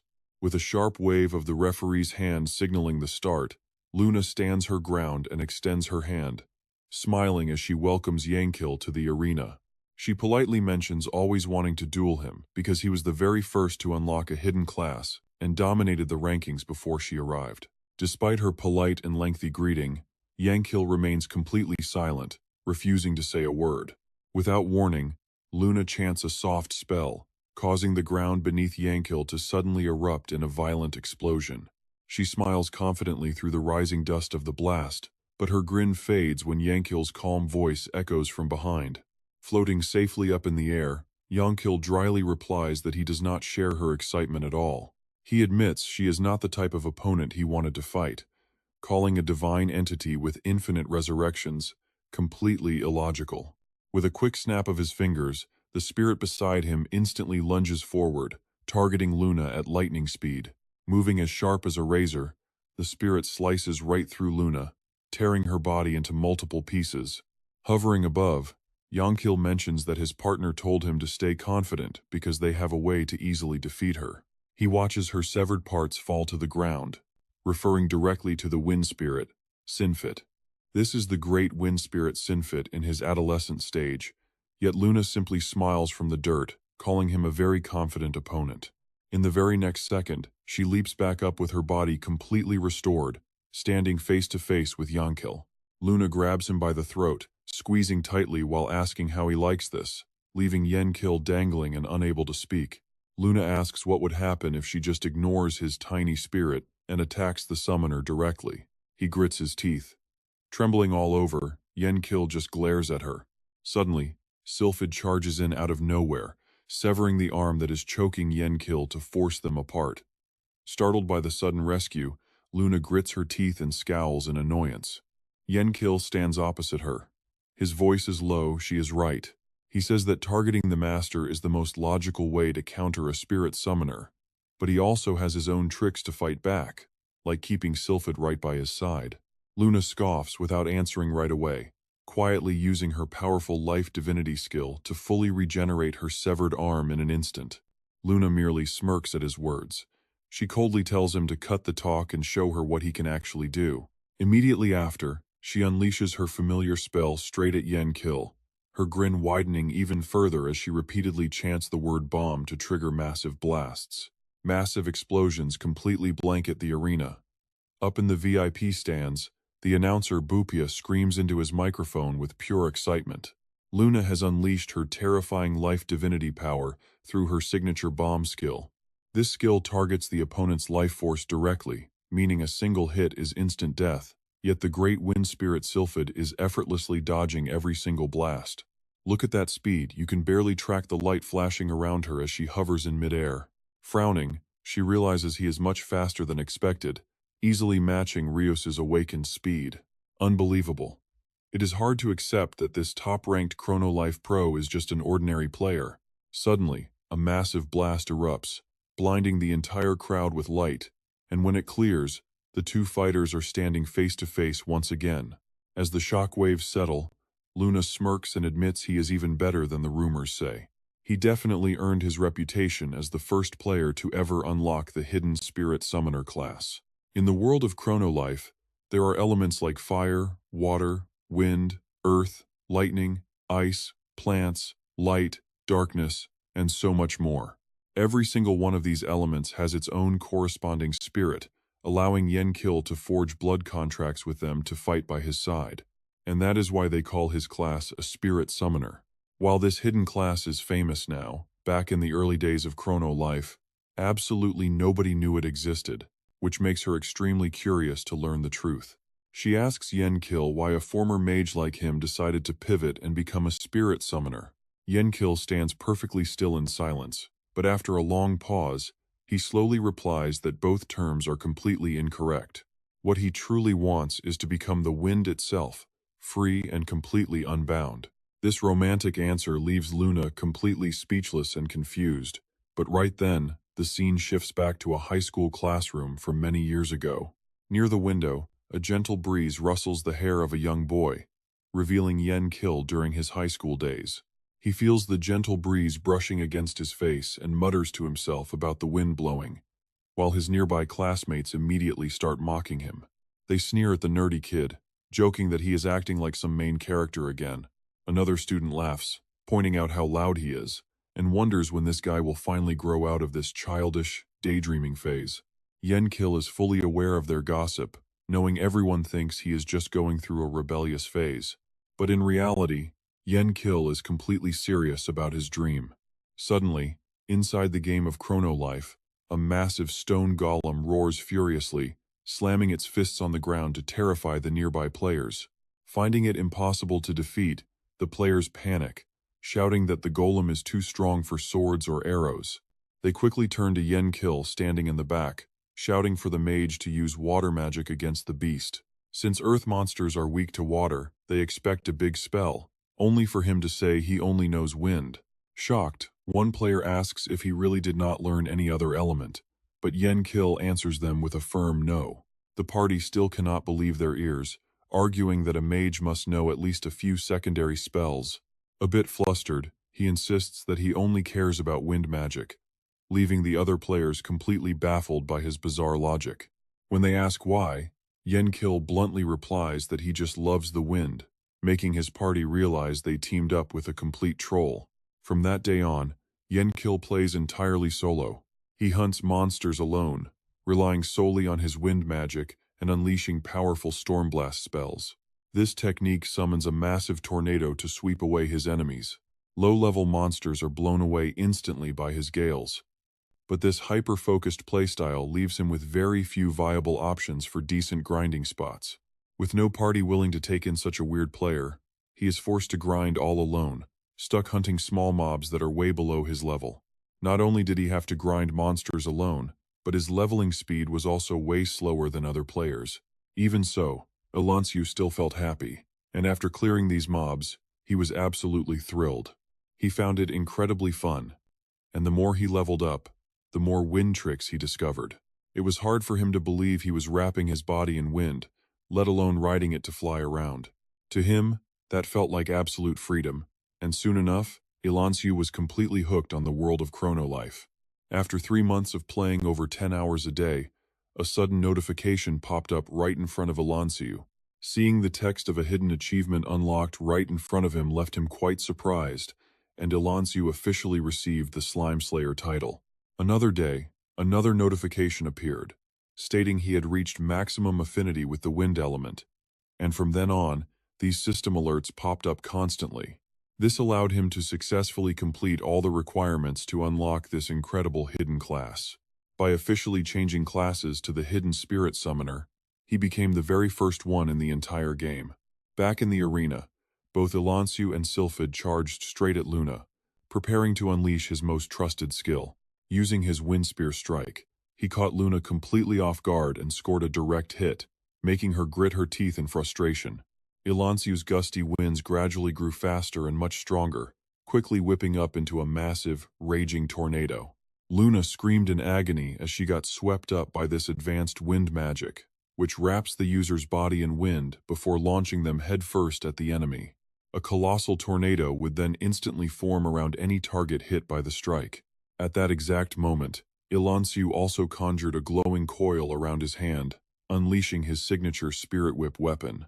Without hesitation, Elansiu lashed the whip straight at Luna, wrapping her tight and leaving her completely suspended in midair, unable to move. Keeping a totally blank face, Elansiu ordered Sylphid to finish her off, and the spirit gladly complied. And just like that, Luna took devastating critical hits from Sylphid again, prompting Elansiu to quickly tell the spirit not to kill her, but just to slash her slowly. He pointed out that killing her was useless, since she would just respawn, so they should just stall and drag the fight out. The spirit seemingly knew this, smiling as he agreed that this was precisely the plan.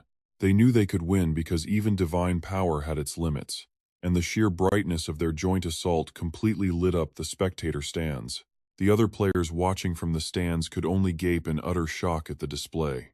Watching from above, Yopi remarked in surprise that even though she was the goddess of life, she was being thrashed like a mere punching bag. Yopi admitted he had no idea a spirit summoner could be so powerful, which prompted Donghee standing nearby to ask if he was serious.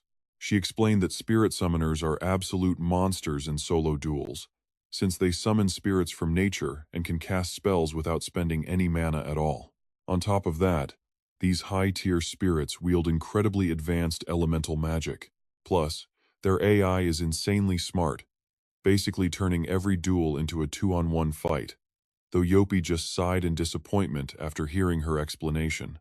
He shrugged, muttering that it did not sound too bad since they could just focus down the spirit first. That would immediately end the summoner, but Donghee quickly shut him down, arguing he knew nothing because taking down a spirit was almost impossible. Even if they take a fatal hit, they just return to the spirit realm to heal up and rejoin the fight. Their only weakness is being locked to one element, which leaves them totally screwed if they face an elemental counter. Yet considering Sylphid's raw combat skill, he could still fight through any disadvantage, while Luna now lay completely collapsed on the ground, covered in deep wounds. Sylphid's voice echoed across the arena, announcing that Luna had fallen after taking some extremely heavy damage. Anyone would wonder if the match was already ending. While up in the VIP section, Ilansu's manager stood next to Hong. The manager happily cheered that victory was guaranteed, and their team score was about to hit 2-1. She urged Hong on, pointing out that one more win would land them in the top tier, but Hong still looked incredibly uneasy despite the lead. Frowning deeply, she sensed that something was seriously off, knowing there was absolutely no way Luna would go down this easily. Sure, Ilansu was incredibly powerful, easily ranking among the top 5 strongest in the game, but Luna simply wasn't the type to get overpowered like this, and as Hong stared down at the field, she recalled Luna's past battles. She hadn't summoned a single clone with her life creation skill, nor had she activated her holy light of life like she did against Riot. Gaping in pure anxiety, Hong realized the chilling truth, suspecting that Luna was actually letting herself get hit by Ilansu on purpose. Right then, Sylphid, who was hovering near Ilansu, suddenly coughed up a mouthful of blood. He coughed violently as the blood kept pouring out without stopping, and when Sylphid finally collapsed to the cold ground, a panicked Ilansu screamed out in horror. Shouting Sylphid's name, he suddenly heard Luna let out a deeply chilling, sinister laugh. Yeon-kil watches in absolute panic as she rises before him. Meanwhile, Sinfit lies on the ground, clinging to life. Though his coughing has finally stopped, his breathing remains dangerously shallow and weak. Seeing his partner like this, Yeon-kil glares at Luna, clenching his teeth in pure rage. He yells at her in frustration, "What did you do to Sinfit? The spirit did not take a single hit from you, so why is he coughing up blood?" Luna only smirks at his outburst, calmly asking if Yeon-kil knows what happens when a spirit dies. Once they perish, they lose every single one of their memories. Hearing this, Yeon-kil completely freezes, standing stunned in place. What? What did she just say? Luna presses on, telling him to open his spirit status window because Sinfit does not have much time left. She explains that every single time Sinfit attacked and made direct contact with her body, her divine life attribute slowly disintegrated a piece of his life force. Because of that, the Great Wind Spirit now has almost 0 health points left. Luna speaks in a chillingly calm voice as Sinfit gasps for air. She warns him that even retreating to the spirit world will not heal the damage. Her divine life attribute does not just drain his life force, it permanently destroys his very soul. Right on cue, flashing red warning screens flood Yeon-kil's vision, screaming that the Grand Wind Spirit's life force is depleted and death is imminent. Luna delivers her ultimatum slowly now. "Summoner, make your choice. Will he forfeit this match?" Honestly, the tension here is unreal. Panic is written all over Yeon-kil's face. Luna continues softly, asking if he really wants to sacrifice every single memory he shared with Sinfit. Jan Kill stands frozen on the battlefield, completely unable to find his words. Smiling, she asks why he is still hesitating to make his final choice. She mockingly advises him to act quickly before time runs out and leaves him with nothing but endless regret. The clock is ticking, Spirit Summoner. Sweat drips down Jan Kill's face as he keeps quiet, his mind suddenly drifting back to the warm memories of the very first day he met Sinfit. The little wind spirit had greeted him so cheerfully back then, asking if he was indeed the summoner named Jan Kill. Sinfit had eagerly demanded a contract from his new rookie partner. Since that very moment, the spirit had become the center of Jan Kill's entire world. He was the gentle wind he had always been searching for. Surprised by the spirit's incredibly bold offer, Jan Kill had gasped before letting out a rare, genuine smile. It was a warm, soft expression he had not shown in a very long time, signaling his silent acceptance. He agreed. Without even realizing it, he had quickly grown deeply attached to his companion. Back then, the wind spirit was just a cheerful little child, smiling up at his master. Day in and day out, from dawn to dusk, Jan Kill had grinded through the game entirely on his own. Yet with his loyal wind spirit hovering nearby, he never felt lonely, even without a human party. They braved the wilderness together, eventually standing side by side on a steep, snow-covered peak to look out over the world. They explored every corner of Chrono Life together, making friends with the forest beasts and fully enjoying their grand adventure. The inseparable duo never left each other's side, even when they slept. As time went on, they eventually returned to town, only to find that the other players now looked at him in a completely different light. Jan Kill was no longer a solitary player, with Sinfit always floating proudly by his side. The bustling city players immediately started whispering. They pointed out that Jan Kill was the legendary first spirit summoner, sitting comfortably at the very top of the official game rankings. Rumor had it that he was completely guildless, prompting many to wonder if they should try recruiting him. Others dismissed the idea, saying a guy who refuses parties would never join a guild. Hearing their petty gossip, Sinfit crossed his arms and huffed in annoyance. The spirit pouted, grumbling about how hypocritical and two-faced humans could be. Seeing Jan Kill's confusion, Sinfit fumes, reminding him that those exact same players treated him like absolute trash when he was still weak. Yet now that he is powerful, they crowd around to flatter him. What a bunch of fake, rotten hypocrites. Jan Kill froze before letting out a warm, genuine chuckle. Sinfit had playfully pinched his master's cheek, complaining that he should be getting angry right alongside him instead of smiling. In reality, Jan Kill was overflowing with pure happiness, knowing his difficult choices were validated, and that having this spirit by his side was the ultimate proof. He was deeply grateful to have someone who would stand up for him, making that simple moment absolutely perfect. Back in reality, the painful sight of a dying Sinfit hits Jan Kill like a physical blow. The entire arena falls deathly silent, save for the painful, shallow gasps of the failing wind spirit. Watching him struggle, Luna chuckles softly before casually using her magic to shatter the whip Jan Kill had wrapped around her. She then offers a cold 3-second countdown to make a decision before she finishes the spirit off for good. Smiling, she slowly counts down. 3, 2.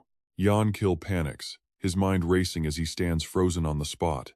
Then comes the final count 1. Luna wears a wicked smirk while Jan Kill is driven to the edge of insanity, clenching his jaw hard.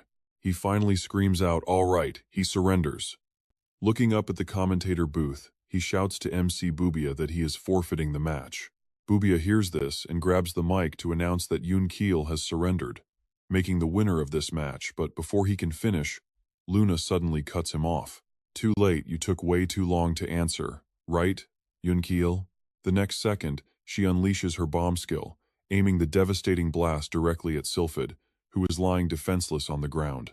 Jan Kill stands frozen in shock, unable to react as he stares to the side, only realizing in horror a few seconds later that Sylphid has been hit.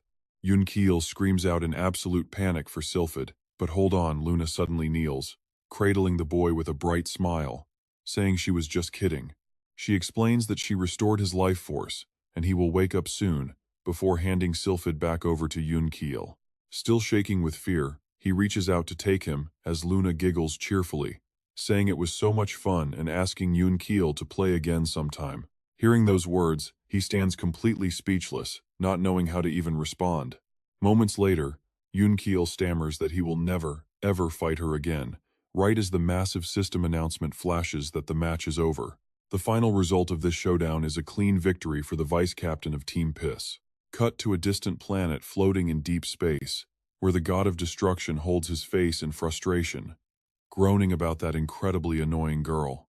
He thought she might be a bit better behaved this time, but clearly not. She is actually far worse than in Season 1. The former Demon King chimes in, wondering if it is even remotely acceptable for a goddess of life to act like that. Life is precious and a fundamental right, yet she has zero respect for it. But the moment those words leave his mouth, everyone turns to stare dead at him. Feeling the sudden pressure, the former Demon King asks why everyone is looking at him like that. The god of destruction deadpans that he never expected a literal Demon King to say something so righteous.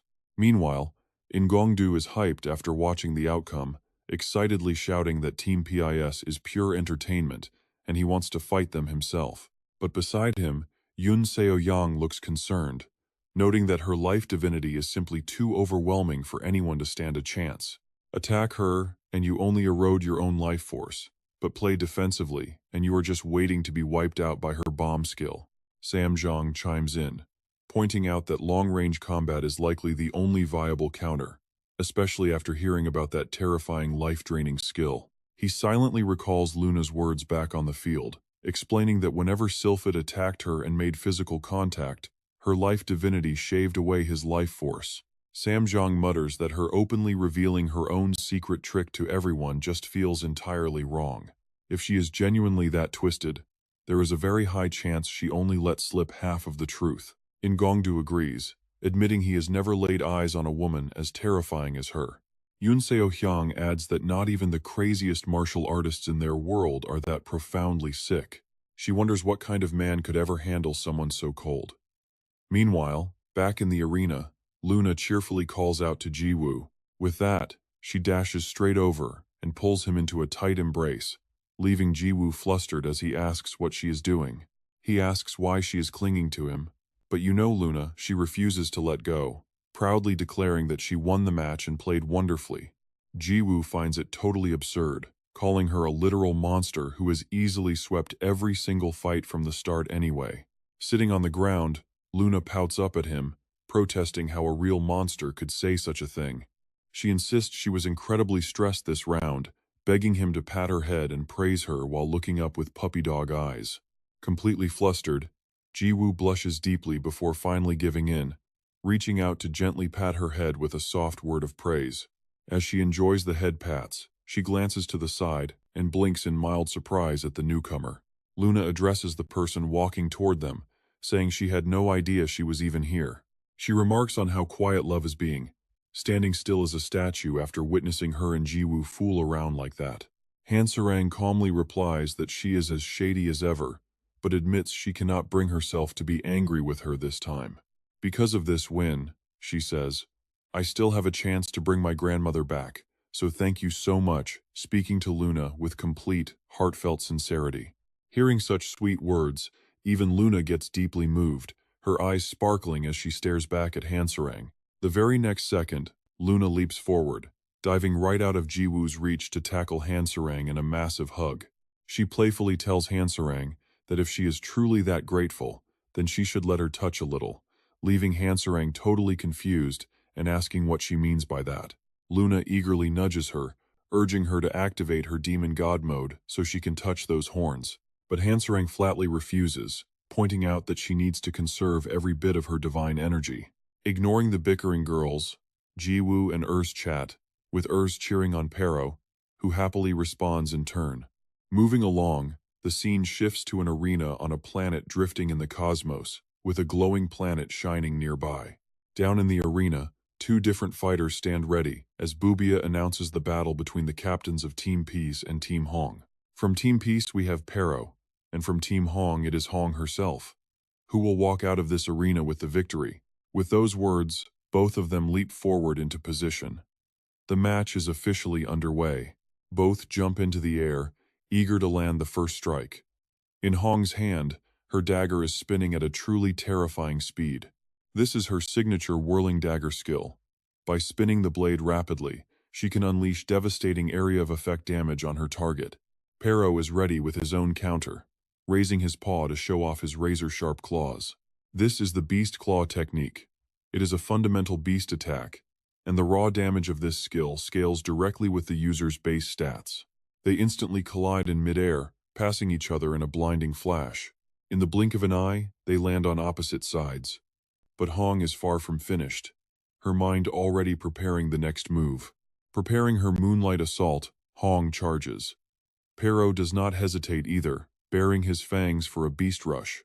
They throw themselves at each other without holding back. This is a battle of pure speed. He possesses the wild, unpredictable agility of a beast. Representing agility is the little beast Pero. Meanwhile, Hong belongs to the class with the highest speed stats in all of Chrono Life, the Godspeed Thief. Both are absolute master speedsters. Unsurprisingly, this high-stakes matchup has become incredibly tense for everyone watching. Pero's claws clash directly with Hong's spinning blade. Seizing the opening, she quickly whips her leg out and lands a powerful kick right on him. In his current state, beating Hong seems impossible. The heavy kick sends him flying, falling helplessly back to the ground. He might have defeated the unique boss Habeck in the previous match, but that was purely due to grit and the element of surprise. In a straight fight where both play to their strengths, only raw skill and superior stats will decide the final victor. But Pero does not crash to the ground. He grips the arena wall, immediately crouching to prepare for another massive leap. Like a flash of lightning, Pero launches forward at a terrifying speed, aiming straight for the spot where Hong is standing. She seems caught guard by just how fast Pero recovers and strikes back. He grazes her thigh like a bolt of lightning, leaving a visible wound. Yet, the fight is about to take an even wilder turn. Hong grits her teeth, letting out a frustrated grunt as she looks at her bleeding thigh. Pero stops just a short distance behind her, keeping the pressure on. Pero is beginning to push past the limits of his stats, slowly but surely overwhelming Hong. Hong can barely even stand straight now. Watching this unfold from the safety of the sidelines, Yeongil and the manager are left completely speechless. This is impossible. Is Captain Hong actually losing? This captain match was supposed to be our absolute most guaranteed victory. The voice belongs to Shifrit, the spirit speaking from Yeongil's hands. Even the manager standing beside him can only scowl. On the field, Pero has completely seized the momentum and dominates the fight. Seeing this, Han Sarong's manager lets out a heavy, defeated sigh before quietly admitting that it is over and they have lost this match. Yeongil asks what she means, completely lost. She puts her hands on her hips to explain the harsh reality. Both fighters have similar strengths, so raw stats and skills should decide the outcome. That is why we thought we had a chance. But Hong's mind is clearly a mess right now. In a high-speed duel where every single frame is life or death, even a split second of hesitation slows down your reflexes. At that point, high stats mean nothing. If you are slow, you die. Hong struggles desperately to fend off Pero's relentless barrage. Gritting her teeth, she realizes they might not even make the top 4 now. Things were not supposed to go this way. Their entire strategy has completely fallen apart. Even if she manages to win, it will only lead to a tie, forcing a 4 versus 4 team battle where they are surely doomed. Thinking of what comes next, her eyes widen. Having to face a literal monster like Peace fills her with absolute dread. As the manager continues to lay out the grim details, Pero looks incredibly confident on the field. Unlike his past matches, his determination is on a whole different level now. For some reason, Pero has found a way to push himself at absolute maximum speed. Perhaps he is reflecting on the ultimate truth of this world: only the strong survive. It is a phrase echoed constantly in Chrono Life. Pero remembers Luna's words about how the weak must sacrifice so much. She spoke so calmly about sacrificing everything just to protect the people and things they cherish. Back then, Pero could not fully grasp her meaning, but now it all makes sense. Stealing his resolve, he instantly lunges forward and sinks his teeth deep into Hong's arm. She shrieks in agony, her eyes widening in pure disbelief. But Hong reacts instantly, swinging her other dagger straight at Pero's neck to force him off. He yelps in sharp pain, releasing his tight grip and letting go of her arm. Both of them collapsed to the ground, completely unable to get back up. Hong clutches her bleeding arm, her mind reeling in shock. He bit straight to the bone. If he had aimed for her neck, she would have died right on the spot. Luckily it missed, giving her the opening to land a final strike. She was sure it hit a vital spot. But before she could even celebrate, Pero stood back up right beside her. It just stood there staring at her, with her dagger still stuck deep in its neck. Right after, Pero clamped its jaws tight around the weapon handle. With the blade clenched in its mouth, it charged at Hong while recalling a voice from its past, "Do not be sad, Pero." In that memory, a mysterious figure stared down with glowing eyes, whispering that only the strong survive. The memory ended with a creepy smile, and now Pero charged forward with bloodlust. Hong stared in utter horror as the beast closed the distance, releasing an incredibly powerful pressure that seemed to suffocate the entire arena. The entire arena fell dead silent, with everyone holding their breath for the final, brutal outcome. Pero calmly took one steady step after another, moving forward with an absolute, terrifying confidence that showed she wasn't afraid of anything in the world. With her own weapon still clamped in its jaws, it slowly closed the distance. The gleaming blade, combined with Pero's suffocating aura, completely crushed her spirit, leaving Hong gritted her teeth in absolute, speechless terror. Suddenly, she let out a desperate shriek, scrambling backward to reach for her other weapon. She managed to grab the handle, but her hands were shaking so violently that she could barely hold it as Pero suddenly blurred past. She gritted her teeth in panic, wondering what was happening to her own body. Her weapon hand was trembling uncontrollably, and right at that moment, Pero launched itself into the air once again. Once again, its target was Hong. Pero kicked off the ground so hard the arena floor shattered, accelerating instantly as it tore right past her waist. Hong shrieked in agony, coughing up a mouthful of blood as she realized this beast's speed and power were multiplying by the second. Pero didn't stop after the attack, immediately spinning around to face Hong once more. The blade in its mouth was now covered in her blood, and with its eyes glowing intensely, Pero locked its gaze forward. With a sudden burst of speed, the beast leaped forward once again. Clamping the dagger tight, it tore into her with a flurry of strikes, leaving Hong coughing up blood with a pale, shocked face. Nobody in the crowd could even track its blinding movements, only seeing massive sprays of fresh blood erupting in every single direction as the beast blitzed by. The manager of Hanserang and the members of Island Kill watched from the sidelines, their jaws dropping in absolute, stunned disbelief. Meanwhile, over on Giyu's side, Luna was cheering with absolute excitement, yelling for Pero to finish the fight because this victory was already safely in their hands. But Giyu only stood there in silence, his brow slightly furrowed in deep thought. Pero refused to stop, leaving Hong's body completely covered in deep wounds with absolutely no unharmed spot left. As she began to fall, Pero kept its glowing eyes focused forward, flipping gracefully through the air multiple times before landing back on the cold ground. The moment its paws touched the ground, the beast launched itself back upward. Clamping her blade firmly in its jaws, Pero seemed to have completely lost its mind as it recalled that voice telling it not to be sad. Its sharp fangs dug deeper into the steel blade as it recalled how that mysterious figure had smiled creepily with glowing eyes in that cruel world. With its eyes wide with fury, the beast closed the distance to the airborne Hong. The blade in its mouth aimed straight for her neck, only the strong survive. Fresh blood sprayed violently across the entire stage. Witnessing this terrifyingly brutal slaughter right before their eyes, the manager of Hanserang and the entire Island Kill crew stood frozen in complete and utter disbelief. Even Bubia, holding the microphone nearby, was too shocked to speak as a sudden heavy silence fell over the empty ring. In the very next second, a single heavy drop of blood fell onto the arena floor, revealing that Giyu had somehow already rushed into the center. He had blocked Pero's blade with his bare hand just before it struck Hong. Fresh blood began to drip steadily from his palm. Under the brilliant starlight shining from another distant planet, all three of them remained completely suspended and frozen in midair as the entire stadium fell dead silent. Luna and Hanserang stared blankly at the reinforced steel gate that Giyu had completely shattered. It took Hanserang several moments to speak. The members of Island Kill spoke up in absolute shock. demanding to know what on earth was going on and if Jiyu had just illegally intervened. Right then, Bubia flew closer, yelling furiously into the microphone to ask what on earth Jiyu thought he was doing by stepping in. Interfering in the middle of a tournament match is a massive violation of the rules, but Jiyu only replied calmly that the match was already over, leaving Bubia completely dumbfounded as she tried to make sense of it.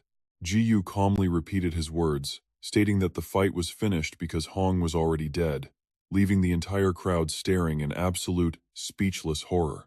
Jiyu then descended to the arena floor, gently laying the heavily wounded Hong down onto the ground. Finally seeing the reality of the situation, Bubia announced hesitantly that Jiyu was correct and Hong was completely unable to fight. Perot glances to the side as soon as it finishes speaking. Standing right there is a ferocious Perot, a bloody dagger clamped tightly in its jaws as it glares at Bubia, terrifying everyone in the arena. They stare down in absolute shock at Perot, whose eyes are now glowing with a strange blue cross. Up in the stands, one player drops his jaw at the shocking sight, stammering out to ask if that terrifying creature is actually a monster. As those words reach Perot's ears, the little creature flinches in surprise. Instantly, the crowd erupts into frantic whispers, wondering what they just saw and if a demon had appeared right behind Perot. Many others quickly agree, pointing out those deeply chilling eyes while Perot stands completely frozen in place, anxiously scanning the massive stadium in absolute fear. The gossip only gets harsher as people panic, admitting how terrifying the creature truly is. They wonder if this is Perot's true form, speculating that the beast actually tried to slit its opponent's throat just moments ago. To them, Perot looks like a bloodthirsty wild beast that would bite anyone who dares to cross its path. They even fear that as the creature grows bigger, it will become an unstoppable, savage beast, just like the specter they saw earlier. Perot turns incredibly pale, turning around to look at the murmuring crowd as its ears droop low in absolute fear of all the hostile voices around it. The poor thing curls up, whimpering in deep distress, until a very familiar voice suddenly calls out Perot's name and startles it. It is Ju, crouching down and offering a hand to the frightened creature. With a dark, serious face, he slowly demands that Perot hand over the dagger in its mouth, but the terrified creature just stares back while holding onto the blade. Perot suddenly flashes back to their very first meeting, when it was just a shivering pup and Ju had cheered with joy. Back then, Ju had excitedly pointed out that it was awake, reaching out a warm, welcoming hand to the startled creature. He had smiled and asked if it was okay, a sharp contrast to the cold, dark hand being offered to it now. Perot sadly droops its arms and stands completely still, suddenly trembling so violently that it can barely keep its grip on the weapon anymore. Giving in, Perot finally lets go, dropping the weapon right beside Ju's hand. Up in the stands, a player chuckles nervously, noting that at least the beast knows how to obey its master. Another player agrees, but their relief is short-lived when Ju suddenly crushes the dagger to pieces with his bare hands. The two players drop their jaws in absolute disbelief as the steel shatters, while Ju remains dead silent, crouching quietly before his pet. After a long, heavy silence, Ju finally speaks up, noting that the crowd seems unusually noisy today. He calmly notes that they are really starting to annoy him, suggesting he might just slaughter everyone in the arena to finally get some quiet.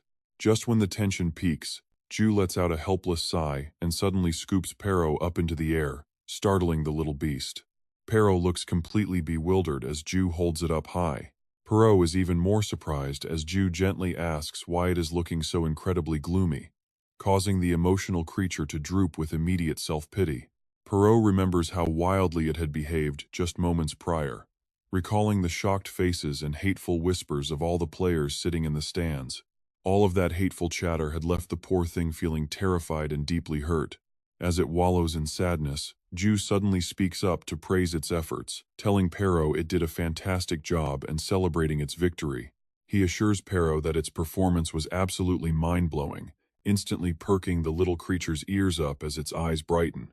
Ju tells Perot not to mind the crowd's garbage, dismissing their talk of it being a brutal monster. He promises to always stay right by its side if anything bad ever happens, causing Perot's eyes to sparkle with deep, tearful affection as it looks at him. The gloomy mood evaporates instantly as the blushing creature returns to its adorable self. Its tail, once tucked in fear, now wags wildly with pure joy, prompting Ju to chuckle warmly at the adorable transformation. Ju then turns to the referee, reminding MC Boobia that it is finally time to announce the official results of the match. Snapping out of his daze, Boobia quickly announces Pero as the winner of the intense captain match. Despite the host's loud announcement and Ju's bright grin, the arena remains dead silent as the players look on in fear. Not a single spectator dares to make even a sound in the massive arena, prompting Ju to let out a chilling smirk. Glaring at the crowd, he growls out that it is pretty strange he doesn't hear any applause for his pet. His terrifying aura instantly makes the crowd break into a cold sweat before one brave soul finally speaks up. The crowd immediately erupts into forced, frantic cheers, chanting Pero's name as loud as they can, while Inong Du's group watches the scene completely speechless. He has literally forced the entire crowd to submit under his feet, even making the powerful destroyers join in on the cheering. At that moment, absolute, unadulterated terror gripped the hearts of everyone present. Pero's name is chanted across the entire planet. With the match over, the PIS team advances to the top 4 with a score of 3-1. Not long after, the tournament continues with the third round of the top 8 between Team Mana and Team Top F. The camera cuts to a man standing with his arms crossed, oozing absolute confidence. This is High. He loudly declares that destiny is on their side. By some miracle, they have managed to avoid all the powerhouse teams so far. Now that they are in the top 8, just one victory will send them straight to the semifinals. It is time. He wants to remind the world of Top F's former glory, promising to bring home the first victory. Comments start flooding the chat, cheering High on and promising donations if he wins, while others simply wish him good luck. This Vanguard match features Rio from Team Top F going up against Team Mana. But the moment the battle begins, the entire stadium erupts in excitement. The system announces that Team Mana has won. Next up is the Vanguard Guardian match, where lightning crackles across the arena once more. Another announcement flashes. Team Mana takes the victory again, setting up the vice-captain match. The entire arena is blanketed in a massive, towering blue aura. Once again, Team Mana emerges victorious, leaving High's crew completely beaten to a pulp. Ultimately, Team Top F is crushed in a clean 3-0 sweep, failing to reach the top 4. Boobia and the other spectators can only watch in utter disbelief. Right then, Luna speaks up. She already knew they would be incredibly powerful. She explains that Team Mana comes from Leru, the ancient magic empire. Hearing this, Jiyu remarks that he forgot she was once a mage too, calling her Miss Roach. How strong are they? Absolutely absurd. Luna slowly replies that if she fought them as a regular mage without her goddess of life powers, her chances of winning would be 0%. The scene then shifts to Abracadabra. She stands there, holding her staff, staring blankly ahead in total shock. Abracadabra's eyes widen as she wonders what on earth is happening, since Team Mana only uses basic elements like fire, wind, and lightning. How their spells can be this ridiculously powerful makes absolutely no sense to her. But in reality, this is the power of the ancient Leru Empire. That world has constantly pushed the absolute limits of mana, making it the cradle of the most powerful mages. Among them is one of the 3 great sages, Marion, a mage currently sitting at level 8,790. Marion's direct disciple is Mahi, a mage at level 8,389. Following her are Leru's genius twins. Mazun is level 7,951, and Hyon is 7,950. Both have mastered mana's absolute limit. They are elite. Bringing together the top magic users, they are the heavy favorites for the championship. Back in reality, the lights are blazing at the Chrono Life headquarters. Deokbae Choi stands in front of massive screens, closely monitoring the unfolding events on the in-game battlefield. Staring at the giants on the screen, he bites his cigar and mutters that their levels are all over 8,000, which is completely unfair since this tournament was meant to be fun for regular players. Now, these super NPCs are crushing the poor players like ants. Is this really going to be okay? Honestly, it is painful to watch. The players have been reduced to mere background extras for these NPCs. Right then, a voice from the screen reassures him that everything is fine. It is for them. The direction of this tournament is entirely for the player's benefit, as Mother appears on screen. Diokbe lowers his head, frowning as he mutters that since they are the only ones left, she should speak honestly for once. He adds that he gave the rest of the staff the night off. Hearing this, she chuckles and asks if he still does not completely trust her. Despite knowing each other for so many years, she asks him if he knows what really matters. As long as they have the desire to reach utopia, it means they are on the right path, and everything since Season 1 will finally converge. The moment is here. They are about to reach the fantasy world she promised, just a little bit longer. She gently opens her eyes, smiling forward. The camera then cuts to Jiyu's apartment building, a massive skyscraper reaching into the clouds. On one of the floors, a finger presses a doorbell button. Sarang stands outside the apartment door, calling out softly. She calls out for Peace to open up. This is Sarang, a superstar idol and songwriter whose character in Chrono Life is love. After the top 8 matches wrapped up, they had planned to meet at Hong's Cafe tomorrow to celebrate making it into the top 4. Thinking about this, Sarang smiles, a slightly embarrassed, shy smile. She happily recalls how long it has been since she last met Peace in person, when suddenly, Jiyu's voice calls out from inside. He asks his class rep to just use the passcode and come in, admitting he is too lazy to get up. Sarang is slightly taken aback but agrees. As she types in the code, she giggles, wondering if he really trusts her enough to let herself in. They look like a couple. Opening the door, she steps inside cheerfully and calls out. But the moment she enters, Sarang freezes in her tracks, finding Jiyu already standing there and casually greeting her. He has clearly just stepped out of the shower, drying his hair with a towel, and tells her to wait on the couch while he throws some clothes on. His real name is Jiyu, currently unemployed, and his Chrono Life character is named Peace. Sarang stands completely frozen, her eyes wide as she stares blankly at Jiyu, her gaze locked onto his sharp six-pack abs. It takes a moment for Sarang to stammer about those abs, and the next second, a massive nosebleed erupts. She suddenly drops to her knees in front of Jiyu, whispering a prayer of thanks to the muscle gods for this blessing. A bit later, Jiyu gets Sarang settled onto a chair and asks if she wants anything to drink. She softly declines, saying she is fine just sitting there and waiting for him. Sarang sits with a massive grin, happily imagining herself waiting for her man to get ready for their big date. The romantic vibe is absolutely perfect. Right then, she suddenly hears a familiar voice calling out, teasingly greeting her as love. Turning around in absolute horror, Sarang shrieks, asking what on earth is going on and if that is actually Luna. As she speaks, her eyes widen as she stares at the visitor. This is 21-year-old Bo-Riam Moon, whose in-game character in Chrono Life is the infamous Luna.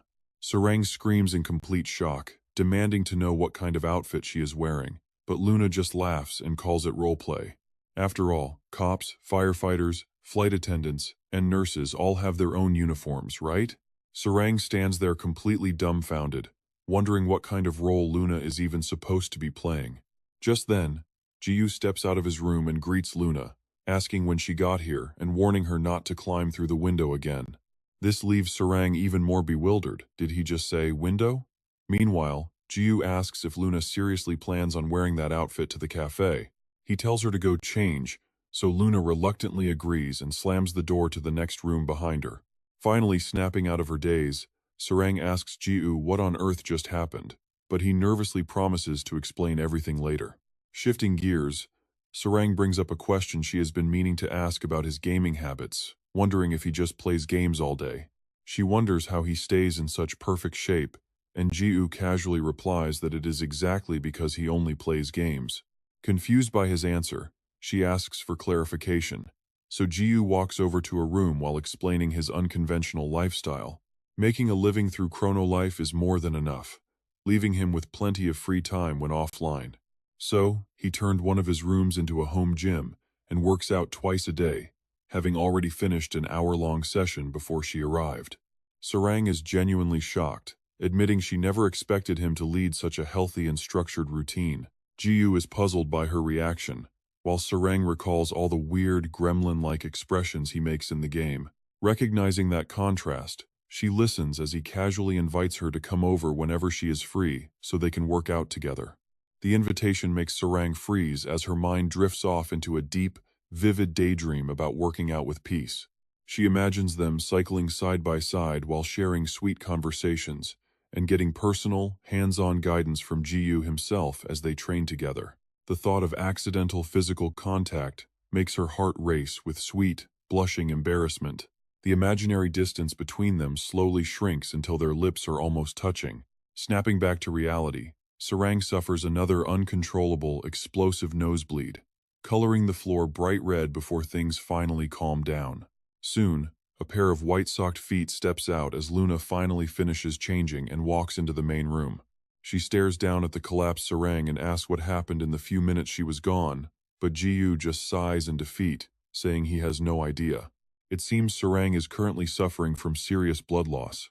Jiyu urges Luna to keep an eye on her while he quickly changes so they will not be late, and she readily agrees.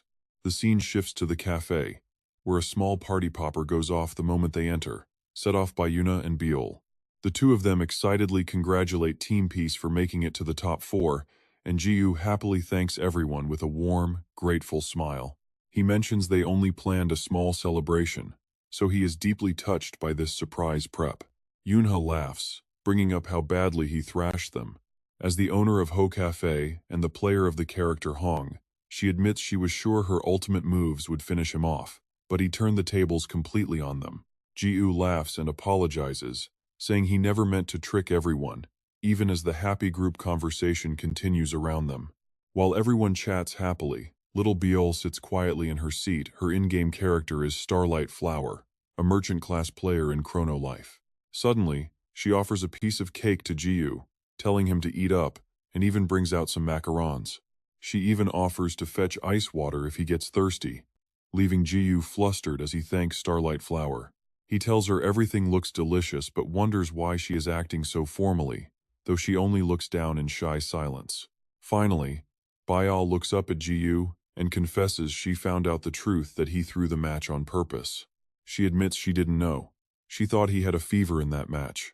She apologizes for acting like a total kid. Jiyu listens without blaming her. He says it is fine and tells Hong to stop beating herself up over it. Right then, Luna suddenly speaks up. The schedule for the top 4 semifinals has finally been announced. First match is Team Mana versus Team Masters. Second match, Team Eternity versus Team Peace. Hearing this, Hong happily adds that Team Mana is receiving massive support. She asks Luna for her prediction. She looks over at Luna. Do Bell hold? She calls it a tough question. Before becoming the goddess of life, she was a mage, so she favors them. However, the power gap between the two teams is like night and day. The scene shifts to the arena. Bubia stands in the center. She announces the 4th match of the top 8, pitting Team Masters against Team Blacksmith. Both teams seem incredibly excited for this intense upcoming clash. An old man from Team Blacksmith frowns.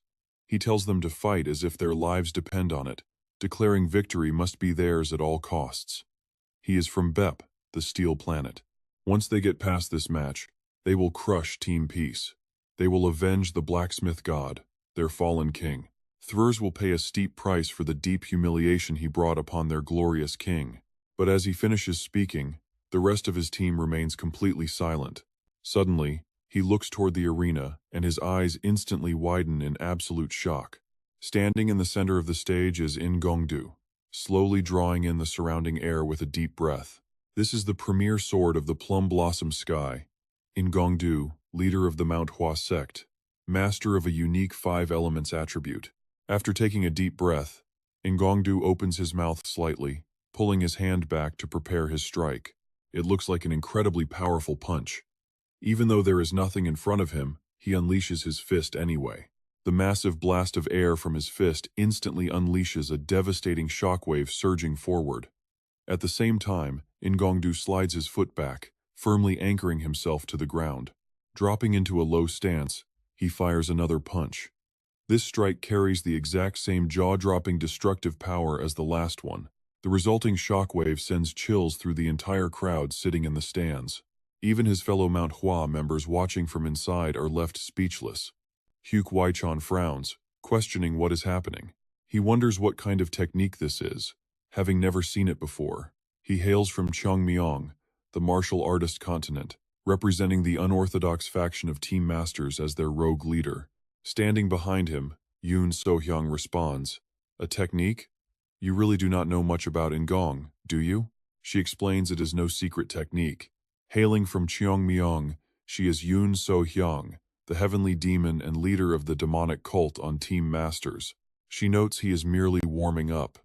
And indeed, Ingong-do is currently standing in the center of the ring, launching a high kick into the sky.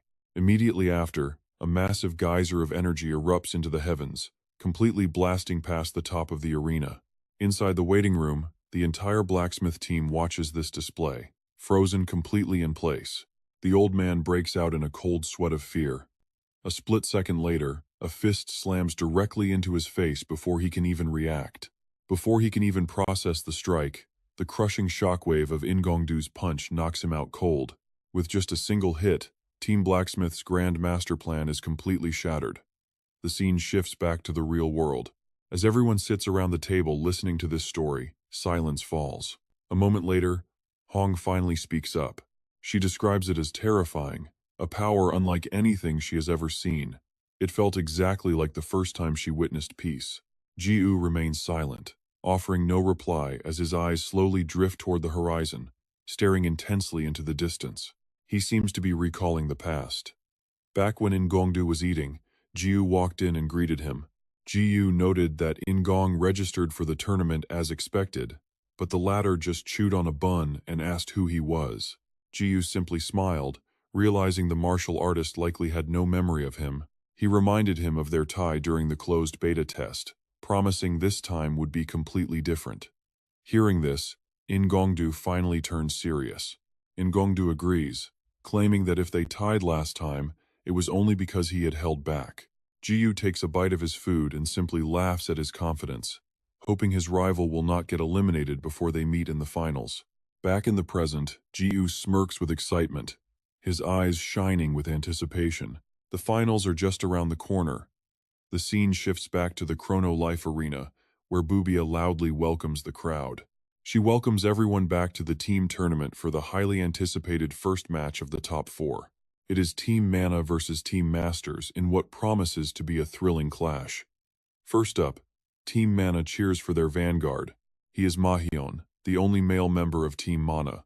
Hailing from Liru, he steps up to face the vanguard of Team Masters. While speaking, Bubia points to one side, introducing Yoon So-hyung, who is completely bundled up in a thick cloak. She gently reaches up to grab her collar, then dramatically whips the cloak off, tossing it high into the air. As Bubia continues her loud introduction, a stunningly hot figure is revealed beneath the cloak, the heavenly demon, Yoon So-hyung, who hails from the martial arts continent and reigns as the supreme master of the demonic cult. Hearing this, Hansarang sits in the stands, quietly amazed. They are actually sending out the heavenly demon as their vanguard? This team is playing incredibly big. Ju sits nearby, looking completely lost. He asks in surprise what kind of job class a heavenly demon even is. Wait, what? Never read a single martial arts novel? He honestly replies that he has not. The terms are just too confusing for him to understand. Luna chimes in, agreeing with him, so Hansarang steps in to explain it to them both. Let's see. To put it simply, in the world of martial arts, they are the absolute strongest class of all. Usually, martial arts stories split the world into two main factions, the righteous and the unorthodox. These two factions hate each other like cats and dogs. However, there is always a third force known as the demonic cult, or simply the cult for short. So there are three main factions. The cult is usually depicted as so brutally overwhelming that even if the other two unite, they still stand zero chance of bringing them down. Speaking of which, two legendary names suddenly come to mind. Shaolin Abbot Samjang representing the righteous faction, and Ronin King Hyukwachan representing the unorthodox faction. Hansarang explains that the heavenly demon is the leader, the ultimate boss. In these stories, they are usually depicted as so incredibly powerful that they are absolutely unbeatable. Hearing her detailed explanation, Ju remarks on how incredibly knowledgeable she is. The class rep shyly scratches her head, replying that she just reads some martial arts webtoons in her spare time. She adds that she has an easier comparison. The Demon King in Western fantasy is basically their version of the heavenly demon. In those typical fantasy stories, the Demon King is the final boss, forcing rival nations to form an alliance just to stand a chance. After hearing this, Luna ponders for a moment before speaking up. She notes that if that is the case, the Demon King must be the weakest of the bunch. Truly. Ju here is the god of chaos, while Luna is the goddess of life, and Pero is the void devourer. Meanwhile, on the battlefield, someone is raising a staff, preparing to unleash wild flames. Mahyan tightly grips his staff as fire erupts around him, and he screams out fire. Immediately after, he leaps into the air and triggers a massive explosion below. This is just a basic magic skill that usually only creates tiny sparks. Roaring fire. The massive flames shoot high into the air from the arena. Mahyan stands to the side, gripping his staff tightly while staring at the blaze. He wonders aloud if his attack actually hit the target. Right then, a silhouette starts to emerge from the fire, accompanied by an incredibly calm voice. She says she is quite impressed by such a high level of power at such a young age. As she speaks, her figure becomes much clearer. It is Yoon So-hyung, completely unharmed despite being hit directly by that massive blazing fire. She slowly walks forward, warning him that he has no idea who he is facing. As the leader of the demonic cult, she rules over this entire land. I am Yoon So-hyung, the heavenly demon. Give me everything you have got, kid. I will be waiting. High on the stage, the two opponents stand locked in a tense, silent standoff. Just looking at her, he immediately knows she is a terrifying opponent, wondering what on earth just happened. Recalling her grand entrance makes him even more anxious, since she easily blew away his entire blazing inferno with just a simple wave of her hand. Suddenly, she raises her hand, holding up 3 fingers. With a playful smirk, she offers him 3 free attacks, confidently telling him to make the absolute most of this rare opportunity. Although Mahyeon does not quite get what she is playing at, he decides to seize the moment, yelling out fiercely, "You will absolutely regret this." He firmly plants his foot backward to stabilize his body. His eyes wide and locked forward, he screams to activate his fire array. In that exact instant, he slams his weapon violently deep into the ground with a deafening crash. The very next second, a strange golden magical seal appears on the ground below. A fierce wind begins to howl as raging flames surge up around Yoon So-hyung, completely trapping her inside a massive, burning wall of fire. Yet, facing this deadly trap, she does not show even a hint of worry, simply laughing at his attempt. She mutters that it is just a simple ring of fire, so she can easily escape by jumping straight up. Naturally, Mahyeon had planned for this. He will not let her escape, raising his weapon high to lock down her retreat. With a look of absolute determination, he prepares his next devastating move, Magic Fusion, Fire Cyclone.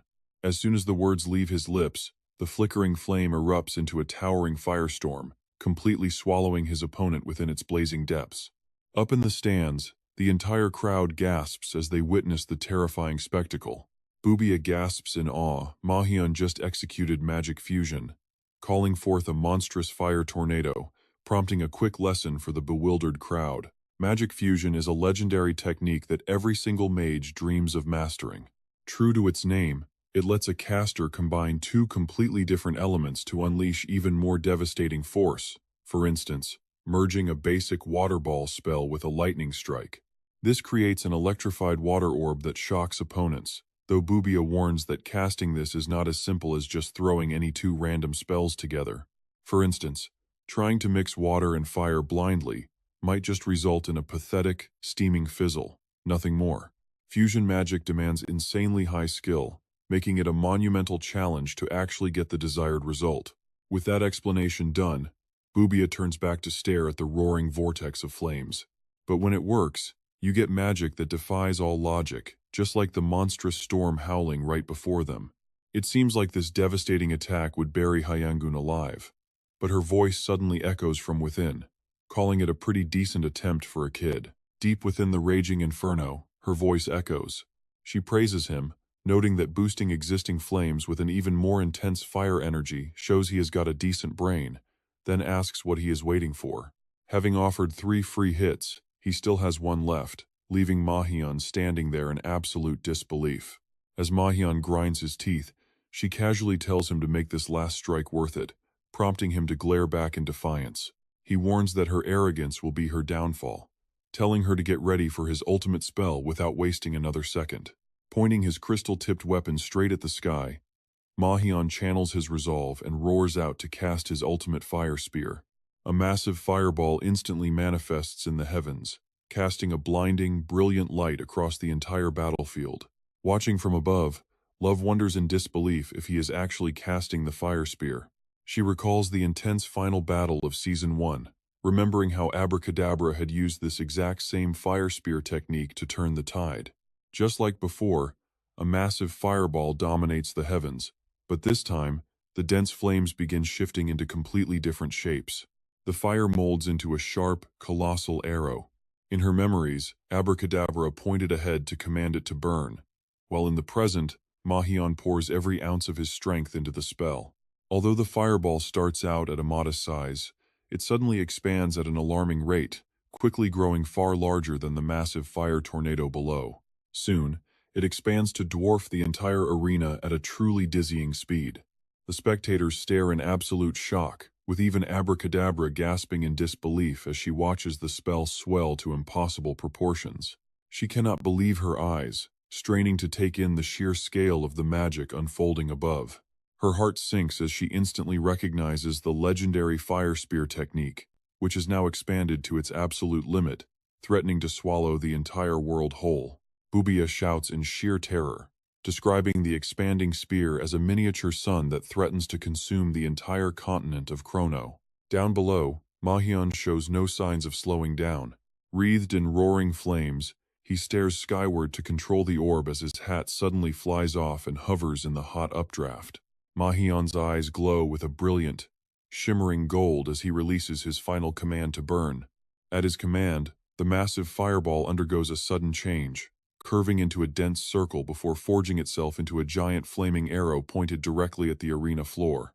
Standing deep inside the swirling vortex, Hyungun watches the descending threat with a smirk, quietly impressed by how this kid constantly manages to surprise her. She notes that he used the first two strikes to trap her in a vortex, saving the ultimate flaming spear as his final, decisive blow from above. There is no denying the raw talent here, and Hyungun readily admits she is deeply impressed. He fully used all three of his free turns, meaning it is finally her time to strike back as she slowly raises her hand. Filled with absolute anticipation, she decides that because he showed such incredible talent, she will face this final attack directly as a show of respect. The moment she finishes speaking, the colossal spear plunges toward the ground at a truly terrifying velocity. Time itself seems to slow down, as every eye in the arena glues onto the descending mountain of fire. As the spear closes in on the stage, Ju and his companions watch from the stands with their mouths wide open. Abracadabra and the other high mages are no exception, desperately waiting to see who will emerge victorious after such an unbelievably destructive strike lands. In an instant, the blazing spear pierces directly into the heart of the fire tornado. An unbelievably massive explosion tears through the battlefield, sending violent, earth-shattering shockwaves ripping across the landscape for thousands of miles. The destructive power is unreal, kicking up a massive cloud of dust. Everyone in the stands flinches, shielding their eyes and stumbling backward from the impact. "Oh my God, that explosion was completely off the charts," MC Bubia shouts. "But don't worry, dear spectators. We have set up a super-tier barrier to keep everyone completely safe." But before he can even finish his sentence, the shockwave blasts him into the air, spinning him around wildly. Completely out of control, he flails his limbs and screams for someone to save him. Luckily, right at that exact moment, a hand reaches out and grabs Bubia by the leg. His savior is none other than Ju. With a look of utter panic turned to relief, Bubia finally lets out a deep breath. "Phew, nice catch." "Ju," he gasps, and Ju replies, "Of course he's got him." But suddenly realizing something, Ju blinks and gasps, "Wait a second." Staring intensely, Ju speaks up and calls out to MC Bubia. Could it be? Across the field, Bubia is still frozen in place, but the roaring crowd snaps him back to reality, forcing him to turn around. Right down on the arena floor, the silhouette of So Hyung-eun is still standing completely unmoved. Only the exact spot beneath her feet remains untouched, while the entire surrounding ground is utterly shredded and smoking. Witnessing this impossible sight, Ma-hyun is so shocked his voice begins to tremble. What? How is that even possible? Staring intensely at the woman standing right in front of him, Ma-hyun forces a grin and asks how she is still standing after a blow like that. So Hyung-eun calmly replies, "Do not be too disappointed, kid, because your fire actually did manage to reach me." She then raises her arm to show a tiny, slightly singed corner of her sleeve, though of course, my sleeve is the only thing that got burned. By this point, Ma-hyun finally understands. He had completely underestimated his opponent and prepares to launch another fiery strike. But before he can even utter another word, So Hyung-eun teleports behind him in the blink of an eye. With a smirk, she whispers that his 3 free turns are up, and now it is her turn to strike. Those words freeze Ma-hyun right in his tracks, his teeth clenching hard as sheer terror takes over. The moment she finishes speaking, So Hyung-eun stomps hard onto the ground to launch herself forward. Gathering massive energy into the palm of her hand, she doesn't hesitate for a single second. She drives a brutal punch straight into Ma-hyun's stomach before he can even think about defending himself. The impact sends his body flying into the air as a fountain of dark red blood erupts from his mouth. The agonizing pain brings him to tears, his face contorting in agony. With just a single blow, So Hyung-eun has completely dominated her opponent. But she is far from finished. She vanishes from the spot, completely disappearing from sight. Suddenly reappearing right next to Ma-hyun, she curls her leg back and whispers heaven-severing kick. Once again, So Hyung-eun delivers a devastating kick to his small frame. The sheer force launches him high into the sky, folding his body completely in half. Ma-hyun coughs violently as more blood spurts out, his face turning deathly pale. Before he can even recover, So Hyung-eun appears floating beneath the dim moonlight with a completely cold, emotionless face. She is ready to deliver the final finishing blow. Stomping her foot onto Ma-hyun's stomach, she executes the heavenly demon step, releasing another devastating burst of energy. This slams him straight back down into the ground. The violent impact triggers a massive explosion, filling the entire arena with a thick cloud of dust. Over in the waiting room, Team Mana is completely paralyzed. Marion screams out Ma-hyun's name in sheer horror. Seriously, the tension is unreal as thick dust hangs over the arena, completely hiding whatever happened inside. As the heavy dust gradually clears, Ma-hyun's body finally comes into view, lying completely still without a single sign of life. The ground beneath him has caved in deeply, forming a massive crater from the force of the strike. Seeing this, Bubia immediately rushes down to inspect the situation. It looks like Ma-hyun is totally defeated. He is not moving at all. After confirming his state, he points towards So Hyung-eun and declares her the winner of the first match for the Grandmaster team. Standing there, she looks completely calm, as if she had predicted this outcome from the very start. The stands instantly erupt into wild cheering. The Grandmaster team takes a 1-0 lead, and the next match begins immediately. A red wooden staff spins like a whirlwind as the battle of leaders begins. At the same time, Gang Sam's eyes burn with intensity as he prepares to charge. Both the Grandmaster team and Team Mana were heavily expected to reach the grand finals. Yet, Gang Sam's power is just too overwhelming, unleashing a single move that obliterates his opponent in the blink of an eye. But as they say, mountains may rise high, but the sky is higher, and the moon might shine, but the sun is always the brightest.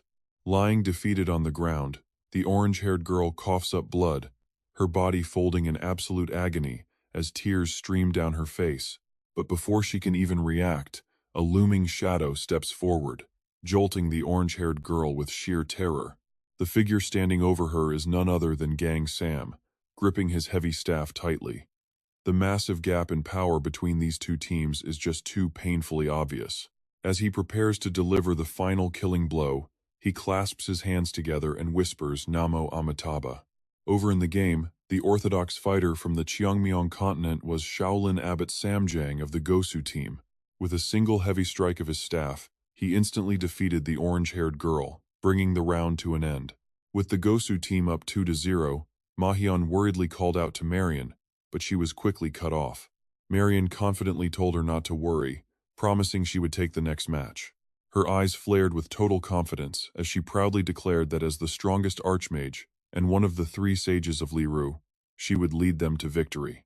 And so, the next match kicked off. Both competitors stepped onto the stage, including an incredibly handsome, white-haired warrior. Her opponent was Gui Junghyuk, the Murim Alliance leader representing the unorthodox faction, a formidable master from the Gosu team of Chungmyeong. The battle inside the arena started off incredibly balanced.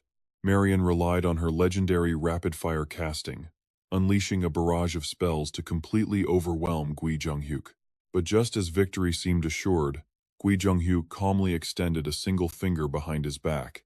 Without hesitation, he drove his finger straight into Marion's shoulder, while her guard was completely down, sending a sudden, agonizing jolt of pain deep through her body. Startled, she immediately leaped backward to create a safe distance between them. She tried to shake it off, knitting her brows in frustration as she realized she nearly died. If that strike had gone any deeper, she would have lost her arm entirely, prompting her to quickly teleport away. She resolved to keep her distance as massive mana erupted around her, preparing to reverse gravity itself from above. But before she could even execute her plan, her entire body suddenly collapsed heavily onto the cold floor. Back in the waiting room, Team Mana watched in absolute shock, their eyes wide. With their jaws completely dropped, Mahian desperately wondered if she had miscast. But a legendary sage like Marion would never make such a basic mistake. Now, let's head right back into the heat of the action. Marion was left slumped helplessly on the dirt, as Gui Junghyuk stood over her with a dark expression, prompting Team Mana to cheer as loudly as they could. They urged her to create some distance, but Gui Junghyuk coldly interrupted, calling it useless. He calmly explained that he had struck her vital pressure point from the start, disrupting her internal energy flow and completely locking her out of using mana for a while. Hearing this, Marion fell into absolute despair as cold sweat drenched her body. Suddenly, a system notification flashed, warning of a sealed pressure point. As a level 8790 Archmage, her mana was sealed, leaving her completely unable to use any spells for a set duration. Ultimately, the Gosu team claimed an easy victory, heading straight into the grand finals without losing a single match. Meanwhile, back in the real world, inside a massive skyscraper glowing under warm lights, Han Sarang was suddenly overcome with an incredibly deep sense of dread. Letting out a heavy sigh, she despondently confessed that she was starting to get really worried about Jiwoo. She asks what will happen if they lose to the Eternal Realm team in the top 4. He reminds her they must win to bring her grandmother back. Hearing this, Jiwoo calmly smiles to reassure her, telling Sarang not to worry and to just put her trust in him. That sweet reassurance sends Han Sarang's heart into overdrive, leaving her blushing red and completely dazed in her seat. Her eyes lock onto Jiwoo's insanely toned six-pack as she excitedly squeals over how incredible his abs look. Sitting right across from her, Jiwoo keeps smiling and reassures her that they can definitely do this. Her mind is totally flooded with thoughts of abs, but then she notices something deeply wrong. Jiwoo's midsection is stretching out to a terrifying length. Han Sarang completely loses her color as her smile freezes, realizing this creature is definitely not the Jiwoo she knows. The creepy figure keeps telling her not to worry, chanting about abs over and over again. Realizing this nightmare is actually happening, Han Sarang screams in absolute horror, her face turning pale as cold sweat completely drenches her entire body. Fortunately, she snaps awake right at that moment, escaping the terrifying nightmare. It was all just a bad dream. Lying in bed, Han Sarang pants heavily, trying to calm her racing heart. She reminds herself that it was only a dream. As she processes it, she lets out a soft sigh, her cheeks blushing red. She remembers how sweet Jiwoo was at the start of that crazy dream. At least the beginning had a touch of romance to it. Before she knows it, the next day arrives at the sun-drenched arena. While they are waiting inside the prep room, Jiwoo looks at her and asks if she had a nightmare.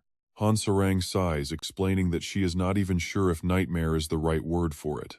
But remembering those toned abs still brings her a weird sense of satisfaction, since the dream did start out pretty nice. Mid-conversation, Luna suddenly turns her head toward the outside, scoffing at how ridiculous the situation is. Here they were thinking she was about to say something super serious. Turns out it was just over a stupid dream. She tells her to stop overthinking and imagining bad omens instead. She should just focus on cheering for their teammate. But as Luna speaks, her expression turns dead serious. This semi-final opponent is on a completely different level than anyone they've faced before. Right now, outside the arena, their vanguard Pero is already moving like absolute lightning, charging straight ahead. Standing right across the arena, his opponent Yofi grips a massive greatsword. Facing this beast of a charge, Yofi remains chillingly calm. His eyes flash as he calls out his signature move, Perfect Parry, the ultimate parrying skill. It completely deflects any enemy attack, though its success rate depends entirely on the player's own mechanical control. Before the words even settle, Pero lunges forward only to be cleanly stopped by Yofi's blade. Pero looks absolutely stunned, completely unable to process what just happened. Yofi calmly calls out, "I have watched every single one of your previous fights. You are not actually some kind of powerhouse, but once you get angry or backed into a corner, your speed completely skyrockets." Knowing this, Yofi is determined to keep his guard absolutely solid. "I won't leave any openings. I will go all out and end this without wasting another second." Yofi points his sword toward the sky, unleashing a blinding pillar of golden light to summon his allies. Suddenly, 3 ominous figures materialize on the battlefield. They are all undead skeletons, yet each one of them possesses a distinct combat class. Watching this unfold, Jiwoo suddenly freezes, his eyes widening in shock as a memory hits him. Wait a minute, isn't that his signature warrior party? Realizing this, Jiwoo screams out in panic for Pero to attack immediately. If they all coordinate their strikes, Pero is going to be in deep trouble. But before Pero can even react, the skeleton bard begins playing. It's the Song of Seraphim skill. Once the undead bard starts playing the melody, the entire team's movement speed begins to rapidly climb. Once the second verse kicks in, a hidden effect activates, and the halo right above Yofi's head begins to glow intensely. The hidden skill is Warrior's Glory, sacrificing a massive chunk of his own health to completely double all of his stats. His expression turns cold and blank, standing completely frozen like a statue. Looking up, Yofi calmly mutters, "Let's do this." Without a single shred of hesitation, Yofi unleashes a devastating slash, sending a blinding wave of vibrant green light tearing straight toward Pero. Crescent Slash. The moment the attack connects, a colossal explosion rips through the arena. The entire stage is instantly swallowed by a thick cloud of dust, blinding everyone. Yet right inside that thick dust, Yofi moves completely unfazed, launching a relentless barrage of slashes at Pero. He is moving way too fast for Pero to react, completely overwhelming the poor creature before driving his blade straight through its chest. Just a moment ago, Luna warned her to stop overthinking and inventing bad omens, telling her to just cheer for her teammate. But looking at the stage right now, is that nightmare turning into reality? While nobody actually knows if Hansarang's crazy dream has any real-world connection, one thing is absolutely certain: Team Peace is getting completely crushed. Driven by pure combat instinct and sheer willpower, Pero barely manages to dodge a fatal blow. Right behind them, that creepy skeleton is still playing its melody of death. Swirling notes of vibrant crimson energy wrap around Yofi as the music intensifies. But the very moment the second verse of that celestial song echoes, Pero's luck runs out completely. Taking a direct fatal hit, the battle is instantly decided. The Vanguard match is officially over. Team Peace 0, Team Netherworld 1. Up next is the Defender match. Mass explosions rip through the arena as dazzling bursts of gold and green clash together. The next round features Luna for Team Peace, going up against the fearsome god of destruction from Team Netherworld. He casually smirks mid-fight, mockingly calling out, "I really didn't expect us to clash in this round. It's our lucky day, Luna. Especially since we've got quite a few unresolved feelings to settle here." Facing his trash talk, she simply offers a small smirk and retorts, "Oh, really? That's nice. But the only person who actually gets me emotional is Peace." The god of destruction cuts her off. "Cut the act. You are the exact reason I died back in Season 1. You ruined all of my plans." The memory alone makes him absolutely boil with rage, eyes rolling back as he rants about how they always talk about revenge and payback. But now, It's his turn to make her taste that exact bitterness. Luna remains surprisingly calm, firing back, "What a shame, because I don't feel like feeding you anything except peace." Though she sounds incredibly confident on the outside, deep down, her heart is actually racing with intense anxiety. No matter how tough she acts right now, she realizes there is still a very real chance she could lose. Her eyes lock onto the god of destruction as he begins his deadly assault. After all, the divinity of destruction is the absolute hardest counter to the divinity of life. Thinking about this, she sighs, a wry smile forming on her lips as she wonders what if Hanserang's nightmare was actually a warning. But right as her focus wavers for just a second, the god of destruction suddenly teleports right behind her, whispering. The god of destruction demands to know what she is muttering to herself, pointing a finger straight at Luna without a second thought. A flash of green light instantly pierces her chest. Clutching her bleeding wound, Luna grits her teeth to endure the pain. Sylphid clicks his tongue, complaining that the stupid god of destruction has no real combat skills. Just a shoulder hit? On a sneak attack? He missed her vitals completely. Sylphid expects a quick heal. But Hong cuts in. She actually cannot heal herself because that green beam carries the raw power of destruction. Any wound inflicted by him will never close up until the victim's life is completely snuffed out. He missed on purpose. A slow, painful death. That was his plan. True to those words, the destroyer completely ignores her vitals, repeatedly blasting her arms and legs instead. He lets out a manic laugh, asking if she knows what. "Game on," he laughs. "Pew pew." She turns pale. Blood spills. 0% chance. Knowing her chance of winning is 0%. She decides to sacrifice herself to save her team. Now watch. She is activating her ultimate. A radiant light immediately envelops her. She floats high into the air. Unleashing her final stand, Luna activates her ultimate skill, the holy light of life. A giant sphere of light explodes.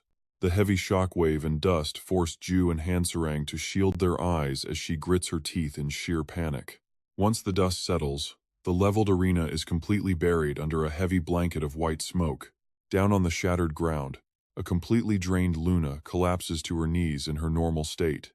Meanwhile, the destroyer remains standing tall, a smug smirk playing on his lips as he exhales a tired sigh. He sneers, mocking her for finally realizing she has run out of options. Mocking her last shred of hope on a flashy, useless spell, the destroyer suddenly starts coughing mid-sentence. Damn it. He let his guard down. Falling to his knees, the destroyer angrily vows to defeat her next time before collapsing completely still and flat onto the hard ground. He lies completely still, making it look like a last-second clutch, but wait, it is about to get worse. He lifts his head with a twisted grin, asking if that was what they expected him to say, before bursting into manic laughter. "You thought you could beat me?" Wasting no more time, he points his finger to finish off the filthy traitor once and for all. With a sudden blast, a fatal wound pierces right through Luna's forehead as blood sprays everywhere. Her lifeless body collapses. The Guardian match is officially over, leaving Team Peace down 0-2 against Team Eternity. Back in the waiting room, Hanserang stares in sheer disbelief, realizing they just lost 2 matches in a row. Panic set in. No way. Since Pero and Luna had been undefeated, she starts panicking, wondering if she ruined everything and if her nightmare was actually a bad omen. Ju steps forward and pats her head. He softly tells her to stop blaming herself, knowing she is taking the nightmare too seriously. He reassures her to trust him, promising that he will personally step up and fix everything. His warm words instantly lift her heavy heart, leaving her cheeks flushed with red. Right after, the vice-captain match between Team Peace and Team Eternity is called. As the vice-captain match begins, the 2 fighters step onto the field, including the infamous gluttony sinner, Huracan.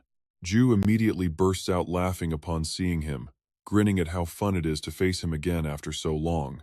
He even sticks out a bizarrely long tongue, teasing that ever since their last fight, he has been constantly using the gluttony skill he copied from him. The sight instantly triggers Huracan, bringing back agonizing memories of his previous humiliating and absolute defeat against Ju. Shaking with absolute rage, he forces a twisted grin and sneers at the mention of the gluttony skill. Scoffing at the basic toy skill, he brags about receiving the Nether King's blessing instead. A dark purple energy cloaks his hand as he boasts. Getting more manic, he demands Ju look at the surging power gifted by the Nether King. With this newfound strength, he is absolutely certain he can crush Ju like a bug. He continues gloating about the blessing, but before he can finish his sentence, Ju completely cuts him off with a lightning-fast strike. With those words, a massive explosion erupts, tearing through space and making the stadium go wild as everyone covers their faces. Bubia calls out it is Peace's signature move soaring upward. That very attack has turned countless enemies to dust in the past. Was that really enough to defeat Huracan? Just when it seemed over, Huracan walks out completely intact, laughing mockingly. He laughs wildly, screaming toward Yon. Once he gets his fill, Huracan scoffs. Is that really all you got? Your attack is so weak, I didn't even bother dodging, he sneers. He remembers those earlier words, and they sound absolutely ridiculous. Don't fill your head with nonsense and hallucinate about bad omens. He thought she was being serious, but it was just a silly dream. Just focus on cheering for your teammate. Some say nightmares are bad omens, but back in the present, Huracan remains incredibly confident. Now it is time for revenge. I have returned from hell just to wait for this exact moment. Jiwoo's expression darkens, completely devoid of emotion. From inside the waiting room, Luna and Hansarang nervously wait as they remember how nightmares breed negative emotions. Those negative feelings bleed into reality, twisting fate and leading straight to a terrible disaster. Huracan laughs gleefully, telling them to wait. Raising his hand, he promises a bloody feast of vengeance, a truly gruesome, gore-filled spectacle that is about to unfold. Before he can even register what is happening, his body is instantly sliced into two halves.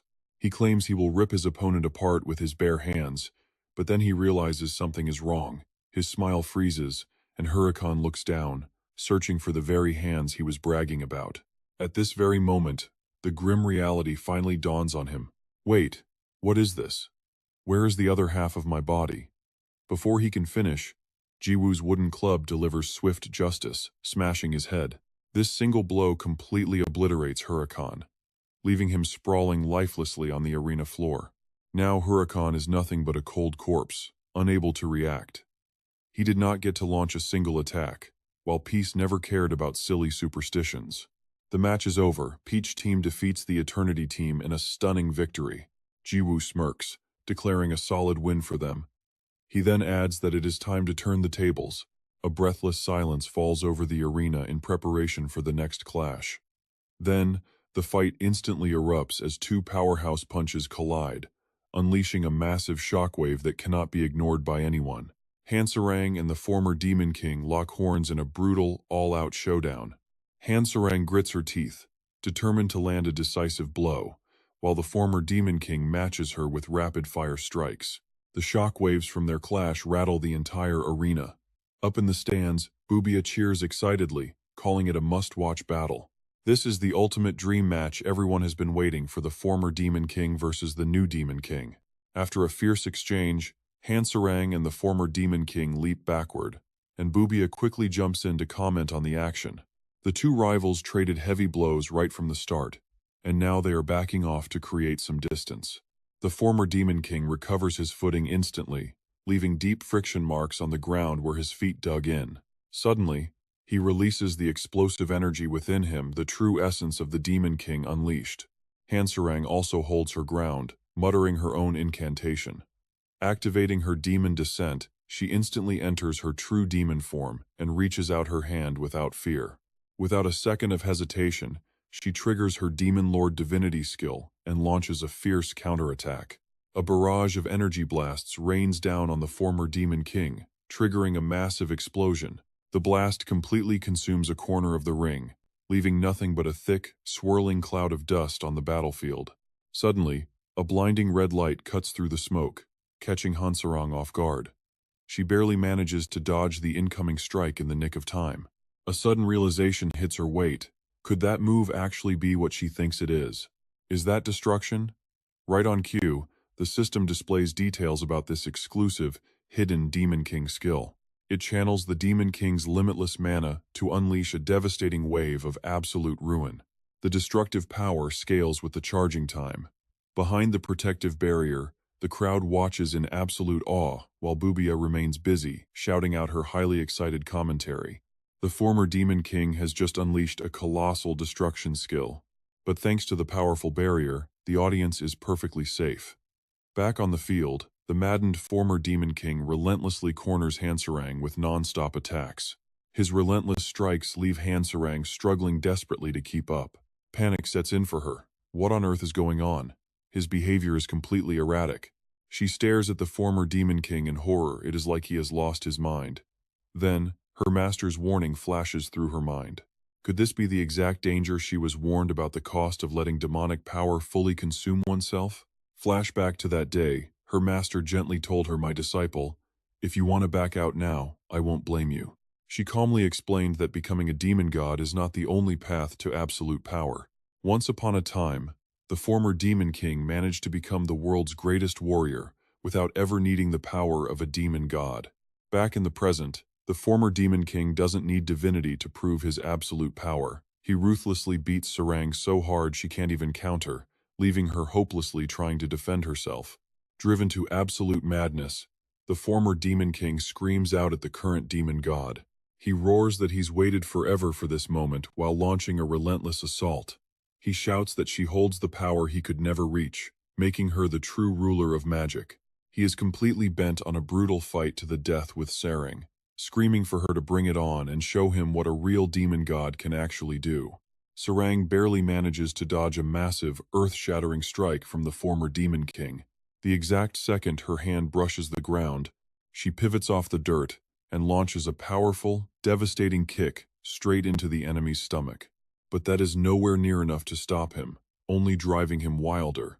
He mocks her, asking if that pathetic kick was really her best shot. But wait, look at his eyes. A flicker of pure panic flashes as he spots Sarang gearing up to counterattack. This time, she activates her unique Demon Lord divinity. She cups her hands together, condensing a huge sphere of raw power. Once she gathers enough energy, she slowly opens her hands. A massive, glowing cage manifests, sealing the old king inside. Suddenly, she crosses her arms, and the cage violently twists along with her movement, completely crushing the enemy trapped inside. A deafening, apocalyptic explosion tears through the battlefield. Thick smoke fills the air as Urus gasps in total shock. Sarang successfully activated her Demon Lord divinity to trap the enemy inside a massive birdcage. Now she is casting a spell to shrink the cage before detonating it. Staring at the charred wasteland left in front of them, Urus curiously wonders if the former Demon King actually survived that. Sure enough, the old Demon King is still standing, completely alive and barely even scratched by the blast. The sight makes Jiu cry out in shock. "Goran, look over there. Isn't that the defensive skill the class president used to use?" Jiu is referring to the iconic wings Sarang always uses to create her shields. But now, they're seeing it on the former Demon King. Luna, who was quiet, finally agrees. Yes, she controls her wings to help with both offense and defense. She guesses this divinity is just an upgraded version. But suddenly, Urus has a question. Wait, shouldn't she be able to create anything she imagines? Why doesn't she just summon Jiu directly to wrap this fight up quickly? Luna relies on her system knowledge to explain that there must be limits. She assumes one rule is that you cannot summon another divinity user. If there were no limits, she would have already created infinite baby PP's monsters with her own life creation skill. Even after hearing that, Urus is still a bit confused. What about the demon Belial that Sarang summoned before? Luna patiently admits she isn't entirely sure. Perhaps it worked because Belial is a demon summon, fitting the criteria. Meanwhile, the crazed former Demon King starts to mutate, as horrifying, monstrous lumps break out all over his body. At that exact moment, he suddenly roars out like a wild beast. The former Demon King's growl echoes through the entire arena as he leaps high up, leaving the stage behind. His dark power completely blankets the area, but facing this danger, Sarang just stands frozen without reacting. Her expression is dead serious as she plans her next move while the old king mutates into a colossal monster. Look at that, he is completely consumed by dark mana, and this terrifying transformation makes Urus scream in horror. What on earth is that? The former king has mutated into an incredibly bizarre, gigantic form. Urus screams in pure terror, shouting that he has grown to a monstrous size, now almost as big as the entire arena. At the same time, the god of destruction watches with absolute amusement. He tells Yafi it has been a long time since they last saw that beast, turning to ask if he remembers. Flashbacks of a painful past fill Yafi's eyes, remembering when the former Demon King in this exact form destroyed his homeland. Haunted by those traumatic memories, Yafi curses under his breath, wishing he never had to see that form again. Sarang murmurs, observing that the monster has been completely consumed by his own dark mana. This is the true, terrifying form of the Demon King, who once tried to wipe out the human realm. She remembers standing before her own dark side, knowing she would have suffered the exact same fate if her resolve had wavered that day. Back to reality.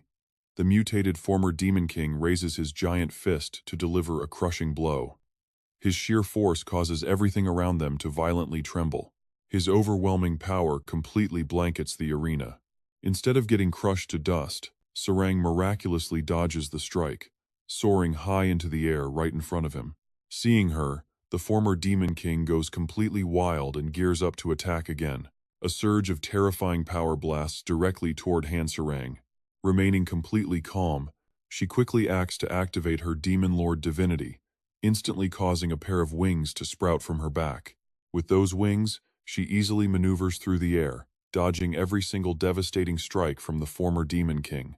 Now, a blazing streak of light darts across the arena, simultaneously evading the old king's onslaught while delivering relentless counterattacks. Pushed to the limit by her endless combos, the former king roars in pure frustration. Up in the stands, the great merchant Leah gasps at Sarang's absurd speed. She is too fast. Leah admits that even in her own awakened state, matching that speed is impossible. A sudden thought crosses Leah's mind. Could the true potential of the Demon Lord divinity actually depend on its original, base form? Down on the arena floor, the once pristine sand is now stained crimson with fresh blood dripping from the old Demon King. Deep, jagged gashes cover his entire body, and though he looks completely beaten, he continues to snarl with savage defiance. Suddenly, a blinding aura of light erupts right in front of him, unleashed by none other than Sarang herself. The raw energy pouring from her easily rivals the terrifying power of the old Demon King. Watching the intense clash while chewing on snacks, Rabbit Gongdu points out that all her energy is concentrating into a single point. With his experienced, pro-gamer eyes, he clearly reads Sarang's energy flow. She isn't just gathering her mana, she is compressing the entire massive reserve to an absolute, crushing, and terrifying extreme. In the end, he compares the massive concentration to a literal black hole. The moment Sarang fully concentrates her power, the game system immediately flashes a series of urgent red alerts. Warnings flash from the interface, urging her to watch out or risk being completely consumed by the overwhelming demonic force. Her energy is now tightly packed into a massive golden orb, which suddenly shifts into an ominous, deep crimson hue. Gritting her teeth, Sarang pushes forward with sheer determination, as she remembers a vital lesson from her master that demons and evil are not synonymous. Back then, she skeptically questioned her master, asking about the dark demon kings before her. And what about all the other devils out there? Aren't they just constantly committing evil deeds? But her master explained that it is merely a side effect of mana. As their power grows, their primal instincts tend to turn violent. In the end, they lose their humanity to their own strength, which is why her master taught her that absolute calmness is a stat she must refine for a lifetime. Now, with her massive power finally fully charged, the system alerts her that her calmness stat has been triggered, allowing her to purge her body of all corrupted mana. Sarang unleashes her ultimate finishing blow, the Void Burst, gently releasing the condensed sphere of energy from her hand. The orb slowly floats down toward the old Demon King, and the exact second it makes contact, an apocalyptic explosion erupts across his body. Sarang's energy floods the entire arena, and the shockwave easily blows the lightweight Boobia right out of the stadium. The crowd can only stare in absolute awe. Meanwhile, over on Ju's team, Ju's face is comically distorted by the fierce wind, while Luna frantically tries to save her precious hair from being completely ruined. Back in the arena, The old Demon King screams in agony as Hanserang's power slowly tears him apart, realizing she has condensed an entire ocean of pure magic into a single, devastating drop. Recognizing this as the ultimate form of mana, the aftermath of the blast leaves the entire stadium buried under a thick cloud of dust. Through the heavy haze, two silhouettes gradually emerge, Hanserang standing tall directly in front of the beaten Demon King. Looking more broken than ever, the old king weakly speaks up, recalling the long-past day he journeyed into the realm of the primeval Demon King to gain ultimate strength. He tells her that he once sought out the primordial source to inherit the very essence of demonic power. Yet despite becoming completely invincible, the stubborn old king had actually learned absolutely nothing. He simply could not stand the tedious training involving a paper cup, and as the proud former Demon King, he had lost his temper and lashed out at the primordial lord. Now, waves of forgotten memories flood his mind. It is incredibly strange. He vividly remembers getting beaten up by the primeval Demon King because of his fiery, hot-headed attitude. Back then, he was absolutely furious about the punishment. But standing here at the end, he actually feels a strange, emotional sense of nostalgia, the very training regime that he used to hate with a burning passion.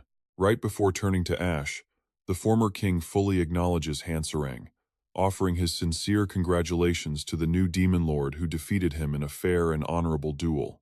As his physical form crumbles away, the glowing resurrection ring floating above his head drops silently onto the ground. Walking forward, Hanserang slowly leans down to pick up the dropped artifact, prompting the system to quickly display its hidden details. She has successfully acquired the Aura of Eternity, a mythic item capable of resurrecting any fallen NPC from the dead. The match officially ends with Booyah shouting it out. Incredible, it looks like the former Demon King from the Eternity Realm team was just blown to absolute dust. The host declares Hanserang as the undisputed winner, meaning the captain's match victory officially goes to the Demon God class. Instantly, the stands erupt. They chant Hanserang's name in perfect unison, showering her with love. The status board flashes. The captain match ends in a complete tie between Ju's squad and the Eternity Realm team. Because of this, Booyah announces they will launch an all-out team battle to decide the ultimate winner. The overall score between Team Peace and the Eternity Realm is tied at 2-2. To break this deadlock, they will run a 4 versus 4 melee, and the host quickly lays down the rules for this final showdown. Every single member of both teams must throw themselves into the arena in a brutal free-for-all. The last man standing wins it all. Just as the host excitedly hypes this up as the tournament's absolute highlight, Ju suddenly steps up and cuts him off. Ju calls out to host Booyah. Surprised to see him walk onto the field, Booyah asks if there's some kind of problem.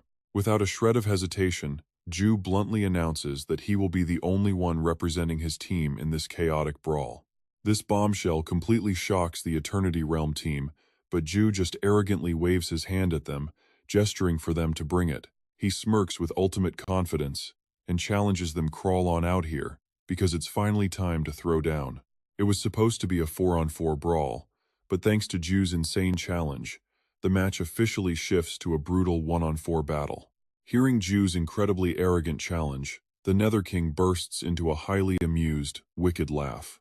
Her chilling laughter echoes through the air as the system status displays her name, the Nether King, level unknown, while she mockingly giggles at Ju's ridiculous pride. He wants to turn this into a 1 versus 4 brawl. Now that is honestly the funniest thing she has ever heard.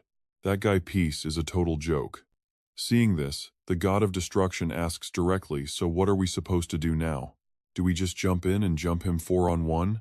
Naturally, the Nether King gives them the green light with a simple nod. Yeah, we did what we came to do, even though she is not exactly thrilled with the current outcome. With that, she casually waves her hand. Instantly, a glowing eternal halo manifests in the air, and a highly familiar figure begins to materialize. It is none other than the former Demon King, freshly resurrected by the Nether King's hand. With their combat roster fully restored, she decides she is finally done here. Alright, you guys can go ahead and play around in that ridiculous little brawl. I am heading back to the Eternity Realm now. Seeing her prepare to depart, the God of Destruction yells out in surprise to stop her. Wait, done what needed to be done? He demands answers without holding back, asking if she is referring to the demon god class. Caught red-handed, the Nether King can only let out a heavy sigh before explaining that, as she mentioned before, she still is not fully satisfied. Because ideally, her primary choice should have been peace. She notes that since Mare already has his eyes on him, she had absolutely no choice but to secure a backup option, which is why she targeted Hansarang. But honestly, she does not mind at all, having found the girl pretty adorable from the very first moment they met.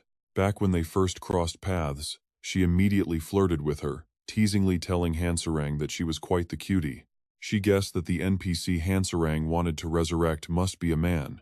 Hearing this unexpected, playful flirting, Hansarang stammers out in pure confusion. Before she can even answer, Okan grits his teeth in pure frustration and furiously yells for them to cut the chatter. It looks like Ju's cocky 1-on-4 challenge pushed him completely over the edge, causing him to demand answers. He asks if they are seriously expected to join that ridiculous 1-on-4 match, claiming he has never felt so humiliated. Throwing a massive fit, he shouts that he did not crawl back from the Eternity Realm just to be made a total joke. He flatly refuses to do something so embarrassing, but the Nether King just smirks mockingly and asks why she should even care. This sudden shift in her aura scares Okan so badly, he completely freezes up in an instant. In a flash, the Nether King grabs him by the throat and easily lifts Okan off the ground as he desperately struggles. Her eyes turn cold and bloodthirsty as she warns him that when a dog bares its teeth at its master, its leash only gets tighter. She coldly warns Okan to behave and obey while she is still speaking gently, unless he wants that leash of his to turn into a whip. Terrified out of his mind, Okan starts trembling uncontrollably, not daring to show even a shred of his earlier attitude. Back on the battleground, the tension peaks as Booyah finally steps up to announce the tournament's second semifinal match is officially underway. The host's voice bursts with excitement as both teams step onto the grand arena. Ju does not show a single ounce of fear facing 4 legendary bosses straight from the Eternity Realm, while those 4 opponents maintain an eerie, unbothered calm. Seeing both sides locked in, Booyah hyped up the crowd, telling them to prepare for battle before slowly uttering the word ready. When that tiny arm dropped, a battle cry rang out, and an earth-shattering boom instantly shook the world. Chaos erupts. All 4 members of the Eternity team charged straight at Ju. Okan unleashed his familiar gluttony skill, and Yobi activated heroic glory. For their part, the former Demon King invoked Demon King Essence, while the God of Destruction unleashed his signature destructive divinity. No holding back. Every single one of them unleashed their ultimate move. At the very moment those massive surges of power clashed toward Ju, he only smirked with pure mockery as the attacks passed directly through his body. Seizing the chance, Yobi lunged forward to slash at Ju, followed by the former Demon King, who threw a devastating punch straight at him. Brutal hits. Those relentless consecutive strikes left Ju heavily wounded, with blood spilling all over his body. Suddenly, a sharp tentacle shot out and impaled his thigh, and the culprit behind this was none other than Okan. He was unleashing a highly familiar yet absolutely terrifying power. With his gluttony skill, that disgusting tentacle instantly tore off one of Ju's legs, sending him crashing to the ground like a broken doll. Now, all 4 members of the Eternity team stood looming over him. Pure satisfaction. The God of Destruction looked absolutely thrilled to see him in such a miserable state. He confidently declared that this was the ultimate price for being so arrogant, mockingly adding that Ju had clearly crossed the line by suggesting a foolish 1 versus 4 fight in the first place. Listen up, kid. You might be strong, but we are definitely no amateurs. His voice was absolutely dripping with supreme confidence mixed with an intense level of mockery. Of course, regrets were completely useless now, as he had clearly waited to finally settle his score with Ju for a very long time indeed. Even if you beg and cry, we will tear you to shreds, he thought, as memories of Ju absolutely crushing him in their previous fight still fueled his deep bitterness to this very second. I will repay you exactly what you did, he vowed, recalling how Ju had brutally beaten him in that battle. Ju's face back then was full of sheer delight mixed with a smug, troll expression. While the God of Destruction had to swallow his pride and take the beating back in Season 1, but suddenly, Ju let out a cold, sharp laugh. Chuckling mysteriously, he softly muttered that, yes, he had always been someone who pushed past his limits. With a wild expression, he declared his love for breaking boundaries to grow even stronger, and his entire body suddenly erupted in a brilliant, blinding glow. Not so fast. The god of destruction and Yobi widened their eyes in absolute shock as Ju prepared to strike back. He activated his special clone skill using the unique Yada mirror gifted by Hab. Instantly, thousands of Ju clones materialized and surrounded the Eternity team, creating an endless army of duplicates that completely packed every single inch of the massive arena floor. The sight left the god of destruction and Yobi frozen with their jaws dropped, while the former Demon King and Okan gaped in sheer terror. Game over. In that very moment, Ju shouted out, "All right, you losers. It is time to see if you can still talk big." By now, his entire body had fully healed itself. Slowly sitting up, he sneered that, of course, it was far too late for regrets, now mockingly repeating the exact same words the god of destruction had confidently spat at him just moments ago. Earlier, that tyrant had smugly claimed that even if Ju begged and cried, they would tear him to shreds anyway. With a smug troll face, Ju yelled out, "Even if you beg and cry, we will still tear you to shreds." The moment those words fell, all four members of the Eternity team froze solid in sheer terror. Within seconds, the entire group turned tail and ran, with Okan and the former Demon King desperately sprinting away as fast as their legs could carry them. Even powerful fighters like the god of destruction and Yobi shamelessly bolted at top speed.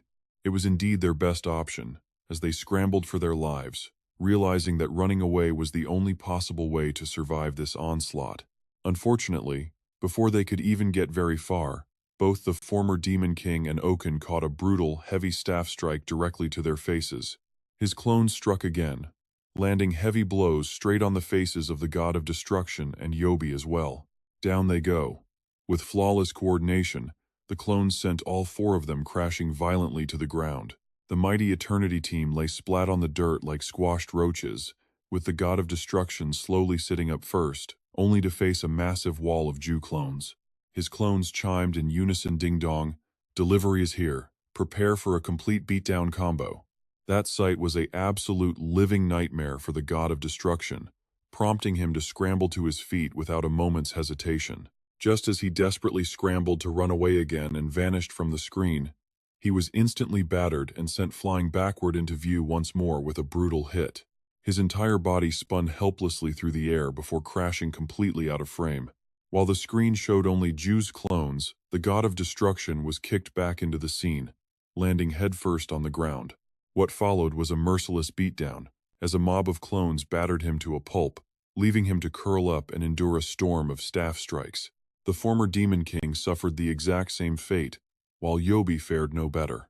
Khan is in pure agony as two of Ju's clones flank him, while another strikes him repeatedly right in the stomach.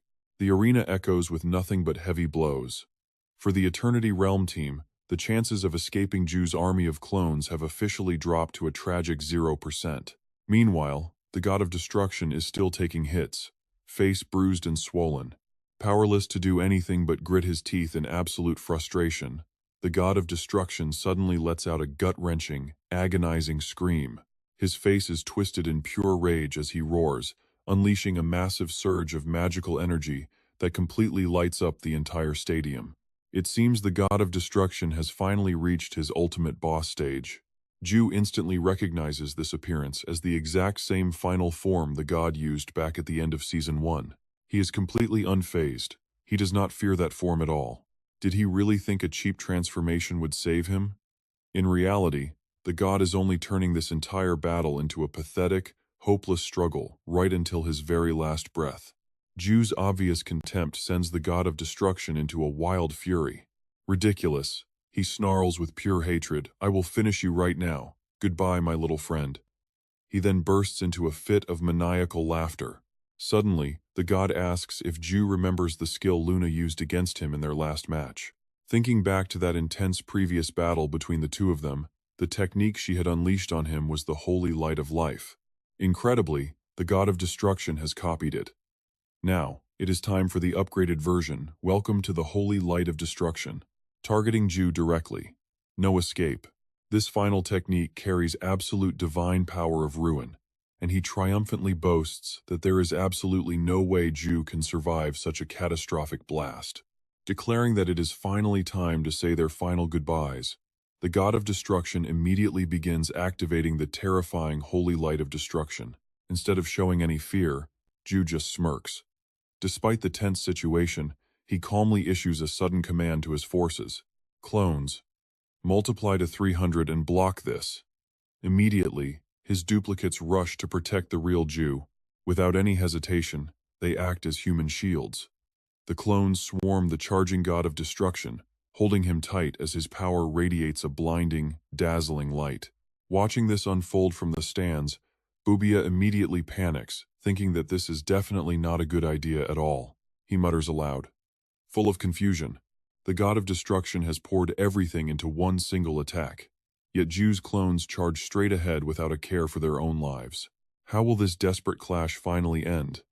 Now watch closely. Instead of a massive, world-shattering explosion, the god of destruction is left kneeling powerlessly on the ground. Ju just smirks at him. Is that really all? Try a bit harder next time. The taunt makes the god grit his teeth in absolute rage, but then he suddenly realizes that only he is left fighting. Looking around frantically for his squad, he screams out to the arena, where on earth are his teammates? Khan, Yobi, and the former Demon King. Hearing him call out, Ju points over to 3 guys who are kneeling submissively on the ground to apologize. Those losers? They already voluntarily surrendered and withdrew from the match. He is totally speechless. His teammates act so pathetically. He stutters, suddenly wanting to give up as well. I guess I should surrender, but before he can finish, Ju punches him right in the face. Knocking him flat on his back, Ju firmly tells him that surrendering is absolutely not an option. A cold, savage smile forms on Ju's lips as he warns that anyone who causes trouble must face the consequences. This is payback for Luna. During their previous match, the god treated Luna terribly.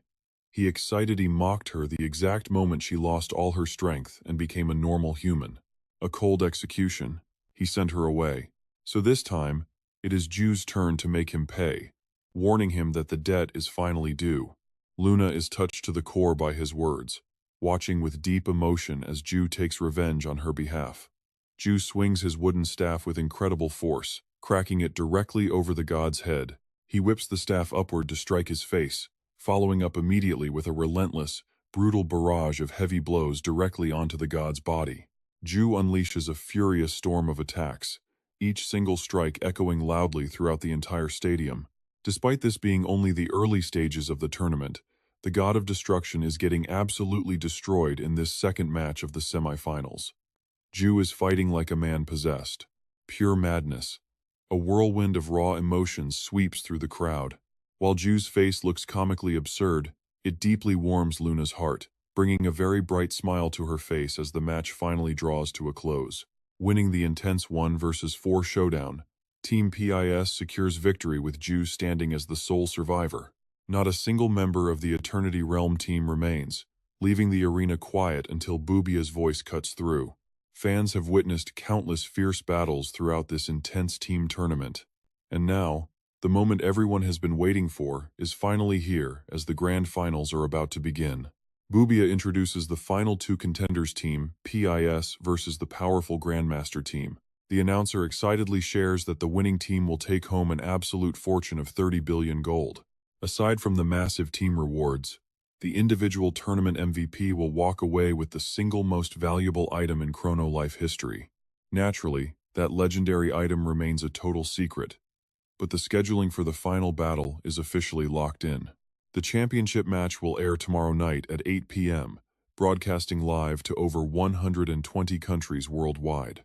With that, Bubia signs off, hoping everyone will tune in to witness this glorious, historic moment together. She wraps up with a sincere thank you to everyone who watched today's intense matches. The semi-final battles close out to roaring cheers echoing through the stadium, and as night falls, one team is clinking glasses to celebrate. It is Piz and his squad, raising a toast to all the hard work that got them to the grand finals. They actually made it, and everyone has done an incredible job from the start. Just then, Gazzato appears out of nowhere with a smirk, teasing them about making the finals. which prompts Ju to warmly welcome her back. He asks where she has been hiding and how she is doing lately. She shrugs it off, admitting she was just oversleeping because watching a bunch of amateurs fight is pretty boring anyway. Hearing this, Luna points out that the actual god of destruction literally fought in the previous round. But Gazzotto casually dismisses him as just another weak rookie. She even claims a god of destruction is nothing special, since he has not even reached transcendent tier, making him a total amateur. Then she suddenly mentions another league, claiming their fight against those martial artists looked pretty boring compared to the Star League. Luna immediately catches on and asks what on earth this Star League is supposed to be. Of course, Gazzotto refuses to share anything, playfully teasing her that she does not need to know, which immediately ticks Luna off quite a bit. She grumbles that being constantly called a rookie is starting to get really annoying. Driven by her stubborn nature, Luna continues to pester her about what the Star League is, but Gazzotto playfully brushes her off, completely ignoring the bickering going on between them. Meanwhile, Ju turns away to strike up a chat with Hansarang. He asks her what she did with that red aura she won in the previous match, wondering if she finally brought back the Demon Queen Genesis. Hansarang honestly shakes her head, explaining that Genesis had urgent business and had to temporarily return to the Eternal Realm.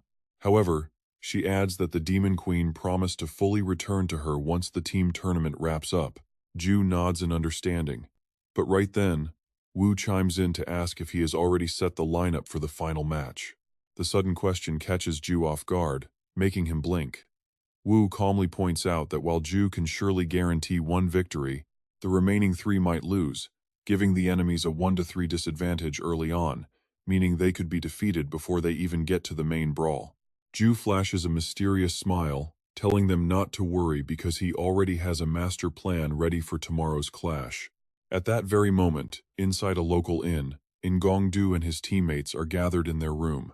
Yun Seohyang reacts with absolute shock to whatever Ngongdu just told her, shouting out in complete disbelief. Fearing she might have misheard, she asks him to repeat it, but Ngongdu just keeps chewing his snack, calmly confirming she heard right. He casually explains that he already secured exactly what he needs for tomorrow's battle, though he admits whether it actually works is a massive gamble. Coincidentally, Ju is saying those exact same words to his own team right now, but that is not going to stop him. Ngongdu declares with fierce determination that he must try, as Ma watches joyfully from the void.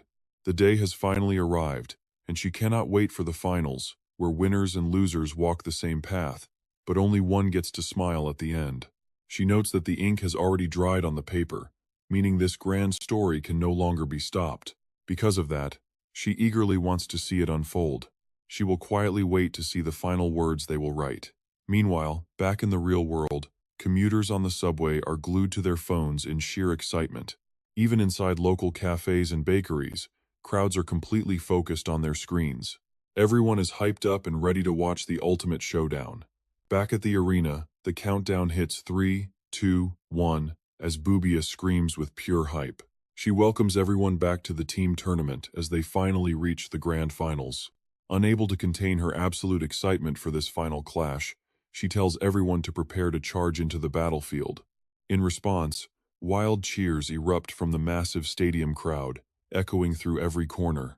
Bubia takes a moment to introduce the roster, reminding everyone that over 100,000 teams originally registered. Following a grueling journey packed with endless, brutal battles, only these 2 teams managed to smash through every obstacle to make the finals. Without keeping anyone waiting, she introduces Team Piz in the blue corner, facing off against their ultimate rivals, Team Master, in the red corner. The moment those 2 teams step out, the crowd in the stands completely loses their minds. Fans on both sides scream at the top of their lungs, chanting Grandmaster Piece's name over and over. At this point, Vubia announces that the tournament rules will remain exactly the same for this grand final match. Now both teams need to head back to the waiting area to set their lineup. Vubia quickly checks in, with only 5 minutes to discuss who will step up for the Vanguard match. But before anyone can answer, Peace suddenly steps forward. On the other side, Ingong also steps out. The 2 walk toward each other, locked in a silent stare-down. The sight leaves Vubia completely bewildered, eyes darting between them as he blurts out, "What? Peace and Ingong?" He helplessly wonders what on earth these two are planning by stepping out like this. Are they actually planning to fight in the opening round? Jiu stays silent, offering only a smirk before saying that things just got interesting. It looks like we are on the exact same page. Ingong calmly replies, saying, "It definitely seems that way." Their little exchange leaves Luna and Han Sarang completely baffled. Even Yun So-hyang, Hugh Wei-chan, and Sam Jang are left staring in total confusion. Vubia still looks utterly confused, glancing between the two top players. Just yesterday, Jiu confidently assured everyone not to worry, because he already had a plan in place for tomorrow. Even Ingong agreed back then, saying he already had exactly what he needed for tomorrow's big match. But both of them also admitted that whether it works or not is a total gamble. Jiu declared that a gamble wouldn't stop him, while Ingong confidently added that he just had to give it a shot. Now, back to reality. Standing before tens of thousands of cheering spectators, Jiu asks Ingong if they should just settle the entire thing in a single matchup. His proposal echoes across the arena, bringing a satisfied smirk to Ingong's face as Jiu says it will be him against Ingong. Naturally, people watching the stream on the subway are left completely slack-jawed by Jiu's bold declaration. The people inside a local bakery are just as shocked, but the crowd in the stadium is even more stunned. After a long, breathless silence, someone finally managed to speak up. "Settle it in a single match?" A chilling silence hangs over the arena before Vubia screams out in disbelief at the crazy suggestion. Suddenly losing his mind, Vubia snaps, shouting that he is absolutely sick and tired of Jiu's constant impulsive behavior. This is supposed to be a team tournament where cooperation is key, yet he wants to settle everything with one solo duel. He warns Jiu not to just do whatever he wants. Vubia has clearly reached his absolute limit with Jiu's sudden, reckless ideas. He reminds them to think of the audience, who waited all day to watch a spectacular final, and that they cannot let them down. But instead of agreeing with Vubia, the crowd instantly erupts in protest. They excitedly chant for a solo match, calling it the ultimate showdown. Every single spectator is on board, wanting to see Jiu and Ingong settle things head-to-head in a winner-takes-all fight. This is exactly what the crowd wants to see. They scream for the two captains to duke it out, showing absolutely zero interest in watching the rest of the teammates fight. Who cares about the teammates anyway? Just skip past them. They are all basically useless trash. The so-called trash they are referring to includes Luna, Han Sarang, and Pero on Jiu's team, who serve as the prime examples of deadweight.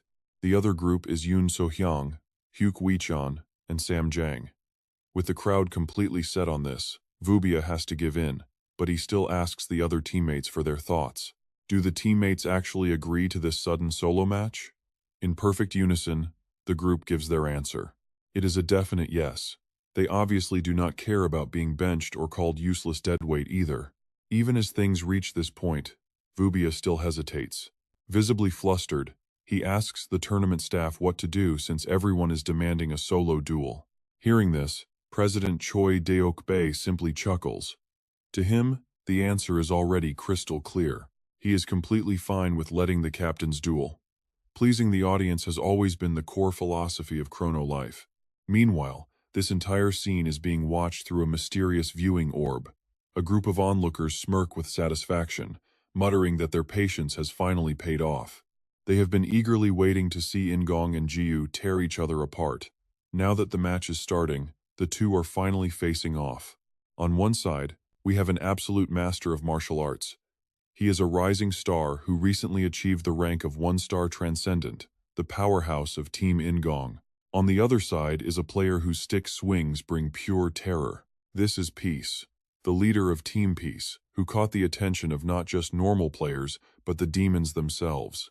Even the gods are eagerly waiting to see them clash. It is bound to be a wild show, and they cannot wait to see how explosive this duel will get. Their deep voices echo, revealing that they are eager to see which of the two fighters will reach their realm first. Back in the arena, tension is thick enough to cut with a knife as Ingong begins stretching his arms. He looks completely relaxed as he warms up, and his sharp eyes glow with a fierce determination that absolutely cannot be ignored. Jiu is also busy stretching. He gives his wooden stick a massive swing, accidentally unleashing a terrifying pressure, while a thrilled smile spreads across his face. Once the two finish preparing, Vubia officially declares that this entire grand final will be decided by a single, ultimate duel. The fate of each team now rests entirely on their captain's shoulders. The announcer's voice gets even more hyped, telling the captains to get ready and not keep the audience waiting. The moment of battle is finally here. The grand finale of the team tournament is about to begin. The second the declaration ends, Ingong lifts his feet off the ground. Ji-U makes the exact same move, and the two of them collide like a raging tornado. A thrilled Ingong raises his fist high, a flash of pure anticipation gleaming in his eyes. Ji-U is not backing down either, gripping his wooden stick. He has waited so long for this very clash, and both powerhouses charge ahead without a single second of hesitation. Ji-U's wooden stick collides head-on with Ingong's fist, unleashing a massive shockwave that radiates in every direction. That terrifying burst of energy extends far beyond the arena, shooting straight up into the starry night sky. In the stands, spectators quickly shield their faces from the blinding dust storm. While some manage to stand in utter shock, poor Bo-Riem is completely blown away by the gale. Back on the stage, Ingong raises his leg for a direct kick, but Ji-U is too fast, raising his wooden stick to block the strike. The very moment his foot collides with the wooden stick, Ingong's insane power erupts yet again. Spectators are instantly sent flying, screaming out for dear life. But for Ji-U, this insane display of power only fuels his burning thirst for battle. Now it is Ji-U's turn to swing his stick, but Ingong blocks it with ease, triggering another earth-shattering blast of pure energy. Bo-Riem and several other spectators are swept away by the massive shockwave. Even though the arena is completely falling apart, the announcer stays totally professional and continues hosting. The entire tournament has never seen such terrifying destructive force. Their sheer power is actually breaking through the arena's defensive barriers. After a chaotic exchange that nearly levels the entire stadium, everything suddenly falls dead silent, leaving nothing but a thick cloud of dust hanging in the air. Surprisingly, neither Ji-U nor Ingong has sustained a single scratch. Out of nowhere, Ji-U scratches his head and chuckles with pure excitement. He casually suggests they finally start now that the warm-up is over, and Ingong readily agrees, saying it sounds like a plan. Hearing this casual banter leaves the shocked spectators and poor Bo-Riem with their jaws dropping to the floor. Everyone in the crowd is thinking the exact same thing, wondering how that was just a warm-up. Meanwhile, Ingong breathes steadily as his entire body begins to overflow with power. The sight leaves Yunseo-hyung in awe, realizing Ingong is condensing all his inner energy straight into his core. This is the first time he has gone this far in the tournament, and his overwhelming power is already causing the solid ground to crack. The three members of Ji-U's team watch the battle in tense silence as Han Sarong gasps in terror, realizing the ground is shaking. Luna stays quiet for a moment before adding that there is something even more shocking, as she senses an earth-shattering threat. The entire planet is actually vibrating, and yet Ingong, the boy behind all this chaos, remains completely composed. As his eyes slowly snap open, a wave of absolute pressure washes over the entire stadium, leaving all the other teams watching from the stands completely frozen in sheer terror. Suddenly, Minchoko shouts out to look over there. She notices Ingong raising his foot, warning everyone that he is about to make a move, and he immediately charges at Ji-U using the legendary Mount Hua limitless steps. His speed is so blindingly fast that he becomes nothing but a streak of flashing light. Ji-U calmly watches him fly forward, expecting a head-on clash, but suddenly realizes something is wrong, and questions if he is actually charging straight ahead. He is completely shocked to find Ingong has already repositioned behind his back, instantly launching a relentless strike with the shadow-chasing palm-falling flower technique. The powerful palm strike lands directly on Ji-U's back. It looks like a standard strike, but the raw power behind it is so immense that it actually makes Ji-U cough up blood. Without a second thought, he swings his wooden stick to counter, but Ingong is too quick, activating his Mount Hua limitless steps once more. Leaping high into the air, Ingong kindly explains that this is the absolute peak of the Mount Hua limitless steps technique. At its absolute peak, this footwork does not even leave a shadow, prompting a highly thrilled Ji-U to reply that since his opponent is finally unleashing his best martial arts, he will stop holding back too. Now it is Jiyu's turn to act as he activates his own lightspeed skill, sending a thunderous boom echoing across the stadium. Jiyu's current speed is easily on par with Ingong's incredible footwork. He streaks right past Ingong, smugly asking him if he can hop and jump around as much as he wants with that fancy technique. Jiyu wears a smug grin as he declares that no one can ever move faster than light itself.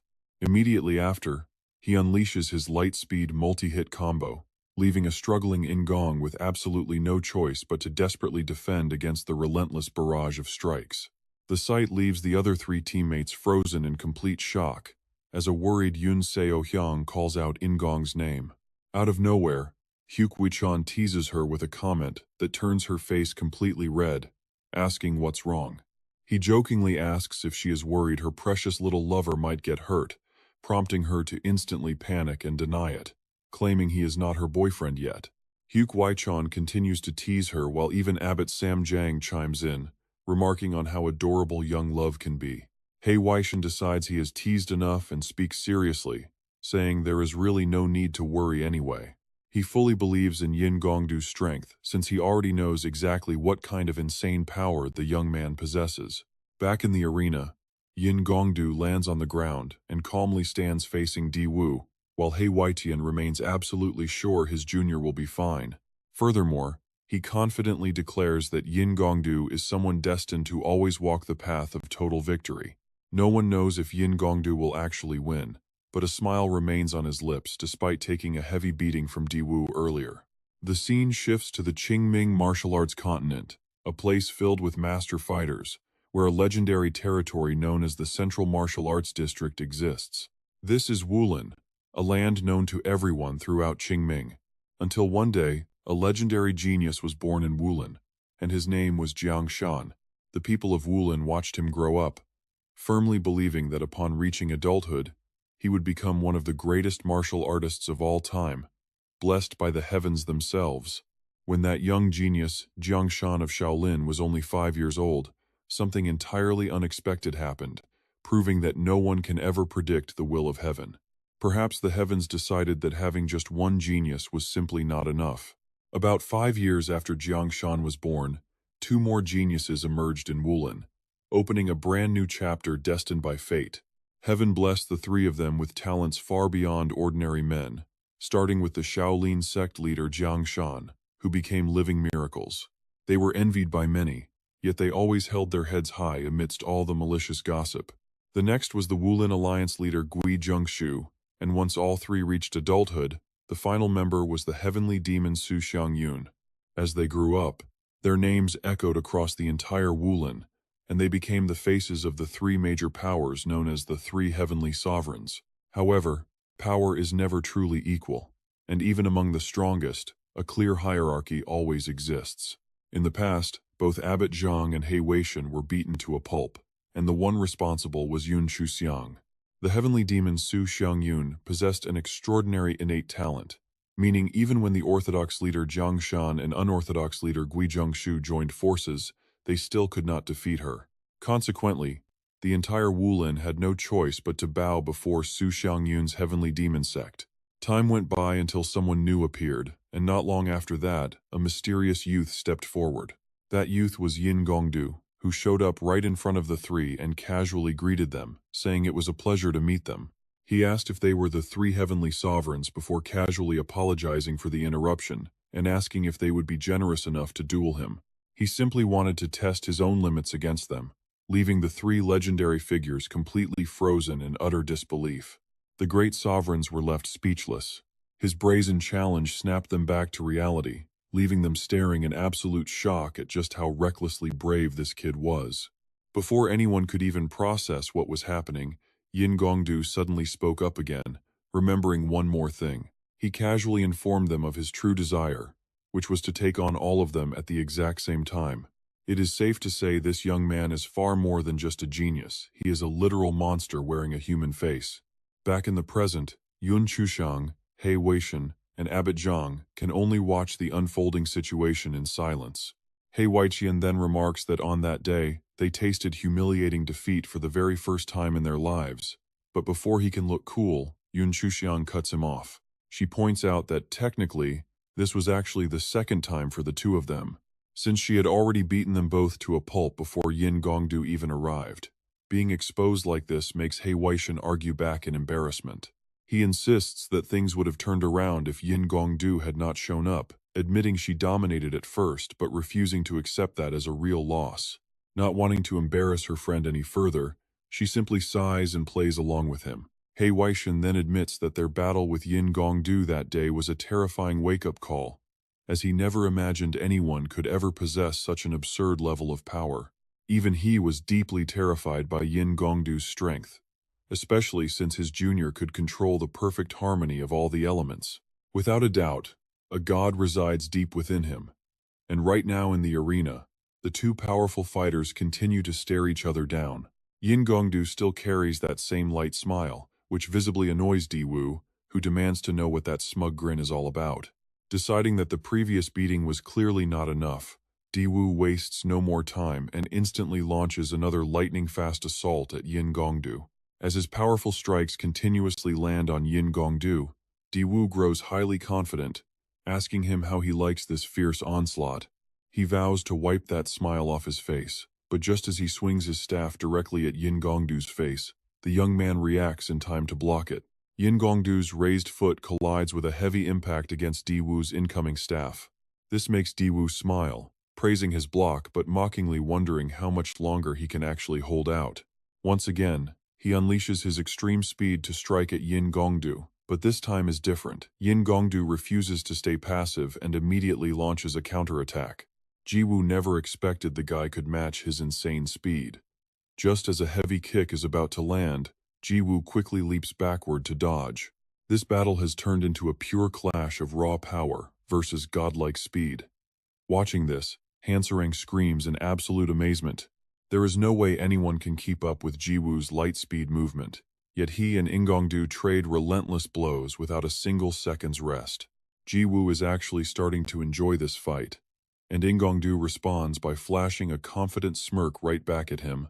Down below, Yoon So-hyang finally understands how the guy managed to replicate Jiwu's ultimate light-speed ability. He possesses the primal energy of every element in the cosmos, light and darkness, yin and yang, the cosmic trinity, and the 5 natural elements. Combining that with the incredible ability to memorize any move after seeing it just once, she can confidently declare that he can easily master every martial art in existence. Ingongdu is truly a living legend in the world of martial arts. Throughout the long history of the Murim, this miracle has only been witnessed once, and Ingongdu is the sole warrior capable of it. At the same time, Yoon So-hyang realizes that their biggest issue is how little the Murim actually knows about elemental harmony, leaving them with a massive blind spot. They have absolutely no idea of the destructive power that such harmony can unleash. Watching Ingongdu strike, Yoon So-hyang knows his power is no joke.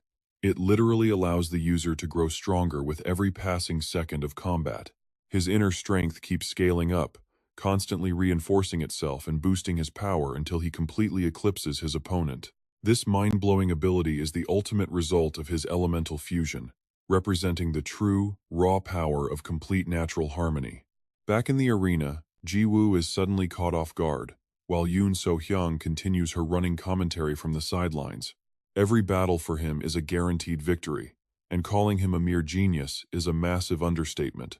On the battlefield, he is a total beast, and you definitely cannot underestimate the sheer weight of Ingongdu's fists. This becomes painfully clear when his fist smashes directly into Jiwu's face. After thrashing so many others, Jiwu is finally on the receiving end, sent flying straight into the dirt. Seeing this, Hanserang screams out in sheer panic, "Oh no, peace!" Even Luna is left staring in complete disbelief. She honestly cannot even remember the last time she witnessed a legendary player like Peace getting completely wrecked like this. When was the last time he even took a direct hit to the face? On the stage, Jiwu drops to one knee, wiping blood from his lip as the dust clears. Meanwhile, Ingongdu just stands there, calmly looking down at him. After a tense silence, Ingongdu speaks up to praise Jiwu, calling him an incredibly formidable opponent and admitting he could not ask for a better fight. He never expected anyone to match him in both speed and power, especially since he is a proud one-star transcendent being. Even so, his confidence remains completely unshaken as he boasts about luckily managing to catch up to Jiwoo's tier at the absolute last second. He proudly declares that he owes it all to this intense battle.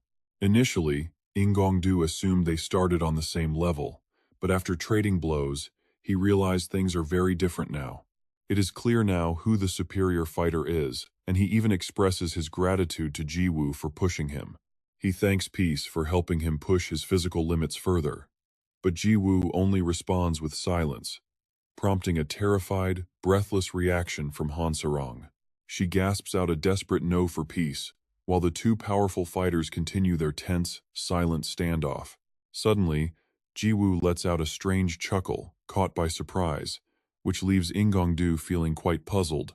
It turns out his shock comes from Jiwoo's blood-smeared, creepy grin, as he mutters that this is exactly what he has been looking for. Ingongdu cannot believe his eyes at this sudden shift, and in that split second of distraction, Jiwoo unleashes a brutal strike right into his arm.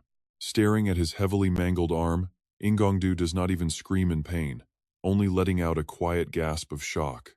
Looking confused, Ingongdu asks Jiwoo if he is actually angry, admitting that the sudden attack really startled him. Even with a broken arm, he tries to stay friendly, calmly telling Jiwoo not to be upset since he meant no offense. Despite his polite words, a cold flash of irritation glints in his eyes just as he mutters a confused question. He flinches when Jiwoo raises his wooden stick high, admitting in a low voice that he has been holding back for far too long. Ever since Season 2 kicked off, it seems all of Jiwoo's built-up frustration is finally ready to boil over. First, it was those annoying Kaiser pests, then that useless space priestess, followed by a whole bunch of toxic garbage. Every single challenger who stepped up was a total weakling, leaving him completely bored and unsatisfied. Even that giant dragon talked big like some descending god, only to get instantly pulverized, and with those words, Jiwoo ruthlessly swings his weapon straight at Ingongdu's leg. The blow connects perfectly with his shin, sending a wave of agonizing pain that causes his eyes to roll back. He collapses instantly to the ground, his leg completely shattered by Jiwoo's strike, leaving him groaning aloud in absolute helplessness. Finally satisfied, Jiwoo grins, noting how much sturdier he is than the others and how great it feels to unleash everything on him.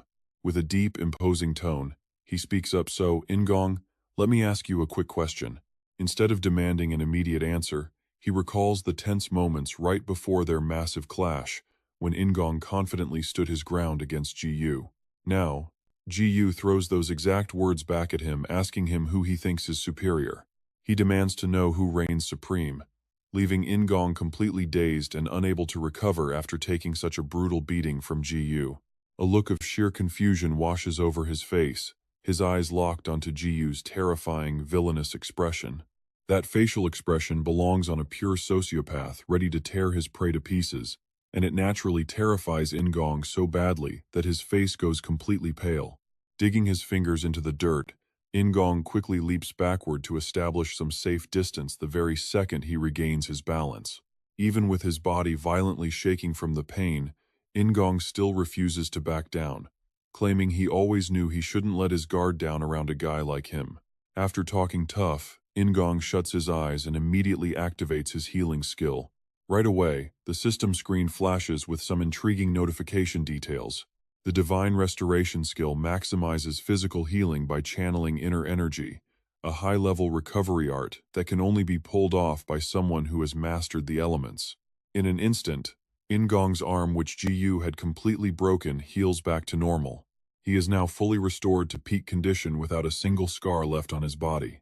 Jiwoo is actually impressed, noting that it has been ages since he last saw this skill. He recalls watching Ingong use it in the tournament finals during the closed beta, and secretly admires such a crazy self-healing ability. It is an absolute cheat code of a skill that heals everything, but their peaceful moment is cut short by the furious screaming of Yoon So-hyang. She furiously yells at Jiwoo, calling him a dirty cheater for fighting in only his underwear. She demands to know if it is fair that only Jiwoo remembers their past duel.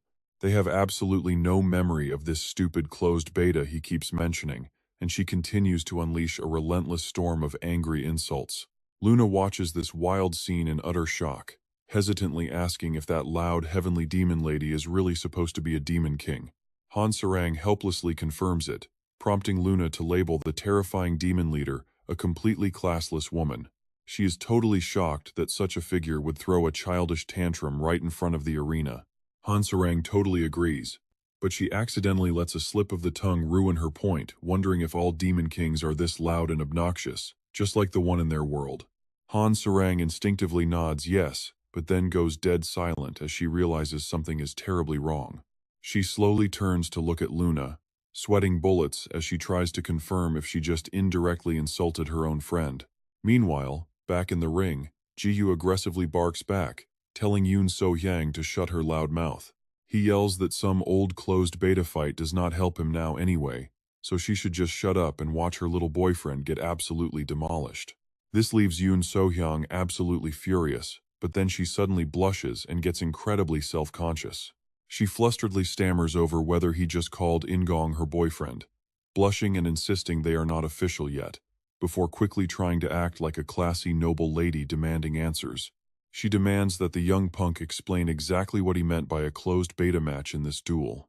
At this moment, In-gong also chimes in, admitting that he has actually been wondering about that same mystery for a very long time. He points out that Ji-yu had brought this up at the tavern before, suddenly approaching him while he was minding his own business eating.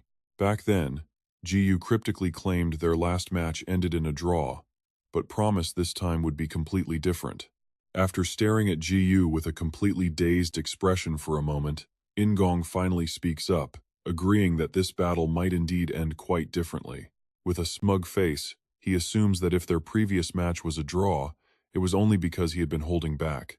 However, bringing up that past encounter raises a genuine question in In-gong's mind.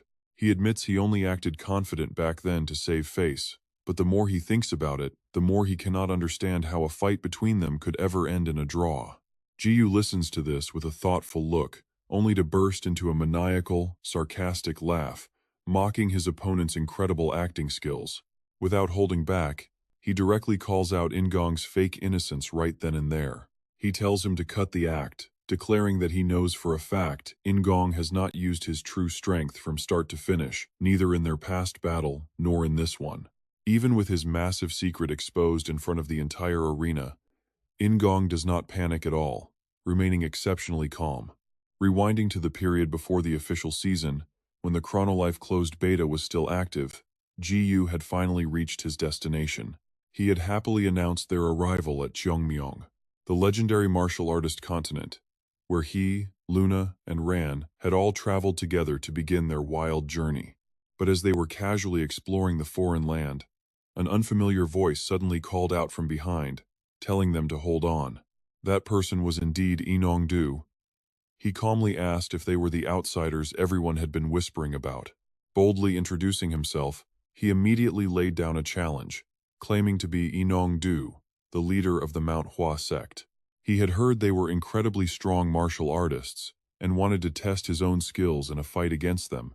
This only left Ju feeling completely exhausted. Another battle already? What was wrong with the people in this region?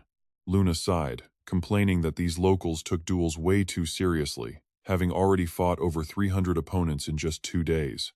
Not wanting to waste his time, Ju sent Luna out to handle it. Honestly, none of them had been worthy opponents anyway. He told her to fight, and Luna had no complaints, calmly agreeing to handle it. The battle started as a simple greeting, but things took a shocking turn when Inong-du utterly overwhelmed Luna. That was their very first encounter with him. With Luna left battered and defeated on the ground, Inong-du looked down on her, scoffing that she was far weaker than he expected. Perhaps the rumors were just highly exaggerated, while Ju stood frozen, realizing his companion had been thoroughly thrashed without landing a single blow. Having finished with Luna, Inong-du immediately targeted Ju, challenging him to step up and fight next. Our undergarment-clad hero, driven by his own aggressive and battle-hungry nature, could not possibly pass this up, eagerly accepting the challenge. A massive, deafening explosion erupted as the two clashed, neither of them willing to back down even a single inch. During the intense clash, Ju had to admit that Inong-du's incredible strength far exceeded anything he had ever seen in the martial world. calculating his level to be around 15,000. He concluded that Inongdu possessed a terrifying ability, and worst of all, he was still growing stronger by the second. After exchanging blows for a while, they backed away, Inongdu's feet sliding back along the dusty ground. Regaining his balance, he praised Ju, acknowledging that he was vastly stronger than his companion and that he had to fight at full power. Yet Ju still seemed to hold the upper hand, though Ju immediately dismissed the compliment as complete nonsense. He calmly called out Inongdu, noting that while he was clearly trying, this was definitely not his true power yet. Losing his patience, Ju demanded that they stop wasting time, urging Inongdu to quit warming up and start using his actual moves. "Show me what your true strength looks like." Taken aback by this bold demand, Inongdu stared in brief surprise before laughing out loud, admitting that Ju was truly unlike anyone else he had ever faced. Inongdu confessed that absolutely no one had ever noticed his hidden depth before, not even his three closest friends, the legendary three heavenly sovereigns. Those three elite sovereigns included Yun Chuxiang, He Tianwei, and Sanjiang. Since Ju had laid it all out, Inongdu decided to finally unleash his entire hidden strength, excitedly telling him to brace himself because this time, he was holding absolutely nothing back. Asking Ju to witness his true power, a massive wave of energy erupted from Inongdu. But what immediately caught Ju's attention was the glowing magic circle beneath Inongdu's feet, forming a distinct star-shaped crest. He had assumed this was a pure martial arts world. But as the realization dawned on him, a knowing, mysterious grin spread across his face. How fascinating that this opponent's ultimate power did not even stem from martial arts, leading him to grin widely and shout out a question. He was really starting to like him, declaring he was ready to clash. Right at that intense moment, Mare suddenly materialized out of nowhere with a completely ecstatic expression, crying out that this was impossible. Instead of staying far away, she stepped directly in front of Ju. Unsurprisingly, her sudden, uninvited presence nearly scared Ju half to death, making him jump back in absolute shock.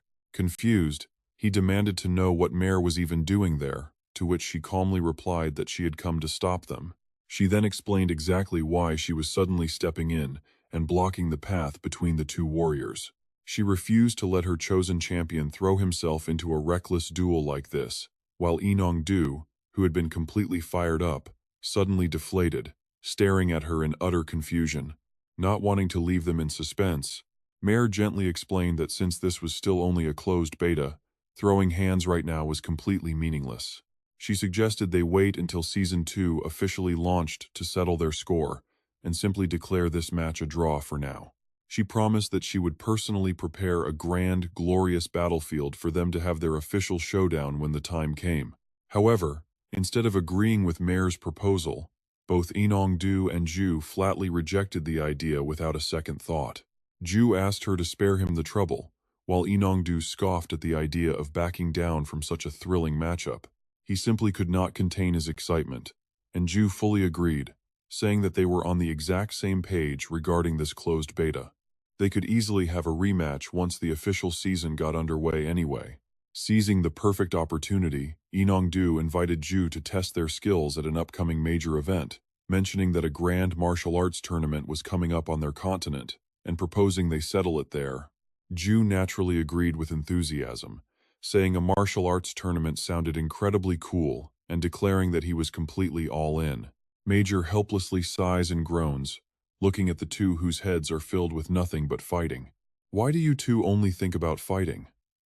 Right after saying that, she suddenly unleashes her power, wrapping both of them in her energy.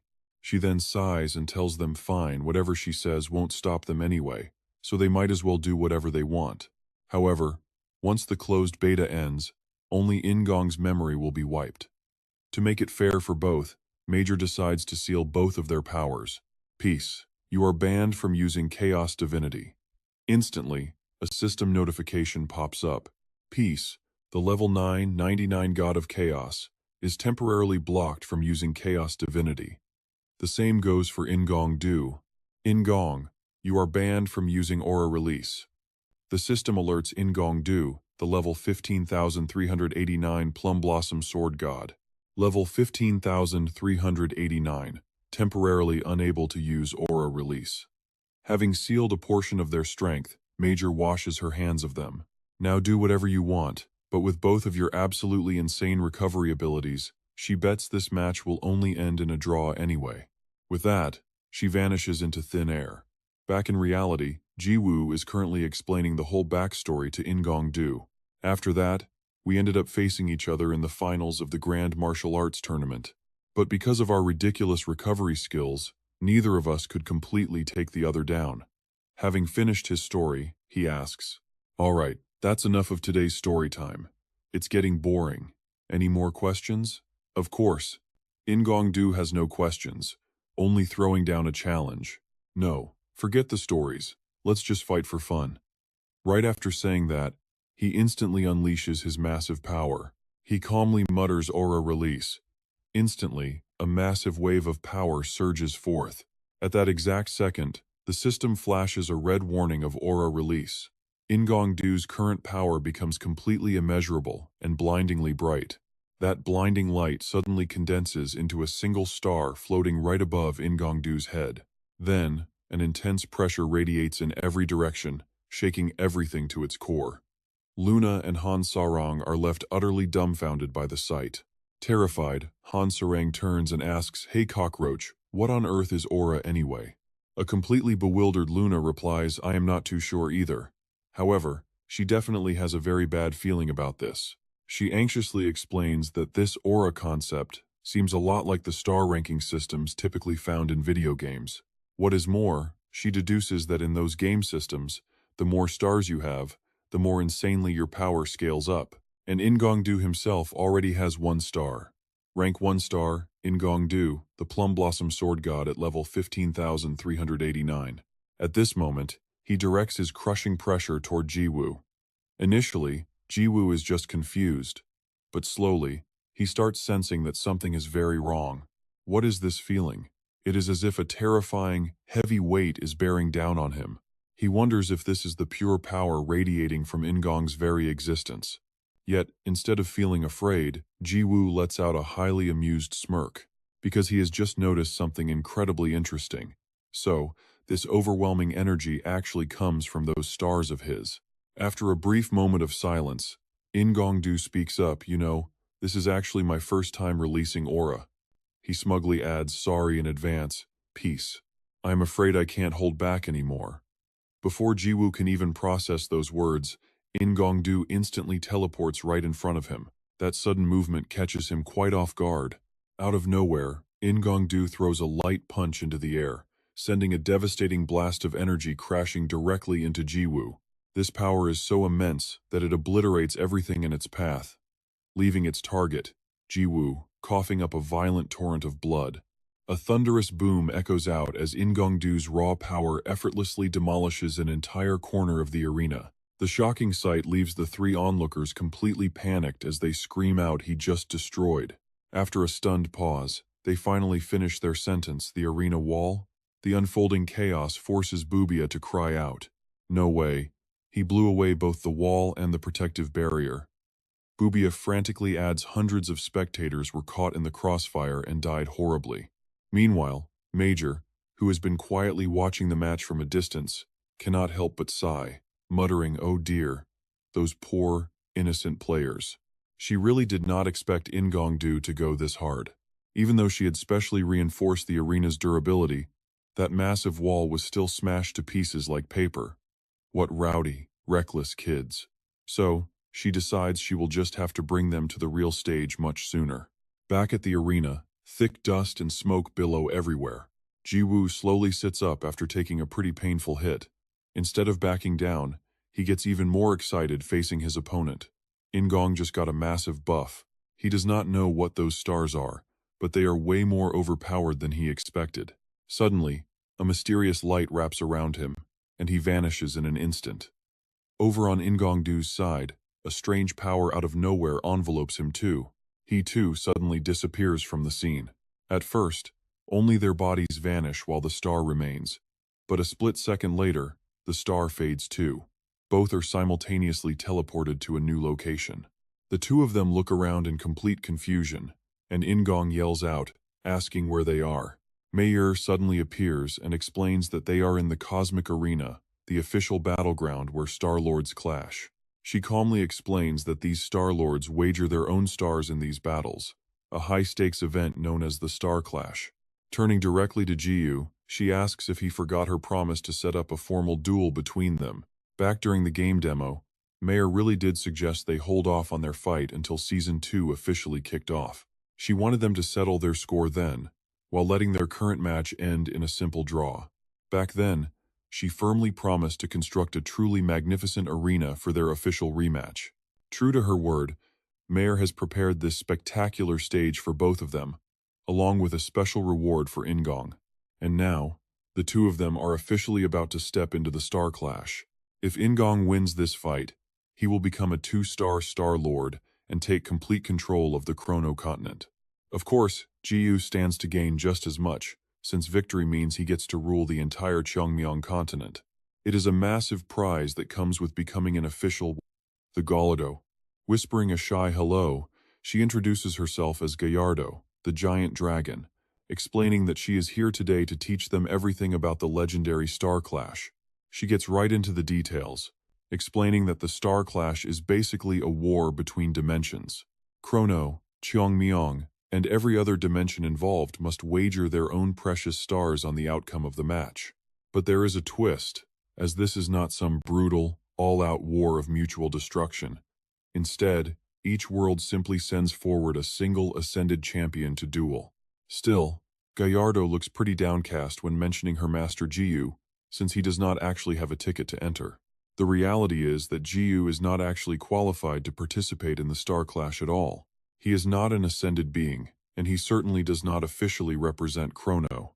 Fortunately, Mayer steps in to bend the rules for Jiyu, allowing him to participate under a very specific, special set of regulations. The stakes for Jiyu are incredibly high, as winning will crown him as an official 1-star Star-Lord.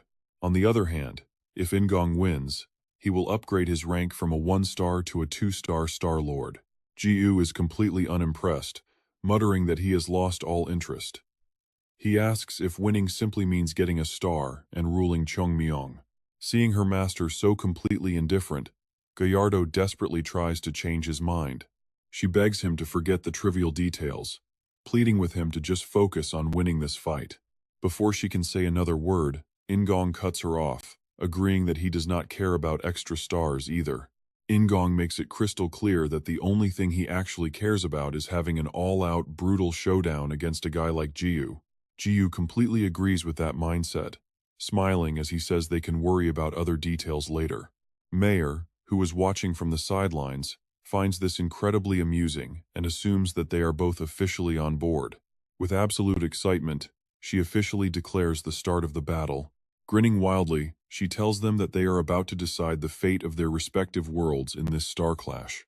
The exact moment Mayer finishes speaking, a terrifying surge of energy erupts and shoots straight up into the heavens.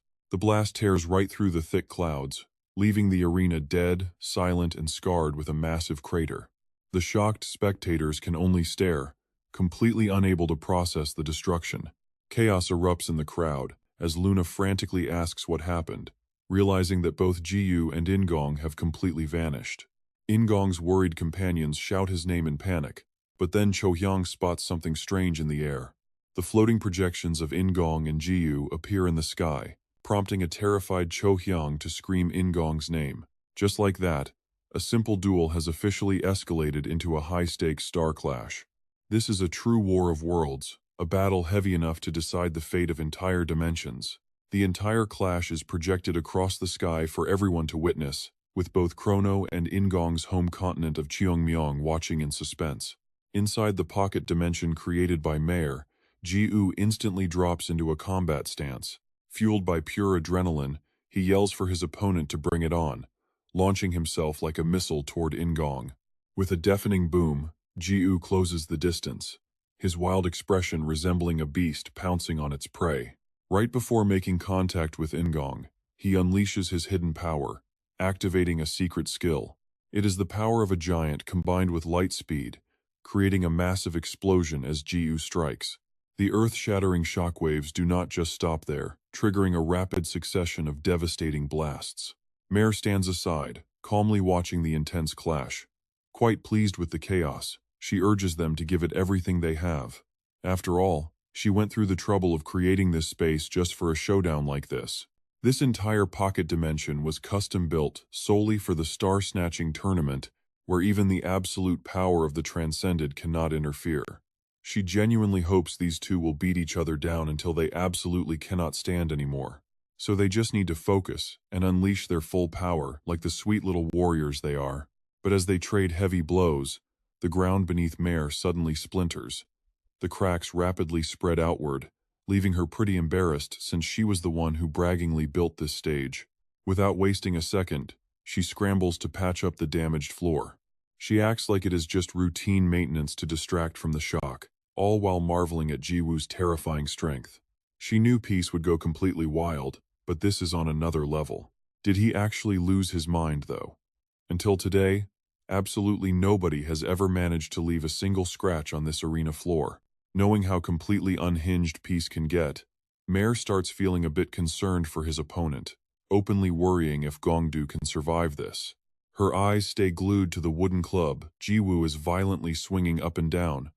Gongdu might be a powerful one-star Star Lord, but there is no way he can easily tank monstrous strikes from that cursed stick.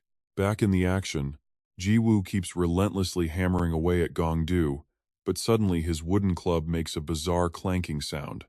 He immediately senses that something is majorly off. What in the world was that? He felt his weapon collide with something incredibly solid. That is when Gongdu speaks up, praising Peace for his truly admirable strength. After taking brutal hits for so long, it seems his time to strike back has finally arrived. He decides it is time to draw his weapon, suddenly revealing a sharp sword that he somehow drew without anyone even noticing. He gives the blade a smooth spin before locking his grip tight. For his opening move, Gongdu unleashes the fifth form of the legendary 24 Plum Blossom sword art. As he whispers the final technique, glowing petals materialize and completely surround Jiwoo. This beautiful yet deadly plum blossom falling sun style leaves him totally stunned. Before he can even register the danger, those delicate petals slice through the air, dealing instant damage. Blood coughs up from his mouth, causing Sarong to look incredibly grim, while Luna cries out in pure panic. She calls out to Peace, unable to process the insane move unfolding before her. What kind of ridiculous skill is this? Creating a sword entirely out of pure energy just to launch petal attacks. Sarang steps in to explain the legendary Plum Blossom Falling Sunday. Once a warrior reaches the absolute peak, physical petals will literally flutter around them whenever this skill is activated. She easily recognizes Gongdu's combat style as the ultimate signature technique of the Mount Hua sect, where he trained.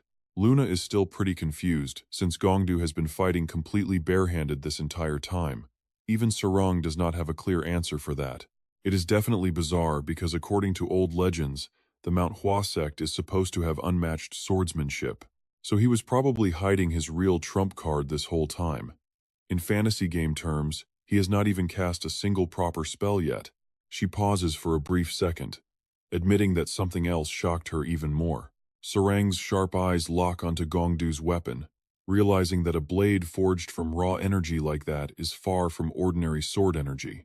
She knows its legendary name and exactly what kind of destructive power it holds. He has basically manifested the pinnacle of martial arts, a god-tier level of energy control that creates miracles. He is wielding a phantom blade. With the momentum now entirely on his side, Gongdu unleashes the 10th form, making the plum blossoms fully bloom.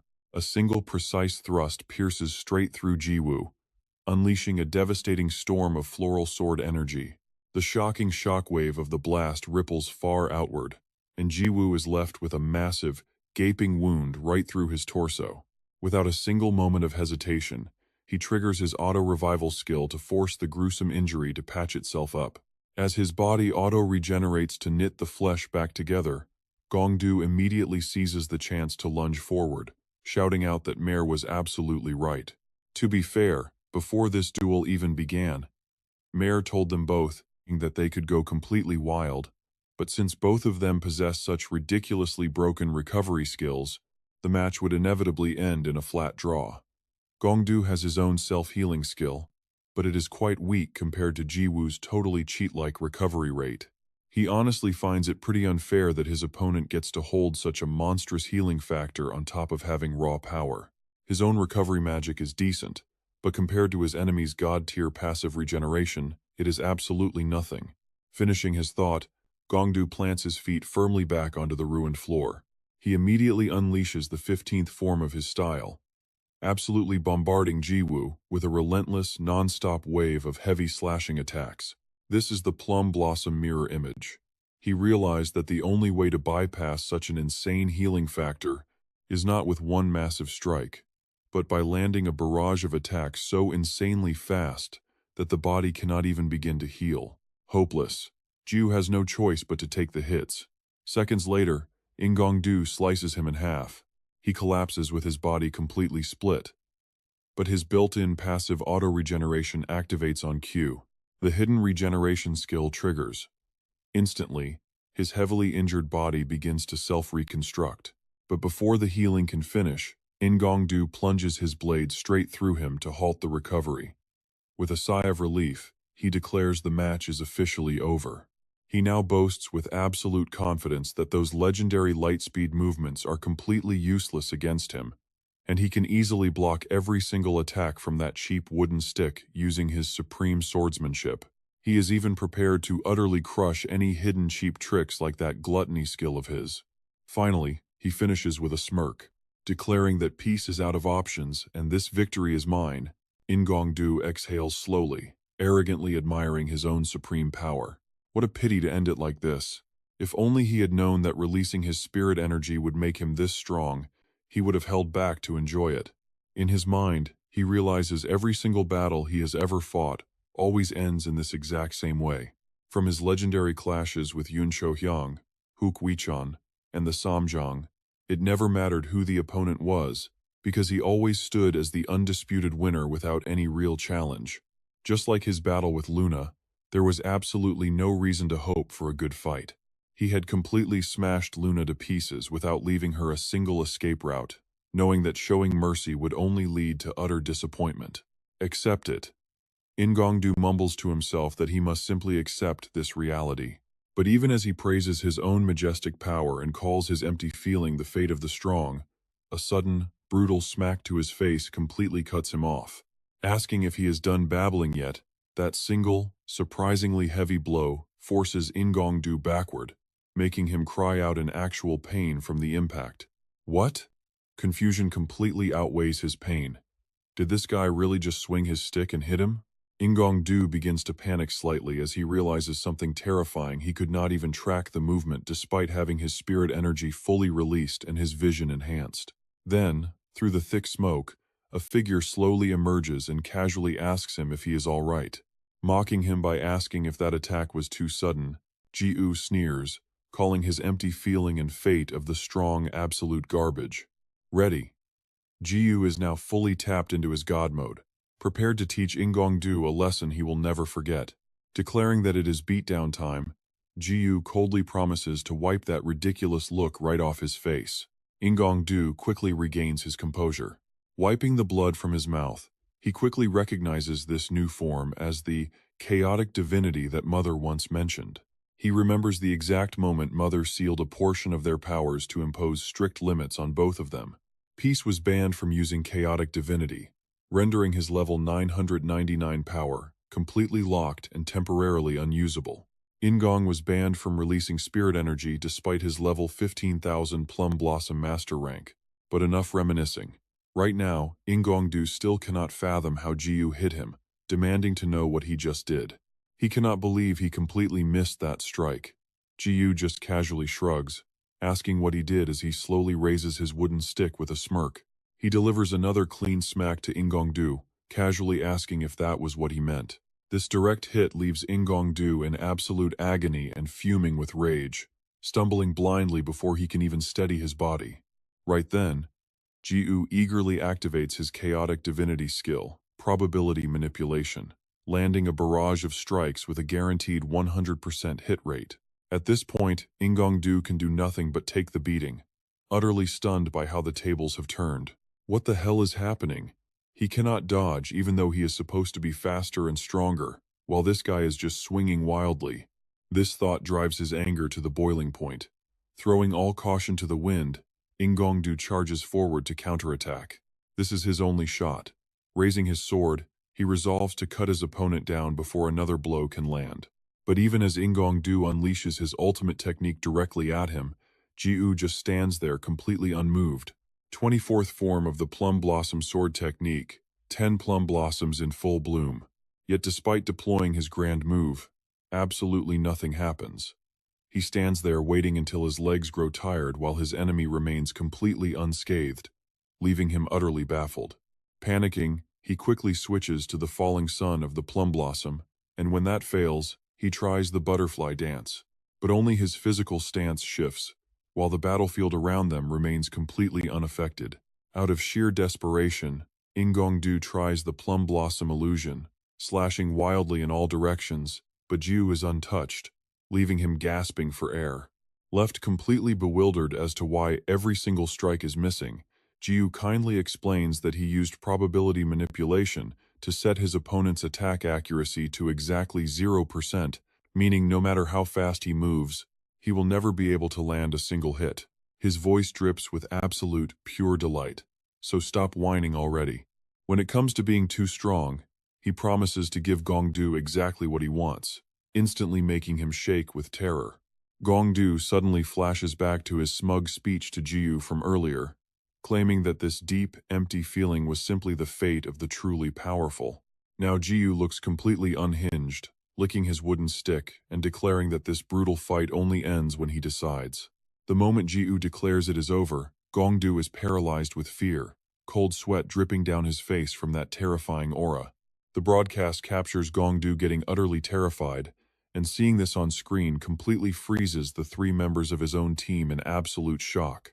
Regaining their senses now, a terrified Sohyang tremblingly repeats Gongdu's proud words about how this deep, empty feeling is the fate of the truly powerful, her heart racing as she deeply worries because he has just taken a direct hit from Jiu. He literally manipulated the accuracy to 0%, which is just completely unfair. But unlike the panicking crowd, Jiu's team remains totally calm. Han Sarong even yells out, mockingly telling those total losers that their teammate stands absolutely zero chance against peace. Of course, all of this intense fighting has been closely monitored by the powerful transcenders watching from above. They gasp in pure shock, muttering to themselves that they absolutely never expected this kind of outcome. These godlike beings find it impossible to accept that a famous rising star like Gongdu is getting completely demolished by Jiu, proving that Mao was actually correct. Another observer admits that frankly, they are quite disappointed in this hyped-up rising star, questioning if it was all because of probability manipulation. They cannot believe a top-tier fighter could get taken down by such a cheap trick. He confidently claims that he would easily win using nothing but absolute, overwhelming power, just as massive. Howling gales suddenly start rising all across the battlefield. It turns out there is no storm at all, just Jiu swinging his stick so rapidly that it creates wind, launching a 100% accurate strike. His target is obviously Gongdu, and a single crushing hit is enough to practically knock the poor guy's soul straight out of his body. The pain is agonizing, forcing him to cough up blood with a painful cry. But Jiu has no plans to stop, swinging down with perfect precision. Gongdu takes another devastating blow right to the body, spitting out even more blood as his health bar plummets. Jiu keeps unleashing deadly, successive attacks that are guaranteed to land with flawless, perfect accuracy. The endless barrage leaves Gongdu completely defenseless and forced to endure the pain, and seeing Jiu's smug, mocking grin, he finally begins to realize something. He understands the cruel truth now. Peace will not end this quickly.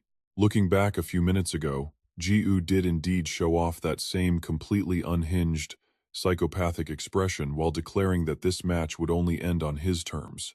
That highly terrifying, inhuman look on his face quickly scares Gongdu half to death. In reality, Jiu is playing a twisted game of cat and mouse, meticulously calculating his damage to ensure every strike leaves Gongdu hanging on by a thread.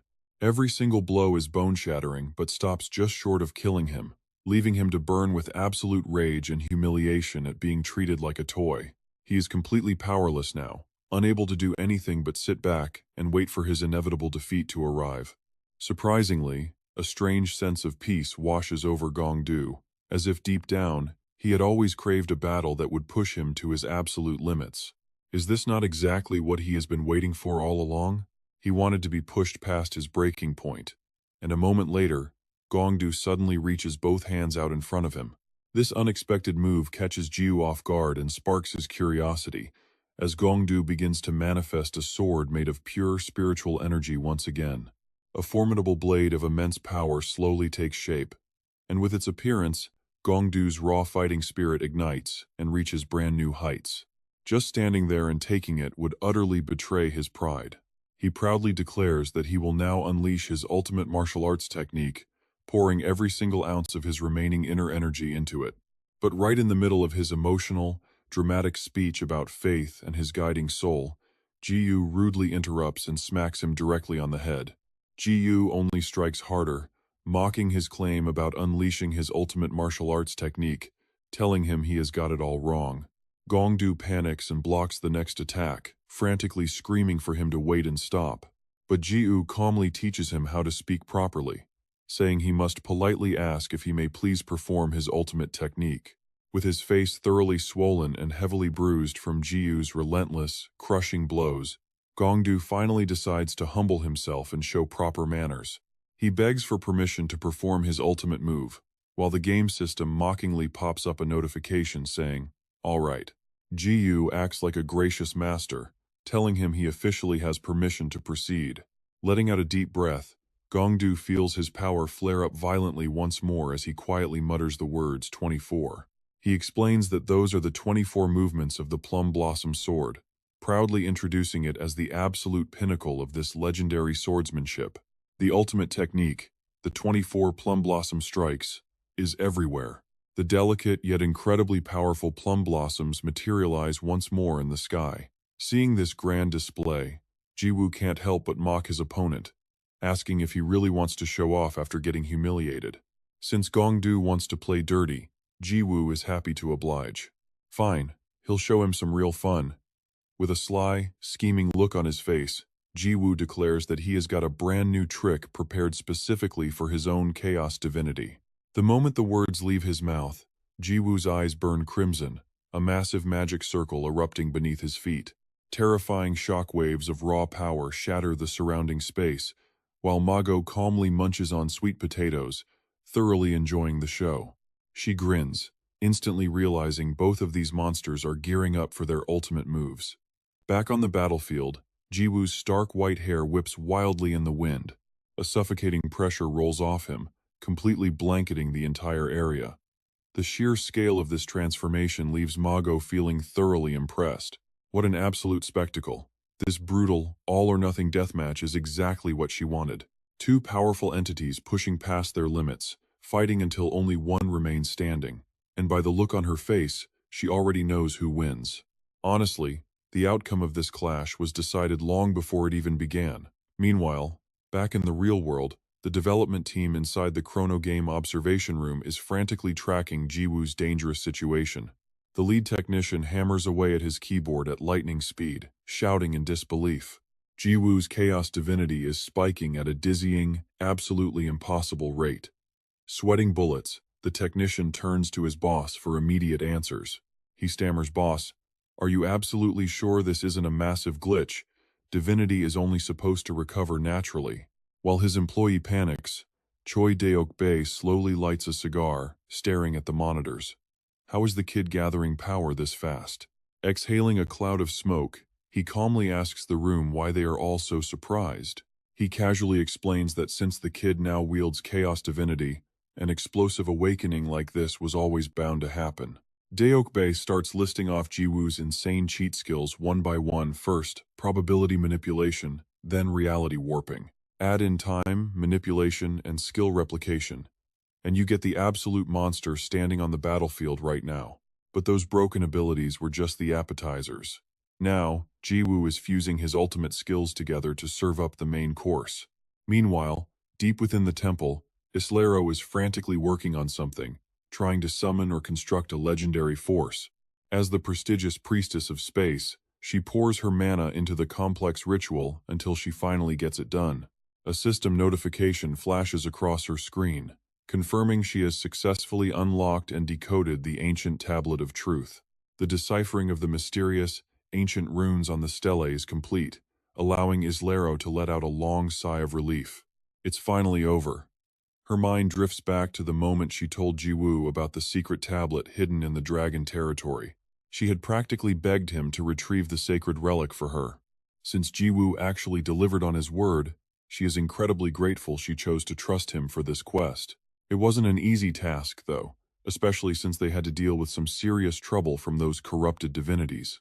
But against all odds, Jiwoo successfully secured the ancient stone, prompting a wild, chaotic celebration among his entire crew as they held the artifact high.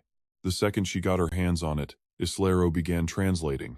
She just never anticipated that translating the ancient language of the tablet would consume so much of her precious time, making her miss out on everything. She originally wanted to sneak out and watch the big team tournament, but ended up locked in this room instead. Now that the arduous task is over, she leans in close to read what is written on the stone. The inscription reads that in the beginning, there was only a void, a place devoid of both light and shadow. Out of that quiet, chaos awakened order, giving birth to the cosmos, setting off an eternal struggle where chaos seeks to devour everything and the universe tries to heal. Back on the battlefield, Jiwoo is undergoing a divine transformation, perfectly matching the prophecy inscribed on the tablet, a clash destined to create the very first star. Right now, even the proud Gongdu is forced to look up at him. Gongdu feels incredibly small standing before Jiwoo's fully matured, overwhelming power that threatens to swallow the entire world. As the universe takes a collective breath, the simple wooden stick in his hand swells to an astronomical size. Meanwhile, Deokbei gravely explains to his staff that chaos divinity is the ultimate, absolute force born from the cosmic energy of every single dimension. He warns that Jiwoo's power is limitless, a terrifying source of infinity that completely tears down the laws of order. A single strike from him could collapse existence into pure chaos. And right now, that massive wooden club is slowly descending. As the colossal weapon looms over Gongdu's head, his mind completely blanks out, leaving him to just stare up in awe. Accepting that he cannot possibly stop this godlike force, he closes his eyes. Yet, against all expectations, a peaceful and deeply satisfied smile plays on Gongdu's lips. Letting go of his sword, he relaxes his grip and prepares to embrace the absolute end of Jiwoo's world-shattering strike. A strike carrying the true, unfiltered weight of the god of chaos, the ultimate destruction of everything. The skill already had a name, but Jiwoo wanted to change it. Peace, however, called it swing down but infused with pure chaos. The moment those words left his mouth, the devastating chaotic divinity strike crashed directly onto Ju Ingong. The impact doesn't just send Ju Ingong to eternity, it completely vaporizes an entire corner of the arena. It's a colossal blow from a massive wooden stick that seems to swallow the entire universe. Once the dust settles, cosmic peace finally returns. Jiwoo shifts back to his normal form as a system alert pops up, notifying him that all chaos energy has been depleted. The chaotic god transformation effect wears off just as Mother suddenly materializes, sighing about how he always takes things way too far. She's completely speechless, looking at the absolute wreckage. This arena has thousands of years of history, serving as the sacred ground for star-clashing duels. She expected a regular match, but instead, he went ahead and leveled the entire sacred structure. Unbelievable, you actually blew the whole place sky high. Despite causing the chaos, Jiwoo just shrugs and asks why she's blaming him. He complains they should have built it sturdier from the start. That shameless attitude makes Mother want to scream, but she holds it in. How dare he? No battle in history has ever caused this much damage. But she ultimately decides to let it go. That's when Jiwoo realizes Ju Ingong still hasn't respawned. More importantly, where on earth did that kid go? He begs her not to tell him the kid is dead, but Mother just smiles and drops a bombshell. He's been completely erased. She then happily offers her congratulations on his win.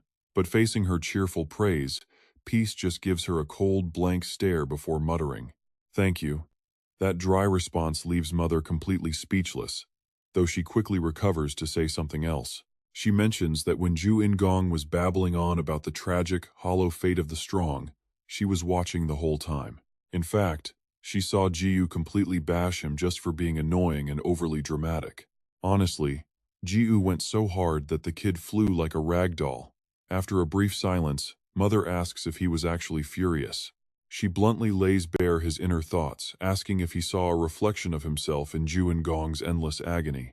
She knows that's why this victory feels so hollow and empty to him.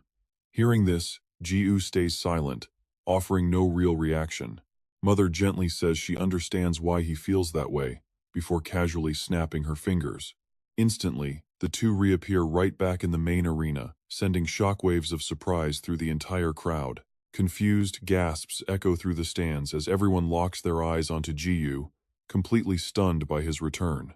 Seeing him so tense, Mother just smiles and suggests he finally loosen up and enjoy the moment. She tells him to match the crowd's energy, especially since millions are watching this historic team tournament.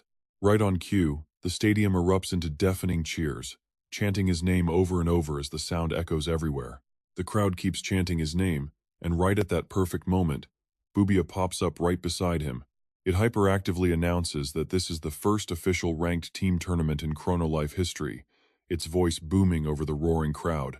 Over 400,000 participants, live streaming to 120 countries worldwide. Meanwhile, Luna and Han Sarang are sprinting toward him, while millions of real-life viewers glue themselves to their screens for this announcement.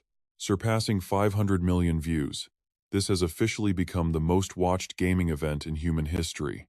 Bubia's voice echoes after countless brutal battles, finally declaring the official conclusion of this epic team tournament. Ji-yu looks over to see Luna, Han Sarang, and Pero all charging straight toward him with massive, joyful smiles.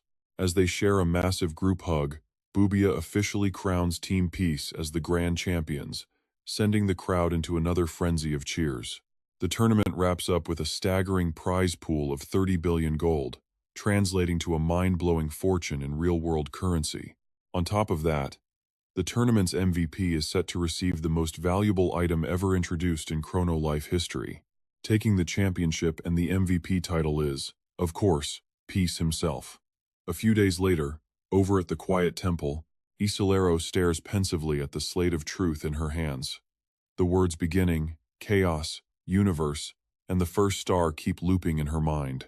To be honest, Isolero had never given these mysterious words a single thought before this moment. But now, she just can't shake them. Images of Ji-yu's absurd, meme-worthy expressions flash vividly through her head. Creepy as it is, she has to admit that the chaos mentioned on the stone perfectly describes that guy, Peace. The man is the literal embodiment of pure chaos.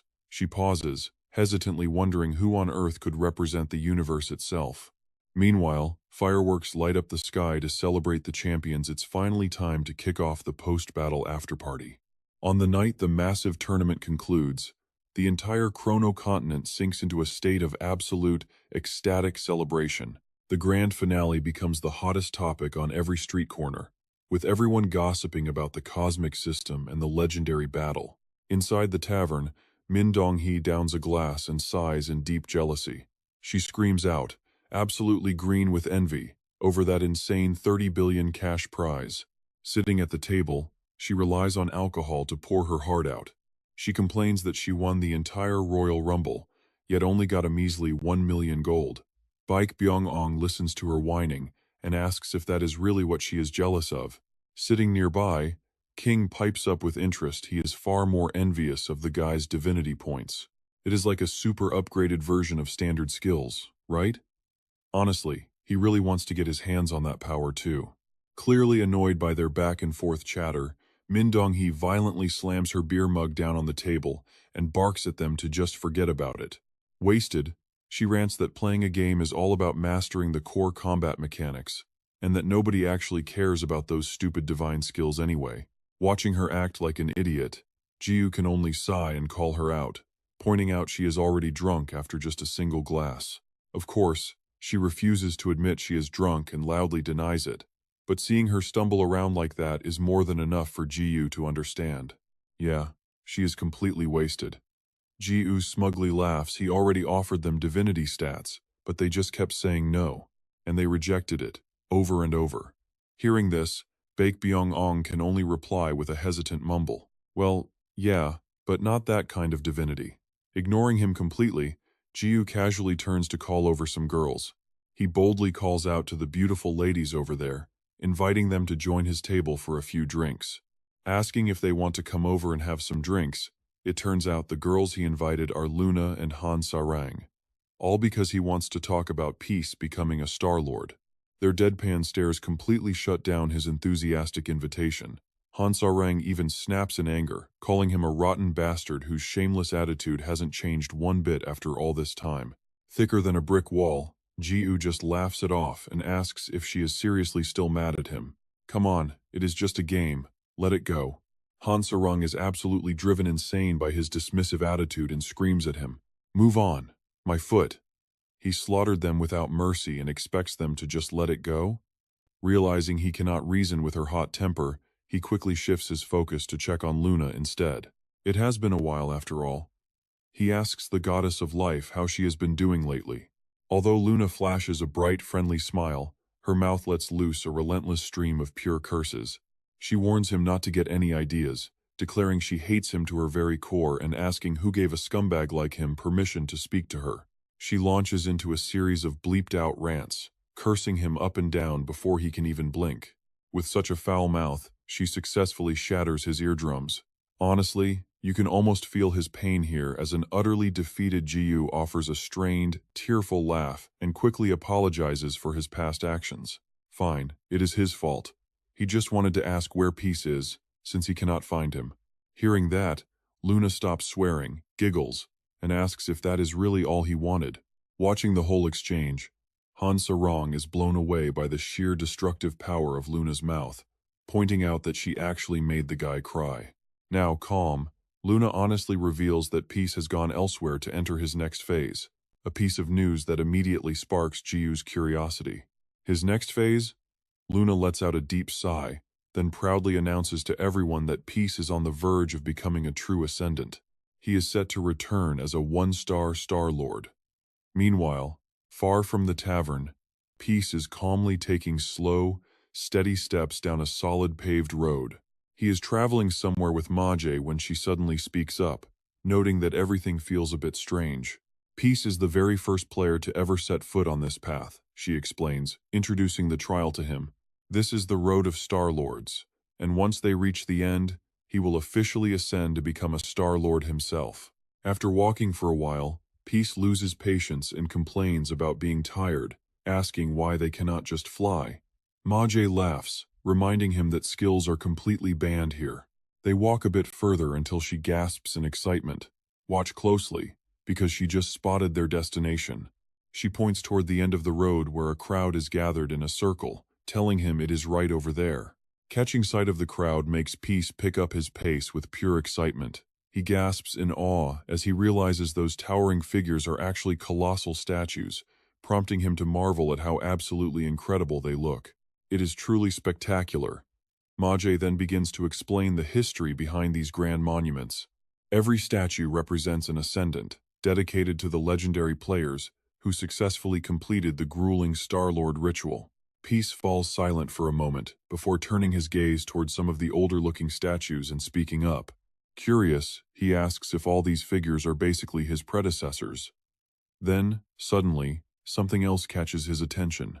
He spots the statue of Ju Ingong and walks over for a closer look, surprised to find him there. Seeing he has explored enough, Maje urges him to get down to business. She asks Peace to step into the center of the magic circle so they can begin his Star-Lord ascension ritual.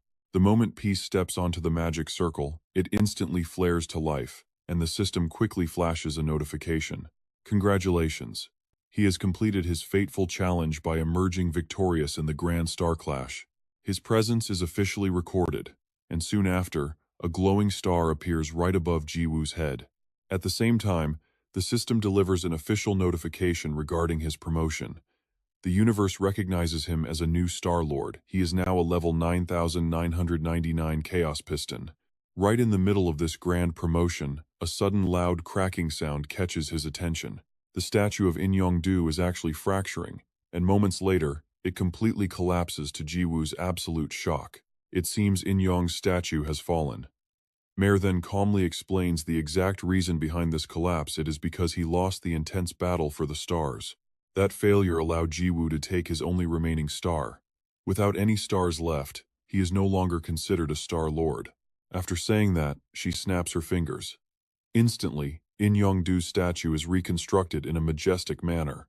Mayor cheerfully offers her congratulations, sending a massive congrats to Jiwoo for officially becoming a one-star Star Lord. Jiwoo does not even bother to respond to her, only letting out a cold snort before speaking with sarcastic undertones. Jiwoo thanks her for the congratulations, but admits he cannot help but feel something extremely shady is going on behind the scenes, as if his presence there is just the final result of a pre-written script, as if he is merely a puppet dancing for their absolute entertainment. Despite being exposed, Mayor remains completely unfazed as she arrogantly asks what he plans to do about it, even if she did arrange everything from start to finish. Jiwoo remains silent for a moment, his eyes shining as if harboring a deeper plan. He suddenly sighs and lets out a mocking smile, casually admitting his limitations and noting that he has absolutely no other choice. For now, he will stay quiet since he still lacks the power to oppose her.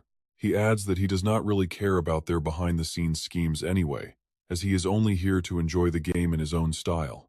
That being said, he still issues a firm warning to Mayor, warning her that she should never try to control his life. Hearing this, Mayor says nothing and simply smiles before casually adding that there is really no need to be so cautious. After all, becoming a Star Lord is still a great benefit for him, and right then, a notification pops up. He has acquired the active skill Celestial Release, allowing him to descend upon the world in his powerful Star Lord form.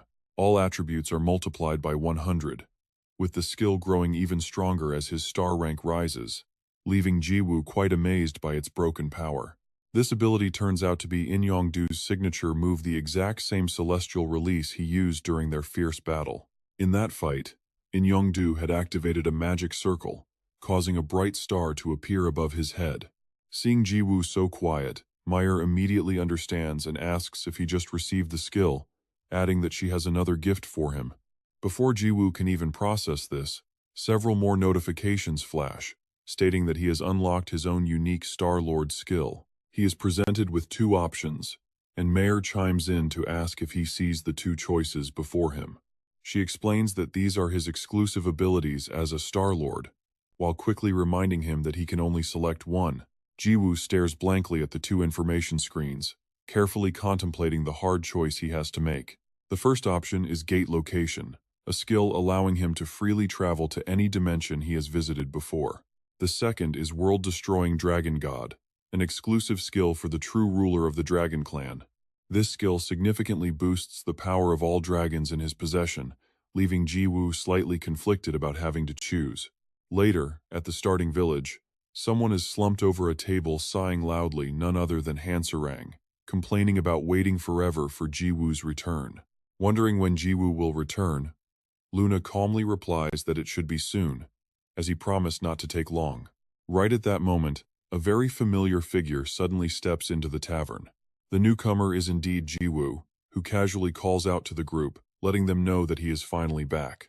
The moment she spots him, Hanserang joyfully leaps to her feet, loudly calling his name as the other players let out surprised gasps. They all turn their admiring gazes toward Jiwoo, whispering that they cannot believe it is really him, having never seen him in person. Their attention quickly shifts to the brilliant, glowing star hovering above his head, immediately realizing that he must have just become a Star Lord. He must have just become a one-star Star Lord. With everyone around buzzing in excitement, a flustered Jiwoo quickly sits down and quietly asks what is going on. Asking why they are acting so strange, Luna smilingly tells him that their shocked reaction is actually completely normal.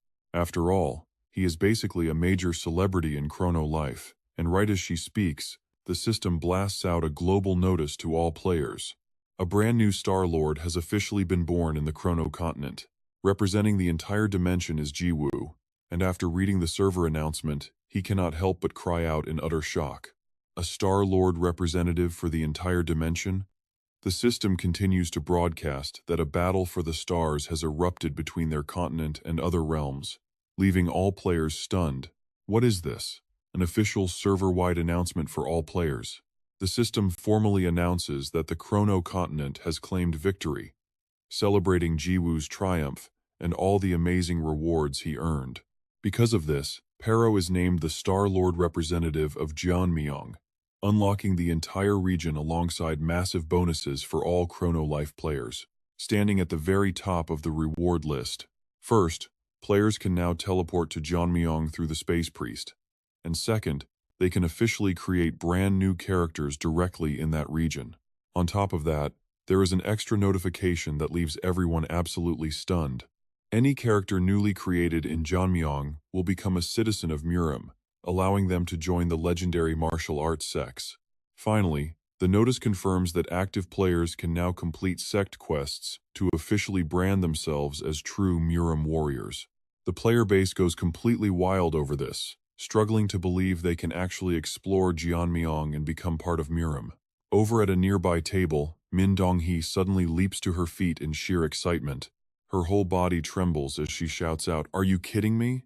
It turns out she is just so incredibly hyped that she completely loses her cool. She rambles on without stopping, thrilled that she can finally become a real martial artist. This means she can easily combine her classic Western swordsmanship with traditional Eastern martial arts, blend it with magic, or even become some insanely cool hybrid summoner. Inside the local tavern, players are practically buzzing with excitement, eager to jump straight into the martial arts world. They scream they cannot wait any longer, eager to join Jiwoo's legendary Mount Hua sect. No one ever expected the game to evolve so drastically, leaving them wondering if Chrono Life has basically become a martial arts simulator. Eager to try the new update, they start debating whether to travel straight to the martial arts continent or just delete everything and roll a fresh character. Suddenly, one player stands up from his seat and shouts to get everyone to quiet down. He urges them to calm down for just a single second, worriedly asking if they have already forgotten how Season 1 ended. Back then, multiple other dimensions were teased, and it seems he is the only one who remembers those terrifying final moments. There was talk of a massive machine empire, a dragon valley, and even a mystical ancient magic city. Putting the pieces together, he raises a chilling point. Does this mean they will have to fight other dimensions for star ownership? The mind-blowing thought of invading entire alternate dimensions makes the room fall completely silent, leaving several of them visibly shaking with tension. But instead of fear, they erupt into cheers, screaming about how absolutely legendary that would be. They scream their absolute love for Chrono Life, feeling incredibly lucky to have returned just as Season 2 kicks off, before heading off to find their hero. Nearby, another huge crowd is busy doing the exact same thing. Their target is none other than Jiwoo, who looks around in total confusion as the massive crowd suddenly charges right at him. Before he can even process the situation, they hoist him into the air to celebrate, dragging poor Pero into the chaos too. Everyone cheers for peace, endlessly praising him because his epic star grab victory made all of this possible. Luna and Hansarang watch helplessly as players cheer for Jiwoo, completely relying on him to utterly crush the invaders from the other dimensions. Luna sighs in disbelief, admitting she has never once seen the players show so much genuine affection for peace. Now, the entire pub echoes with chants for peace, marking the start of a wild, turbulent era for the game. The first official ranked match is finally over, giving birth to a new planet lord with a massive party to celebrate. It is a night packed with laughter and high energy, as players feast and celebrate straight through until dawn. Even Jiwoo gets swept up in the joyful chaos, completely forgetting one incredibly critical fact of their reality: their absolutely adorable little teammate, who seems so tiny and harmless on the outside. But in this second season, this tiny buddy is the very monster that killed Luna in the Crosset beta test, and the ultimate space devourer. It is the very entity that wiped out all of Chrono Life. Jiwoo knows that if he forgets this horrifying truth, the consequence will be absolute terror, and the price will be pure, agonizing ruin. But stopping this nightmare from happening is going to be incredibly difficult. That devastating pain is already rushing toward them like an unstoppable wave crashing onto the shore. A brilliant sun hangs high in the blue sky, pouring golden warmth down onto the lush, green forest canopy. Yu shouts with excitement it is finally time to unlock more skills, eagerly presenting two special choices to his boss. The first is a Planet Lord skill, Dimensional Gate, allowing the user to travel freely to any dimension they have previously visited. The second is another Planet Lord skill, the World-Destroying Dragon God. It is an exclusive skill for whoever holds the title of Dragon Clan ruler, boosting all owned dragons, and Yu eagerly asks which option he will choose. Seeing Jiwoo standing in silence, Hansarang curiously asks if he has not picked yet. He sighs and admits it has been a while since he faced such a hard choice.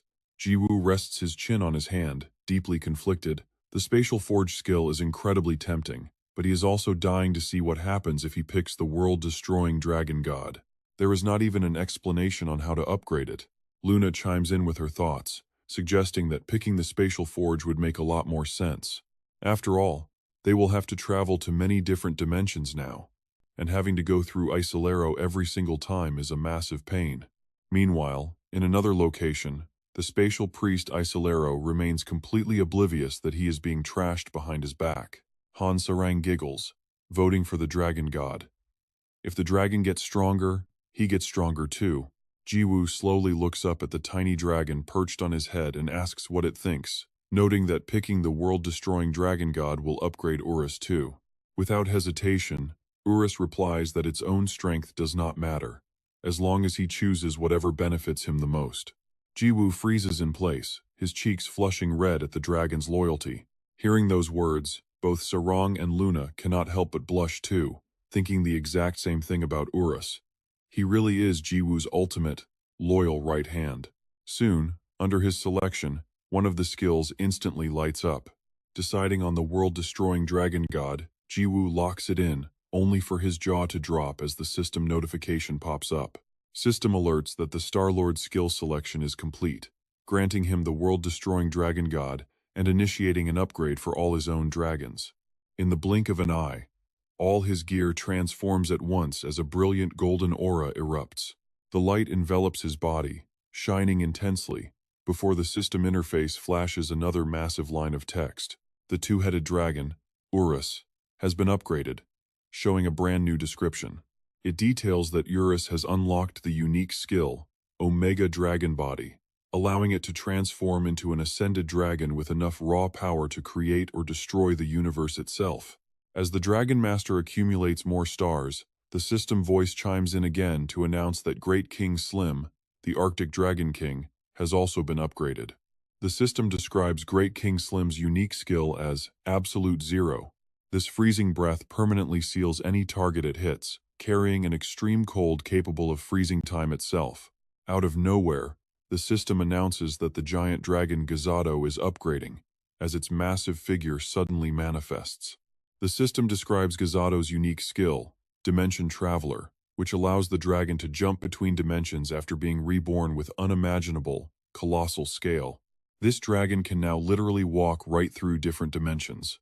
The unbelievable sight leaves Hansarang utterly shocked, causing her to cry out in surprise. Urus basically has the absolute power of a second Star-Lord now, while Great King Slim can permanently seal his targets in ice. Hansarang stammers, her words catching in her throat, shocked that Gazado can cross dimensions just by walking. She speaks up, a trace of envy in her voice. She complains that Jiwoo basically secured both skills at once. Jiwoo just stands there, keeping a calm, composed face as he purses his lips. But a second later, he suddenly bursts into a wild, endless laugh that echoes through the room. Jiwoo's face beams with absolute joy as he gloats about how his insane luck never lets him down. The two girls look at him with blushing faces, thinking about how long it has been since they saw him look this happy. Suddenly, echoing footsteps ring out in the space, and the Nether King calls out in surprise. She grumbles, asking if everyone is gathered here because she has been searching all over the place for them. Startled, the group exclaims in unison at the sight of the Nether King, who suddenly closes in on Hansarang, startling her. The Nether King apologizes to the cute girl for making her wait, adding that it is finally time to bring back the person she misses. Hearing those words, Hansarang freezes, her eyes widening in pure shock as her cheeks flush pink. The Nether King then asks if she brought the red aura along, and Hansarang quickly pulls it out, handing it over right away. Without hesitation, the Nether King grabs it and rapidly begins chanting a series of strange spells. Instantly, the red aura blazes to life, growing more intense by the second as a crimson light floods the room. Soon, a blurry figure begins to take shape amidst the light, and Hansarang's eyes lock onto the scene, unable to look away for even a second. As she faintly guesses who it might be, a wave of shock hits her, leaving her mind completely blank and her body frozen. Tears she cannot hold back stream down her face at the sight of the familiar figure she has missed day and night. The hazy silhouette quickly solidifies, revealing the person standing right before Hansarang, her beloved master. Master gasps, her panicked eyes darting left and right as she scans her unfamiliar surroundings, wondering where on earth she is. She clearly remembers dying, but before she can process anything, Hansarang lunges forward and throws her arms around her. Confused and overwhelmed, Master stammers out her name, unable to believe her own eyes, and asks with a trembling voice what is going on here. Yet, the only response her master received was Hansarang sobbing uncontrollably. Those cries served as a greeting, carrying all the unspoken regrets from the painful moment they parted years ago, echoing through the silent space. The Mirror King spoke in a low voice, warning that reviving someone from the dead was a highly dangerous act that defied the natural order of this world. She continued, explaining that she had deliberately given this young girl an impossible task to prove her true worth. The Mirror King nodded slightly, her voice filled with unconcealed admiration, yet she never once gave up. She pushed far past her limits, enduring all the harsh criticism and judgment around her. Through blood, sweat, and tears, she turned what seemed like a hopeless mission into a brilliant miracle. She declared that the sole force driving her to overcome everything was the hope of seeing her master again. The Mirror King softly suggested she go and embrace her, praising her for everything she did. Her master stood there in absolute silence, listening intently as an indescribable wave of emotion welled up in her eyes. A look of surprise flashed across her face, her lips parting slightly, trembling as if she wanted to say something. Suddenly, she reached out to grab Hansarang by the shoulders, forcing her to look up. She let out a soft sigh, her voice both helpless and incredibly tender. Calling her a foolish girl, her master continued to speak as tears filled her eyes. She explained that her sole purpose was to summon a descending demon god, and now that her mission was complete, she should have departed. At this moment, her hands shook uncontrollably, her fingers twitching under the weight of her intense emotion. The master burst into deep, heavy tears that fell like rain. She cried out, asking why Hansarang would endure such immense hardships just to bring back a useless old woman like her. She bit her lower lip, her throat tightening as she tried desperately to suppress the rising sob. Gently stroking her head, she pulled Hansarang into a tight hug. The master whimpered, apologizing for leaving her behind like that. Tears continued to stream down her beautiful face, and in that fleeting second, Hansarang was flooded with old memories. She remembered her master's final words before completely vanishing, begging for her forgiveness. Thinking of that, she broke down completely. Her sobbing grew incredibly violent as Hansarang wailed for her grandmother, while her master gently comforted her. Over on the side, Luna leaned in to whisper to Ju, suggesting they give them some privacy since they had so much to say. He immediately agreed and nodded.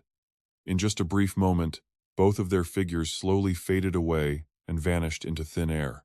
The scene shifts to a quiet street corner, where warm sunlight gently bathes the entire area. Suddenly, the two of them materialize in the middle of a deserted alleyway with barely any foot traffic. Ju suggested they split up for a while so they could each rest, noting they had been virtually inseparable throughout the entire tournament. He handed Pero over to Luna, asking her to take care of him. Seeing the puppy fast asleep, Luna gasped in surprise and asked if he was out cold. Ju confirmed it, leaving her wondering when he had even fallen asleep. He explained that it happened right when the Demon Queen appeared.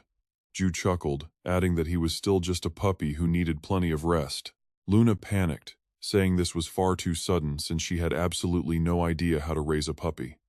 Ju then spoke up. He explained that he needed to head to another dimension, having sensed a bizarre flow of energy ever since becoming the Star-Lord. He wanted to investigate it personally. Startled, she asked about this strange energy and which dimension it was coming from, making him hesitate. He admitted he was not even sure if it was a real dimension, as it felt completely different from the ones nearby. Promising to return quickly, Ju leaped into the air and dashed off, leaving a brilliant golden trail in his wake. Luna cradled Pero in her arms, quietly murmuring about strange energy from a strange place. Meanwhile, the little puppy remained in a deep slumber, his peaceful and steady breathing completely isolated from all the chaotic developments unfolding outside. Deep within a hazy dream, Pero found himself lost in a thick forest centered around a massive blue lake, where he sat weeping bitterly on the cold grass. His heartbreaking cries echoed through the quiet forest. Xia lay right next to him, covered in blood and gasping for air on the very brink of death, when suddenly a mother's gentle hand reached out to touch his cheek. Pero froze and stopped crying, his eyes instantly glittering with joy as she used her final ounce of strength to caress his chubby cheek. Back in reality, the puppy suddenly shrieked and jolted awake in absolute panic. Luna asked affectionately, wondering how his sleep was.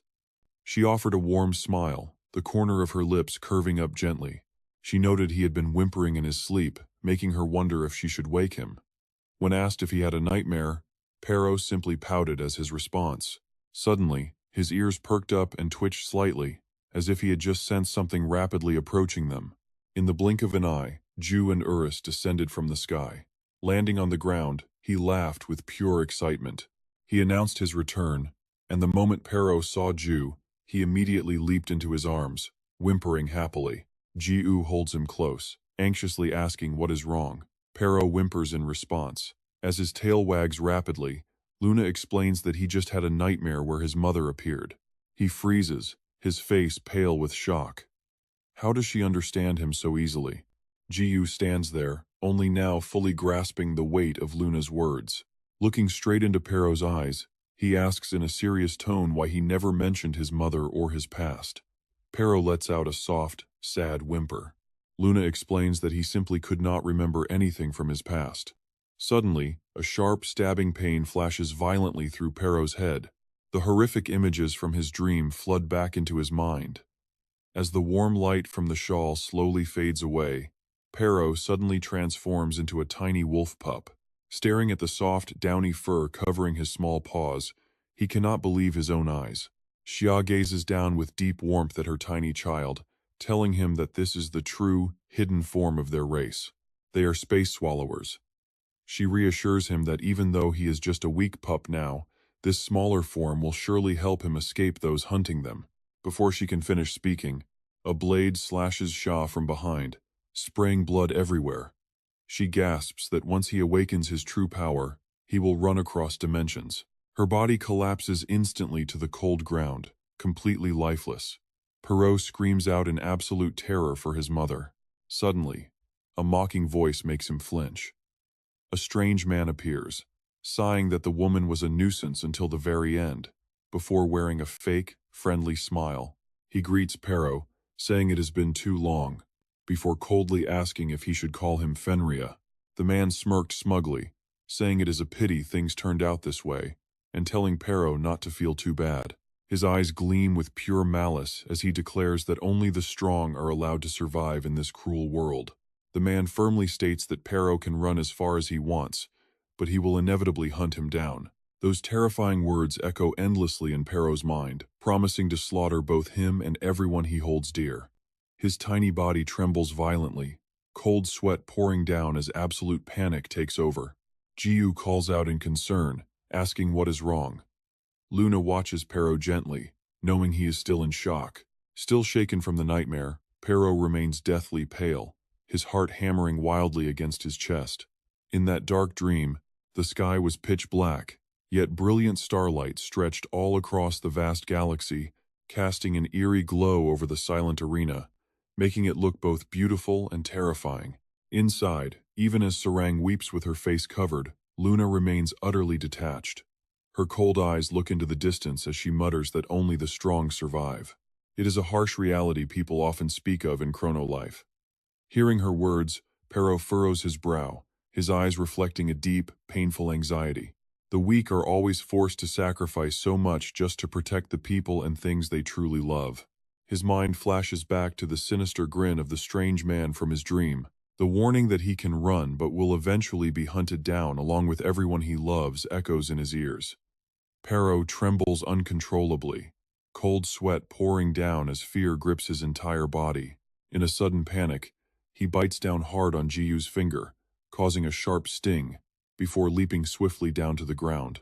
He dashes away frantically as if escaping the world. Jiu stands stunned, desperately calling out after him. But Pero never looks back once, his body darting forward like a speeding arrow into the distance. Jiu mutters quietly about losing Pero when his eyes suddenly catch something sparkling on the ground. Under Jiu's feet are faint, tear-like droplets glistening in the sunlight, while Pero continues running without stopping for even a single second. Reflecting on the future, Jiu's voice carries a deep, bitter pain. He knows that when they finally meet again, the innocent Pero they once knew will be gone forever.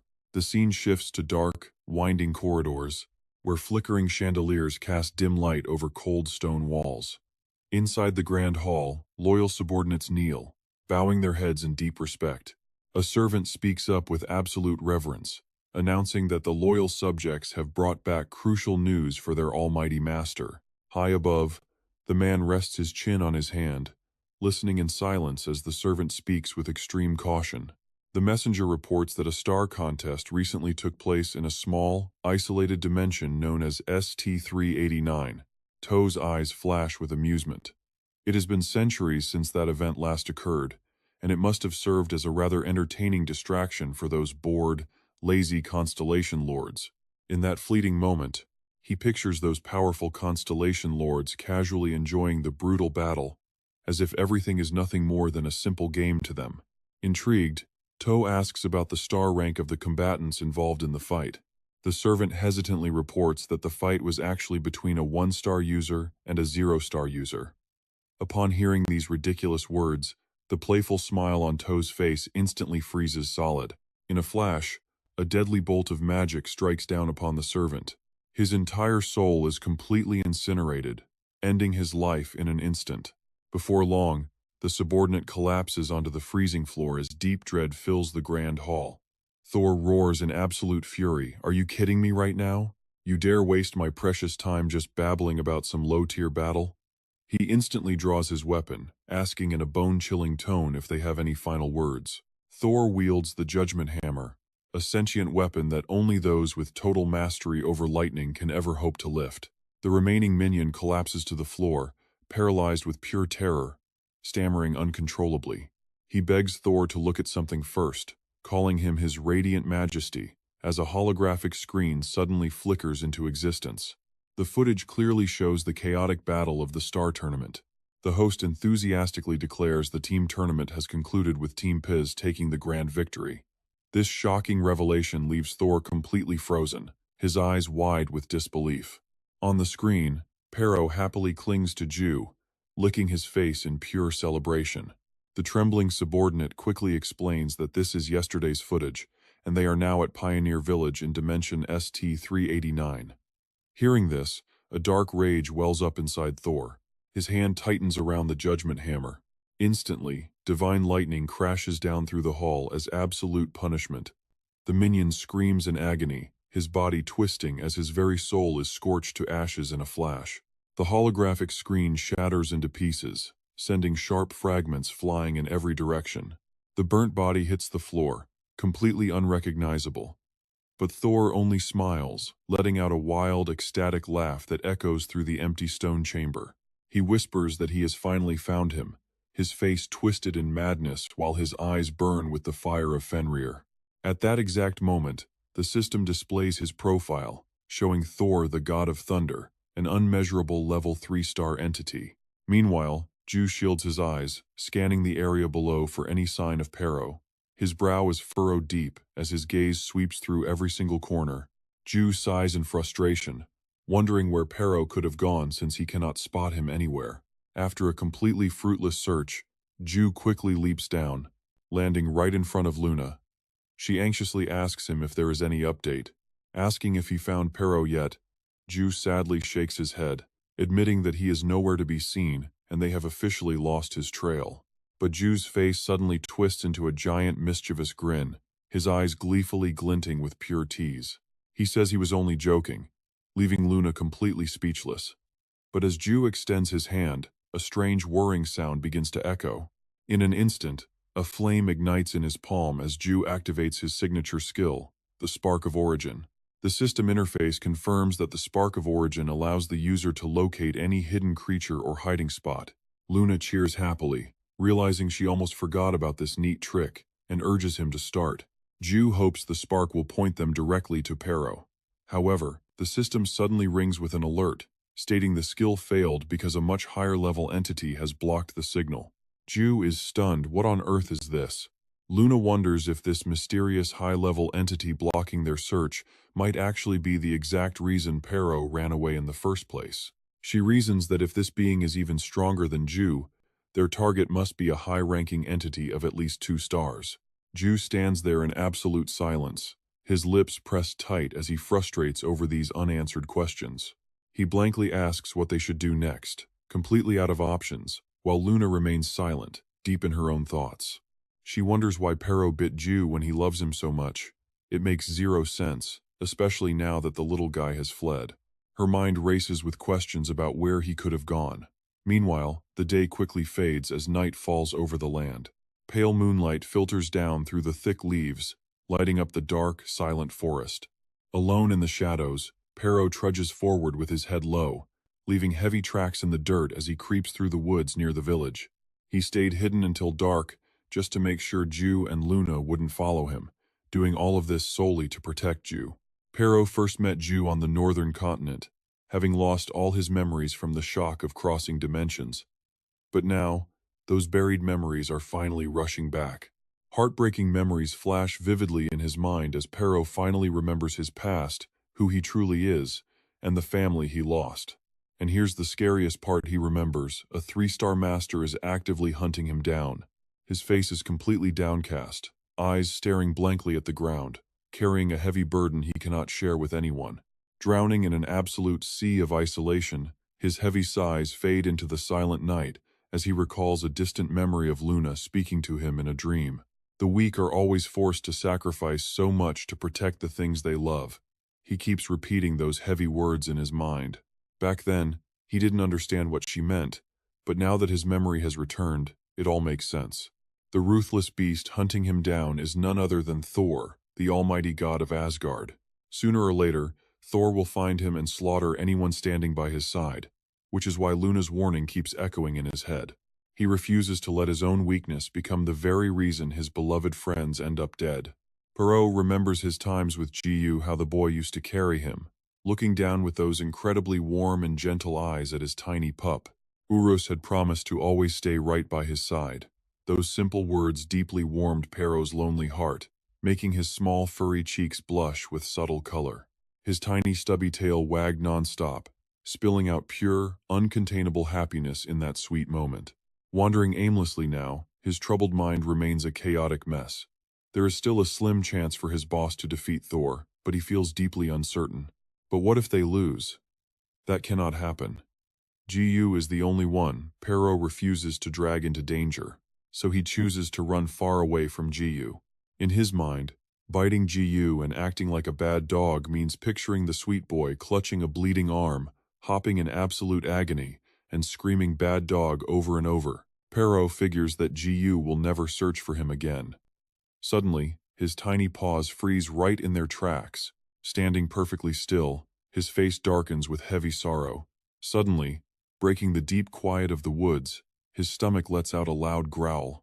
Only then does Pero realize that darkness has completely fallen around him, and he collapses onto the cold ground to rest his tired, heavy body. He quickly opens his small bag and rummages around inside. In a flash, a delicious chicken drumstick is clutched in his paw.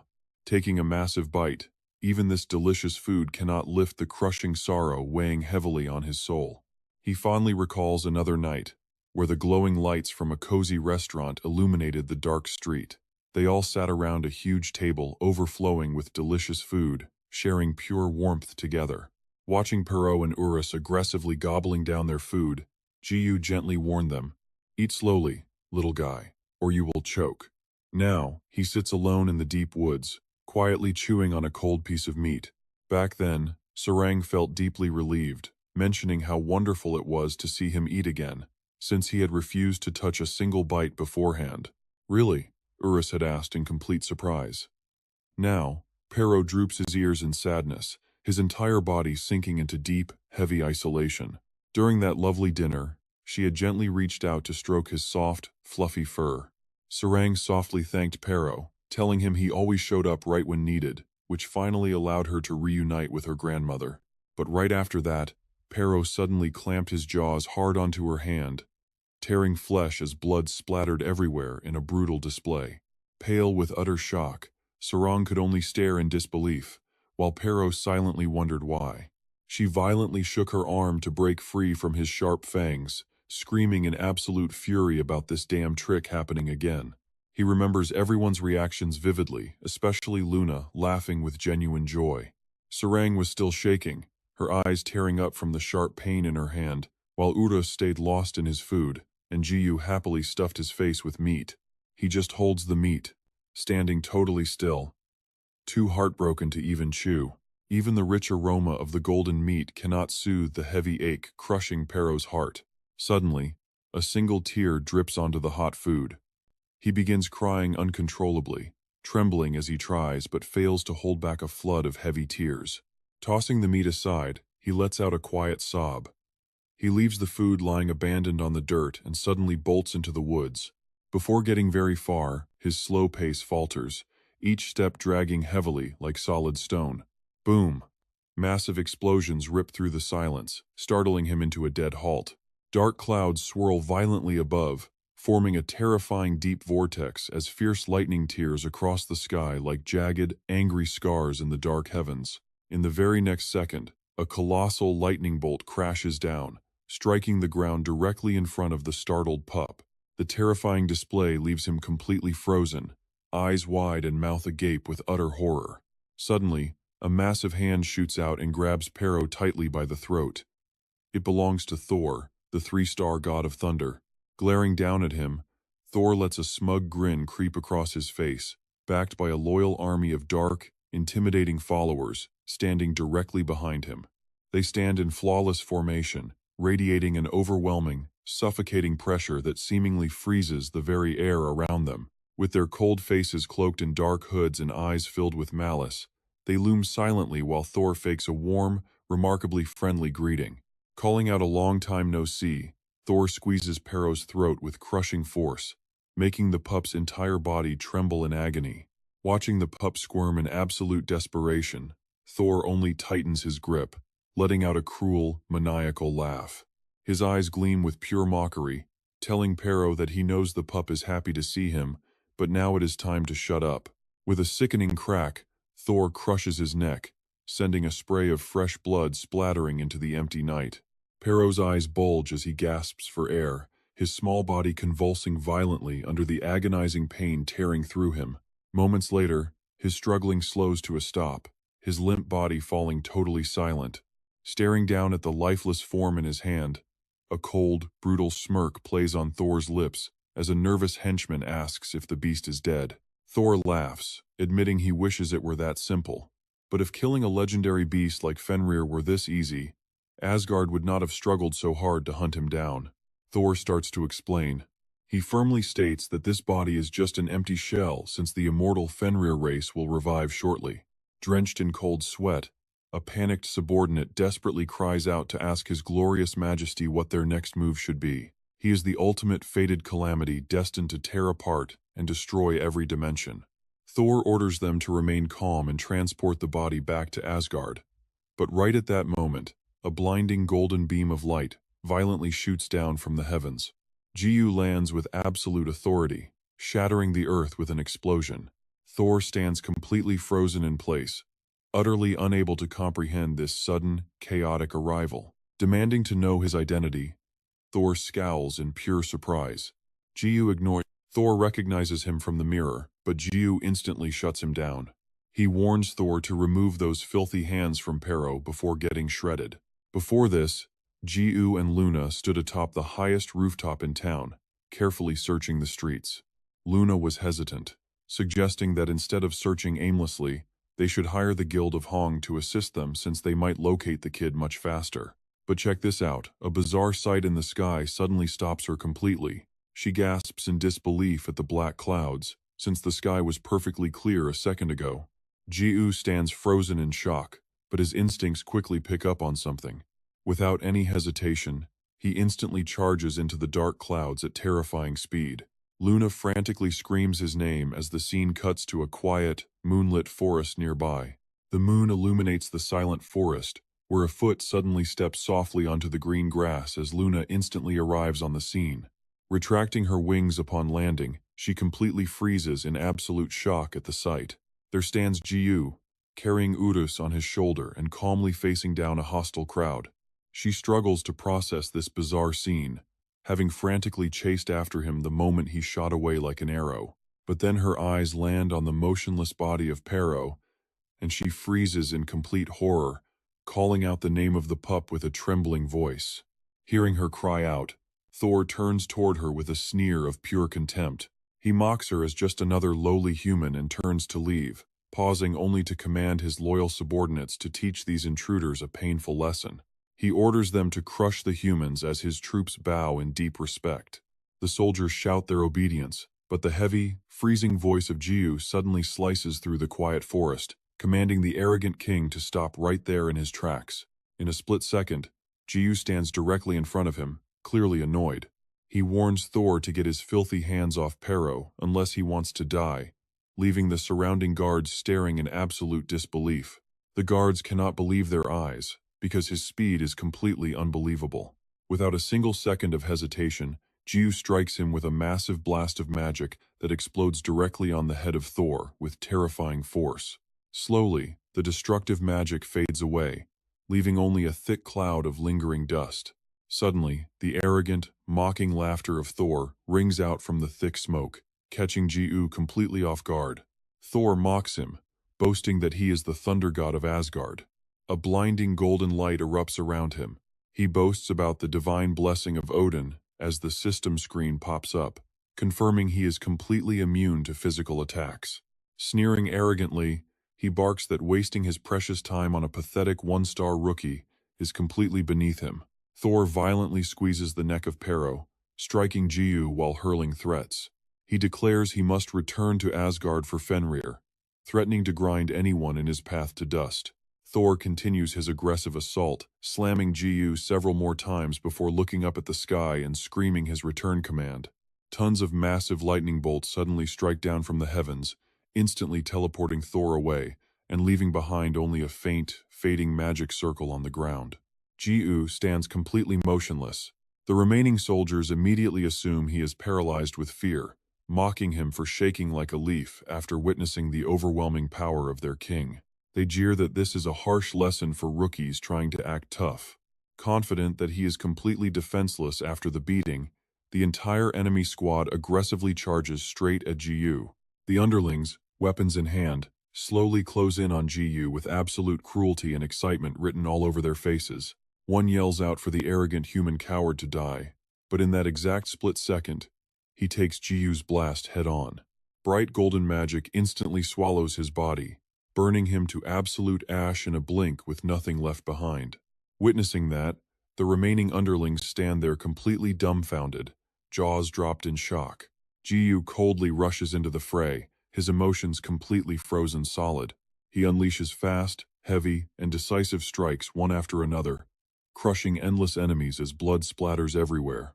Luna stands frozen, nervously twisting her fingers together, her eyes locked onto his ruthless figure in the carnage. A soft sigh escapes her lips, completely powerless. Before long, Thor's entire squad of lackeys is utterly obliterated. They groan in sheer pain, bodies trembling in absolute terror as they wonder what on earth is happening.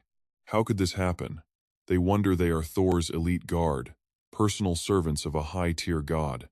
Yet this guy wiped them all out in an instant. Luna stares silently at Ji-woo. She frowns with deep worry. It is no surprise he completely wrecked Thor's lackeys. But their next move is the real problem. A flood of heavy thoughts rushing through her head.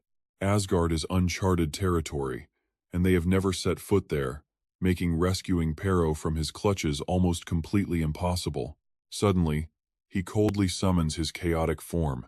Violent magic erupts from Ji, his appearance shifting instantly and causing the very space around them to tremble. Without a single moment of hesitation, he raises his hand and activates his divine chaos power. His eyes glow bright, his pupils spinning like endless gears as he begins to manipulate time itself. He spins his finger counterclockwise. Instantly, a magical clock manifests before him, its ticking echoing slowly like destiny's cold heartbeat. Time slowly flows backward, reverting to the moment those beaten underlings were twitching in agony. The magical hands keep spinning, replaying the scene of Ji rushing toward them in pure fury. Next is the image of him coldly throwing his very first strike. The clock ticks steadily, slow and utterly unstoppable. Time winds all the way back to when they first surrounded Ji, faces full of malice, and then further back to when Thor was about to leave. Suddenly, the clock stops spinning. Time freezes, placing Ji right back in front of him. Just like before, Thor tightly grips Pero's neck and repeatedly bashes Ji, shouting threats. "I must return to Asgard for Fenrir," he snarls, "and if you dare get in my way, I will grind you to dust." But very quickly, Thor senses something is off. He stands frozen, cold sweat dripping down his face. A strange silence fills the air, leaving him paralyzed. His heart pounds in panic. This is total déjà vu.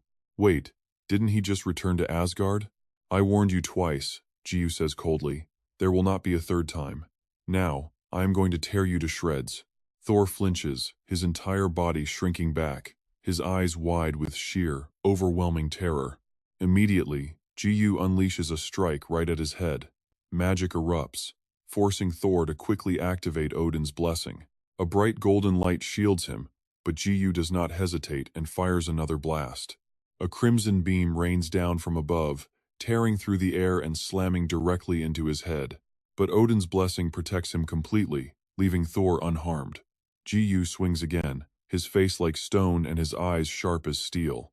Deafening crashes echo as raw magical force erupts with every single strike, rattling the surrounding space. Yet to Thor, these blows are mere drafts, unable to scratch him. Seeing this, the underlings stand there with their mouths wide open, unable to believe what is happening. Didn't he just return to Asgard? Wait, did this human just reverse time itself? By now, Thor has figured it out. "So, you have some tricks up your sleeve," he sneers, staring at him with utter contempt. "Let me guess, is it time manipulation? I admit you surprised me, but that is the greatest thing you will ever do in your pathetic life," Thor mocks. "Did you really think your weak attempts could hurt me? How about you get lost while you still can?" He proudly declares, "I bear the blessing of Odin, a 5-star lord and the current ruler of Asgard." Before Thor can even finish his sentence, his protective barrier begins to fade, the brilliant golden light dying down to a flicker. But as he glances at the dimming shield, he realizes something is terribly wrong, and his shaky voice begins to echo once more. He asks if they really think they can, but then Jiwoo unleashes a devastating, power-packed punch, instantly caving in a massive dent right into the glowing barrier. The brilliant golden light trembles, on the verge of shattering completely. Thor stammers in pure panic, declaring that Jiwoo will never break through. But the barrier flashes violently before exploding into a million glittering shards.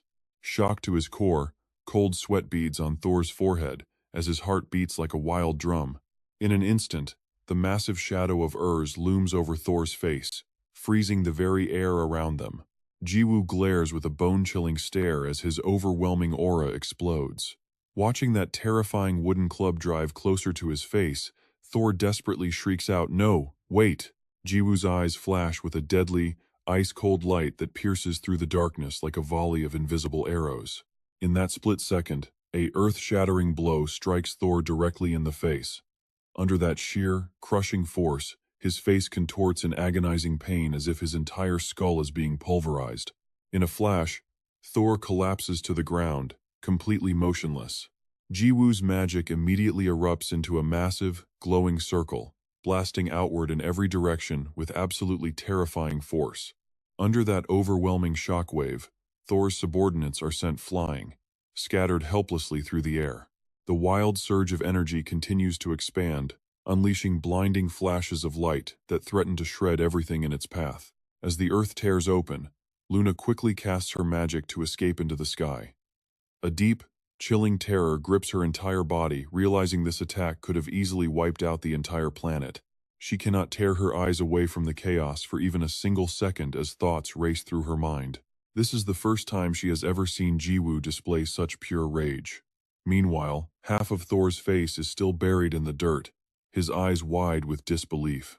Thor desperately clings to denial, telling himself that something like this is absolutely impossible. How could this kid destroy Odin's divine blessing? To make matters worse, he did it with nothing more than a basic physical attack. It makes no sense. But when Jiwoo suddenly squats down right in front of him, Thor panics, demanding to know what else he wants.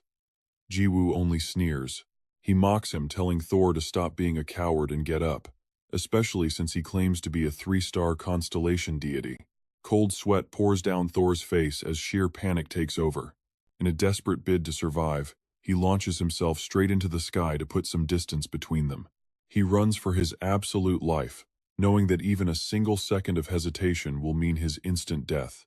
A single terrifying thought loops endlessly inside Thor's head, telling him that this cannot be happening. No one is supposed to be able to break Odin's divine power. Not a 3-star deity like him, and certainly not even a 4-star constellation master.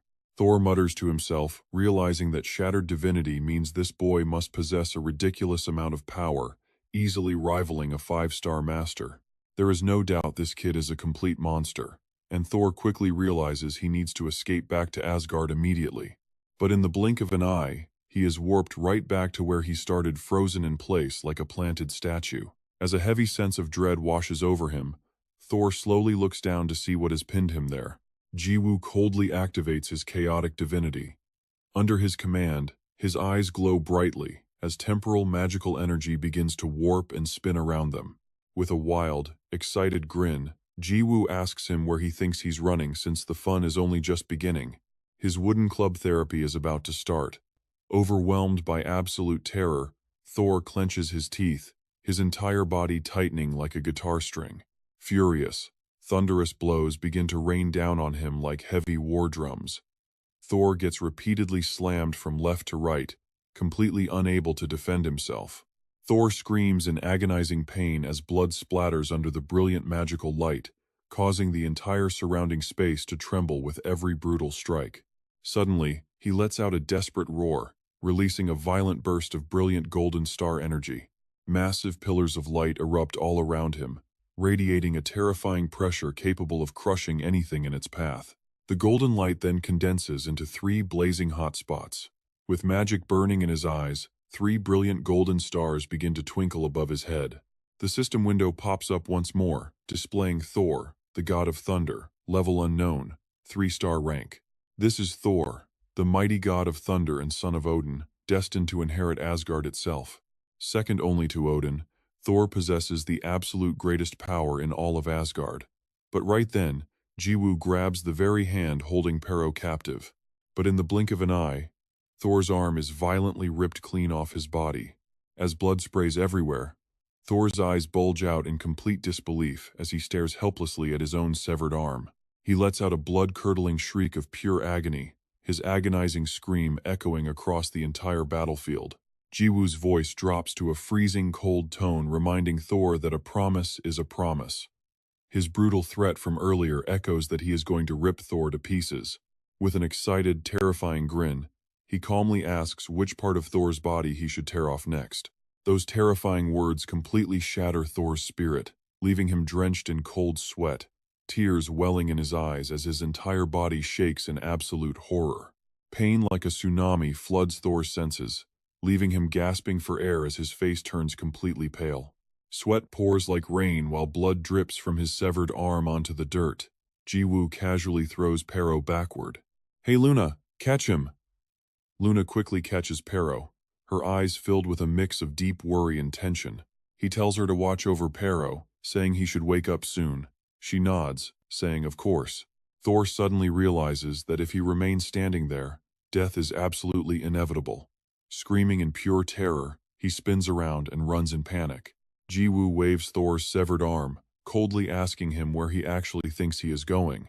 He looks back and forth from Thor's severed right arm to his trusty +99 reinforced wooden stick, a subtle smirk creeping onto his face.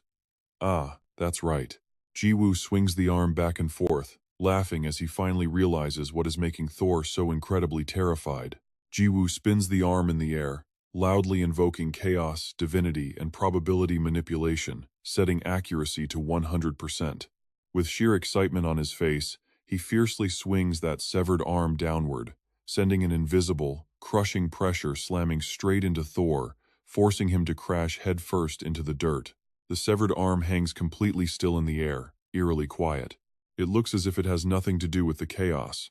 Meanwhile, Thor writhes in pain, chest convulsing violently as he coughs up mouthfuls of blood.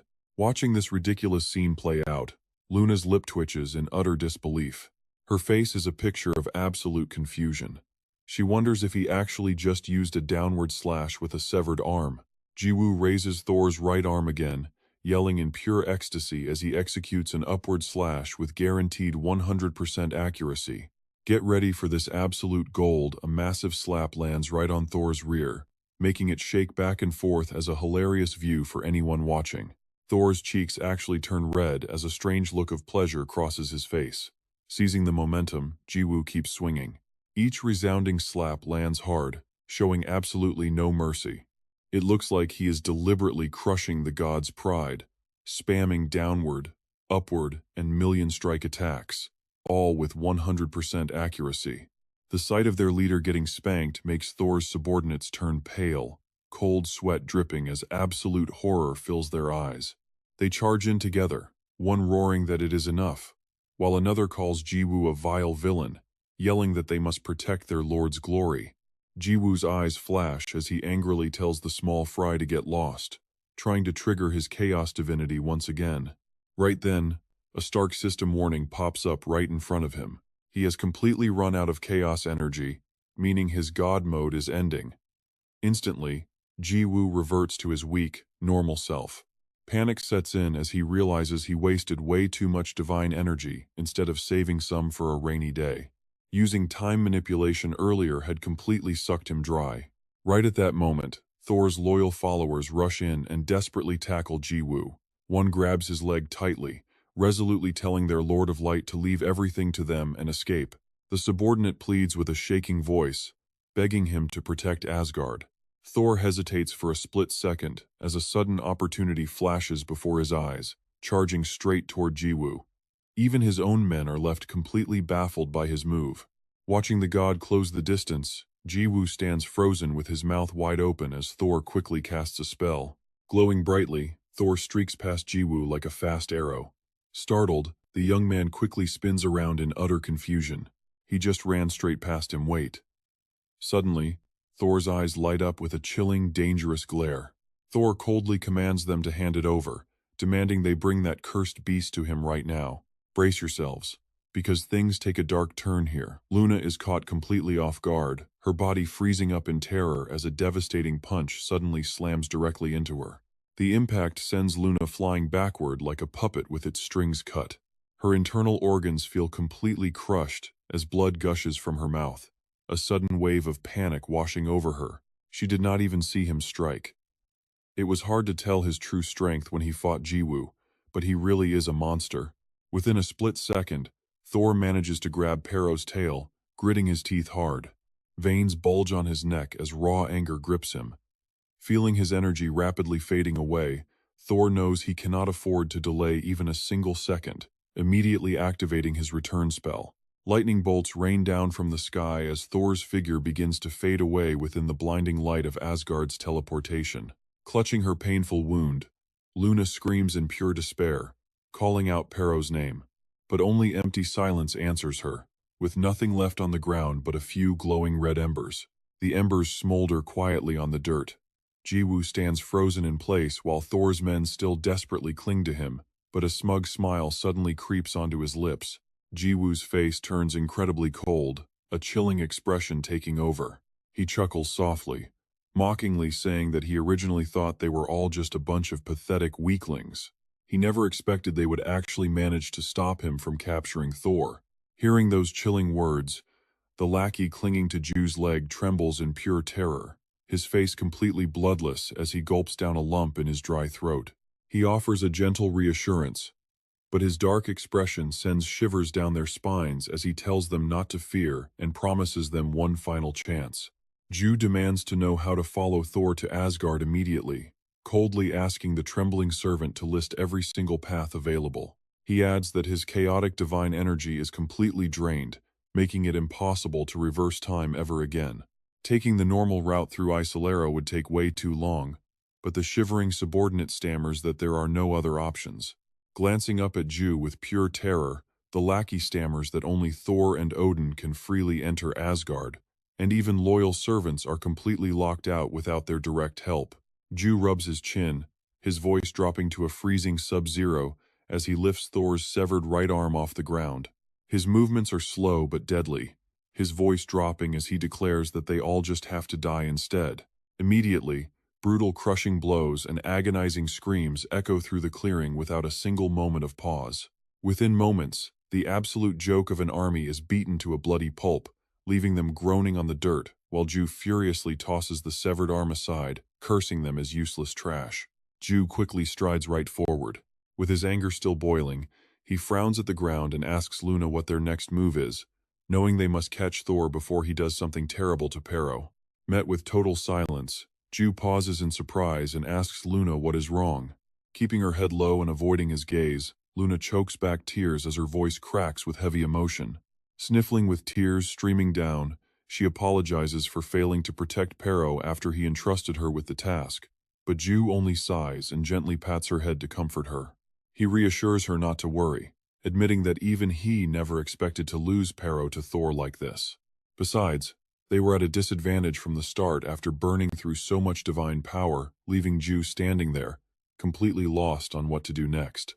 With no clear way to reach Asgard, hope seems lost until Urus suddenly appears with a brilliant spark in his eyes. Urus stops him, asking if he forgot about the powerful new Starmaster skill he recently unlocked, called the World-Destroying Dragon God. Right on cue, the system interface flashes to display the details of the legendary Starmaster skill, World-Destroying Dragon God. This exclusive class skill is reserved solely for the Dragon King, designed to permanently upgrade any dragons currently under his control. Urus points out that because of this upgrade, Gazado now possesses an exclusive dimension traveling skill. Realization hits Ju like a freight train, and without wasting another second, his eyes light up as he immediately triggers the skill. Instantly, a system alert rings out to confirm that the mighty dragon Gazado has been successfully evolved. The screen details Gazado's brand new dimension traveler ability, granting the dragon the power to tear through the fabric of reality itself. Reborn into an even more colossal and mystical form, this beast can now cross into countless parallel universes at will. Summoning the beast with intense excitement, Ju orders Gazado to manifest and immediately activate the dimension travel skill to teleport them. To save Pero, they must reach Asgard, but the dragon girl only nervously fidgets with her collar. After a tense silence, Gazado finally stammers out a difficult response, admitting that traveling to Asgard is completely impossible. Ju stands frozen in shock, as his final glimmer of hope is brutally shattered in an instant. Meanwhile, deep within a nearby forest, gentle and highly cautious footsteps softly press against the lush green grass. Hansarang and Det navigate the quiet woods together, scanning the trees for any sign of life. Guessing this is where the lightning struck down, Hansarang demands to know if Det actually teleported them to the correct location. Terrified, Det quickly assures the Supreme Demon King that this is indeed the right place, just as the system flashes a notification. Det is revealed to be the Demon King's right hand and Legion commander, but Hansarang just eyes him coldly. She asks why he is so terrified, teasingly wondering where his old, arrogant attitude went, sending the demon into a panicked apology. Det desperately begs for forgiveness for his past disrespect, quickly flattery-feeding her by calling her their glorious first Demon King.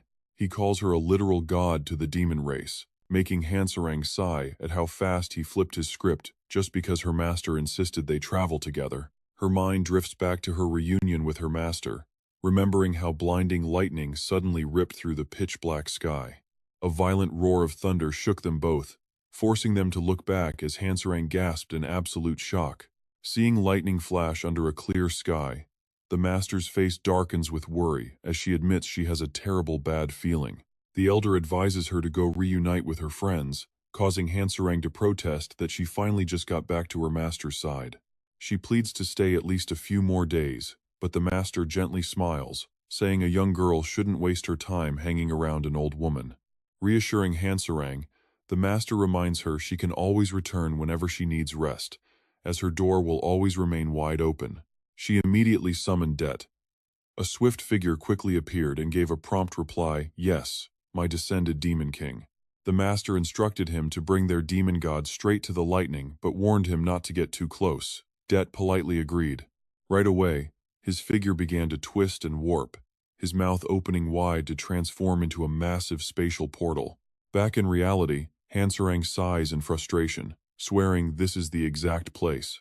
But with every single path looking identical, she pouts in sheer helplessness. Just then, quiet footsteps echo from right behind her, steadily drawing closer. Scratching his head, the man politely apologizes. Loki then asks if she has seen a little blue wolf cub anywhere around these parts. He suddenly remembers, oh, right, or maybe a blue-haired boy. Hansarang frowns, trying to piece those strange clues together in her mind. A little blue wolf cub? A blue-haired boy? Right away, Pero pops into her mind.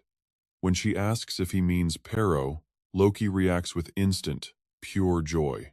He asks if she has seen him because he tracked his energy signature to this spot, only for the trail to suddenly vanish. Right then, a furious shout echoes nearby, startling them both. Are you kidding me right now? The voice snarls, demanding why they cannot enter that dimension. Instantly recognizing the familiar speaker, Hansarang feels a huge wave of relief. Without a second thought, she dashes off like an arrow. Spotting the very person she has been looking for, Hansarang happily shouts his name. Ju turns around, utterly shocked to see Captain Hansarang, but the scene before her forces Hansarang to halt. Her eyes scan the ruined, blackened grass where embers are still smoldering away. Looking over, she spots a group of people passed out face down on the ground. Confused, she asks what on earth happened here. Luna frowns, cold sweat dripping down her face. She keeps her head lowered, biting her lip so hard it turns pale. Both of her hands tremble, as if she is struggling to hold back a flood of emotion. Luna slowly explains Pero's sudden disappearance, the arrival of Thor, and their desperate plan to reach Asgard to save their kidnapped friend. The others fill Hansarang in on the rest of the details. She gasps in complete shock, her voice laced with deep worry. Pero was kidnapped and taken to Asgard? Kian-ni, we must take action immediately. Time is running out, so why can't they teleport straight to Asgard? Gazado nervously stammers out an answer. While spatial travel allows him to freely jump between different dimensions, it only works if they have actually visited that specific realm before. Hearing this, Hansarang loses her cool and shouts, "What now? How can they possibly save the kid?" She lowers her head in deep thought, staring blankly at the ground. After a long silence, Gazado hesitantly mentions that there is another option, but it is incredibly dangerous. Ju immediately demands to know what the danger is. Suddenly, an unfamiliar voice speaks up from behind, startling him with the answer using an Asgardian soul as a tracking beacon. Loki warns that if the spell fails, the traveler's body will be torn apart between dimensions. Ju eyes him suspiciously, demanding to know who he is. Hansarang suddenly remembers, explaining that she just met him on her way over, and that he was also looking for Pero. Ju asks in a cold tone who the hell he is and what he wants with Pero. The stranger calmly introduces himself as Loki from Asgard. Loki adds that he is Thor's brother and Pero's father. Meanwhile, back in Asgard, the main palace hall is cast in shadows, completely silent and eerie. Suddenly, a massive lightning bolt strikes the center of the hall, filling the entire space with blinding light. As the flash fades, Thor appears in the middle of the room, bent over and gasping heavily while drenched in sweat. Pure fear is written all over his face. Shocked by their master's pathetic state, his subordinates cry out to the Lord of Light and rush to his side. "Are you all right? What happened to your arm?" Thor coldly tells them not to make a scene, since he fully expected sacrifices on this journey. Standing up, he hands Pero over to a nearby soldier. Telling them to take the last Fenrir away, he orders his men to bring the boy to the altar to begin the sealing ritual. Clutching his severed arm, Thor quickly heads off to treat his wound, promising to join them shortly. His servant bows in deep respect. Acknowledging his Lord of Light, the servant hurries the others to get moving toward the sealing altar. Still, in absolute shock, the guard nods along in a daze. Right at that exact moment, Perrault's heart suddenly starts beating rapidly again. Shards of painful memories from his past life flood his mind, showing him a burning city completely swallowed up in an endless sea of fire. Back during the exploration of Crosset Beta, Perrault had let negative emotions take over, transforming himself into a truly hideous beast. He roared amidst the flames, with absolutely no trace of humanity left inside him. His eyes held only a mad desire to kill, leading Perrault to brutally murder Luna, tearing her body to pieces in the chaotic aftermath. She was thrown onto the cold stone floor before the spreading flames swallowed her up entirely, leaving absolutely nothing behind. Right now, he remains completely unconscious, his mind dragged down into the absolute depths of dark, suffocatingly painful memories. Inside his nightmare, the brutal arena appears once again. Luna stands by coldly, watching Han Sarang weep as she covers her face. Luna's freezing voice echoes in Perrault's mind about survival of the fittest, calmly explaining that in Chrono Life, the weak are forced to sacrifice everything. He stands there with a heavy face, his eyes clouded in sadness. Luna's chilling words burn deep into Perrault's soul, telling him to protect the people and things he holds dear. Back in the Grand Hall, the intricate patterns on the pillars and walls only heighten the cold majesty of the castle. In this silence, one survivor collapses onto the floor, gasping for breath with a pale face and trembling eyes filled with pure terror. All around her, the hall is a gruesome scene of devastation, bodies piled up like mountains. The thick scent of blood hangs heavy in the air, choking the senses. They died in absolute terror, wide eyes frozen as if unable to accept their sudden fate. The other minion stands frozen in place, her entire body shaking uncontrollably as she mutters, "No, please no." She lets out a piercing shriek that shatters the eerie stillness of the air.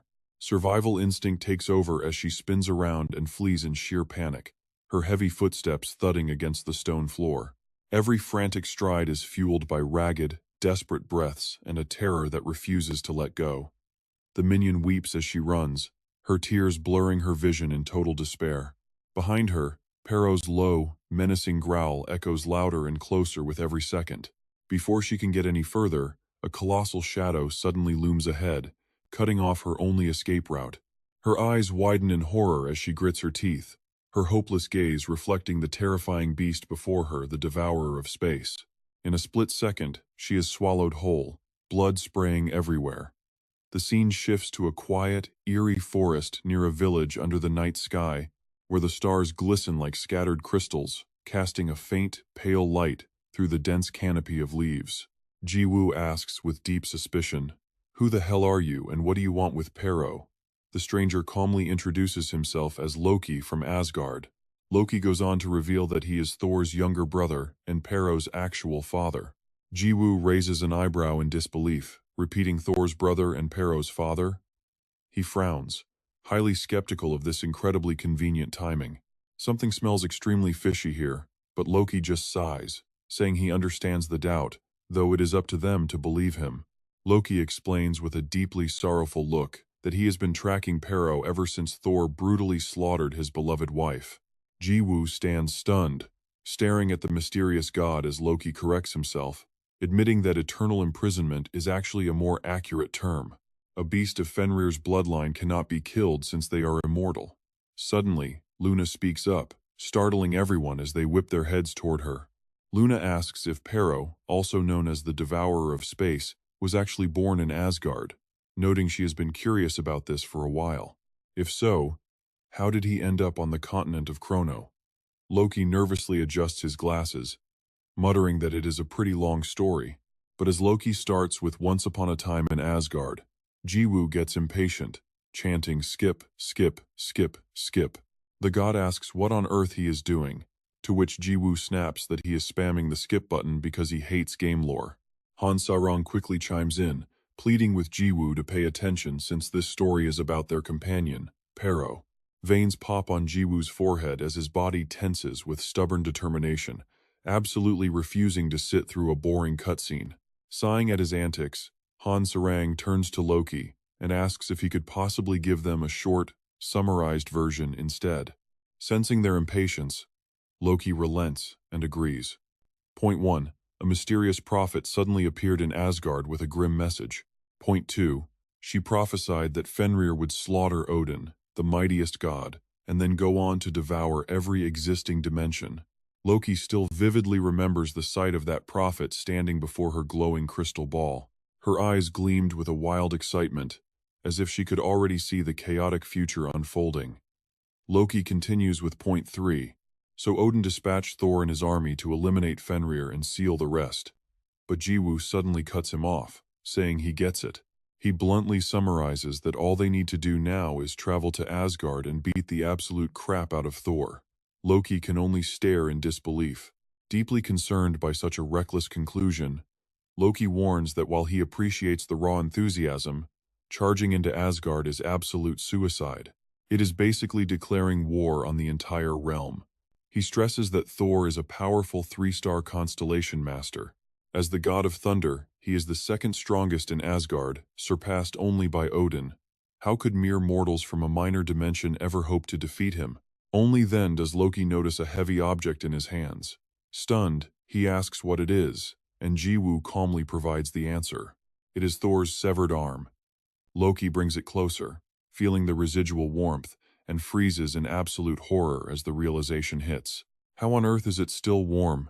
Loki stammers, his voice shaking as he mutters that this is completely impossible. He trembles, demanding to know who these people actually are, as Jiwoo slowly steps closer, his footsteps echoing with tense, heavy pressure. The air grows thick as everyone holds their breath, watching Joe's every move.